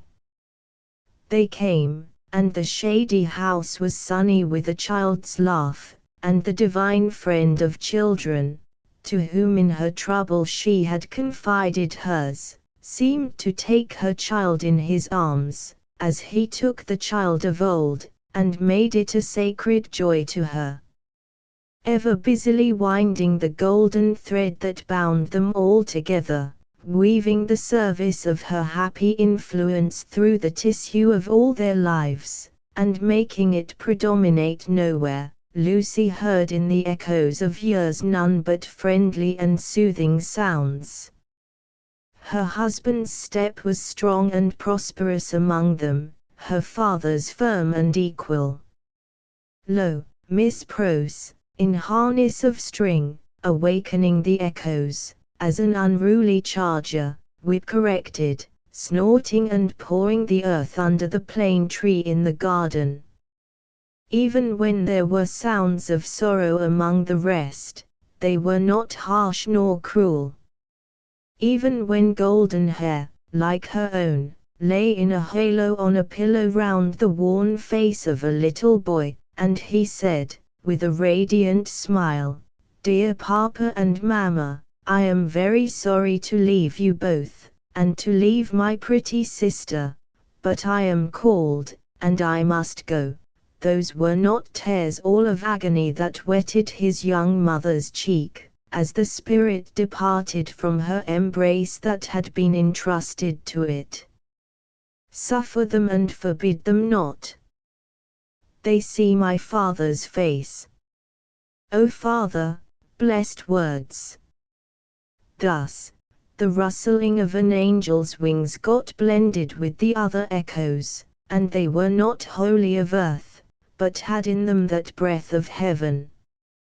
Sighs of the winds that blew over a little garden tomb were mingled with them also, and both were audible to Lucy, in a hushed murmur, like the breathing of a summer sea asleep upon a sandy shore, as the little Lucy, comically studious at the task of the morning, or dressing a doll at her mother's footstool, chattered in the tongues of the two cities that were blended in her life. The echoes rarely answered to the actual tread of Sydney Carton. Some half-dozen times a year, at most, he claimed his privilege of coming in uninvited, and would sit among them through the evening, as he had once done often. He never came there heated with wine. And one other thing regarding him was whispered in the echoes, which has been whispered by all true echoes for ages and ages. No man ever really loved a woman, lost her, and knew her with a blameless though an unchanged mind, when she was a wife and a mother, but her children had a strange sympathy with him, an instinctive delicacy of pity for him. What fine hidden sensibilities are touched in such a case, no echoes tell, but it is so, and it was so here. Carton was the first stranger to whom little Lucy held out her chubby arms, and he kept his place with her as she grew. The little boy had spoken of him, almost at the last. "Poor Carton! Kiss him for me." Mr. Stryver shouldered his way through the law, like some great engine forcing itself through turbid water, and dragged his useful friend in his wake, like a boat towed astern. As the boat so favored is usually in a rough plight, and mostly under water, so Sydney had a swamped life of it. But, easy and strong custom, unhappily so much easier and stronger in him than any stimulating sense of desert or disgrace, made it the life he was to lead, and he no more thought of emerging from his state of lion's jackal, than any real jackal may be supposed to think of rising to be a lion. Stryver was rich, had married a florid widow with property and 3 boys, who had nothing particularly shining about them but the straight hair of their dumpling heads. These 3 young gentlemen, Mr. Stryver, exuding patronage of the most offensive quality from every pore, had walked before him like 3 sheep to the quiet corner in Soho, and had offered as pupils to Lucy's husband, delicately saying, "Hello, here are 3 lumps of bread and cheese towards your matrimonial picnic, Darnay." The polite rejection of the 3 lumps of bread and cheese had quite bloated Mr. Stryver with indignation, which he afterwards turned to account in the training of the young gentlemen, by directing them to beware of the pride of beggars, like that tutor fellow. He was also in the habit of declaiming to Mrs. Stryver, over his full-bodied wine, on the arts Mrs. Darnay had once put in practice to catch him, and on the diamond-cut diamond arts in himself, madam, which had rendered him not to be caught. Some of his King's Bench familiars, who were occasionally parties to the full-bodied wine and the lie, excused him for the latter by saying that he had told it so often, that he believed it himself, which is surely such an incorrigible aggravation of an originally bad offence, as to justify any such offenders being carried off to some suitably retired spot, and there hanged out of the way. These were among the echoes to which Lucy, sometimes pensive, sometimes amused and laughing, listened in the echoing corner, until her little daughter was 6 years old. How near to her heart the echoes of her child's tread came, and those of her own dear father's, always active and self-possessed, and those of her dear husband's, need not be told. Nor, how the lightest echo of their united home, directed by herself with such a wise and elegant thrift that it was more abundant than any waste, was music to her. Nor, how there were echoes all about her, sweet in her ears, of the many times her father had told her that he found her more devoted to him married, if that could be, than single, and of the many times her husband had said to her that no cares and duties seemed to divide her love for him or her help to him, and asked her what is the magic secret, my darling, of your being everything to all of us, as if there were only one of us, yet never seeming to be hurried, or to have too much to do. But, there were other echoes, from a distance, that rumbled menacingly in the corner all through this space of time.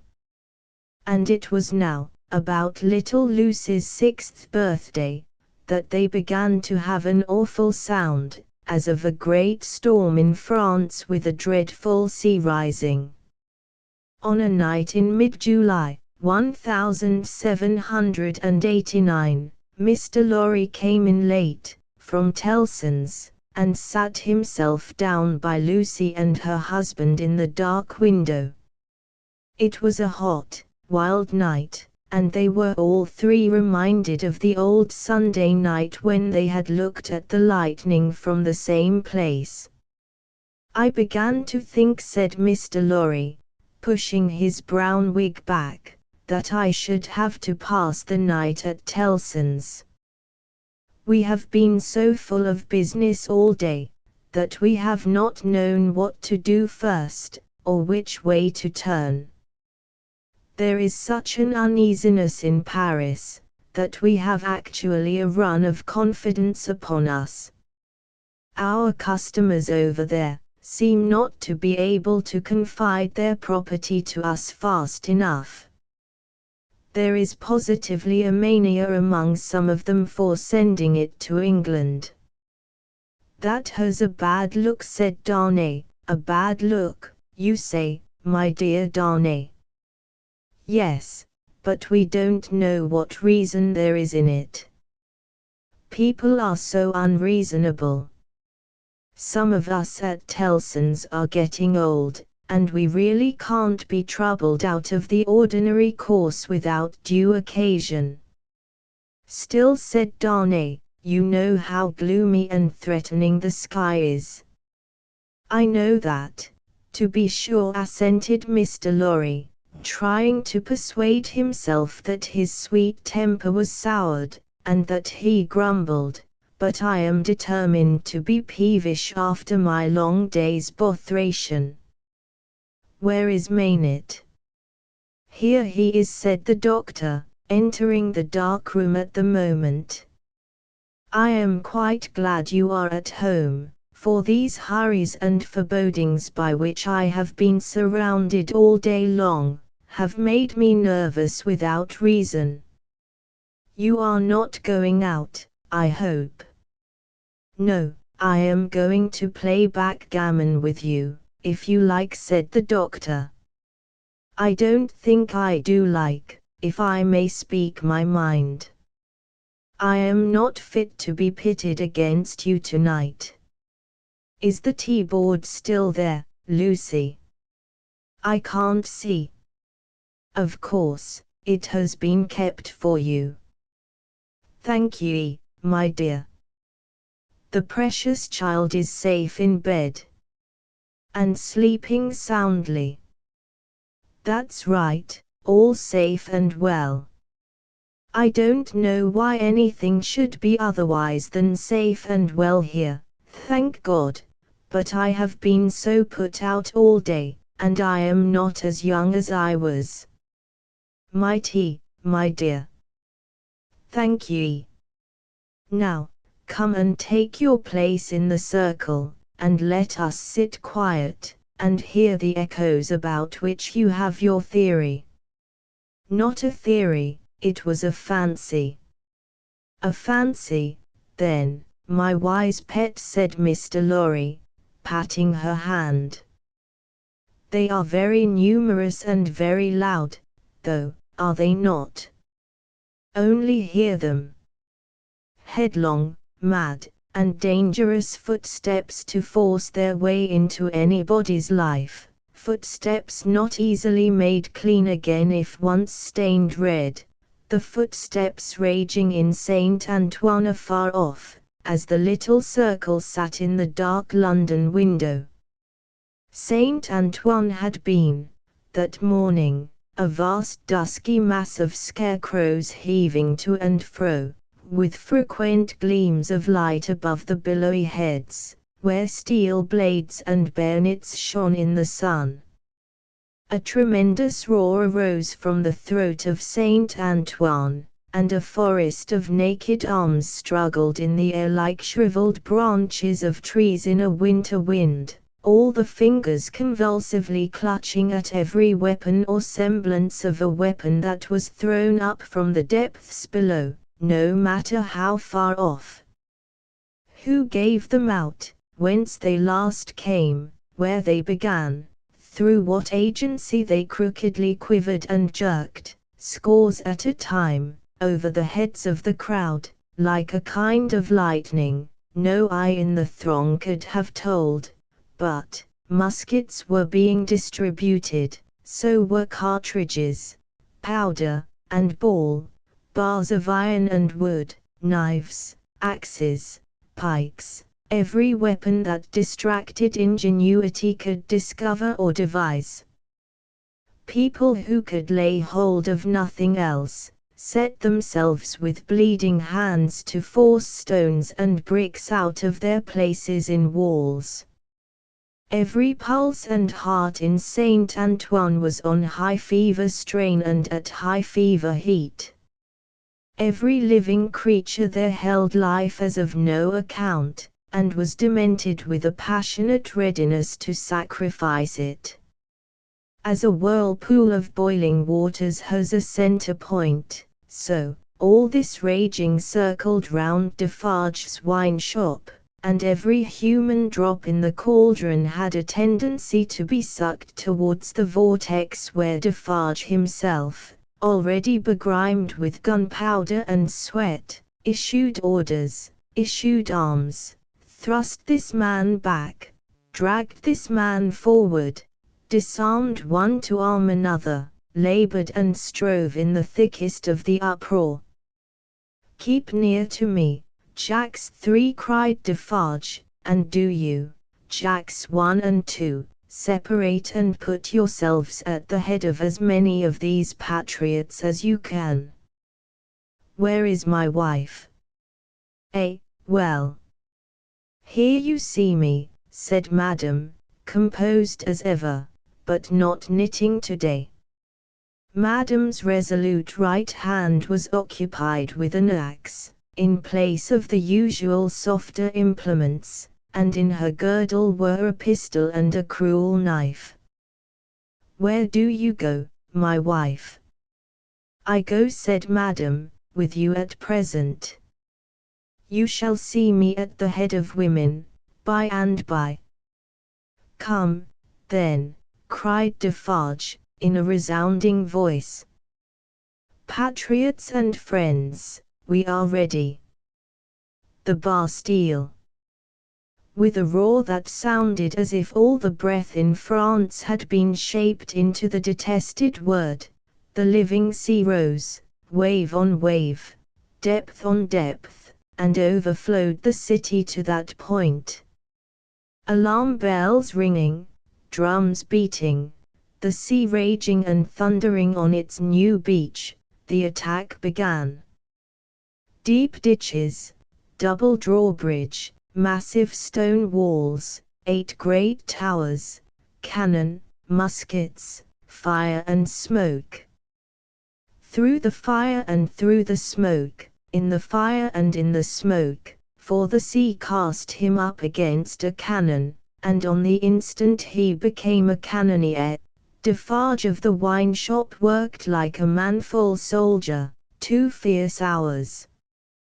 Deep ditch, single drawbridge, massive stone walls, 8 great towers, cannon, muskets, fire and smoke. 1 drawbridge down. Work, comrades all, work. Work, Jacks 1, Jacks 2, Jacks 1000, Jacks 2000, Jacks 5 and 20,000, in the name of all the angels or the devils, which you prefer, work. Thus Defarge of the wine shop, still at his gun, which had long grown hot. "To me, women," cried Madame his wife. "What? We can kill as well as the men when the place is taken." And to her, with a shrill thirsty cry, trooping women variously armed, but all armed alike in hunger and revenge. Cannon, muskets, fire and smoke, but still the deep ditch, the single drawbridge, the massive stone walls, and the 8 great towers. Slight displacements of the raging sea, made by the falling wounded. Flashing weapons, blazing torches, smoking wagon loads of wet straw, hard work at neighboring barricades in all directions, shrieks, volleys, execrations, bravery without stint, boom smash and rattle, and the furious sounding of the living sea, but still the deep ditch, and the single drawbridge, and the massive stone walls, and the 8 great towers, and still Defarge of the wine shop at his gun, grown doubly hot by the service of 4 fierce hours.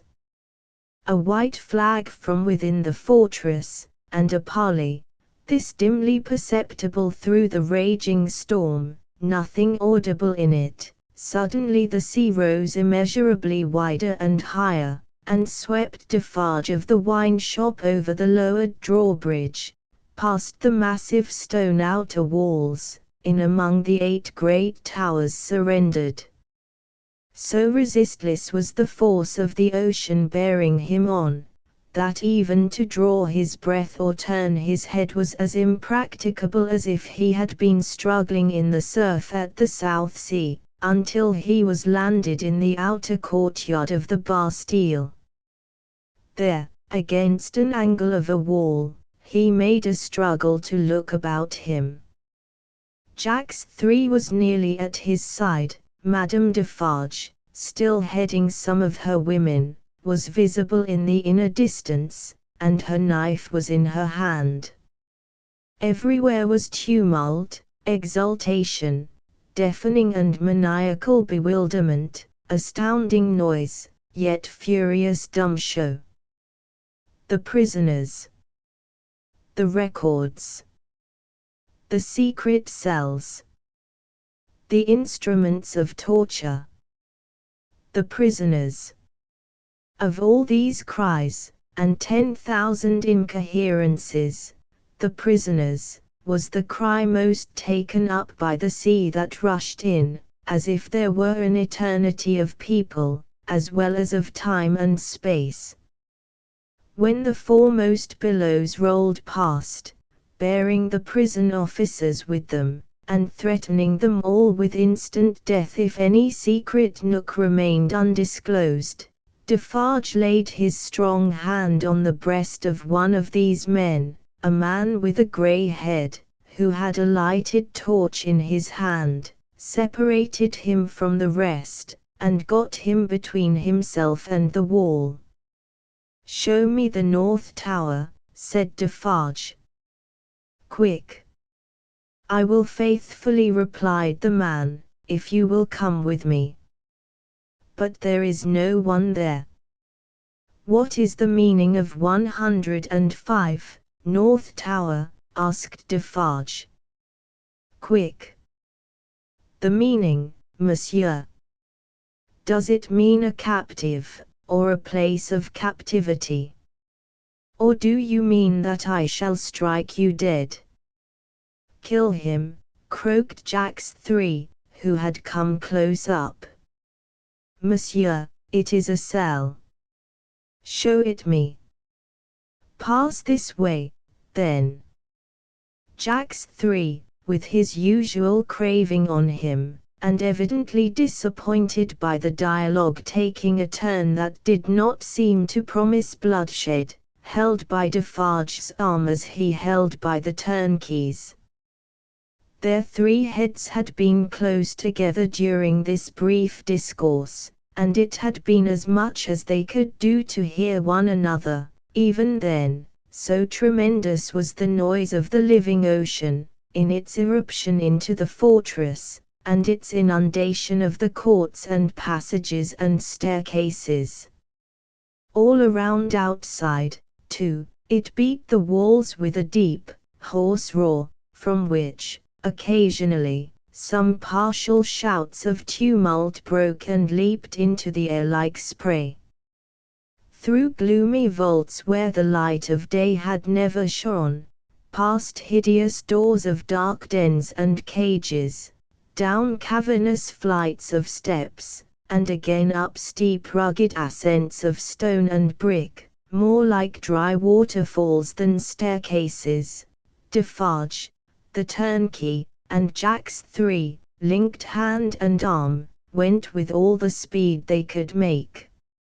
Here and there, especially at first, the inundation started on them and swept by, but when they had done descending, and were winding and climbing up a tower, they were alone. Hemmed in here by the massive thickness of walls and arches, the storm within the fortress and without was only audible to them in a dull, subdued way, as if the noise out of which they had come had almost destroyed their sense of hearing.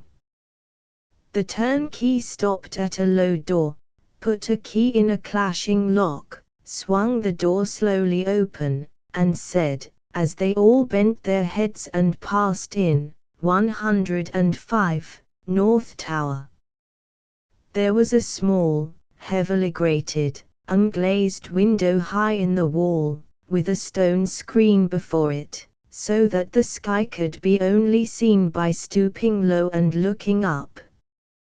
There was a small chimney, heavily barred across, a few feet within. There was a heap of old feathery wood ashes on the hearth. There was a stool, and table, and a straw bed. There were the 4 blackened walls, and a rusted iron ring in one of them. "Pass that torch slowly along these walls, that I may see them," said Defarge to the turnkey. The man obeyed, and Defarge followed the light closely with his eyes. "Stop, look here, Jax." Croaked Jax 3, as he read greedily. "Alexandre Mainit," said Defarge in his ear, following the letters with his swart forefinger, deeply engrained with gunpowder. "And here he wrote a poor physician. And it was he, without doubt, who scratched a calendar on this stone. What is that in your hand?" "A crowbar." "Give it me." He had still the linstock of his gun in his own hand. He made a sudden exchange of the 2 instruments, and turning on the worm-eaten stool and table, beat them to pieces in a few blows. "Hold the light higher," he said, wrathfully, to the turnkey. "Look among those fragments with care, Jax. And see. Here is my knife," throwing it to him. "Rip open that bed, and search the straw. Hold the light higher, you." With a menacing look at the turnkey he crawled upon the hearth, and, peering up the chimney, struck and prised at its sides with the crowbar, and worked at the iron grating across it.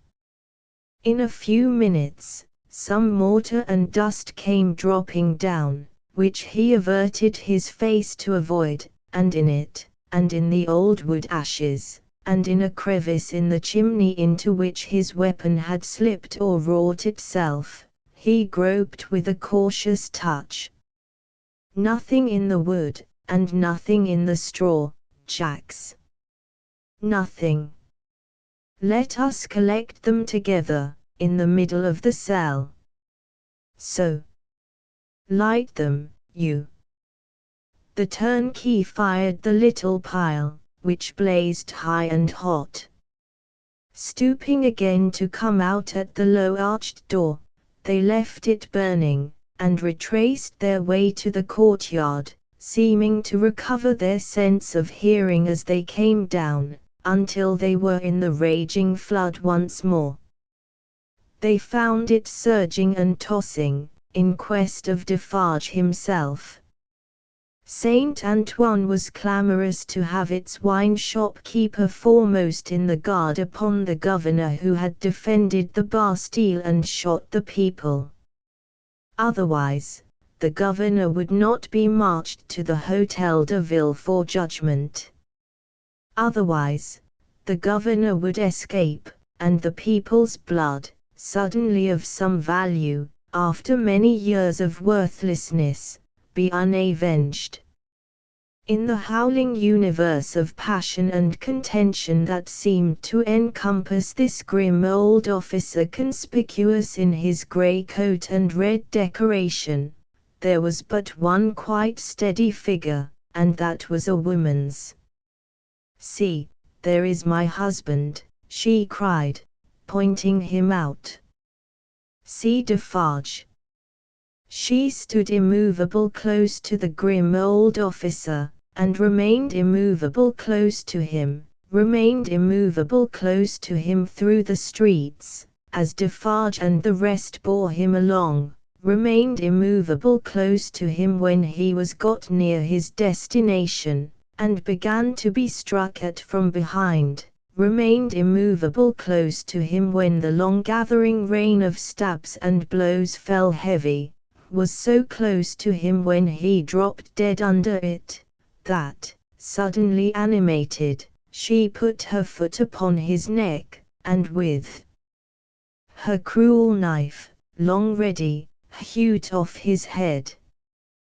The hour was come, when Saint Antoine was to execute his horrible idea of hoisting up men for lamps to show what he could be and do. Saint Antoine's blood was up, and the blood of tyranny and domination by the iron hand was down on the steps of the Hôtel de Ville where the governor's body lay, down on the sole of the shoe of Madame Defarge where she had trodden on the body to steady it for mutilation. "Lower the lamp yonder," cried Saint Antoine, after glaring round for a new means of death. "Here is one of his soldiers to be left on guard." The swinging sentinel was posted, and the sea rushed on. The sea of black and threatening waters, and of destructive upheaving of wave against wave, whose depths were yet unfathomed and whose forces were yet unknown. The remorseless sea of turbulently swaying shapes, voices of vengeance, and faces hardened in the furnaces of suffering until the touch of pity could make no mark on them. But, in the ocean of faces where every fierce and furious expression was in vivid life, there were two groups of faces, each 7 in number, so fixedly contrasting with the rest, that never did sea roll which bore more memorable wrecks with it. 7 faces of prisoners, suddenly released by the storm that had burst their tomb, were carried high overhead, all scared, all lost, all wondering and amazed, as if the last day were come, and those who rejoiced around them were lost spirits. Other 7 faces there were, carried higher, 7 dead faces, whose drooping eyelids and half-seen eyes awaited the last day. Impassive faces, yet with a suspended, not an abolished, expression on them, faces, rather, in a fearful pause, as having yet to raise the dropped lids of the eyes, and bear witness with the bloodless lips, "Thou didst it." 7 prisoners released, 7 gory heads on pikes, the keys of the accursed fortress of the 8 strong towers, some discovered letters and other memorials of prisoners of old time, long dead of broken hearts, such, and such, like, the loudly echoing footsteps of Saint Antoine escort through the Paris streets in mid-July, 1789. Now, heaven defeat the fancy of Lucie Darnay, and keep these feet far out of her life. For, they are headlong, mad, and dangerous, and in the years so long after the breaking of the cask at Defarge's wine shop door, they are not easily purified when once stained red. Chapter XXII. The sea still rises. Haggard Saint Antoine had had only one exultant week, in which to soften his modicum of hard and bitter bread to such extent as he could, with the relish of fraternal embraces and congratulations, when Madame Defarge sat at her counter, as usual, presiding over the customers.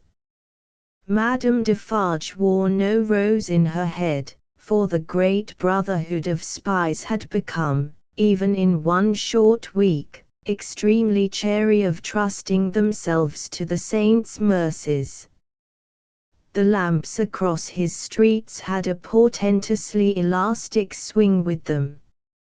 Madame Defarge, with her arms folded, sat in the morning light and heat, contemplating the wine shop and the street.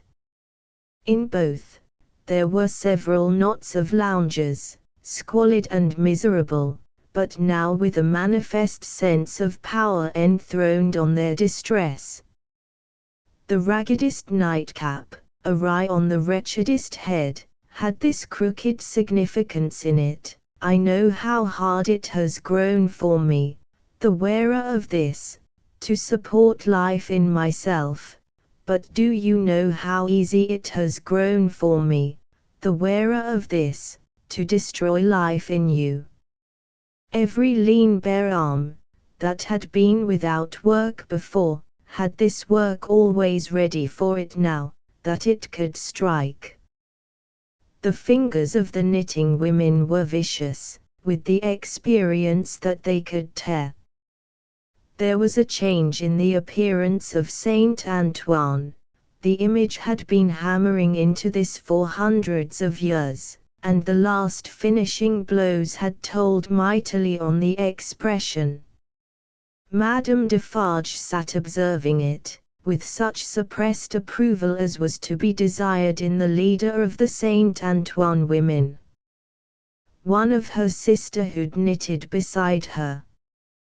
The short, rather plump wife of a starved grocer, and the mother of 2 children withal, this lieutenant had already earned the complimentary name of the Vengeance. "Hark!" said the Vengeance. "Listen, then. Who comes?" As if a train of powder laid from the outermost bound of Saint Antoine Quarter to the wine-shop door, had been suddenly fired, a fast-spreading murmur came rushing along. "It is Defarge," said Madame. "Silence, patriots!" Defarge came in breathless, pulled off a red cap he wore, and looked around him. "Listen, everywhere," said Madame again. "Listen to him." Defarge stood, panting, against a background of eager eyes and open mouths, formed outside the door. All those within the wine-shop had sprung to their feet. "Say then, my husband. What is it?" "News from the other world." "How, then?" cried Madame, contemptuously. "The other world? Does everybody here recall old Foulon, who told the famished people that they might eat grass, and who died, and went to hell? Everybody, from all throats. The news is of him. He is among us. Among us, from the universal throat again. And dead. Not dead. He feared us so much, and with reason, that he caused himself to be represented as dead, and had a grand mock funeral. But they have found him alive, hiding in the country, and have brought him in. I have seen him but now, on his way to the Hôtel de Ville, a prisoner. I have said that he had reason to fear us. Say all. Had he reason? Wretched old sinner of more than 60 years and 10, if he had never known it yet, he would have known it in his heart of hearts if he could have heard the answering cry. A moment of profound silence followed. Defarge and his wife looked steadfastly at one another. The Vengeance stooped, and the jar of a drum was heard as she moved it at her feet behind the counter. "Patriots," said Defarge, in a determined voice, "are we ready?" Instantly Madame Defarge's knife was in her girdle. The drum was beating in the streets, as if it and a drummer had flown together by magic, and the Vengeance, uttering terrific shrieks, and flinging her arms about her head like all the 40 Furies at once, was tearing from house to house, rousing the women. 0592 Original. The men were terrible, in the bloody-minded anger with which they looked from windows, caught up what arms they had, and came pouring down into the streets, but the women were a sight to chill the boldest. From such household occupations as their bare poverty yielded, from their children, from their aged and their sick crouching on the bare ground famished and naked, they ran out with streaming hair, urging one another, and themselves, to madness with the wildest cries and actions. Villain Foulon taken, my sister. Old Foulon taken, my mother. Miscreant Foulon taken, my daughter. Then a score of others ran into the midst of these, beating their breasts, tearing their hair, and screaming, Foulon alive! Foulon who told the starving people they might eat grass. Foulon who told my old father that he might eat grass, when I had no bread to give him. Foulon who told my baby it might suck grass, when these breasts were dry with want. O Mother of God, this Foulon! O Heaven, our suffering! Hear me, my dead baby and my withered father, I swear on my knees, on these stones, to avenge you on Foulon. Husbands, and brothers, and young men, give us the blood of Foulon, give us the head of Foulon, give us the heart of Foulon, give us the body and soul of Foulon, rend Foulon to pieces, and dig him into the ground, that grass may grow from him. With these cries, numbers of the women, lashed into blind frenzy, whirled about, striking and tearing at their own friends until they dropped into a passionate swoon, and were only saved by the men belonging to them from being trampled underfoot.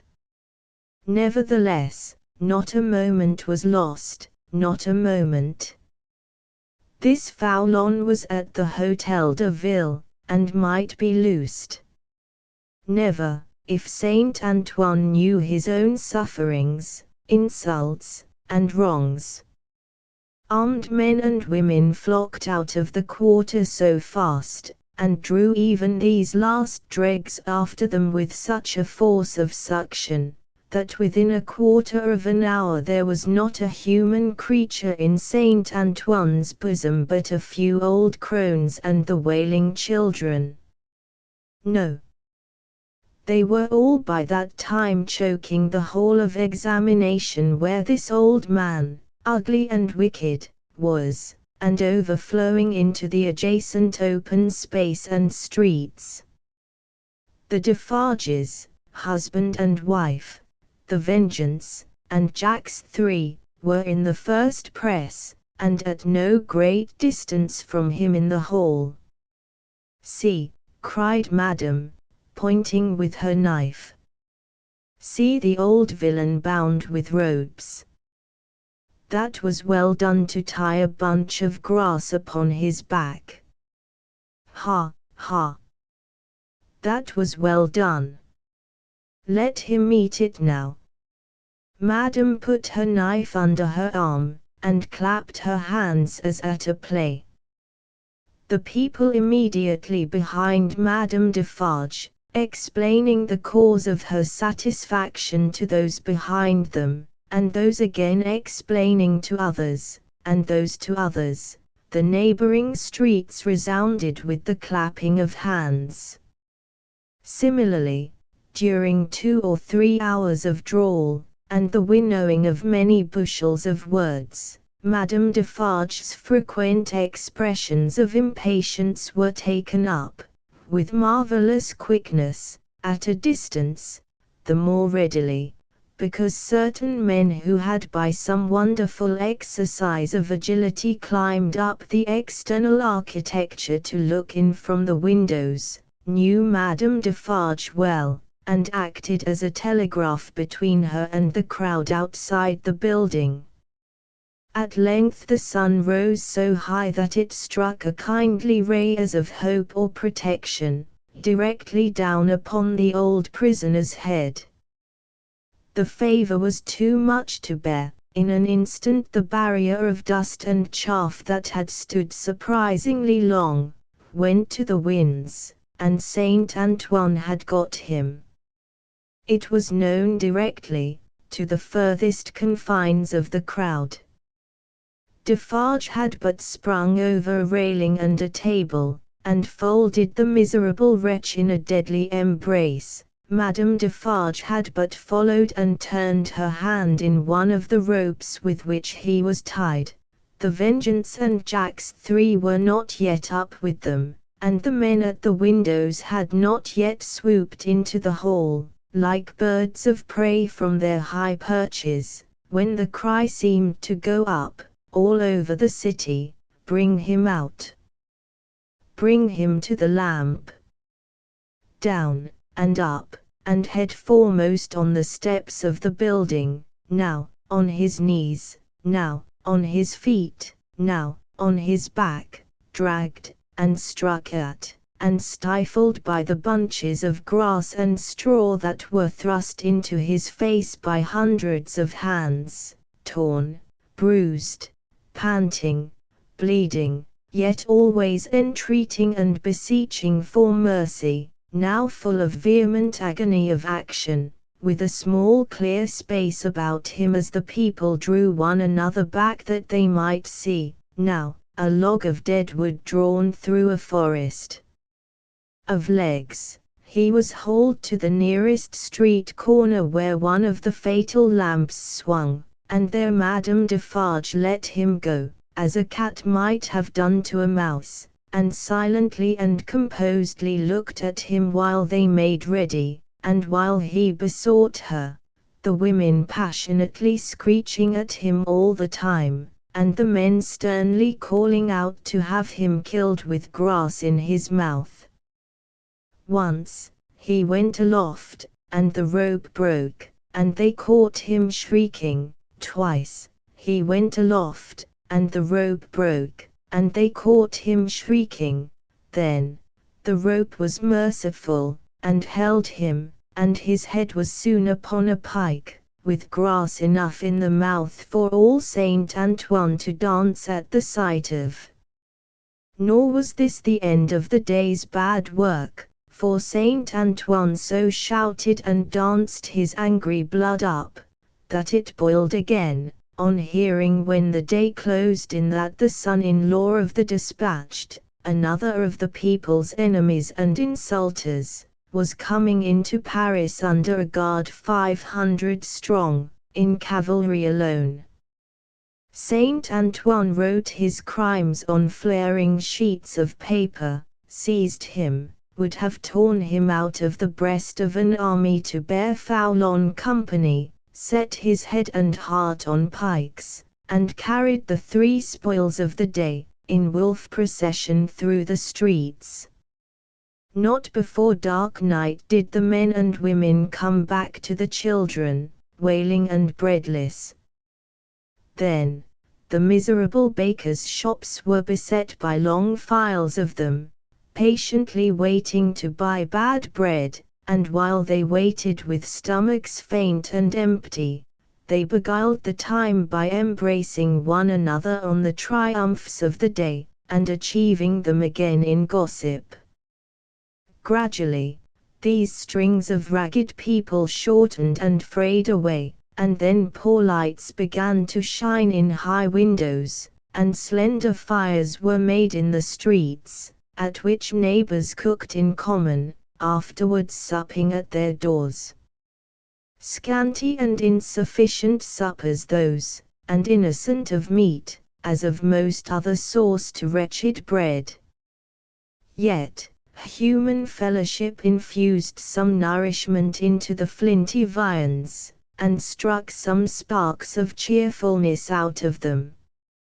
Fathers and mothers who had had their full share in the worst of the day, played gently with their meager children, and lovers, with such a world around them and before them, loved and hoped.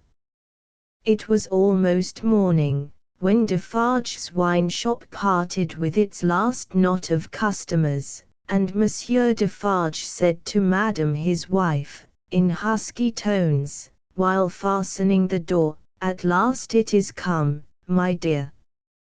"Well," returned Madame. "Almost." Saint Antoine slept, the Defarges slept, even the Vengeance slept with her starved grocer, and the drum was at rest. The drums was the only voice in Saint Antoine that blood and hurry had not changed. The Vengeance, as custodian of the drum, could have wakened him up and had the same speech out of him as before the Bastille fell, or old Foulon was seized. Not so with the hoarse tones of the men and women in Saint Antoine's bosom. Chapter 23. Fire rises. There was a change on the village where the fountain fell, and where the mender of roads went forth daily to hammer out of the stones on the highway such morsels of bread as might serve for patches to hold his poor ignorant soul and his poor reduced body together. The prison on the crag was not so dominant as of yore. There were soldiers to guard it, but not many.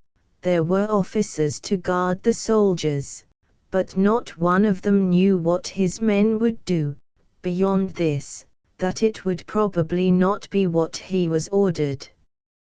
Far and wide lay a ruined country, yielding nothing but desolation.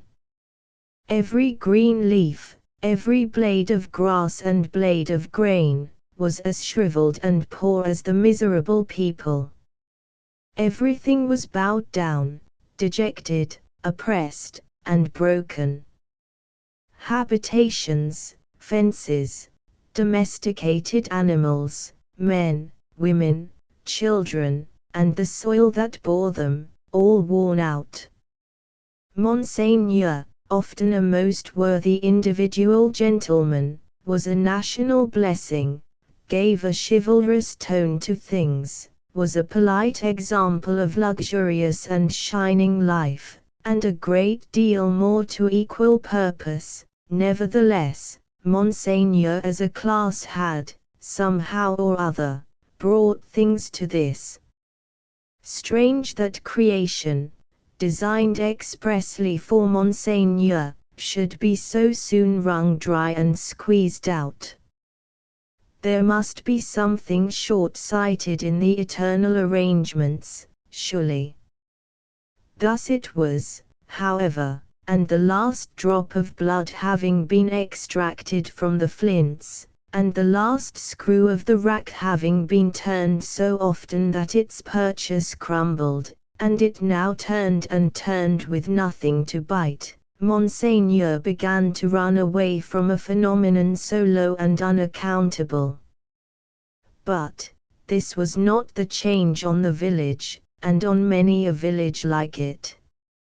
For scores of years gone by, Monseigneur had squeezed it and wrung it, and had seldom graced it with his presence except for the pleasures of the chase, now found in hunting the people, now found in hunting the beasts, for whose preservation Monseigneur made edifying spaces of barbarous and barren wilderness. No. The change consisted in the appearance of strange faces of low caste, rather than in the disappearance of the high caste, chiseled, and otherwise beautified and beautifying features of Monseigneur.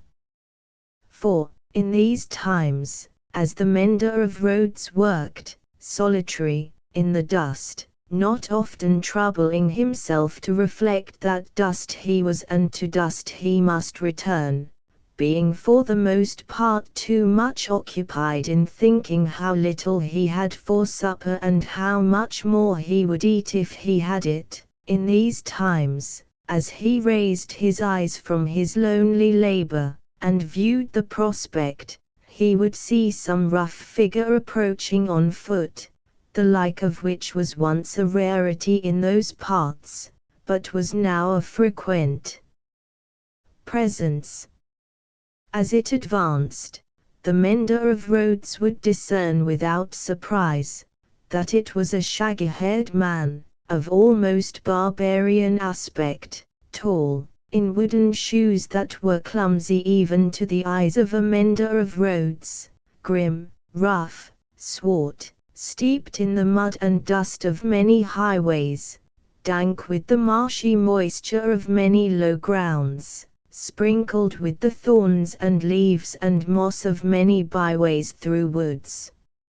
Such a man came upon him, like a ghost, at noon in the July weather, as he sat on his heap of stones under a bank, taking such shelter as he could get from a shower of hail. The man looked at him, looked at the village in the hollow, at the mill, and at the prison on the crag.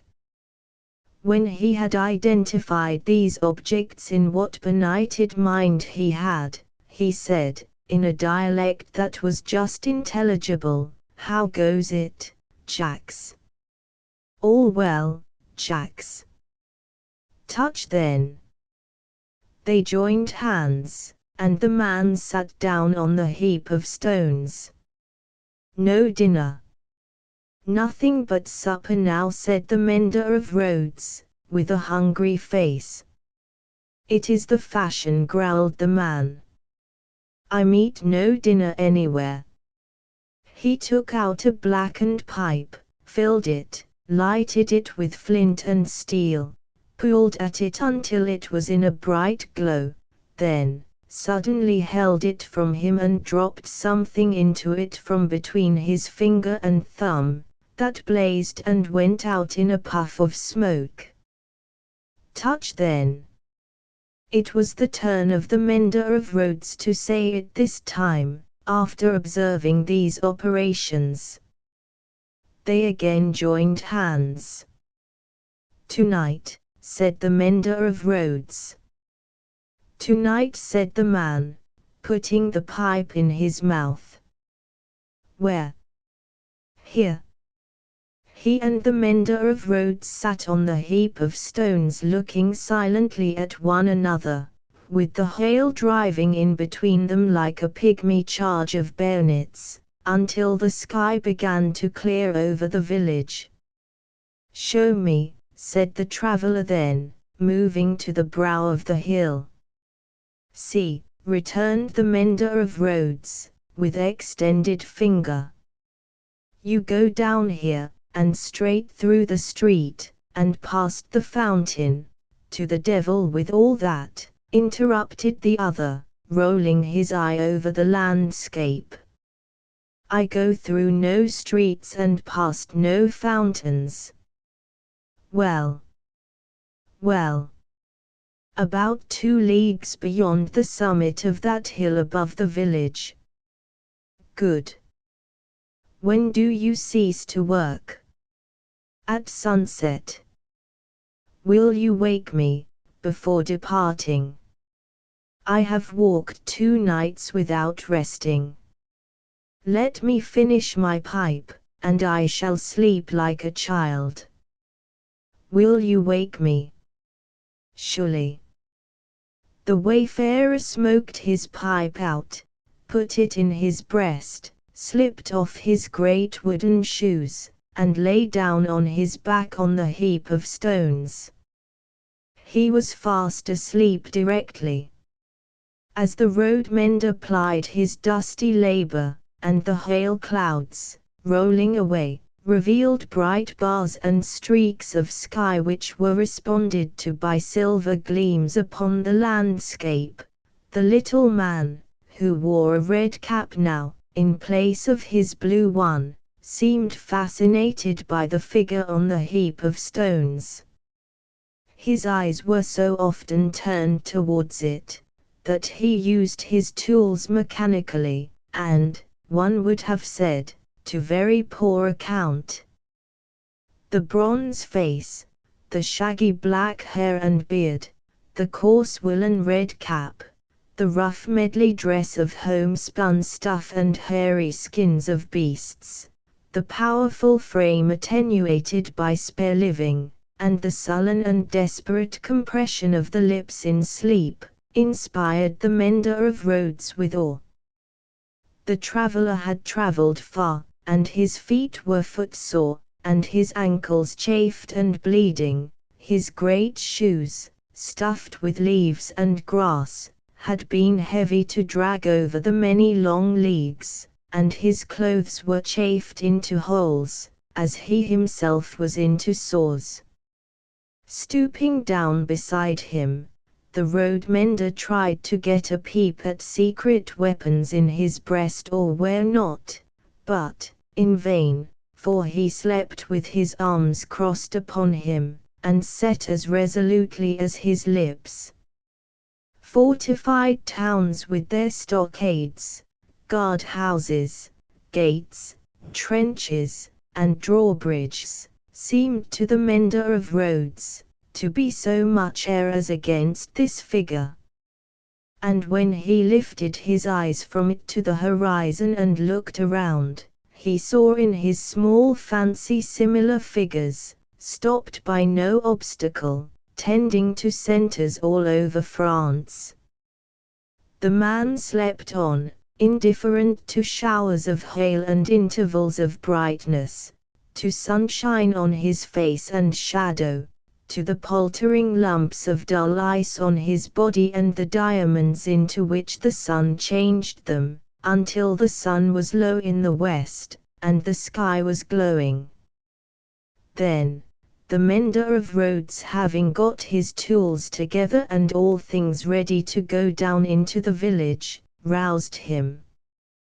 "Good," said the sleeper, rising on his elbow. 2 leagues beyond the summit of the hill. About. Good. The mender of roads went home, with the dust going on before him according to the set of the wind, and was soon at the fountain, squeezing himself in among the lean kine brought there to drink, and appearing even to whisper to them in his whispering to all the village. When the village had taken its poor supper, it did not creep to bed, as it usually did, but came out of doors again, and remained there. A curious contagion of whispering was upon it, and also, when it gathered together at the fountain in the dark, another curious contagion of looking expectantly at the sky in one direction only.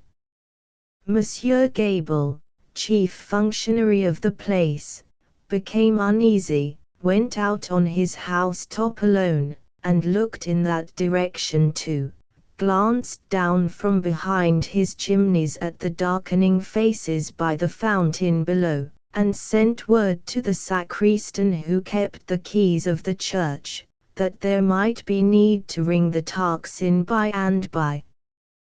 The night deepened. The trees environing the old chateau, keeping its solitary state apart, moved in a rising wind, as though they threatened the pile of building massive and dark in the gloom.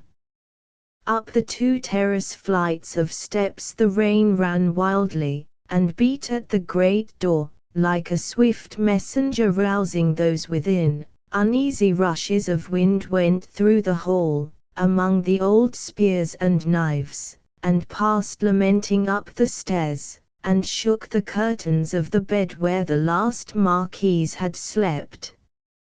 East, west, north, and south, through the woods, 4 heavy-treading, unkempt figures crushed the high grass and cracked the branches, striding on cautiously to come together in the courtyard. 4 lights broke out there, and moved away in different directions, and all was black again. But, not for long. Presently, the chateau began to make itself strangely visible by some light of its own, as though it were growing luminous. Then, a flickering streak played behind the architecture of the front, picking out transparent places, and showing where balustrades, arches, and windows were. Then it soared higher, and grew broader and brighter. Soon, from a score of the great windows, flames burst forth, and the stone faces awakened, stared out of fire. A faint murmur arose about the house from the few people who were left there, and there was a saddling of a horse and riding away. There was spurring and splashing through the darkness, and bridle was drawn in the space by the village fountain, and the horse in a foam stood at Monsieur Gable's door. "Help, Gable! Help, everyone!" The tocsin rang impatiently, but other help, if that were any, there was none. The mender of roads, and 250 particular friends, stood with folded arms at the fountain, looking at the pillar of fire in the sky. "It must be 40 feet high," said they, grimly, and never moved. The rider from the chateau, and the horse in a foam, clattered away through the village, and galloped up the stony steep, to the prison on the crag. At the gate, a group of officers were looking at the fire, removed from them, a group of soldiers. "Help, gentlemen, officers! The chateau is on fire, valuable objects may be saved from the flames by timely aid. Help, help!" The officers looked towards the soldiers who looked at the fire, gave no orders, and answered, with shrugs and biting of lips, "It must burn." As the rider rattled down the hill again and through the street, the village was illuminating.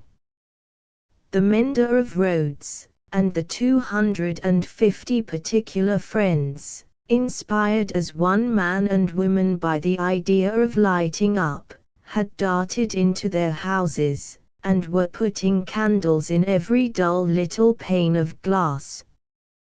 The general scarcity of everything occasioned candles to be borrowed in a rather peremptory manner of Monsieur Gable, and in a moment of reluctance and hesitation on that functionary's part, the mender of roads, once so submissive to authority, had remarked that carriages were good to make bonfires with, and that post horses would roast. The chateau was left to itself to flame and burn. In the roaring and raging of the conflagration, a red-hot wind, driving straight from the infernal regions, seemed to be blowing the edifice away. With the rising and falling of the blaze, the stone faces showed as if they were in torment. When great masses of stone and timber fell, the face with the two dints in the nose became obscured, anon struggled out of the smoke again, as if it were the face of the cruel marquise, burning at the stake and contending with the fire.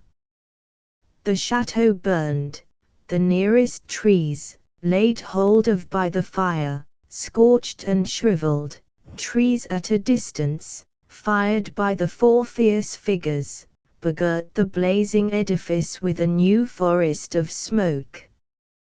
Molten lead and iron boiled in the marble basin of the fountain, the water ran dry, the extinguisher tops of the towers vanished like ice before the heat, and trickled down into four rugged wells of flame.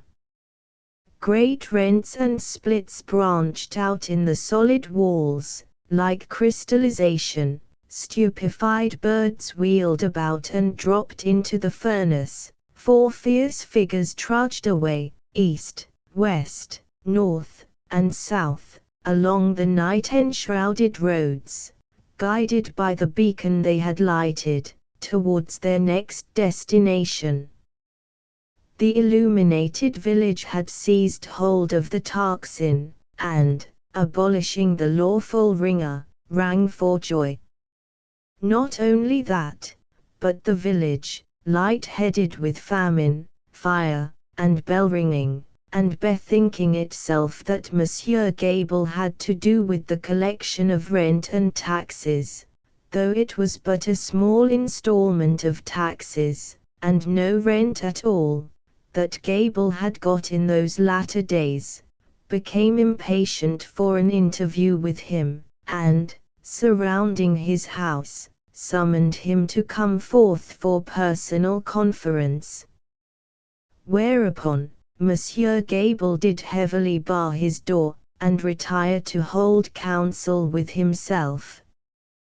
The result of that conference was, that Gable again withdrew himself to his house dark behind his stack of chimneys, this time resolved, if his door were broken in, he was a small southern man of retaliative temperament, to pitch himself head foremost over the parapet, and crush a man or two below. Probably, Monsieur Gable passed a long night up there, with the distant chateau for fire and candle, and the beating at his door, combined with the joy-ringing, for music, not to mention his having an ill-omened lamp slung across the road before his posting-house gate, which the village showed a lively inclination to displace in his favour. A trying suspense, to be passing a whole summer night on the brink of the black ocean, ready to take that plunge into it upon which Monsieur Gable had resolved.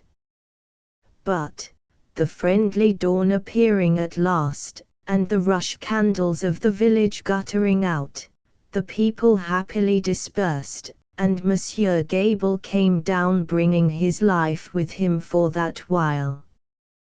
Within 100 miles, and in the light of other fires, there were other functionaries less fortunate, that night and other nights, whom the rising sun found hanging across once peaceful streets, where they had been born and bred.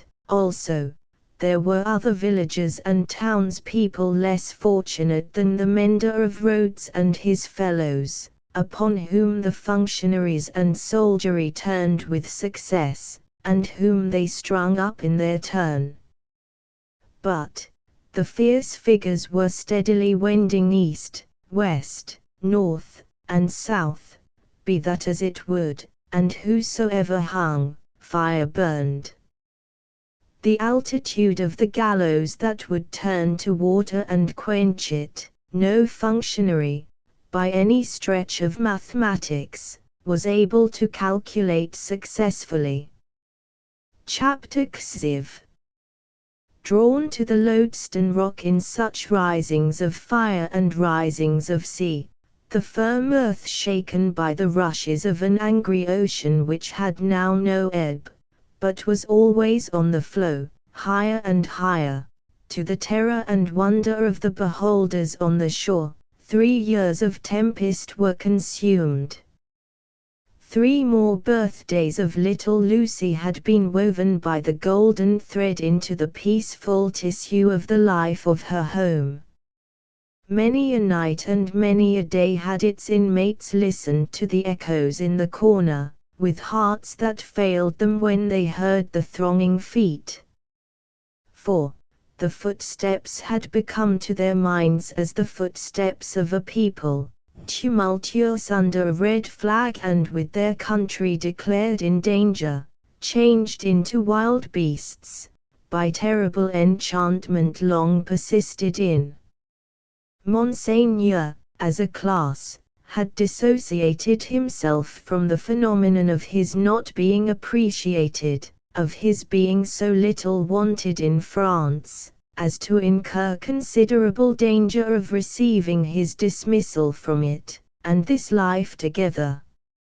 Like the fabled rustic who raised the devil with infinite pains, and was so terrified at the sight of him that he could ask the enemy no question, but immediately fled, so, Monseigneur, after boldly reading the Lord's Prayer backwards for a great number of years, and performing many other potent spells for compelling the evil one, no sooner beheld him in his terrors than he took to his noble heels. The shining bull's eye of the court was gone, or it would have been the mark for a hurricane of national bullets. It had never been a good eye to see with, had long had the mote in it of Lucifer's pride, Sardanapalis's luxury, and a mole's blindness, but it had dropped out and was gone. The court, from that exclusive inner circle to its outermost rotten ring of intrigue, corruption, and dissimulation, was all gone together. Royalty was gone, had been besieged in its palace and suspended when the last tidings came over. The August of the year 1792 was come, and Monseigneur was by this time scattered far and wide. As was natural, the headquarters and great gathering place of Monseigneur, in London, was Tellson's Bank. Spirits are supposed to haunt the places where their bodies most resorted, and Monseigneur without a guinea haunted the spot where his guineas used to be. Moreover, it was the spot to which such French intelligence as was most to be relied upon, came quickest. Again, Tellson's was a munificent house, and extended great liberality to old customers who had fallen from their high estate. Again, those nobles who had seen the coming storm in time, and anticipating plunder or confiscation, had made provident remittances to Tellson's, were always to be heard of there by their needy brethren. To which it must be added that every newcomer from France reported himself and his tidings at Tellson's, almost as a matter of course. For such variety of reasons, Tellson's was at that time, as to French intelligence, a kind of high exchange, and this was so well known to the public, and the inquiries made there were in consequence so numerous, that Tellson's sometimes wrote the latest news out in a line or so and posted it in the bank windows, for all who ran through Temple Bar to read. On a steaming, misty afternoon, Mr. Lorry sat at his desk, and Charles Darnay stood leaning on it, talking with him in a low voice. The penitential den once set apart for interviews with the House, was now the news exchange, and was filled to overflowing. It was within half an hour or so of the time of closing. But, although you are the youngest man that ever lived, said Charles Darnay, rather hesitating, I must still suggest to you, I understand. That I am too old, said Mr. Lorry. Unsettled weather, a long journey, uncertain means of traveling, a disorganized country, a city that may not be even safe for you. My dear Charles, said Mr. Lorry, with cheerful confidence, you touch some of the reasons for my going, not for my staying away.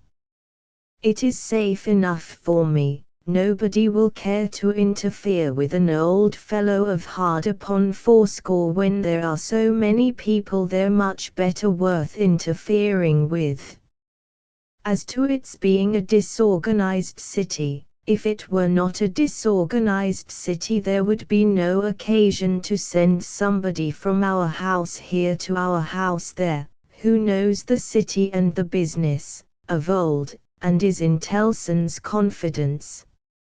As to the uncertain travelling, the long journey, and the winter weather, if I were not prepared to submit myself to a few inconveniences for the sake of Tellson's, after all these years, who ought to be? I wish I were going myself, said Charles Darnay, somewhat restlessly, and like one thinking aloud. Indeed, you are a pretty fellow to object and advise, exclaimed Mr. Lorry. You wish you were going yourself. And you a Frenchman born. You are a wise counsellor. My dear Mr. Lorry, it is because I am a Frenchman born, that the thought, which I did not mean to utter here, however, has passed through my mind often. One cannot help thinking, having had some sympathy for the miserable people, and having abandoned something to them he spoke here in his former thoughtful manner, that one might be listened to, and might have the power to persuade to some restraint. Only last night, after you had left us, when I was talking to Lucy, when you were talking to Lucy, Mr. Lorry repeated. Yes. I wonder you are not ashamed to mention the name of Lucy. Wishing you were going to France at this time of day. However, I am not going, said Charles Darnay, with a smile. It is more to the purpose that you say you are. And I am, in plain reality. The truth is, my dear Charles, Mr. Lorry glanced at the distant house, and lowered his voice. You can have no conception of the difficulty with which our business is transacted, and of the peril in which our books and papers over yonder are involved. The Lord above knows what the compromising consequences would be to numbers of people, if some of our documents were seized or destroyed, and they might be, at any time, you know, for who can say that Paris is not set afire today, or sacked tomorrow? Now, a judicious selection from these with the least possible delay, and the burying of them, or otherwise getting of them out of harm's way, is within the power, without loss of precious time, of scarcely any one but myself, if any one. And shall I hang back, when Tellson's knows this and says this, Tellson's, whose bread I have eaten these 60 years, because I am a little stiff about the joints? Why, I am a boy, sir, to half a dozen old codgers here. How I admire the gallantry of your youthful spirit, Mr. Lorry. Tut!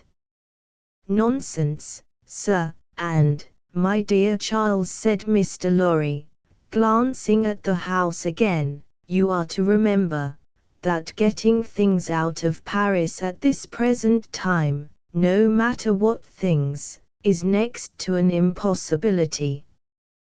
Papers and precious matters were this very day brought to us here. I speak in strict confidence, it is not business-like to whisper it, even to you, by the strangest bearers you can imagine, every one of whom had his head hanging on by a single hair as he passed the barriers. At another time, our parcels would come and go, as easily as in business like old England, but now, everything is stopped. And do you really go tonight? I really go tonight, for the case has become too pressing to admit of delay. And do you take no one with you? All sorts of people have been proposed to me, but I will have nothing to say to any of them. I intend to take Jerry. Jerry has been my bodyguard on Sunday nights for a long time past, and I am used to him. Nobody will suspect Jerry of being anything but an English bulldog, or of having any design in his head but to fly at anybody who touches his master. I must say again that I heartily admire your gallantry and youthfulness. I must say again, nonsense, nonsense.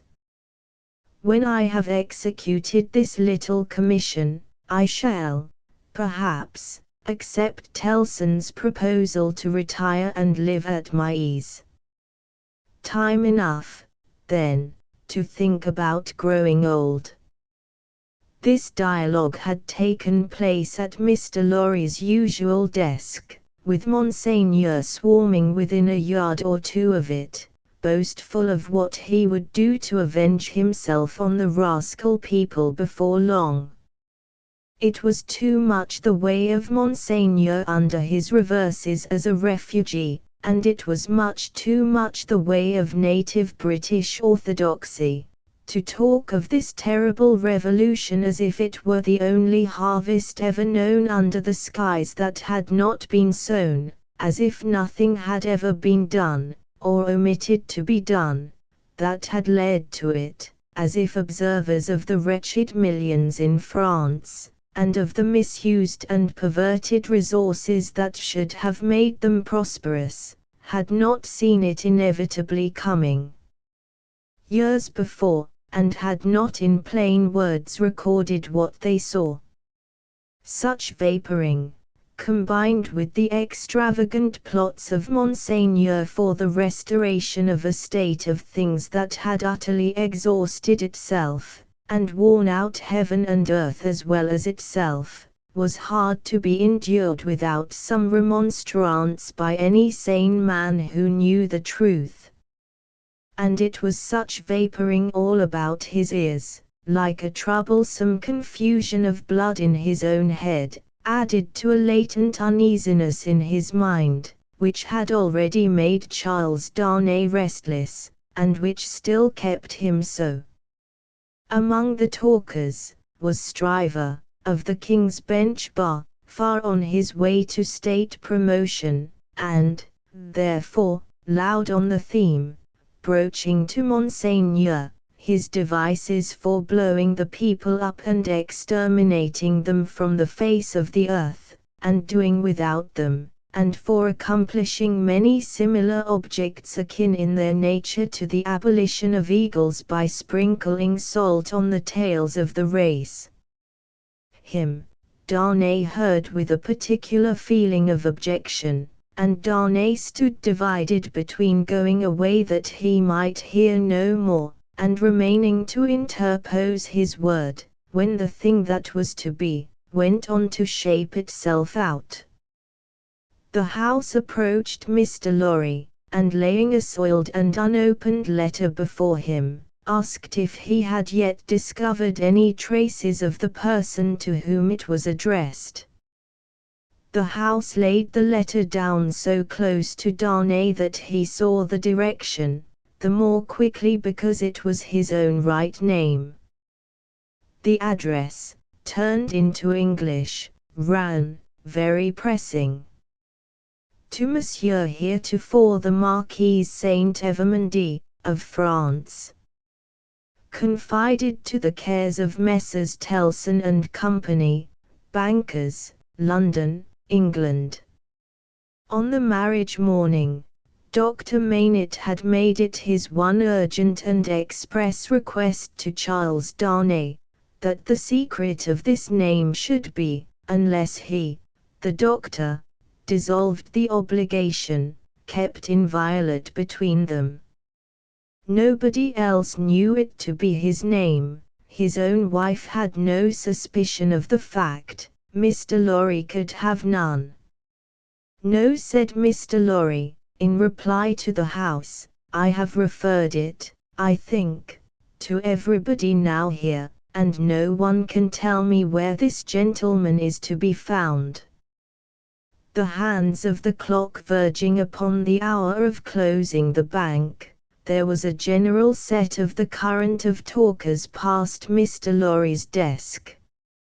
He held the letter out inquiringly, and Monseigneur looked at it, in the person of this plotting and indignant refugee, and Monseigneur looked at it in the person of that plotting and indignant refugee, and this, that, and the other, all had something disparaging to say, in French or in English, concerning the Marquis who was not to be found.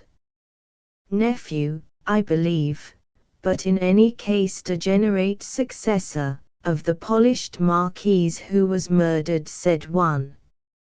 Happy to say, I never knew him. A craven who abandoned his post, said another. This Monseigneur had been got out of Paris, legs uppermost and half suffocated, in a load of hay, some years ago. Infected with the new doctrines, said a third, eyeing the direction through his glass in passing, set himself in opposition to the last marquise, abandoned the estates when he inherited them, and left them to the ruffian herd. They will recompense him now, I hope, as he deserves. Hey, cried the blatant Stryver. Did he though? Is that the sort of fellow? Let us look at his infamous name. D.N. the fellow. Darnay, unable to restrain himself any longer, touched Mr. Stryver on the shoulder, and said, I know the fellow. Do you? By Jupiter, said Stryver. I am sorry for it. Why? Why, Mr. Darnay. Do ye hear what he did? Don't ask, why, in these times. But I do ask why. Then I tell you again, Mr. Darnay, I am sorry for it. I am sorry to hear you putting any such extraordinary questions. Here is a fellow, who, infected by the most pestilent and blasphemous code of devilry that ever was known, abandoned his property to the vilest scum of the earth that ever did murder by wholesale, and you ask me why I am sorry that a man who instructs youth knows him. Well, but I'll answer you. I am sorry because I believe there is contamination in such a scoundrel. That's why. Mindful of the secret, Darnay with great difficulty checked himself, and said, You may not understand the gentleman. I understand how to put you in a corner, Mr. Darnay, said Bully Stryver, and I'll do it. If this fellow is a gentleman, I don't understand him. You may tell him so, with my compliments. You may also tell him, from me, that after abandoning his worldly goods and position to this butcherly mob, I wonder he is not at the head of them. But, no, gentlemen, said Stryver, looking all round, and snapping his fingers, I know something of human nature, and I tell you that you'll never find a fellow like this fellow, trusting himself to the mercies of such precious protégés. No, gentlemen, he'll always show 'em a clean pair of heels very early in the scuffle, and sneak away. With those words, and a final snap of his fingers, Mr. Stryver shouldered himself into Fleet Street, amidst the general approbation of his hearers. Mr. Lorry and Charles Darnay were left alone at the desk, in the general departure from the bank.